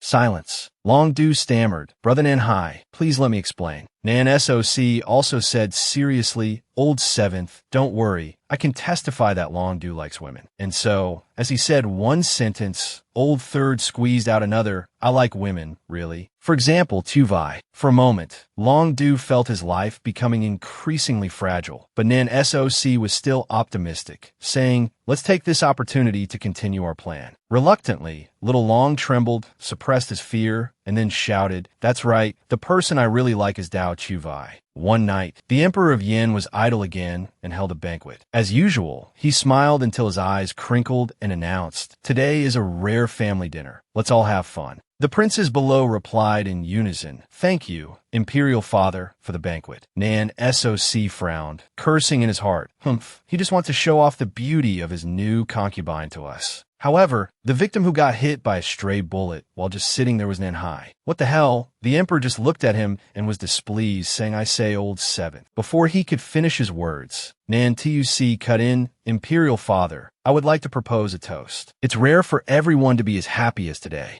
The Emperor was now satisfied, saying, all right, our Nan TUC is the most understanding one, unlike some other people. And so the atmosphere became suffocating again. Nan SOC couldn't help but throw a melon seed at Old Seventh's face, whispering, come on, raise a toast with us and don't make Imperial Father angry anymore. Nanhai was very obedient, but the result was rather speechless. He declared, eat well and drink well. This made the old emperor so angry his hair turned white, cursing in his heart, can this son be any more terrible? To ease the atmosphere, Old Third smiled and said, by the way, Imperial Father, I have prepared a gift for you. The emperor immediately became excited again. Bring it up and let me see. And so Nan SOC took on the role of placating the emperor for someone else. As for that someone else, he was still pensive, drinking wine while realizing the person I like is Dao Chu Vi. Just as his train of thought ended, Vi Vi's octave-high voice rang in his ear. I also like Brother Long Du. But the real image was a chaotic fight. Don't cause trouble at a time like this. Old Seventh lowered his gaze, letting out a sigh and calling, Tu Vi, until a familiar, gleeful laugh rang out. The emperor was satisfied with his mountain of gifts. He said happily, all of you are my good sons, and I will reward all of you. He suddenly paused, saying profoundly, but first, let's reward Old Seventh. The trio of troublemakers immediately went on high alert. The emperor said softly, Nanhai, you're no longer a child. I will arrange a marriage for you. Upon hearing this, Nanhai retorted irritably, I've said it before, if you send me one person, I will kill one person. The emperor sneered, I know that, so I didn't just send one person. Over. Old Seventh was startled and asked hastily, what does that mean? He sighed and said, I have already sent all 3 concubines to your house. Treat them well in the future. After all, their families all hold power in the capital. While engrossed in his speech, he suddenly realized something was wrong. He changed his tone and scolded, Old Seventh, I'm not finished speaking. Come back here. Inside, only the bitter voice of the emperor remained. Nanhai, come back to me. The Father King was so angry he knocked over his wine cup, glaring furiously, finding everyone an eyesore. Nan TUC said softly, let me handle it. You just follow along and don't cause any trouble. Nan SOC nodded to confirm he understood. As soon as SOC left, the Crown Prince poured sweet words into the Emperor's ear. Imperial Father, don't be angry. Our Old Seventh has always been like this. I'll go and talk to him. The consort beside him also said sweetly, Your Majesty, please don't be angry. Outside, Nan SOC wasn't doing much better, thinking coldly, when he gets angry, even I can't stop him. Why did this difficult task fall to me? However, Nan SOC came across a surprisingly quiet Nanhai. He just silently looked up at the moonlight. Seeing the survival rate was quite high, Nan SOC whispered, What are you doing here? Why don't you hurry home? What if Little Potato misunderstands? Nanhai pondered for a moment, then said, What could she possibly misunderstand? She doesn't care whether I marry many wives or not. The third brother was left speechless. and said angrily, "We haven't seen each other in all these years. My dear brother, you've never been this slow. Why don't you try hitting me?" Regardless of whether she cares or not, you should make it clear if it's not your fault. Haven't you blamed that old man enough all these years? Nan SOC gathered all the courage he had accumulated from years of survival, grabbing Nan Hai's hand tightly to pull him away. But no matter how he pulled, he couldn't move him and was instead mocked by him. "You haven't gotten any stronger over the years." Meanwhile, at the seventh prince's manor, the butler was stunned. "What did you just say?" The eunuch appeared with 3 bridal sedans and said, "Congratulations, your prince is getting married. This is a marriage approved by the emperor." The butler replied mechanically, "Ah, His Majesty." Did the prince agree? But the eunuch quickly slipped away, saying, "Anyway, my task is complete. You can ask the prince for more details when he returns," leaving him with tears in his eyes. "Wait for me." The butler, teary-eyed, thought to himself, "What should I do if I let her know about this? It'll be a disaster." Speak of the devil, Dao Xiao Wei appeared, asking innocently, "Is he married yet?" The butler trembled and said, "Young miss, please listen to my explanation." Just as he finished speaking, an arm reached out from a bridal sedan. A soft voice said, "I wonder, why does this voice sound so familiar?" "So it's you, this lowly servant." Vivi stared blankly at the trio of new brides, letting out a gasp. One of the young ladies said mockingly, "You didn't expect we'd meet again after so many years, did you?" After all that was said, Xiao Wei still had just one question on her lips. "Who are you people?" causing the 3 ladies to nearly faint on the spot. They were all furious, saying, "How dare you forget us? You've been doing this on purpose, aren't you?" One of the young ladies, who looked the most graceful, spoke up, "Don't be like that. After all, we were still young back then." And she had a humble status. "I'm afraid you didn't even dare to open your eyes and look at us." As she finished, Xiao Wei remembered they were her classmates from the academy back in the day. She clapped her hands and said, "I remember now, you're De Zhuang's friends." And so that day, they once again recalled the horror of being dominated by De Zhuang. After their fear subsided, the new brides became fierce again. "Did you really just say we are friends with a bug?" Miss Xiao also dropped her sweet facade, shouting, "Stop talking nonsense with this crazy girl." Meanwhile, Miss Li had snuck up and grabbed Xiao Wei from behind, saying smugly, "I've got her, sisters. Let's go." Just like in the old days, it was still Missy who would get physical. "Classmates." Xiao Wei frowned, watching her opponent move in slow motion, while she quickly used telepathy to get behind Miss Li. Then she gave her a hard push, so the one who took the full force of that slap from her good sister was none other than herself. Missia's face froze, completely stiff. Taking that opportunity, Xiao Wei grabbed her, saying coldly, "Still want to bully me?" Suddenly, the people from the manor rushed out, holding brooms, saying, "Young miss, we're here to rescue you.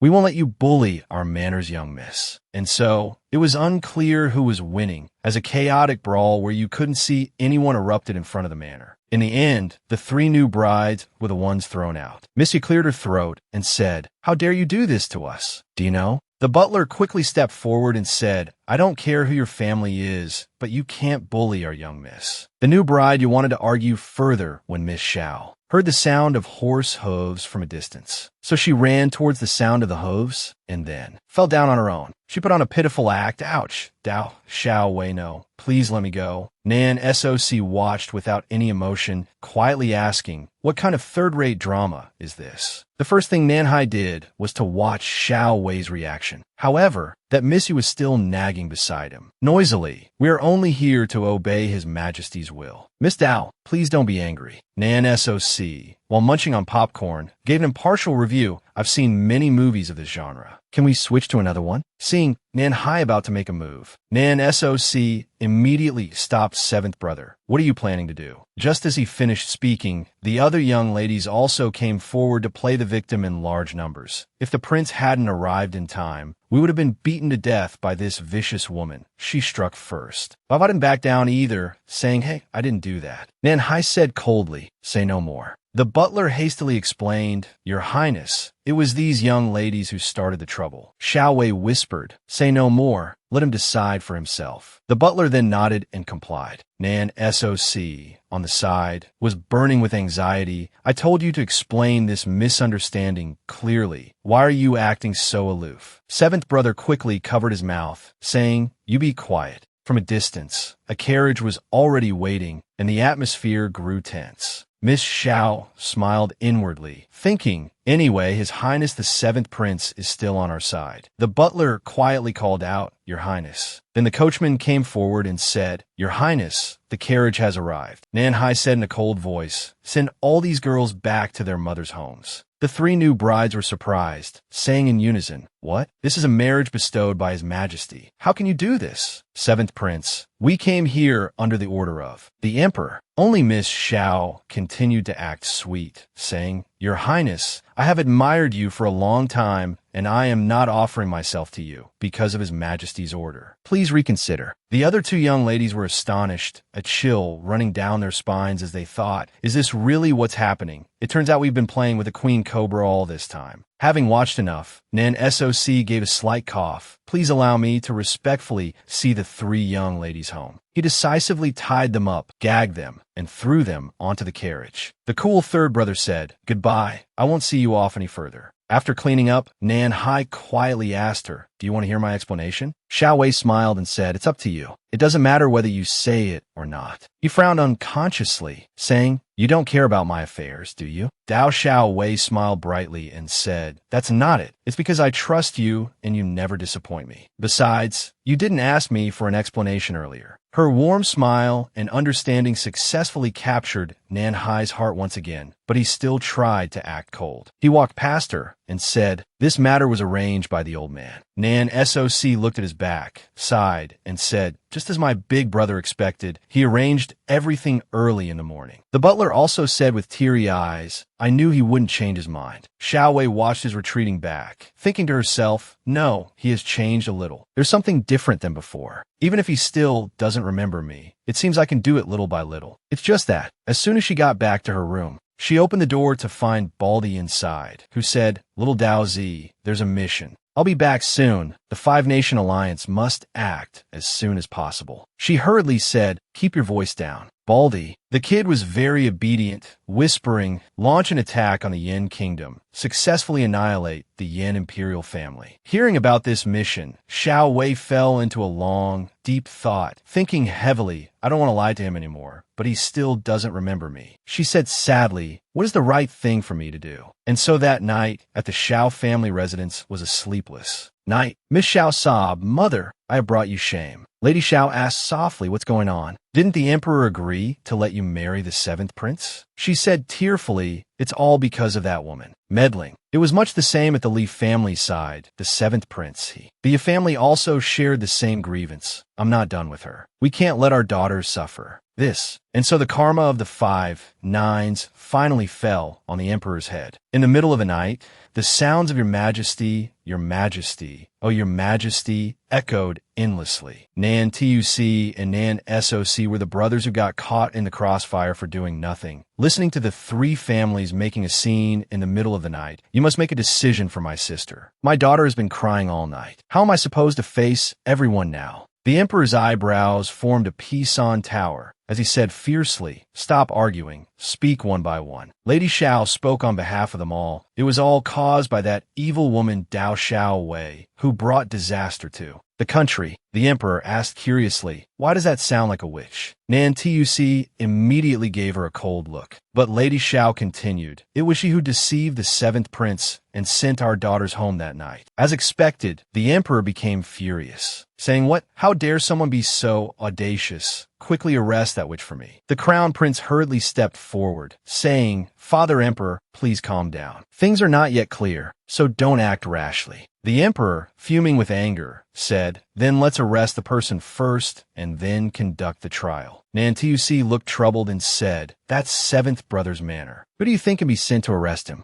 After he spoke, the old emperor was at a loss for words, saying unnaturally, Then what do you think we should do? Nan TUC quietly reported, Please be patient, Father Emperor. I will report to you after I have clearly investigated the whole matter. Such a perfect tag team performance. The emperor was also satisfied and said, All right, go check it out. Don't disappoint me. The crown prince bowed and said, Your son receives the order. Nan SOC, who had been silent until now, thought, It's highly likely this matter can be resolved if it falls into Big Brother's hands. But the emperor had his own thoughts, thinking to himself, Leave it to you? If I let the crown prince decide, then I won't get to see that witch. A woman who can charm even seventh brother must be stunningly beautiful. I must have her first. Early the next morning, the person who had been given the title of witch was still waking up with a head as messy as a bird's nest. The maid brought in a basin of water and said, "Miss Dao, please wash your face. The prince is waiting for you for breakfast." Xiao Wei, whose soul had not yet returned to her body, said, "Okay, dokie." But her hand reached for a shoe to comb her hair. This scared the maid, who panicked. "This is a comb, and that's a shoe, Mississippi." At the same time, an imperial guard was closely monitoring Vai Vai. Inside the seventh prince's manor, the food was already on the table, but no one had touched their chopsticks. Long Dui had to speak first. "Isn't Xiao Wei up yet? Or should I go call her?" But Nanhai said coldly, "No need, she always wakes up this early." And so the atmosphere fell into silence once again. Long Dui had no choice but to start round two. "These dishes look so delicious. I wonder if Xiao Wei will like them." Seventh brother said pensively, "These are all her favorite dishes. She likes them." Long Dui thought to himself, has brother Nanhai really forgotten Xiao Vai? After a long wait, Dao Xiao Wei finally arrived with panda eyes. Nanhai silently watched her, still sleepy, as she sat down. Long Dui asked with concern, "Xiao Vai, are you okay?"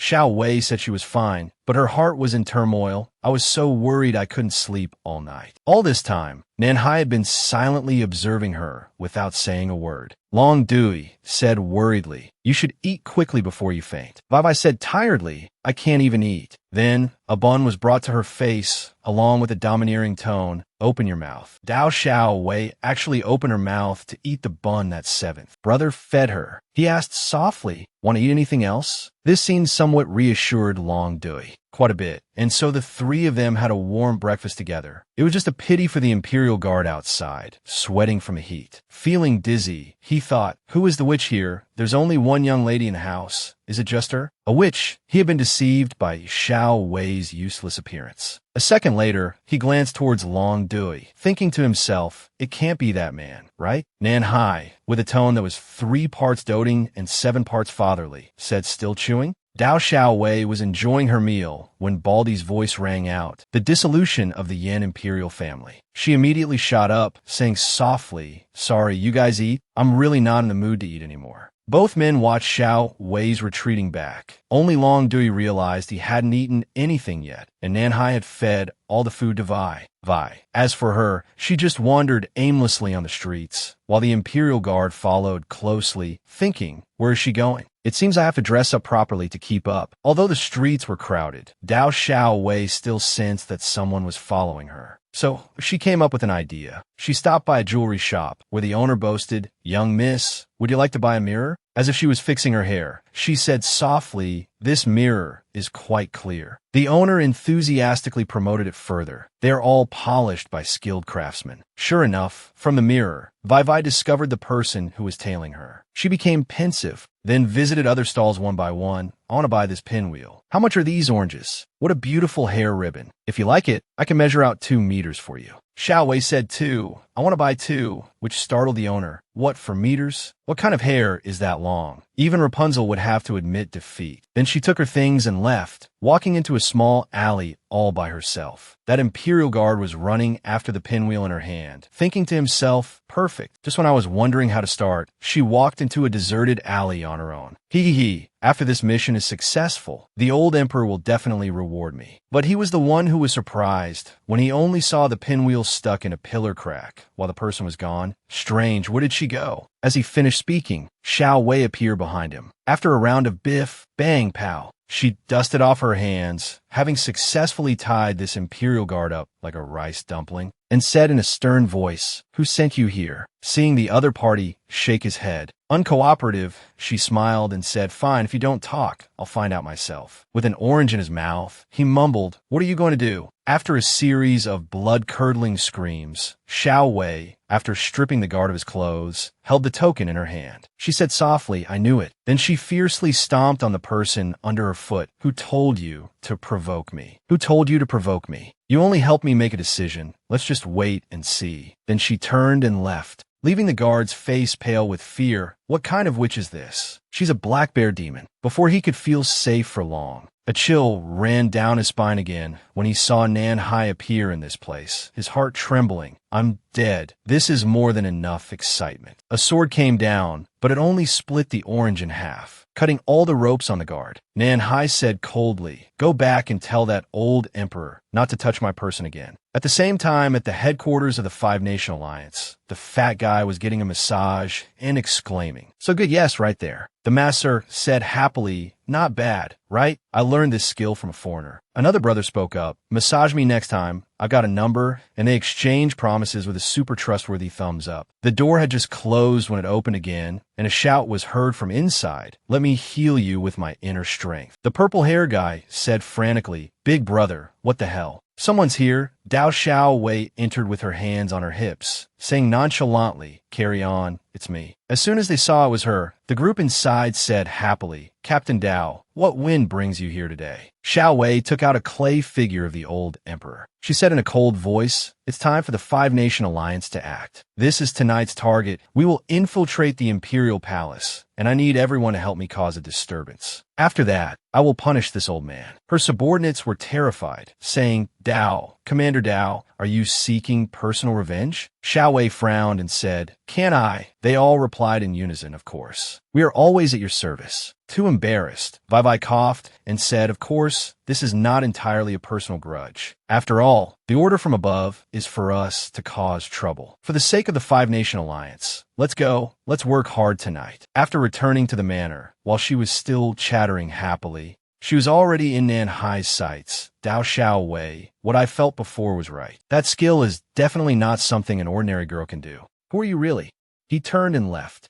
But he didn't know that his every move had been seen by Long Duri. That night in the Imperial Palace, the Emperor was frowning while the pitiful Imperial Guard just wanted to vent all his grievances. That's how it was. After hearing it, he was so angry he spat fire, slamming the table and saying, "Get out, you useless thing." The Emperor left the Imperial study. So angry he put his hands on his hips and shouted, "Damn it, seventh brother, you still dare to threaten me. You, Gao too, I feel annoyed just looking at you. You are not allowed to appear before me without permission." And so, on the way back to his chambers, he was attracted by Dao Xiao Wei's green hair. He let out a gasp. The lecherous emperor chased after her, thinking to himself with admiration, "Who is this beauty? Looking at her figure, she's definitely not one of my concubines. Is she a new maid?" Xiao Wei's final destination was the lake shore, where she looked up at the bright moon tonight. The emperor was mesmerized, drooling as he thought, "Is she Chang'e from the moon?" He bravely walked towards her, saying softly, "What are you doing here, girl, on a drunken night like this?" Xiao Wei didn't answer him. She just remained silent, until the emperor's hand was about to touch her. She turned her face, appearing with a fox mask, successfully scaring the old emperor's face pale. A ghost? There's a ghost. Then he tripped over his own feet, fell flat on his face, and fainted. Xiao Wei took off her mask, saying with contempt, "Is that all? How boring." The Revenge Quartet was also at a loss, saying, "We didn't even have time to act. What a letdown." A second later, they asked her softly, "What should we do? Should we kidnap him out of the palace?" Xiao Wei pondered, saying, "That's not practical. Let's teach him a lesson." At the same time, in the Eastern Palace, the eunuch rushed in to report, "This is bad. The emperor is missing." Nan Tuc's brows furrowed tightly. He said, What happened? Where are the guards?" He honestly confessed the emperor was very angry and dismissed all of us. "I didn't dare to enter the room until it was time for bed." But the emperor wasn't there. Nanhai was silent, waiting for his imperial brother to give orders. "Let's find each other quickly." He nodded and said, "I'm here to help you too." And so it was midnight, but the palace echoed with the sounds of your majesty. "Oh, your majesty. If the old man is asleep, raise your hand. If the old man is dead, make a sound." The fat guy said in a panic, "Oh no, someone's coming." Vai said calmly, "Implement plan B." And so her group took out their props, successfully disguising themselves. But on their way to escape, Vai caught a glimpse of Nanhai in the crowd and signaled, "No, let's go another way." But behind them, they were also surrounded by Nan Tuc's army. Xiao Wei was caught in a pincer move. The soldiers immediately carried out their duty, questioning, "Who are you? Who are you trying to scare by dressing up like this at night?" Xiao Wei whispered, "Just follow the plan." And so the fat guy, living up to his name as her best student, immediately knelt down and said, "Your Highness, We came to the palace to perform with a theater troupe, but we got separated when we left. We're just lost, not suspicious people. A soldier said loudly, "The people in front of you are the crown prince and the seventh prince. Stop talking nonsense." The fat guy cried out, "I wouldn't dare." A second later, that soldier actually reported, "The palace did invite a circus troupe today, so maybe what they're saying is true." Manhwa said sternly, "We need to check if that's true. First, search the surroundings, then go find the theater troupe that has left the palace." The crown prince hadn't opened his eyes, but when he did, his eyes met Dao Xiaowei's. And so, without planning it, they both thought coldly, "Is that Xiaowei? Big brother is not easy to fool. Could it be that he recognized me?" After a while of searching,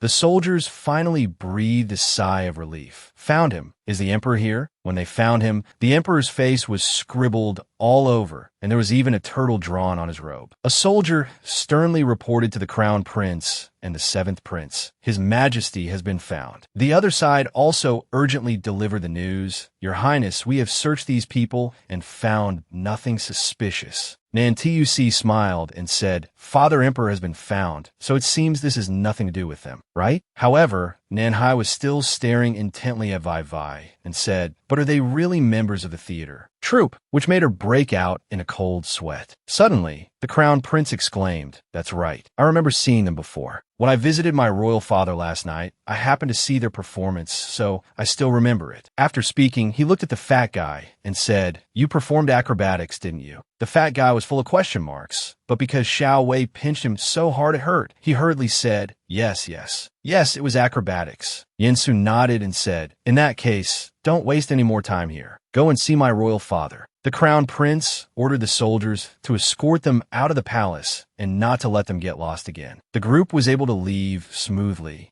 But when it was Xiao Wei's turn, she was stopped by Yanxi. He said softly, "Stay for a moment. May I know your name?" The fat guy said in a panic, "Your Highness, her name is..." But the seventh brother coldly ordered, "Let her say it herself." Only now did Xiao Wei know what the word fear truly felt like. The pressure dropped dizzyingly. "Yin," she said impatiently, "tell me your name." Yin Su and the fat guy were also worried sick. "Seventh brother, Your Highness." But as soon as they received his glare, both of them immediately got scared and consciously fell silent. Tao Xiao Wei thought to herself, "It seems I have to rely on myself." She took a deep breath and then mumbled, a BA,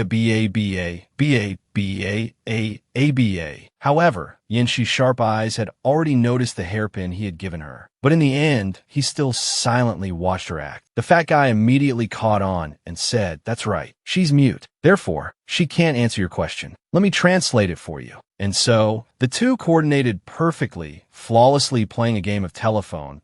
I am a poor fisherman. She was born a fish. Then I saw a recruitment notice for a juggling troupe. After that, she met a young man she liked at first sight. I came here just to make a living. She traded her voice for a pair of legs. The fat guy got engrossed in his story, eagerly concluding, but the young man still forgot her, and the sad mermaid turned into sea foam. Tao Xiao Wei swallowed her tears, thinking to herself, "It would be strange if he didn't cut me down with a translation like this. Oh well, just do whatever you want. I'm so desperate." As soon as he finished speaking, everyone's faces froze. Yin Su tried to salvage the situation, saying, "What a sad story." The world's most long-suffering older brother said softly, "They've already put on a show for you today, and you still don't believe it?" But Yanxi remained pensive, saying, "Was that a show?" The seventh brother stared intently at Xiao Wei. In the end, it was the crown prince who intervened. All right, you can go now." She led her companions and fled for their lives, thinking to herself, "I didn't expect to escape like this. I'm so lucky." But she didn't know that Yanxi's eyes were still following her. At the same time, in the fire god cult, a guard hurriedly reported, Holy Maiden, a secret report has arrived." As he peeked in, he saw Su Mo busy combing Tao Tian's hair. She whispered, "Wait for me. I'll be back soon." So, as soon as the person left, Tao Tian immediately switched to eavesdropping mode. After hearing a few words, she became pensive. Could the scoundrel Wei always mentions Bian Shi? Although I lost faith in men long ago, ever since Wei Wei. After speaking, she charged up her energy, ready to fight. On the other side, the guard cautiously said, Ran Yi and Tao Xiao Wei did not complete the mission well, and Yin Shua's spies seem to have noticed something. Su Mo whispered, the recovery of the seal on her body is almost past its deadline. All right, I'll bring Tao Tian with me. Go and prepare, the sooner the better. The guard bowed, said, understood, and quickly withdrew. Just as the person left, a loud thud came from behind Sumo. She said, stunned, Tao Tian, why are you out here? As soon as she heard Sumo call her name, Tao Tian's battery immediately ran out. She reached her hand towards her in urgent alarm. The holy maiden caught her, saying fiercely, is it relapsing again? Tao Tian whispered, it's nothing. I was just wondering why you hadn't come back for so long. Sumo asked softly, did you miss me because we were apart for a long time? She then nodded. After she spoke, the guard came again. Holy maiden, we are ready. But Sumo signaled for him to be quiet and said softly, wait for her to wake up. There's no need to rush. Tao Tian thought to herself, Wei Wei, this is the best I can do for you. At the same time in the Yin Kingdom, Tao Xiao Wei, after causing a commotion in the Imperial Palace, finally found her way back to her room. Just as she pushed the door open, the lights inside suddenly lit up, startling Wei Wei. Yin Shuo was inside with Long Rue.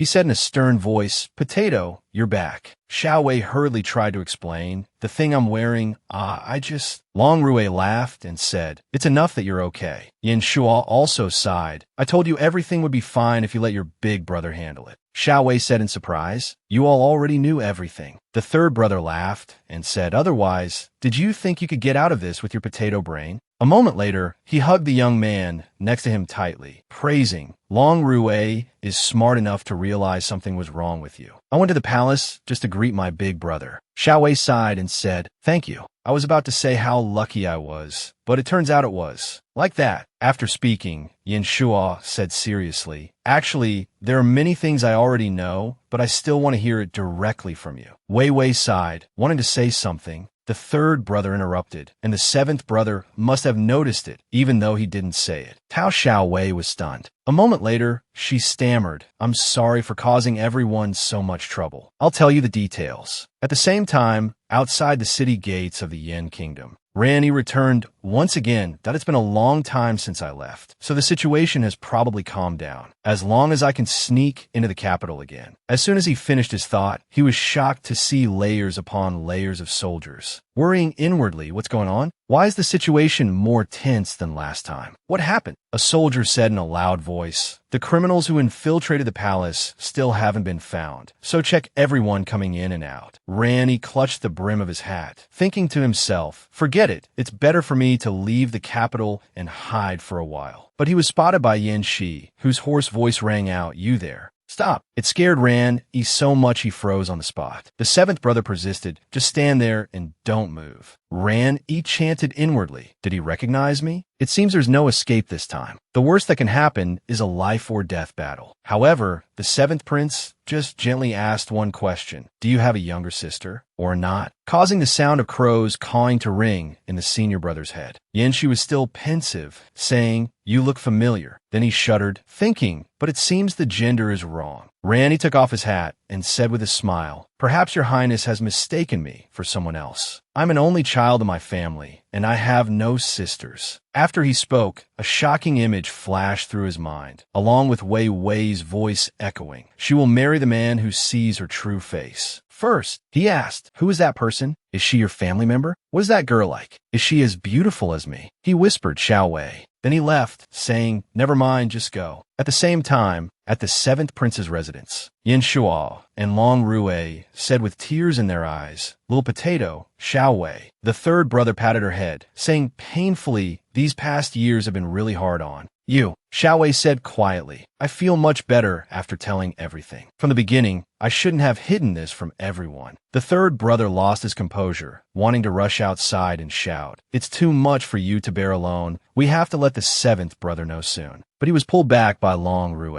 He said softly, third brother, I think Xiao Wei should tell brother Yanshi directly. It's better that way. The knot between them must be untied by themselves. Xiao Wei nodded and said, You're right. I want to make it clear to him directly. Even if he doesn't believe me, even if he still can't remember me, he has the right to know the truth. The outcome depends on his decision. Yin Shuo smiled and said gently, little potato has grown up. Tao Xiao Wei smiled brightly and said, after all, deceit and concealment cannot bring true feelings. I want to tell him that I like him. I've always liked him. These words happened to be overheard by Ran Yi. He was heartbroken online, thinking to himself, what am I still hoping for? Tao Zi has already made it very clear. Senior brother, why do you take an adult's joke so seriously? But my heart can get hurt too. Ran Yi unconsciously recalled the time he practiced martial arts with Tao Xiaowei. One day, she was distracted and landed. Successfully. Little Ran Yi asked worriedly, little Tao Zi, are you okay? But the little girl back then just curled up, hugged her knees, and sobbed, scoundrel, why didn't you come to pick up Wei Wei? She didn't want little Ran Yi to help her up. Only then did the senior brother feel heartbroken, ending his own days of self-delusion. The scoundrel she was talking about is Yin Shi, right? She's been thinking about him all these years. The person in her heart has never changed. It was my own subjective thinking that overlooked this point. That's why she was so eager to go down the mountain. She even agreed to all of Sister Mo's requests. After speaking, he used his lightness skill, destroying the trees. His squirrel-like dance was too familiar, so Wei Wei also felt something was strange. But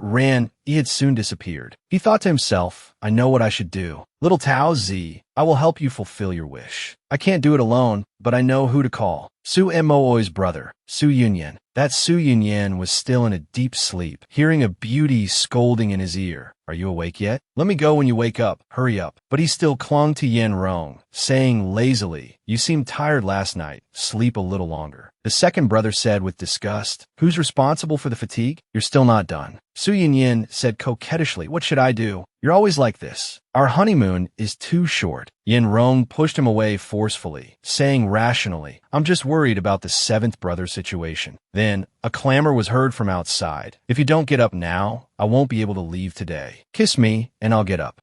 He sat perched on a tree, crying his eyes out. Why am I so miserable? Every time I eavesdrop, I feel like I'm eating dog food. As soon as he finished speaking, he heard a man's indifferent voice. What are you doing? Randy blushed with embarrassment, thinking, otherwise, I'll come back later. Young Master Su said with disgust, but asked very honestly, how much longer are you going to listen here? Randy was so embarrassed his hair stood on end. Sorry, I didn't mean to. I'll leave right away. You can continue. As soon as he finished speaking, he saw Yen Rong appear with the look of a demoness. Randy was so scared he had tears in his eyes. The scary thing has finally come. So he was dragged inside by the collar, trembling as he heard Yen Rong cackle. I haven't tested medicine on anyone for a long time, not since old cheese time. After he spoke, Su Yunyan grabbed the second brother's thorny hand and said softly, wait, I think I know this guy. You're from Moo's side, right?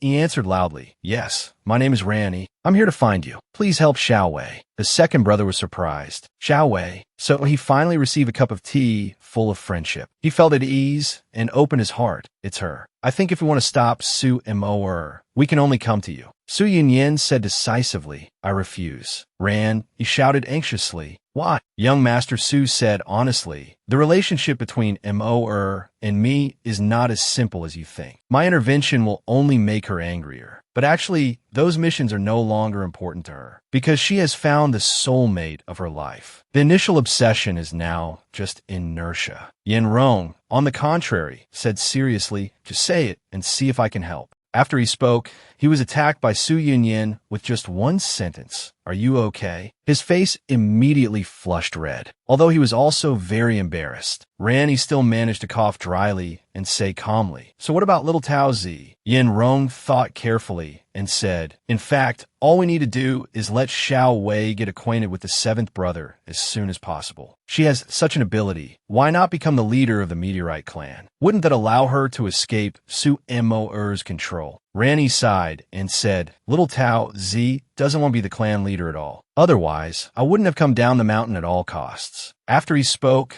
the second brother smiled and said profoundly, what if Xiao Wei completely loses her meteorite ability? Then Su Mo will give up her obsession with Xiao Wei, right? Su Yunyan, at his side, reminded him, this is a risky move. Yen Rong nodded and said, but it's worth a try. Only Ran, he was truly worried, calling softly, Xiao Wei. At the same time, at the seventh prince's residence, Tao Xiao Wei whispered, "Actually, there's something I've always wanted to tell you." However, she was always distracted and her mood was ruined by the sound of Yin Shuo cracking melon seeds and Long Rue waving a flag. Xiao Wei decisively pushed the two light bulbs out, saying with disgust, "Everyone get out. How can I talk when you two are looking at me like that?" However, when she saw Yin Shi, she scurried back into the room, slamming the door shut and thinking to herself, "No, I'm not quite ready yet." In some dimension, Su Mo felt herself being surrounded by a six-pointed star. She was stunned. What's happening? This feeling of panic. Is something big about to happen? Mo shuddered, her eyes wide. But in the end, she felt the heavy load on her body was due to Tao Tian pressing on her. Suamo sighed, thinking so was her. It's okay, it's still early, go back to sleep. But just a few seconds later, her whole body shot up. She thought wearily, no, I've delayed too long. I have to leave quickly. Seeing Tao Tian clutching the hem of her clothes, Suamor thought with a mix of sternness and indulgence. Really, after being with her for so long, I feel like I've caught her laziness. Tao Tian whispered, go back to sleep. Moer was truly moved, but her conscience was pricked, sorry, but I have to go this time. So her hands moved nimbly, as if she were a seasoned professional. She wrapped up Tao Tian, then carried her on her back, saying, let's set off. At the same time, at the seventh prince's residence. Today, Tao Xiao Wei rarely woke up early on her own. She gently put the hairpin Yin Shi had given her in her hair and said bravely, all right, today's the day. I have to say it. As she ran quickly outside, she kept chanting in her head, all right, today's the day. I have to say it. Scoundrel, wait for me. Xiao Wei's footsteps were faster than a squirrel's, until Yin Shi stopped short. She shouted loudly, I'll tell you right now that I like you. Tao Xiao Wei panted, thinking to herself. Finally, the words came out. But it turned out she was standing on a small bridge, talking to the air, and then encouraging herself, let's practice this 10 more times. At the same time, Yin Shi thought, stunned, what was that? Why do I feel like someone is calling? Me? I haven't seen Xiao Wei for a few days. What is she hiding from me anyway? As soon as he finished his thought, he came across the butler, who was whispering, I see the young lady is dressed very beautifully today. Is there something important? Yin Shua tried to raise his volume in a not at all fake way, saying, oh, what's the matter? She's just preparing to confess to the person she likes. Yin Shi was startled, thinking bitterly, it must be that she's getting together with Long Rue.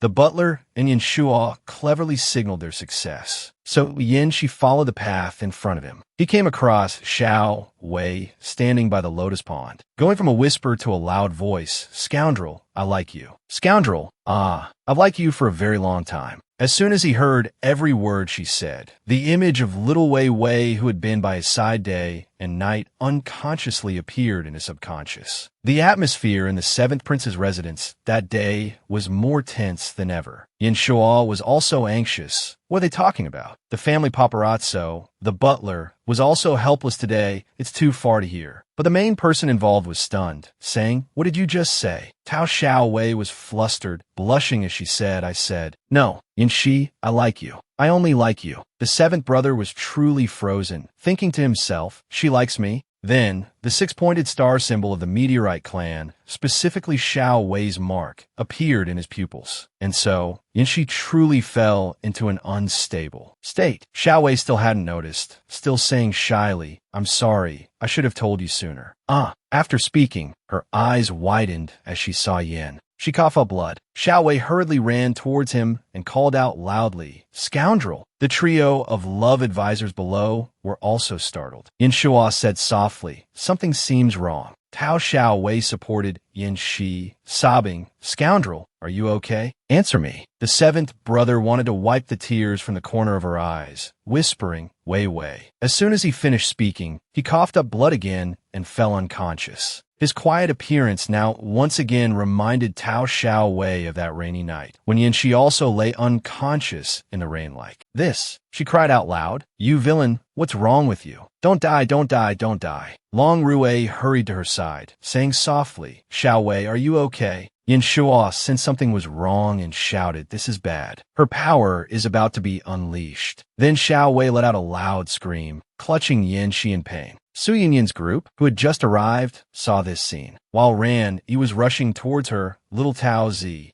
Halfway there, he stood still and quietly watched her being loved and protected by everyone. Yin Rong shuddered and said softly, "Are we too late?" The second brother checked her pupils, saying repeatedly, "Xiao Wei is fine. Just let her rest for a while." Then he busied himself with taking Yin Shi's pulse, sighing, "Son, your life is so hard. Wake up quickly." Before half an incense stick had burned, Xiao Wei woke up in a daze. Long Rui and Ran, he couldn't hide their joy, saying in unison, "Little Tao's Xiao Wei." However, her first state was one of shock. Xiao Wei ran quickly to the seventh brother's side, sobbing, "Yanxi, scoundrel, wake up." Hearing the familiar voice by his ear, Yanxi finally truly woke up. He looked at Xiao Wei's frowning face and couldn't help but want to comfort her. Wei. Xiao Wei asked blankly, "What?" Then Yanxi finally smiled gently and said, Wei, you're finally back." Tao Xiao Wei couldn't hide her joy, tears rolling down her cheeks as she called out, "Scoundrel, thank God, you remember me." He hugged Wei tightly, patting her head as he said, "I'm sorry for making you wait so long." Everything was very touching until Yin Shua caught a cold and spoke up, "Does anyone care about my feelings?" So the lens quickly widened, and even the cawing of crows couldn't cover up this mountain of awkwardness. Xiao Wei hurriedly turned away. Yin Shua also stood up abruptly, saying, let go, hurry up." Then he hurriedly left. "I have to go tell my beloved big brother the good news." Su Yin also breathed a sigh of relief. It's done.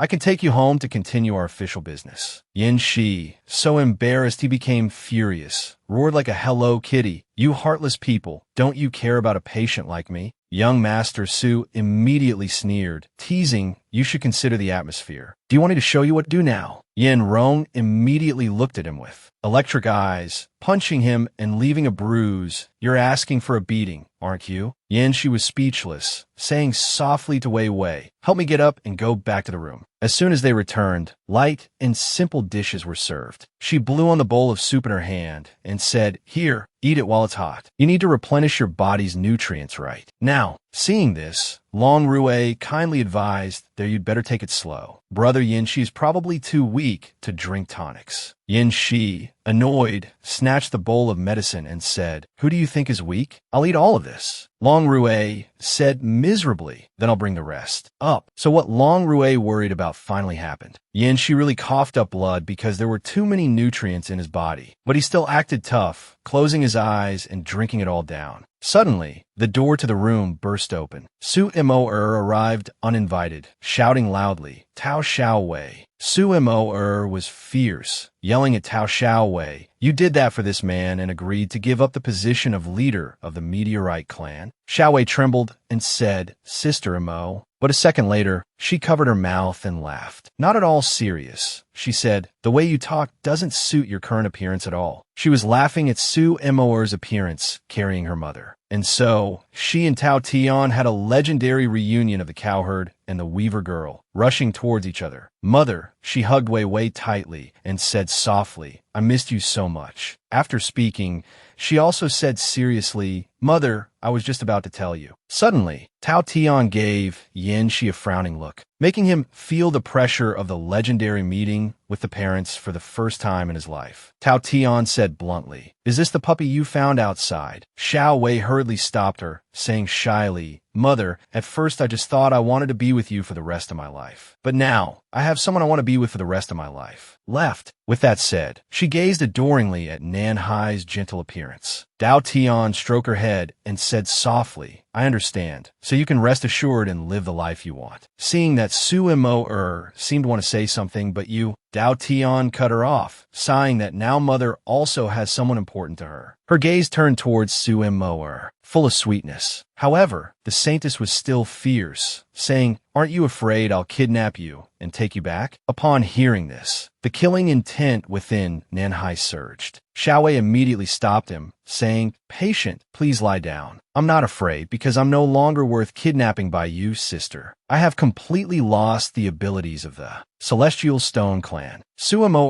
was stunned, saying, "What are you talking about? I don't believe it." Dao Xiao Wei said bluntly, "If you don't believe me, sister, let the elders of the Celestial Stone Clan test me and see." When Nanhai fell, I didn't know what happened. I just felt immense pain. At that moment, I want to break my own seal and use my power to save Nanhai. And then the power disappeared right after. Mo frowned, musing. So you weren't the one who broke the seal for him? Xiao Wei answered honestly, of course not. Only the caster can break the seal, and I can't. She was startled, thinking to herself, one person gets rid of her own celestial stone power. The other breaks the seal placed on him by himself. Can anyone really do such a thing? Su Moer persisted, saying, but the cause of the celestial stone clan and the Yen kingdom. Before she could finish her words, Su Yunyan's voice rang out, Moer, do you really want to destroy the Yen kingdom? That's just your excuse. Her whole body trembled as she said, what do you mean by that, brother? Do you think I lack determination? Do you think all my efforts over the years have been a lie? Randy scratched his cheek, cautiously saying, that's not it, Sister Mo. Not many people in the Celestial Stone clan want to fight. Although some elders have been persuaded by you, sister, everyone has actually gotten used to this reclusive life. With that said, he fondly recalled the peaceful times of the past. Su Yunyan continued, Moer, do you remember your original intention? You're not doing this out of hatred or ambition, but simply to prove yourself. You've always felt that you weren't valued or loved. Therefore, you wanted to achieve all these things through your own efforts. Over the years, as the head of the Fire God cult, you have been recognized by everyone and also have the love you longed for. Is there anything you're not satisfied with? Dao Tian gently squeezed her hand, then fell into a low battery state and started snoring. Su Moer pressed her lips together tightly, hugging her tightly. As she carried the person away, she said in a stern voice, Xiao Wei is Dao Tian's child and also my child. If you treat her badly, brother, I will come back and tear you to pieces. Su Yunyan frowned and said, it's not your place to tell me these things. As for Nanhai, he was fuming after hearing that. Since the mission was completed,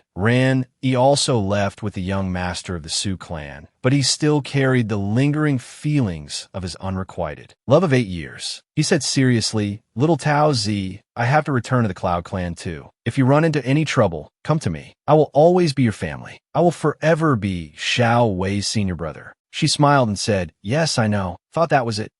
He said mischievously. Furthermore, I am little Tao Zi's childhood sweetheart, and we are already engaged. If you dare to treat her badly, I will take little Tao Zi away at any time. With that said, he disappeared quickly, even more silently than a ninja, leaving Nanhai so angry he was about to turn into a god of slaughter. What the hell did that bastard mean? Dao Xiao Wei struggled to stop him, saying, come on, just let him go. And so, the room suddenly became eerily quiet. She thought to herself, it's just the two of us left. In the end, Nanhai was the first to speak. It seems there are still many things you haven't told me. Xiao Wei said softly, after all, so many years have passed, so many things have happened. It would take a long time to tell you about them one by one. He said sincerely, then tell me slowly. I will listen for as many years as it takes you to. Tell me. This sentence was so romantic that it made Wei Wei's cheeks blush, making her want to ask if he wanted to be her husband. So she became unnatural and said, I'll go see why Long you still hasn't brought the food. Up, but Nanhai grabbed her hand tightly, keeping her by his side. Outside, Nan Rong asked curiously, are they still talking? The butler chuckled foolishly and said, that's right, this is a reunion after a long separation, so let them talk for a while. As soon as he finished speaking, the sound of a door slamming shut echoed, leaving the second prince stunned. It seems the conversation is over. The butler's face turned pale. He cried out, no way. The prince isn't a beast, is he? They're not even officially married yet. How could he do this to my precious young lady? Nan Rong said contemptuously, are you the seventh prince's butler or Xiao Wei's butler? Long you had taken a few naps, yawned while wandering around, but still saw the butler keeping watch outside Nanhai's room. He asked curiously, what happened? The butler let out a soft hiss, saying, it's been a day and a night, and they still haven't come out. Could something have happened? Long you whispered, why don't you listen more closely? He acted like a shy maiden, saying, oh, how could I have the courage to eavesdrop on his highness? Just as he finished speaking, there was a loud noise from inside, and Dao Xiao Wei shouted, I can't take it anymore. You bastard, stop it. The butler immediately went into battle mode, pushing the door open and rushing in. Your Highness, please don't go too far. But as soon as he entered, he only saw Wei's trembling leg. Wei then saw her in a strange pose, yelling, can I change my position? My leg is numb. Meanwhile, Nanhai rested his chin on his hand and said, it'll be done soon. The butler was stunned and said, what is this? What are they doing?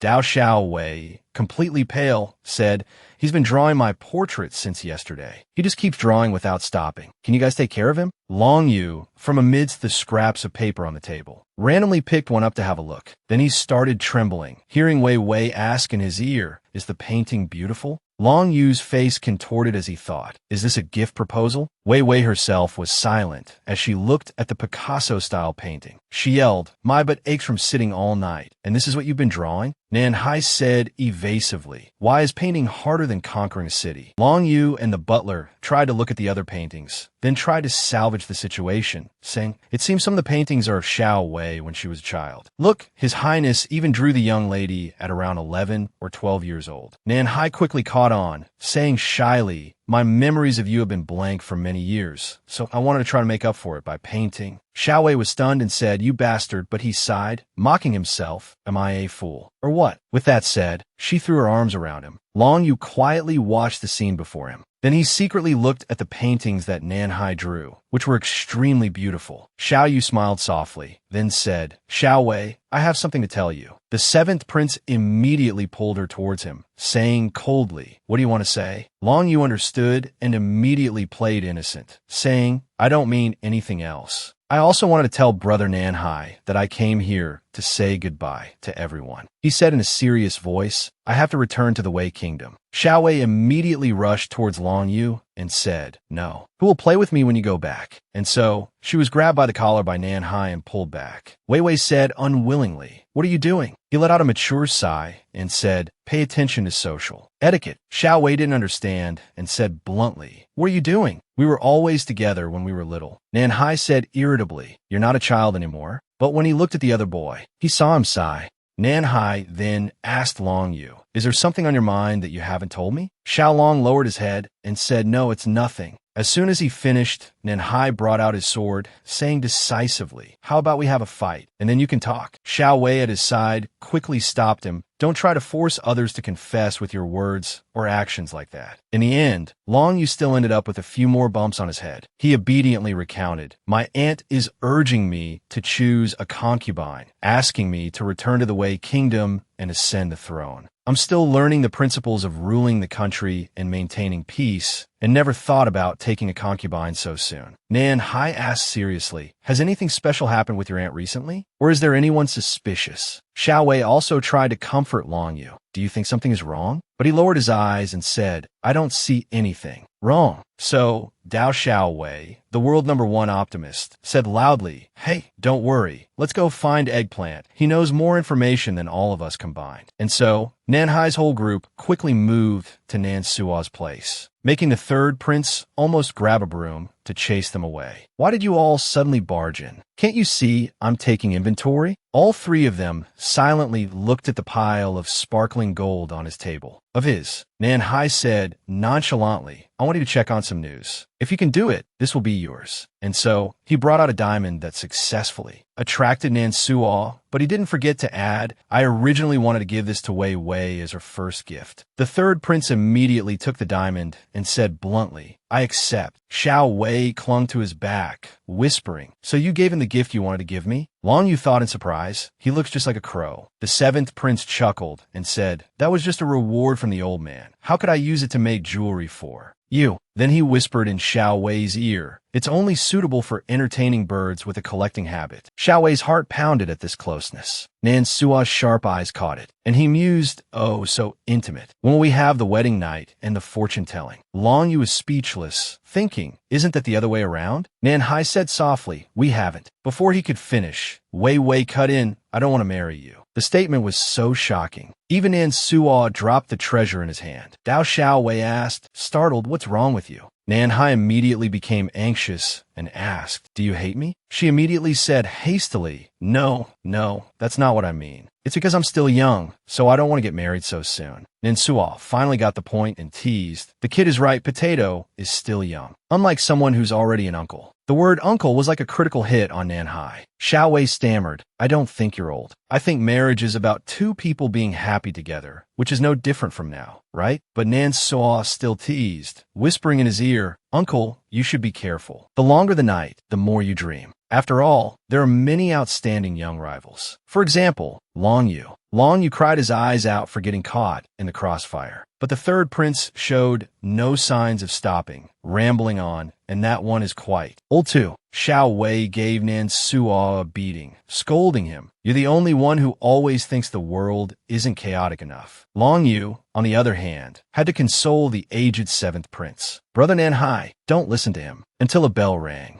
giving Nan Suo an excuse to dodge. The news is here. After putting his ear to the bell, he smiled and mused. The news you're looking for is here. Xiao Wei said in surprise, we haven't even asked. How do you know what we're asking about? The third prince replied, I'm an expert in the field of intelligence. If you had to ask me, it would already be too late. Nanhai was just waiting for this, holding out his hand like a beggar. He said, since you asked first, please return the commission fee to me. And of course, the Cronin Suo would never spit out the treasure. So he coughed and said seriously, Long Qing is currently in close contact with a sorcerer. Although the connection is still unclear, all the changes began with the appearance of this sorcerer. Xiao Wei asked Long Yu softly, but he shook his head, not knowing. Nanhai then asked, what is the origin of that sorcerer? Is this all the information you have? Nan Suo nodded, saying, it happened in the palace of the Wei Kingdom. It's not easy to find out. Nanhai said angrily, plus the commission fee. Of course, the third prince clutched it tightly, mumbling, I'm not giving it back. Just as he finished speaking, Jioding arrived, reporting urgently, Your Highness, reporting to the princes, the emperor is gravely ill, leaving everyone stunned. Xiao Wei wanted to go with Nanhai and Nan Suo, but Long Yu held her back. He shook his head, signaling her. Xiao Wei understood and let out a long sigh. Inside the imperial palace, the emperor was already lying motionless on the bed. The crown prince asked worriedly, what's the situation? Nan Rong was speechless with anger, saying, it's all because of his lust for beauty. Other elderly people focus on cultivating their minds and character. He's still a libertine, unable to restrain his debauched life. Then the second prince pulled out some silver needles, saying fiercely, if you want me to put it simply, just listen. The crown prince hurriedly stopped him. Calm down. While the brothers above were in chaos, Nan Suo below said seriously, sooner or later, that person will be a goner. What do you think we should do? Nanhai frowned and said, easy to handle. And so he just left coldly. An hour later, the emperor's harem was in an uproar. The concubines, some crying, some cursing, but everyone was holding a bag and lining up neatly to leave. Nan Suo came out and saw that the progress was quite fast and asked, did you chase them all away, leaving no one behind? Nanhai just grunted in agreement. The third prince chuckled. When the emperor recovers, you're going to have another big fight with the old man. The seventh prince snorted coldly and said, it doesn't matter. Nan Suo nodded and said, just as I expected. In the long line of concubines, Nanhai noticed a woman. He thought to himself, Xiao Wei's sister, Consort Qi, is she still alive? He recalled his father's cold words from the past. He had snorted coldly. Humph, I shouldn't have been soft-hearted and let him live. I must send someone to investigate. If this is true, then this old thief's life will have been wasted. 2 people in the palace, and 1 in your house. There's no need to keep them anymore. Nanhai thought to himself, I almost forgot about her. At the same time, in the 7th prince's residence, a single bundle of belongings was causing a huge commotion between Wei Wei and Long Yu. Don't go yet. At least wait for Nanhai to come back. No, brother Nanhai has his own business. I won't bother him. Xiao Wei frowned and said, but Nanhai said, there's something wrong with you. What if it's dangerous? But Long Yu just mused. It's great that you don't call him a bastard anymore. You have to live well. And so he decisively snatched the bundle from Wei Wei and said with a smile, I'm leaving. Dao Xiao Wei looked at Long Yu's departing back, thinking to herself, why do I have such an uneasy feeling? Tian Shuang brought out the soup and asked, has young Master Long Yu left already, young miss? She thought her young miss was sad, but Tian Shuang had overestimated her. Wei Wei smiled gleefully, thinking to herself, no one can make me worry, just you wait. The carriage was waiting at the door. Long Yu carried his bundle outside. He looked sadly at the 7th prince's residence, thinking with reluctance, this time, I can never come back here again. Thank you for your care over the years. Farewell. And so he decisively lifted the carriage curtain. And what the hell? He saw Xiao Wei and Tian Shuang with forced, not at all coerced smiles. Long Yu immediately shut the curtain tightly. Sweating as he thought, it seems I saw something I shouldn't have. As soon as he thought that, Xiao Wei poked her head out, urging, are you going or not? You've been hesitating for too long. Xiao Yu swallowed his tears back, saying choked choked up, "Give me back my emotions." She grabbed him by the collar and pulled him inside, then ordered the coachman to depart quickly. Inside the carriage, it was endlessly noisy. "I can't go with you. How are you going to explain this to Brother Nanhai?" Long Yu was terrified. "This is a state-sponsored trip. Why are you in such a hurry?" Xiao Wei said with a silly grin. At the same time, in the Wei Kingdom, the person in the black cloak said softly, "Has the letter been sent?" Long Qing replied respectfully, "It has been sent. Long, you'll be back soon." "But is it really necessary to be so anxious?" The person in black stood up straight, saying in a stern voice, "The Wei Emperor's power is quietly spreading throughout the country. When Long Yu returns, let him ascend the throne immediately. If necessary, I will help. Please rest assured, Your Majesty." With that said, he quietly left. Seeing Long Qing cough, Long Qing at her side offered tea. Musing,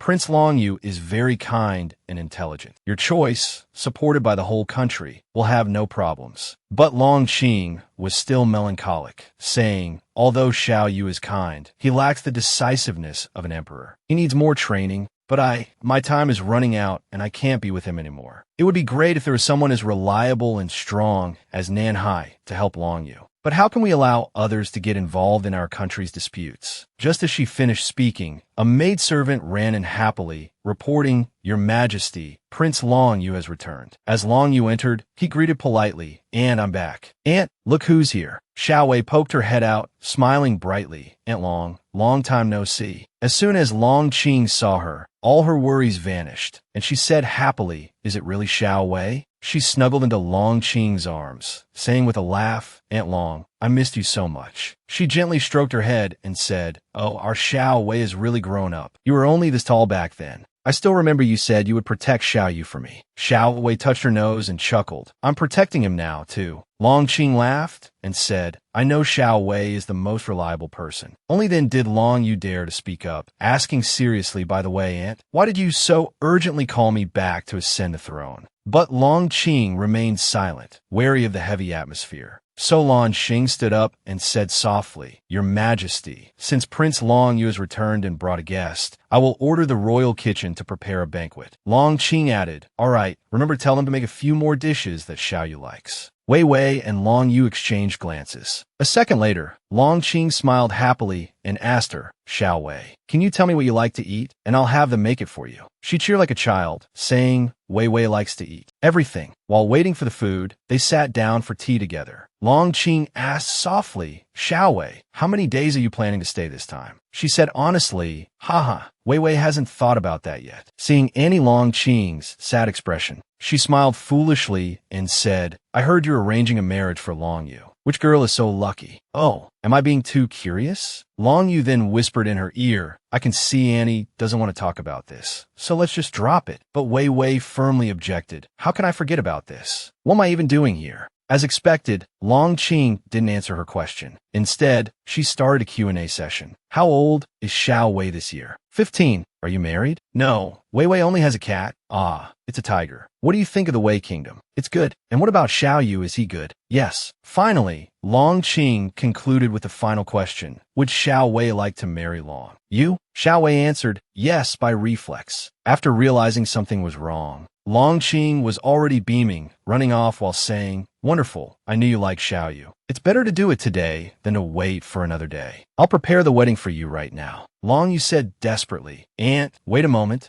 wait a moment." But Xiao Wei stopped him.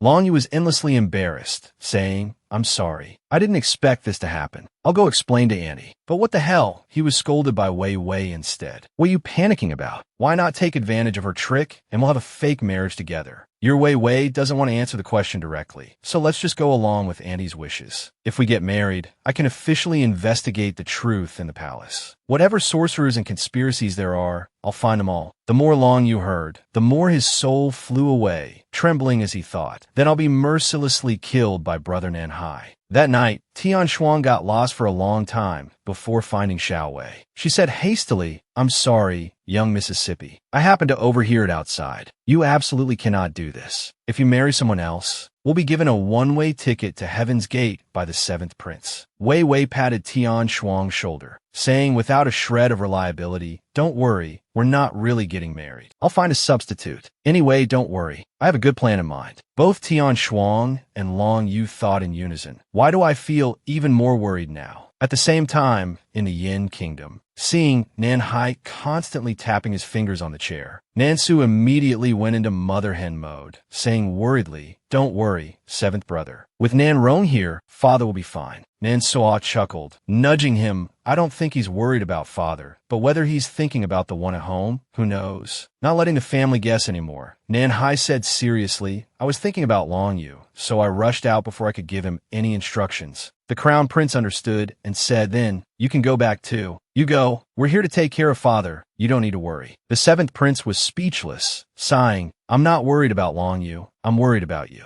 Nan Tuc asked in confusion why. Nan Hai put his hands on his hips, saying the old man was in a coma. If something were to happen, who knows what trouble would arise? After all, you're just the regent. The crown prince choked out, old seventh. But in the end, he was still impatient, so he ran over to Nan Dung, looking this way and that. It was too much of a hassle, so he was decisively grabbed by the collar by old second, who kicked his butt out, yelling at him to hurry home. Nan Soc chuckled and said, just let it go. With these two brothers managing the palace, what are you still afraid of? He then comforted him. Come on, I'll go with you. But returning to the manor was even more chaotic. The entire seventh prince's manor was startled by Nan Hai's roar. What did you say? How could you let her go alone with Long Du? The butler trembled and said, she didn't go alone. Tian Shuang is following her too. Nan Soc, standing to the side, chattered on, hey, why are you in such a hurry? Little Potato isn't a weak woman. She'll be fine. For that, he received a death glare from Nan Hai and immediately fell silent. Nan Hai pondered, thinking, the old emperor's condition is unstable, so I can't leave the state of Yin. However, the situation in the state of Wei is very chaotic. Vi, please be okay. That night, things in the Wei country weren't any better. Auntie Long Tin couldn't sleep all night, tossing and turning, saying, do you think I made a hasty decision today? Lan Han nodded, saying, you scared me too. Is Dao Chu Vi such a good child? To allow you to make a decision so instantly like that? The Empress said softly. Actually, the last time I saw her was many years ago. At that time, I was in a state of uncertainty about my own life or death, so I thought if one day I could survive. In return, it would be great to pair them up. After finishing, she continued, and today when I saw Chu Vi, all the past events came rushing back to me. I see this child still has the same youthful heart as back then. If Chu Du can be with her, it's not a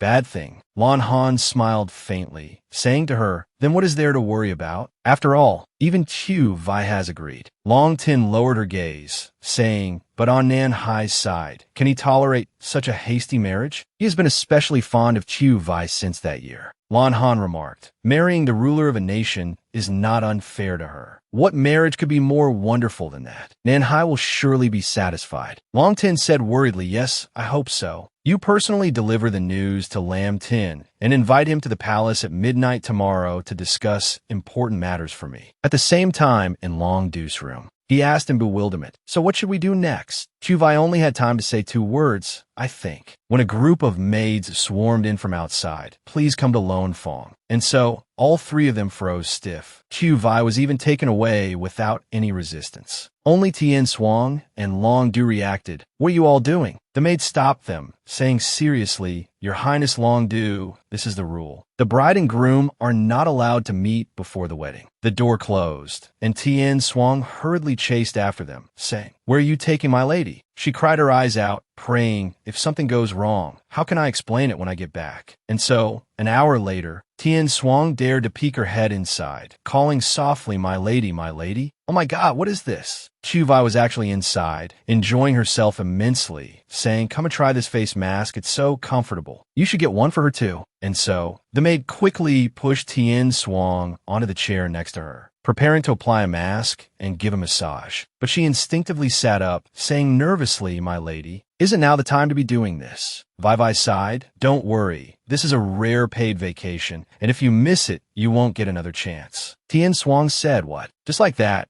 a dozen minutes passed. Tien Swang, with a mask on her face, shed a tear. This is probably the last time I'll get to enjoy this in my life. The piece didn't last long before the door was pushed open again. The newcomers were three middle-aged aunts, their tone fierce. Who is going to marry our Prince Longdu? Dao Chu Vai was so stunned her mask fell off. And so, she was examined one by one, this face, this leg, even her teeth weren't spared. Finally, she couldn't take it anymore and struggled. What are you doing? Are you here to buy livestock? The three aunts looked at each other and nodded, then exclaimed, wonderful, no bound feet, and no ear piercings either. I knew our Chu Du was different. Vai Vai heard so much that her head was spinning. What's going on? I don't understand. They said, honestly, don't mind us, little sister. We're just afraid that the Wei state will have another lecherous and perverted king. In the old days, the king of Wei chose his concubines by their bound feet and girls with pierced ears, slender waists, and a fragile appearance. It can be said that to meet the requirements, how many sisters had to endure the pain of foot binding and strict dieting? The sisters who best met the requirements either died young or became disabled and unable to walk. Finally, they concluded in unison, we are so relieved to see that you are a healthy girl. Our Longdu truly has a good eye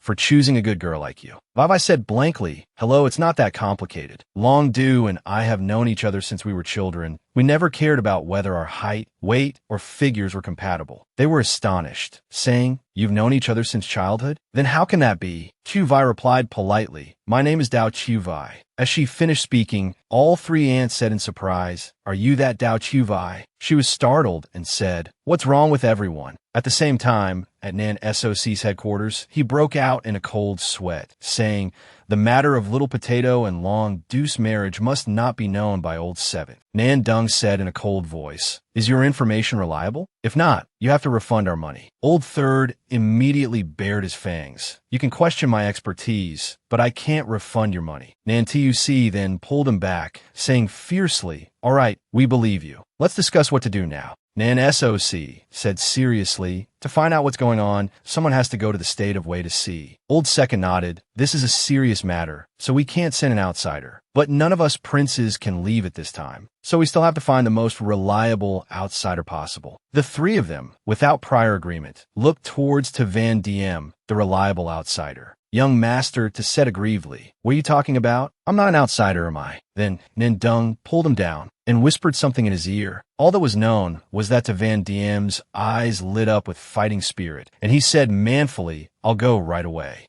Young master to was a man of his word, not delaying for a second as he pushed open the door and ran off. Nan SOC asked curiously, what's going on? What did you say to that guy? Nan Dung said indifferently, nothing. He just wanted to take me to the outdoor hot spring. I told him I'd go with him after this matter is resolved. Old Third was impressed, gave a thumbs up, and said, you really hold that man's life in your hands. Your little brother is in awe. But Nantuc was still endlessly curious, asking, why is he so obsessed with the outdoor hot spring? Old Second snorted coldly. How would I know? There's such a spacious bath in the palace, but he still insists on bathing outdoors like a wild bear. Nan SOC said cheekily, you don't understand this kind of exoticism. At the same time, to Van Diem, while flying along, thought you wouldn't understand my wish. How can you get such a beautiful view from an indoor bath? He imagined it and gave himself a nosebleed. Early the next morning, the seventh prince's manor was noisier than ever. Quick, over there! Who is that beauty? I heard she was brought here from the palace. I don't know, but looking at her features, she looks a bit like Our Lady Chu Vai. The maids worried, whispering, could it be that because Chu Vai isn't around, the prince can't stand the loneliness? As soon as they finished speaking, they were harshly scolded by the butler. Nonsense. The prince is not that kind of person. How can you be so gossipy at such a young age? You'll pay for it when you're old. Don't move from here. I'll go check out the situation. The maids were speechless, silently cursing. You're the biggest gossip of all. The butler pricked up his ears to listen.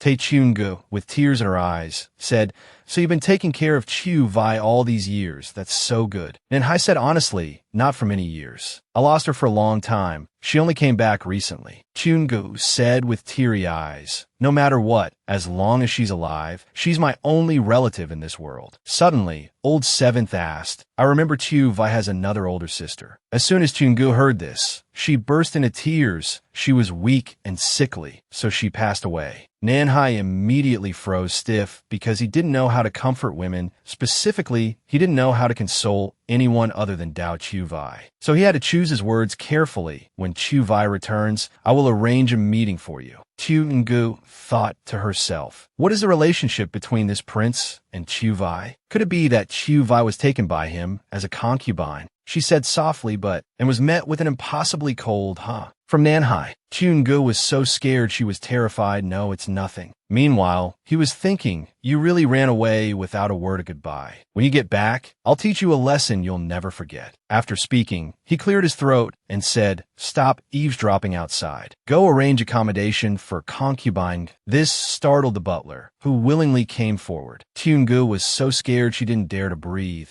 but she dared to think, this guy is so scary. How could Chuvai follow him? As soon as he opened his eyes, Long Du screamed, what? What do you mean Aunt Chun, Aunt Fong, and Aunt Shui all went to visit Chuvai? The guard said cautiously, and they all looked scary. Long Du was overthinking. They wouldn't embarrass Chuvai, would they? No, I have to go see. The guard tried his best to pull him back, but he was blocked by soldiers at the door. Your Highness, Prince Long Du, Her Majesty has said that before the wedding, you cannot leave this place. So he had to obediently go back inside, thinking, this is an emergency. A second later, he said, Xiao Lu, please do me a favor. Xiao Lu asked, bewildered, what is it? Then the door opened again, and the eunuch shouted in a hurry, oh no. His Highness suddenly has a stomachache. Everyone go take a look. So the soldiers rushed in. Your Highness, are you all right? Your Highness, are you all right? Xiao Lu, huddled under the blanket, swallowed his tears back, thinking, His Highness is fine, but I'm not so sure about myself. Then the soldiers said worriedly, His Highness doesn't seem well. Then we must find the imperial physician immediately. The eunuch hurriedly ran while saying, you all take care of His Highness. I'll go find someone. A soldier hurriedly ran after him, saying, I'll go with you. It turned out that the eunuch was Long Du. He quickly slipped away, leaving the soldier panicked. Huh? Where did he go? Long Du chuckled to himself. I'm more familiar with this palace than you are, then ran forward. But it was out of the frying pan and into the fire as Long Tin in front of him successfully blocked. Long Du, he tried to say, Auntie. Long Tin was so angry her words were a jumble. You, Chudu, you've always been a good boy, but this time you've really disappointed me. Chudu pressed his lips together, took off his hat, not bothering with the disguise anymore, and said in a serious tone, Auntie, I know everything you do is for my own good.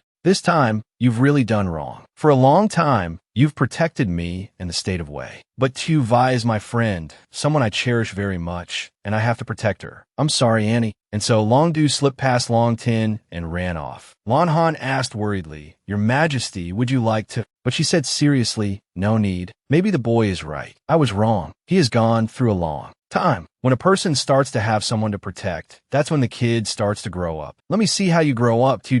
Long Du ran to Dao Chuvai's place, pushed open the door and panted, calling out Tu Vai. Seeing his shy appearance, the ants teased, Tu, what are you doing? Where did you find those clothes? Long Du stammered, Tu Vai, I'm glad you're okay. The ants laughed secretly, saying, Tu, what are you afraid of? Are you afraid we'll eat Tu Vai? We're just listening to Chu Vai tell her story. And so, all three of them listened one by one. I heard Chu Vai set fire to the palace. She also defeated the great Yin Emperor, and even the seventh prince was tricked. Vai Vai chuckled, then pulled Long Du over. She whispered, Don't tell Nanhai what I said, okay? We're brothers. He nodded and said, I know. But is it really okay to continue? Vai Vai smiled and said, Don't worry, I'm here for you. At the same time, Long Tin and Lan Han, the dignified empress, were sneaking around by the window. Looking at the lovey-dovey couple, Annie Long remarked, I think Chu Vai should marry Long Du, leaving Lan Han speechless. What about the maturity we just mentioned? At the same time, on a street in the state of Wei, Tavan DM patted one of his pockets and said softly, We've arrived in the state of Wei. Please come out. Baldy rustled for a moment, then emerged from the front of his pants. This made young master to fume, and he said fiercely, Don't come out from strange places. You bald bird, you actually tore my pocket. I brought you here because Chuvai always said you were useful. Can you go find Chuvai? The bald fortune teller shook its head. To Van Diem didn't hold back his bitter words. You're a bald, broken bone bird. You're useless, just ugly. It would be better to stew you and eat you. And so, a second later, he was pecked repeatedly on the head by Baldy. For the first time, the young master of the family was scolded by a bird. You're a broken bird. You're a broken bird. Let's stew you and eat you. Stew and eat. To Van Diem was so angry he yelled. How dare you yell back? I asked you to do one thing, but you didn't tell the truth, and now you're spouting this nonsense? But when he saw that he was being too loud and becoming the center of attention for a bunch of wolf cookers, young master to grab Baldy and scolded, Shut up. You think I'm not conspicuous enough? And so, on the road, that black-robed sorcerer appeared. He thought to himself, lately, because I've been using my powers too often, my body can't take it anymore. I have to get there quickly. While arguing with Baldy, do you believe I can punch you into pieces and make mixed rice? Out of you. To Van Diem simultaneously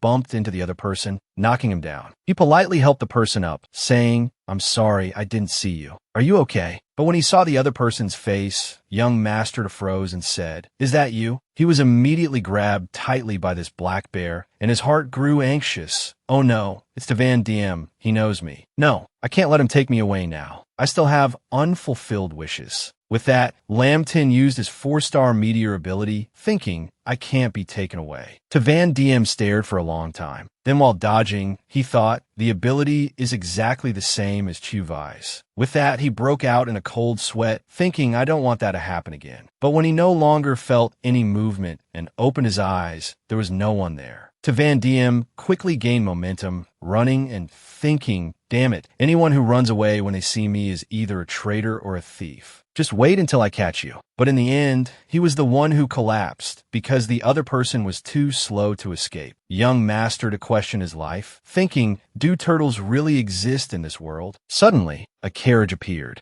Lanhan said softly, Blue Star Sorcerer, Her Majesty is waiting for you. Let's go to the palace. And so, to Van Diem saw with his own eyes Lam Tin getting into the carriage, pondering, someone from the palace? Could it be Lanhan? That night at the observatory, Long Tin said softly, I already have a candidate for the concubine. Do you want to take a look? Lam Tin said, wait a moment. He placed his hand on his forehead and truly saw a figure that didn't look like Dao Chuvai at all. Then he asked seriously, did she return with Prince Longdu? Longtin said happily, that's right, it's her. Do you think she is worthy of being Chu? Du's concubine. Lamtin smiled and said, she is the king's fated girl. With her companionship, the state of Wei will surely enjoy peace and prosperity. Annie Long breathed a sigh of relief, saying, wonderful, my decision was right. After everyone had left, Lam Tin was alone, musing, I have done many wrong things in the past. I owe many people, and I want to make it up to them one by one. First Wei, then Yin. I want to compensate all those with unfortunate fates. Nan He, Dao Chu Vai. I will also help you too arrange a good home. I really am a genuine good person. At the same time, Nan Hai in the state of Yin had to sneeze from being mentioned. To Van Diem stood on the highest point, and after a period of observation, he came to a conclusion. It seems that Lam Tin is the mysterious sorcerer. Then he pulled down his pants and said, Bald bird, come out. But Baldy crawled out from his head, scolding fiercely, you're a bald bird, you're a bald bird. Young master to ignored the bird's teasing and said magnanimously, there is an important mission for you now. You should quickly report the appearance of Lam Tin to Nan Hai. Baldy immediately flapped its wings and flew away, constantly chirping, Blue Star appears, Blue Star appears. To Van Diem faced the wind, thinking alone, Tu Vai, wait for me, your brother is right here. While Vai Vai was engrossed in playing mahjong, Tien Swang was still by her side reminding her, my lady, what about our plan? But she was only focused on, I discard. Long Deuce Ant chuckled softly, I really can't beat you, kid. You're so lucky. She smiled with her eyes crinkled. Thank you, thank you, thank you. But Tien Swang was still stuck by her side. What about the plan? At this, Vai Vai became annoyed and gave an order, Gu Tien Swang. She answered fearfully, yes, my lady. Vai Vai simply said, tell the kitchen I want to eat sesame cakes, and have them make some for me. Until she was outside, Tien Swang was still questioning her life, thinking, what should I do? The wedding is coming soon, my lady. Do you have a good solution? Suddenly, a beep, beep, beep, beep, beep sound rang in her ear. Tien Swang followed the sound and found the crown prince of Wei. She asked in astonishment, "Your Highness Long Du, why are you here?" Chu Du whispered, "Although my aunt is no longer stopping me, she still won't let me see Chu Vai. We can't let her find out. What's the next plan, did Chu Vai tell you?" Tien Swang sobbed. "If only I knew. That would be great." Long Du said urgently, "What's wrong? Tell me slowly." But Tien Swang was still sobbing. "My lady, it seems she doesn't know anything. What if you two really get married?" At this, a chill ran down both their spines at the mere thought of Nanhai's death glare. A second later, Long Du said optimistically, "It's okay. We're still here. Things won't get any worse." Tien Swang asked dazedly. Chu Du clenched his fist and declared, "I swear I will stop Chu Vai from marrying me." It seemed there was a glimmer of hope. At the same time, inside the room, Vai, while playing mahjong, said, "By the way, are there any sorcerers or great gods here?" Aunt Shui said in surprise, "Why did even Aunt Long tell you about this?" She acted very naturally, saying, "Of course, after all, I'm her niece-in-law, so there's no need to hide such things from me." The other two aunts sighed, "But we can't do that. Every time she meets the sorcerer, she does it behind our backs. We don't know who he is. It seems they often meet at Wangxing Hall. I saw them when I passed by that time." Vai smiled, stood up, and said, "All right, let's stop here for today. I'm tired of sitting." At this, the three aunts also stood up, nodding, "That's right. What's the use of playing cards? Let's play another game." And so, the three of them, in unison, carried Vai away. On the table were many pieces of jewelry and no shortage of clothes. Finally, Chu Vai was made up and dressed in the attire of the Wei state. The aunts said happily, "This one suits you best. Is it okay? This dress. Don't we sisters share clothes?" "It's okay." Dao Chu Vai thought to herself, "By the way, I can use this." Inside the Wei Imperial Palace, as soon as they saw the person arrive, they all bowed respectfully. "Your Majesty." However, there were still a few who were sober enough to whisper, "Her Majesty's hair seems wrong. How can I admire you without this kind of courtesy?" Scolding was one thing, but the old eunuch still pondered, "Something seems wrong." It turned out the person who came was Dao Chu Vai. She thought smugly, "They didn't stop me. They must have mistaken me for some concubine." The plan was a success. So, very quickly, she was able to sneak inside, observing carefully. "That's Wangxing Hall, used for stargazing. He must be the sorcerer." Vai saw Long Tin go inside with Lam Tin. Then the door was shut tightly. She wanted to look a little longer, but unexpectedly, Lan Han appeared from behind, whispering, "Lady Chu Vai, what are you doing here?" Long Tin also noticed, and she asked in shock, "Chu Vai, why are you wearing my clothes?" Vai was speechless. Is this Aunt Long's? But Lan Han maintained a serious expression, saying, "Lady Chu Vai, Her Majesty treats you as an honored guest, yet you steal Her Majesty's clothes. What are your intentions?" No sooner had the words been spoken than Tian Shuang and Long Rui emerged from the ground, declaring loudly that it wasn't her. "I stole the clothes. Annie, I'm the one who took the clothes. Please don't blame them." But Long Qing was very clear-headed. She asked in a stern voice, "You've been following me, haven't you? Xiao Rui, why did you steal your aunt's clothes?" Long Rui stammered for a long time, then a second later, changed the subject, saying, "Because I said that Xiao Wei wouldn't be as beautiful as you, Annie, even if she wore your clothes." Xiao Wei didn't believe it, so I told her try. Long Qing was surprised and said, "In your eyes, is your aunt beautiful?" Xiao Rui nodded profusely, saying sincerely, "Of course she is." At that, she beamed, saying, "My child, I'm too old to care about these things anymore. Please praise Xiao Wei more in the future." But no matter how the troublesome trio looked at it, it was clear that she cared. Finishing her words, Long Qing said, "Xiao Wei, follow me. I have plenty of clothes." She smiled and said, "Thank you." Aunt Long Rui and Tian Shuang breathed a sigh of relief, whispering, "Xiao Wei, don't do anything foolish." "Yes, my lady, you scared me to death." But Xiao Wei was very determined, saying, "It's basically confirmed that the sorcerer is in the stargazing palace. I have to find a way to meet him." Long Rui disagreed, saying, "It's too dangerous. Let's wait for brother Yin Shi to arrive." Dao Xiao Wei said forcefully, "Because it's dangerous, I can't push it onto Yin Shi. He's not a god. He can get hurt too. Besides, if Yin Shi intervenes, this will become an issue between nations. Do you want things to escalate to that point? I know you're worried about me, but Aunt Long bears us no ill will. I'll be fine." Aunt Long must have been deceived by that old sorcerer, which is why she's urging you to marry and succeed the throne. We must uncover that person's true face. Long Qing waited for a long time, but didn't see her arrive, so she called out, Xiao Wei, why aren't you here yet? She smiled until her eyes crinkled and said, Aunt Long, I'm coming right now. Then, before leaving, she said reliably, leave everything to me. Tian Shuang and Long Rui watched Wei Wei's mature back, whispering, I thought she was just fooling around again.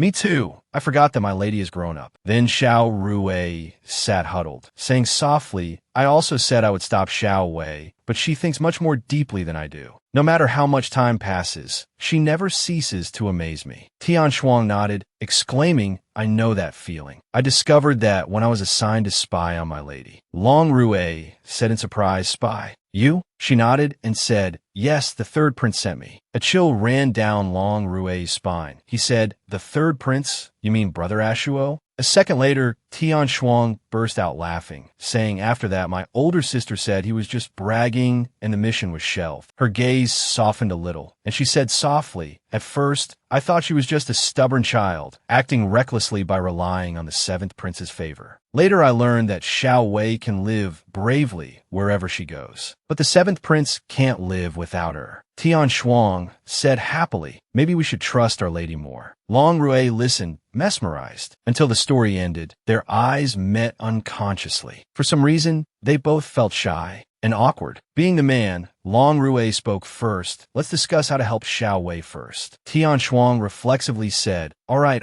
But who would have known that the unlucky Su Yunyan would witness the lovey-dovey moment of a young couple? That night, after returning, Xiao Wei buried her head in her work by the oil lamp. While taking notes, she said, the Wangxing Palace is currently heavily guarded. Aunt Long also goes in and out frequently. It's very difficult to sneak in, unless... While she was still pondering, young Master Su popped up out of nowhere, speaking as if by magic, unless something big happens in the palace, right? Xiao Wei was stunned and shouted, Black Bear, why are you here? Are you trying to scare me to death? Su Yunyan said in a serious tone, Kid, you don't need to bother searching. I'll tell you who that sorcerer is. She cooperated and asked, who on earth is that person? Young Master Su said, nonchalantly, you know that person? Seeing Wei Wei's questioning look, he honestly replied, it's Lan Xing. Wei Wei tried to recall the sorcerer's appearance and frowned, saying, is it really him? I have to meet him again. But what is his real purpose? A second later, she said seriously, the best opportunity is when Long Rui gets married. Please do me a favor. Su Yunyan asked lazily, what favor? Xiao Wei just said, one sentence, marry me. Young Master Su was immediately reminded of the lioness at his home. He asked carefully, is that the person who asked you to take revenge for him? Wei Wei asked blankly, who are you talking about? She asked so honestly that Su Yunyan waved his hand and said, it's nothing. I have someone better to introduce. Finishing his words, he said seriously, didn't you bring someone named Tian Shuang with you? Just hearing that, Wei Wei flatly refused. No, how can I let the chaste Tian Shuang marry for me? It would affect her reputation. Young Master Su looked at her with a disdainful gaze, sincerely praising, you're a genuine, certified idiot. That night, at the Crown Prince's residence, Long Rui said sorrowfully, Xiao Wei won't give up. She will definitely try again. We have to help her. Tian Shuang also frowned, sighing, the most important thing is not to let anything happen to Our Lady. Finishing his words, Long Rui said, I won't let anything happen to her. At the end of the conversation, they both gently called each other's names. Tian Shuang, Your Highness Long Rui. This lovey-dovey scene truly shocked Wei Wei speechless. Her words became jumbled, and she asked, when did they get together? Su Yunyan replied indifferently, who can predict matters of the heart? We simply fell in love with each other. Xiao Wei lost control of her actions, flailing her arms and legs, saying, but this speed is too fast. Then she slipped, and falling by herself would have been one thing, but this time she lovingly grabbed Su Yunyan's collar. Hearing a noise outside, Long Rui became alert and asked, who's there? No sooner had he spoken than a meow was heard. He said softly, it's nothing, just a stray cat. Tian Shuang stammered, it's better if I leave. It wouldn't be good to be seen. But Long Rui said reluctantly, we didn't do anything. And so, Su Yunyan successfully became Wei Wei's cushion, while she comfortably concluded, we have to make a new plan. The next day, at the imperial palace of the Yin Kingdom, the old emperor had just opened his eyes when he saw several burdens surrounding him. Royal father, you're awake? He held his forehead, sat up and said, "What's wrong? Why is everyone here?" Hearing his indifferent tone, Yin Rong couldn't help but scold. "Don't you even know you've passed through the gates of hell?" Yin Su hurriedly intervened. All right. Yin Shi immediately turned to leave, saying, "As long as you're not dead." And so, the remaining trio of princes also quickly left. Yin Su pushed the second brother while instructing, "You serve His Majesty and rest well." Meanwhile, the second brother was still grumpily scolding, "If you mess around again, I won't be able to save you." Outside, Yin Shi immediately said, "I'll leave the rest to you, brother. I'm going to the Wei Kingdom." Yin Rong immediately chased after him, saying, "I'll go with you." The crown prince smiled and bid farewell to his two darlings. A second later, his whole body swayed. Yin Su was caught, and someone asked worriedly, "Are you all right, brother?" Upon hearing Yin Su say, "I'm fine," the third brother bare his fangs and claws, saying, "You've had to worry about state affairs and watch over royal father lately. You must be very tired. Go home and rest quickly." The eunuch guarding the door carefully confirmed that the princes had left, then signaled for a hiding concubine to come over. And so, the old emperor, having just woken up, started making trouble. He didn't even spare the teacup. He roared fiercely. Actually what? She was by his side, trying her best to play the victim, saying, "Actually, the seventh prince drove everyone away. Only I secretly stayed behind." The emperor was so angry he gritted his teeth, saying, "This brat, how audacious. When I get better, I'll kill him." That concubine said coquettishly, "Your Majesty, please don't be angry. I'm still here for you." He laughed with delight, saying, "Only you are still good to me." She nestled against the emperor, laughing secretly. "This time, all my rivals are gone, and I can finally gain the upper hand." Later, at the Eastern Palace, Yin Rong, after many days of hard work, was finally reunited with his bed. He closed his eyes, breathing a sigh of relief. "I can finally sleep in peace." No sooner had he said it than someone outside shouted, "Your Highness the Crown Prince, something has happened." Yin Rong shot up, overthinking, "What is it? Speak quickly." The guard was so shocked he stuttered, His Majesty has passed away." This news also quickly reached Yin Shi and Yin Rong, so the trip to the Wei Kingdom had to be postponed again. After a moment of inspection, the second brother frowned and said, "Died for a femme fatale." Yin Su just listened quietly, showing no sign of response. Meanwhile, Yin Shi stared coldly at the concubine behind him. She immediately knelt down, saying, Seventh Highness, spare my life." Just as she finished speaking, a bio was seen flying in with wings spread. It landed on the back of Yin Shi's hand. Then Baldy also appeared out of nowhere. Yin Shi frowned, thinking, did this thing fly straight back from the Wei Kingdom? After Baldy had rested and recovered, he said clearly, "Lan Xing has appeared, the blue star has appeared." Upon hearing these two words, the seventh prince's whole body stiffened. Lan Xing? He hurriedly patted his eldest brother's shoulder, saying gravely, "The blue star has appeared in the Wei Kingdom." Yin Su was startled and asked, "What?" After speaking, Yin Shi hurriedly left, but before going, he didn't forget to instruct, "You brothers guard things here. I have to go to the Wei Kingdom right now." As soon as he left, Yin Su said, "The blue star's abilities should not be underestimated. He hasn't appeared for many years. Who knows what disaster his appearance will bring this time? Gather the soldiers and prepare to support the seventh brother in any case." Seeing that his eldest brother was willing to open his eyes, this was a serious matter, so Yin Shuo dared not delay. Yin Rong worried in his heart, whispering Yin Yin. Yin Shi rode his war horse at a gallop, also whispering the name Xiao Wei in his heart. At the same time, in the Wei Kingdom, red lanterns were hung everywhere. Long Rui and Tian Shuang were anxious, chasing after Wei Wei and asking, "The wedding is about to take place. Xiao Wei, do you have any plans?" "Yes, my lady, can you tell us now?" She smiled and said, "Don't worry, I found help." Then she led them both inside a room. As soon as he saw the familiar tan skin, Long Rui cheered happily, "Brother Yin Yin?" So the black bear put his arm around Xiao Rui's neck, saying softly, "Come here, I have something to ask you." Xiao Wei also pushed her handmaid into another corner, Tian Shuang. "Let's go over there." As two true men, Su Yinyin asked Long Rui seriously, "What do you think of Xiao Wei?" The young man also answered seriously, "Xiao Wei? Xiao Wei is great. She's truly outstanding." After that, young Master Su asked again, "So what do you think of Tian Shuang?" For some reason, as soon as he heard this name, Long Rui became tense and said, "Tian Shuang? Nothing. I don't know anything. So panicked that steam was coming out of his head. Outside, fireworks were brilliantly lighting up the sky. Long Rue was forced to wear the groom's attire. He frantically sent an SOS signal to Su Yunyin, but that black bear just waved goodbye. Long Rue thought in fear, what does that mean? What should I do next? Are they getting married in such a messy way? At the same time in the other room, Tian Shuang's scream rang out. How can this be? Xiao Wei asked seriously, you don't want to? If you don't like it, we can cancel this plan immediately. Tian Shuang said shyly, it's not that I don't want to, but Wei Wei smiled and said, you don't have to worry about anything else. At the same time, young Master Su was already standing outside the room,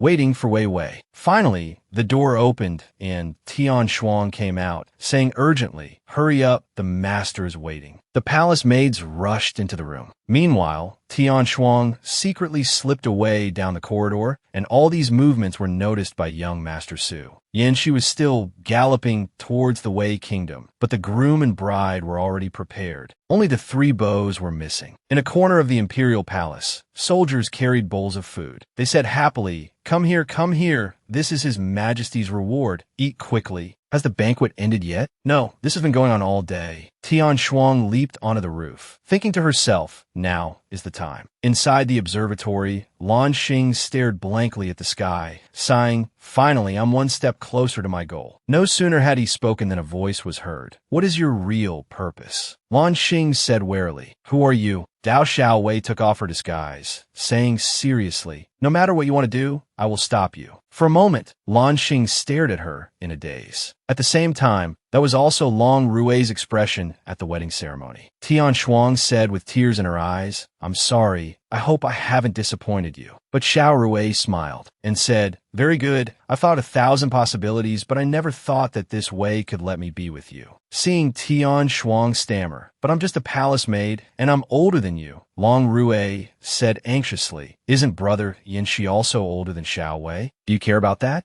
At the same time, outside the city gates of the Wei Kingdom, Yanxi ordered in a loud voice, as if it were his own home, open the city gates for this prince. He lost his patience, emphasizing, open the city gates quickly. The soldiers of the Wei Kingdom panicked, saying, what should I do? Open the gates? No, that's the god of slaughter, Yanxi. I'll go ask for Chief Shou's opinion. You guys wait here first. The soldiers who were left behind felt a chill run down their spines, thinking, how can we withstand that? His Highness is getting married today. Please don't let any mistakes happen. Dao Xiao Wei observed Lan Xing, thinking to herself, I remember he was a weak boy back then. I wonder if he has changed over the years. But now he has 4-star power, but my strength is gone and I can't fight hard anymore. While she was on high alert, the opponent indeed attacked in a flash, grabbing both of her arms. But in the end, he burst into tears, sobbing, Dao Xiao Wei. I'm sorry. Back then, I was bewitched, became an accomplice, and kidnapped you. It's all my fault for causing Yanxi to lose his memory. The event deviated from the script, so Xiao Wei frowned and said, don't cry. What's going on? Why have you come to the Wei Kingdom now? Explain clearly. Outside the city gates, Yanxi was still persistently spamming. If you don't open the gate, I'll break in. The soldier on top was sweating coldly, saying, please wait a moment. Chief Shou has gone to ask for instructions from his superiors. But Yanxi frowned, thinking, we can't wait any longer. We can't let Xiao Wei fall into Lan Xing's hands. So he raised his sword, and with a few slashes, the city gate was shattered into 100 pieces, looking as if the Wei Kingdom was so poor in iron that the gate was made of paper. The soldiers were terrified, scattering and shouting. The god of slaughter has broken in, requesting urgent reinforcements. Just as he finished speaking, Xiao Wei appeared at the city gate. She spread her arms and said, stop, don't say anymore, I know everything. As soon as Yanxi saw her, he ran quickly towards her. The two embraced tightly. Before the touching moment could last long, Yanxi pinched her cheek and scolded, what's wrong with you? I heard you were going to marry Long Rue, what's that about? At the same time, Long Qing was also fuming. How can you treat marriage as a joke? If we don't follow the state preceptor's prophecy, what will become of Wei's fate? Just as she finished speaking, Lan Xing entered and said, no, the result is very correct. The fated girl I calculated was Tian Shuang. You misunderstood. After Yin, she heard Wei's story. He said calmly, so he's going around telling fortunes everywhere to atone for his sins? She sat on the saddle, held tightly by Yin Shi, and laughed. That's right, he calculated that the person who dies with Long Rue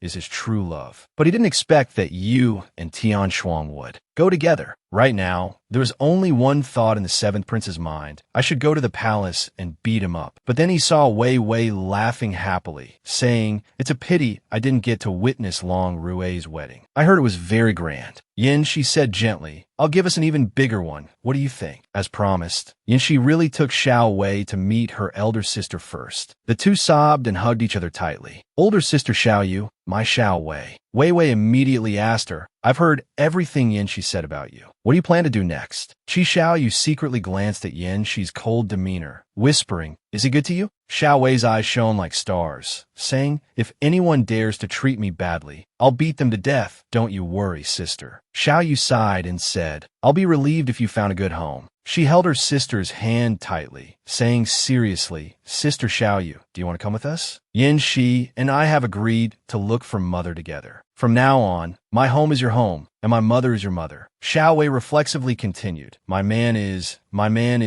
Noticing Yin Shi's warning gaze, she slammed on the brakes, correcting herself. He won't object. Yin Shi also spoke up. Xiao Wei has been away from her mother for too long. I hope her family can be happier. Xiao Yu looked at them gently, thinking to herself, it seems this person is really good to her. A second later, she tapped Wei's head, laughing, not even married yet, and still shouting like that. You haven't changed at all since you were a child. But Xiao Wei didn't mind. She continued warmly, Sister, come here, I will protect you. But Xiao Yu smiled, saying sincerely, I appreciate your kindness, but I won't disturb your life anymore. Yin, she said understandingly, if you want to stay in the palace, I will ask my elder brother to help you find a place. Xiao Yu shook her head and said, thank you, but I don't want to stay in this place anymore. I want to go further away. Upon hearing this, Wei supported it with both hands and feet. Do you want to travel the world, sister? The seventh prince immediately frowned. How can that be? It's too dangerous for a woman to be alone. She became annoyed, arguing with him. What's wrong with you? I've been wandering the world alone for a long time. Yin Shi replied honestly, you've learned many skills. How could she compare to you? Wei was dumbfounded and said, that's true. A second later, she asked Xiao Yu honestly, do you want to learn some skills and travel the world like me? Xiao Yu said with great interest, of course I do, but how can I do that? Wei said happily, wait, I'll write you a letter of introduction. Xiao Yu was surprised. A letter of introduction? So, Xiao Yu dressed simply and headed towards the house in front. Along the way, she crossed mountains and streams for a whole month. Xiao Yu wiped the sweat from her forehead, thinking with determination, Xiao Wei has endured so much suffering since she was a child. How can I back down? I want to live a free life and not be restricted anymore. Finally, she successfully arrived at the foot of the intermediate lecture hall. Xiao Yu smiled and said, she said this is where she learned her skills. Inside, Ran Yi, with a hoarse voice, seriously read the command, punch hard, stand firm on your feet, teaching martial arts to the future generation of youngsters. Suddenly, a lovely junior sister ran in, shouting, senior brother Ran Yi, senior sister sent me a letter. The content of the letter was just a few words. This is my elder sister, Xiao Yu. From now on, I'm leaving everything to you. I hope you will take care of her. He thought in astonishment, you want me to teach your elder sister Kung Fu. Just as he finished his thought, he heard a young woman's voice. Hello, are you Ranny? Unconsciously, he stared at her shyly, and the group of youngsters had a good laugh, teasing him continuously. Master is blushing. Why is Master so strangely quiet? Today is the coronation ceremony of the new emperor of the Yin Kingdom. Yin Shi also returned to his bright and talented style of the past, while Yin Shuo still looked at the new emperor with a proud gaze. From then on, Yin Su officially ascended the throne as emperor. Below, they shouted in unison, long live the emperor 10,000 years, 10,000 times 10,000 years. In a corner of the imperial palace, Yin Rong said softly, all right, eldest brother has ascended the throne. Let's go. Su Yinyan asked, stunned, the ceremony isn't over yet. Don't you want to watch? The second brother smiled and said, I still have to attend another coronation ceremony. Hearing this, young Master Su grumbled, "When are we going to the hot springs?" It turned out that today was also the day of Long Rue's coronation. Unlike Yin Su's mature demeanor, Long Rue looked much more nervous. But below, they still shouted, "Long live the Emperor 10,000 years, 10,000 times 10,000 years," proving he was very worthy of the throne. Tian Shuang also came to see the scene of her husband shining today, while Long Qing was in the imperial garden. She smiled and said, "Very good. Seeing Xiao Rue ascend the throne, I feel like I can live a few more years." Lan Xing smiled and said, "Your illness is due to overwork. You can recover if you take better care of yourself." Yin Rong said softly, "Just leave it to me. You and Lan Heng must both stay healthy." Long Qing nodded and said, "I'm very sorry to trouble the second prince again." The second brother smiled and said, "It's just a small matter. I want to stay here for a while anyway. The little boy I picked up back then has now become a mature king. Time flies so fast." Seeing Su Yinyin keep nagging about some hot springs, Long Qing created an opportunity. She said softly, "You are Xiao Rue's savior. You can stay here as long as you like. There are natural hot springs here on Nanshan Mountain. This is a private estate reserved for our royal family. If you don't go now, brother, I will arrange transportation for you another day." With that said, young Master Su effortlessly sealed the deal. "We will stay here for a while. In any case, I also want to see King Long Rue grow up more." After that, Nantiusi immediately returned to the imperial study to get to work. Nanhai wanted to go in and say something to him, but in the end, he only snuck a peek at his eldest brother, then stealthily closed the door. A meow was heard, and Nanhai immediately realized it was his mischievous little Wei Wei. The seventh brother quietly asked, "Did you leave the letter?" Wei Wei nodded and said, "Don't worry, everything has been taken care of." Nanhai whispered, "All right, it's time for us to get going." At the same time, Nantiusi stopped his writing brush and secretly smiled in the direction of the third brother. He heard Nan Soc yelling, "Eldest brother, seventh brother, and little potato have run away from home." Nan Soc said sulkily, "They left without even saying goodbye." Nan Tuc took the letter and said softly, "Seventh brother isn't used to saying goodbye because of his personality." Wei Wei said they're going to find her mother. And they also said that if anything happens in the Yin Kingdom, they will come back. Wei Wei also left a map so we can visit when we have time. But when the two of them looked at the map with 3 houses, 2 mountains, and a careful note saying this is where Wei Wei lives, its quality was on par with that of Picasso's disciple, Nanhai. Nan Soc was utterly shocked and said, "You call this a map? How are we supposed to find her with this?" Nan Tuc laughed and said, "Don't worry, they will contact us." The third brother complained indignantly, "Second brother is gone, and now seventh brother has run away from home. They are all lazy and don't fulfill their duties, yet they're still princes of the Yin Kingdom." The emperor patted his younger brother's head and gently asked, "Then why are you still here? Thank you for always being by my side." Nan Soc started to regain his spirits, laughing heartily and saying, "That's right, you are the richest now, and I'm the best at making money. If we form an alliance, we will surely make the great Yin Kingdom rich and powerful, so let them be jealous." At the same time, Nanhai and Wei Wei had first gone to visit his mother. Nanhai stood before the tombstone, feeling the gentle breeze. He placed his sword down and said, "Mother, Great Yin is now a peaceful and prosperous country, so you can rest assured. For now on, there will be no more war, no more god of slaughter Nanhai. I have found someone worth protecting for the rest of my life." As he finished speaking, Wei Wei appeared with a bouquet of flowers. "Nanhai, I ran a long way to find these flowers. I wonder if your mother will like them." She placed it next to Nanhai's sword and said sadly, "Wei Wei is sorry for not bringing a proper offering this time, because we were in a hurry." He hugged her and said gently, "She will like it. She will definitely like it. All right, now that you've met my mother, it's time to go meet yours." Wei Wei exclaimed, "That's absolutely wonderful." In the place that little Wei wanted to go, Dao Tian was unexpectedly holding a hoe and gardening. Su Mo brought out some water and said happily, "It's truly amazing. You can now work for longer than the time it takes an incense stick to burn." As soon as she finished speaking, Dao Tian collapsed from exhaustion.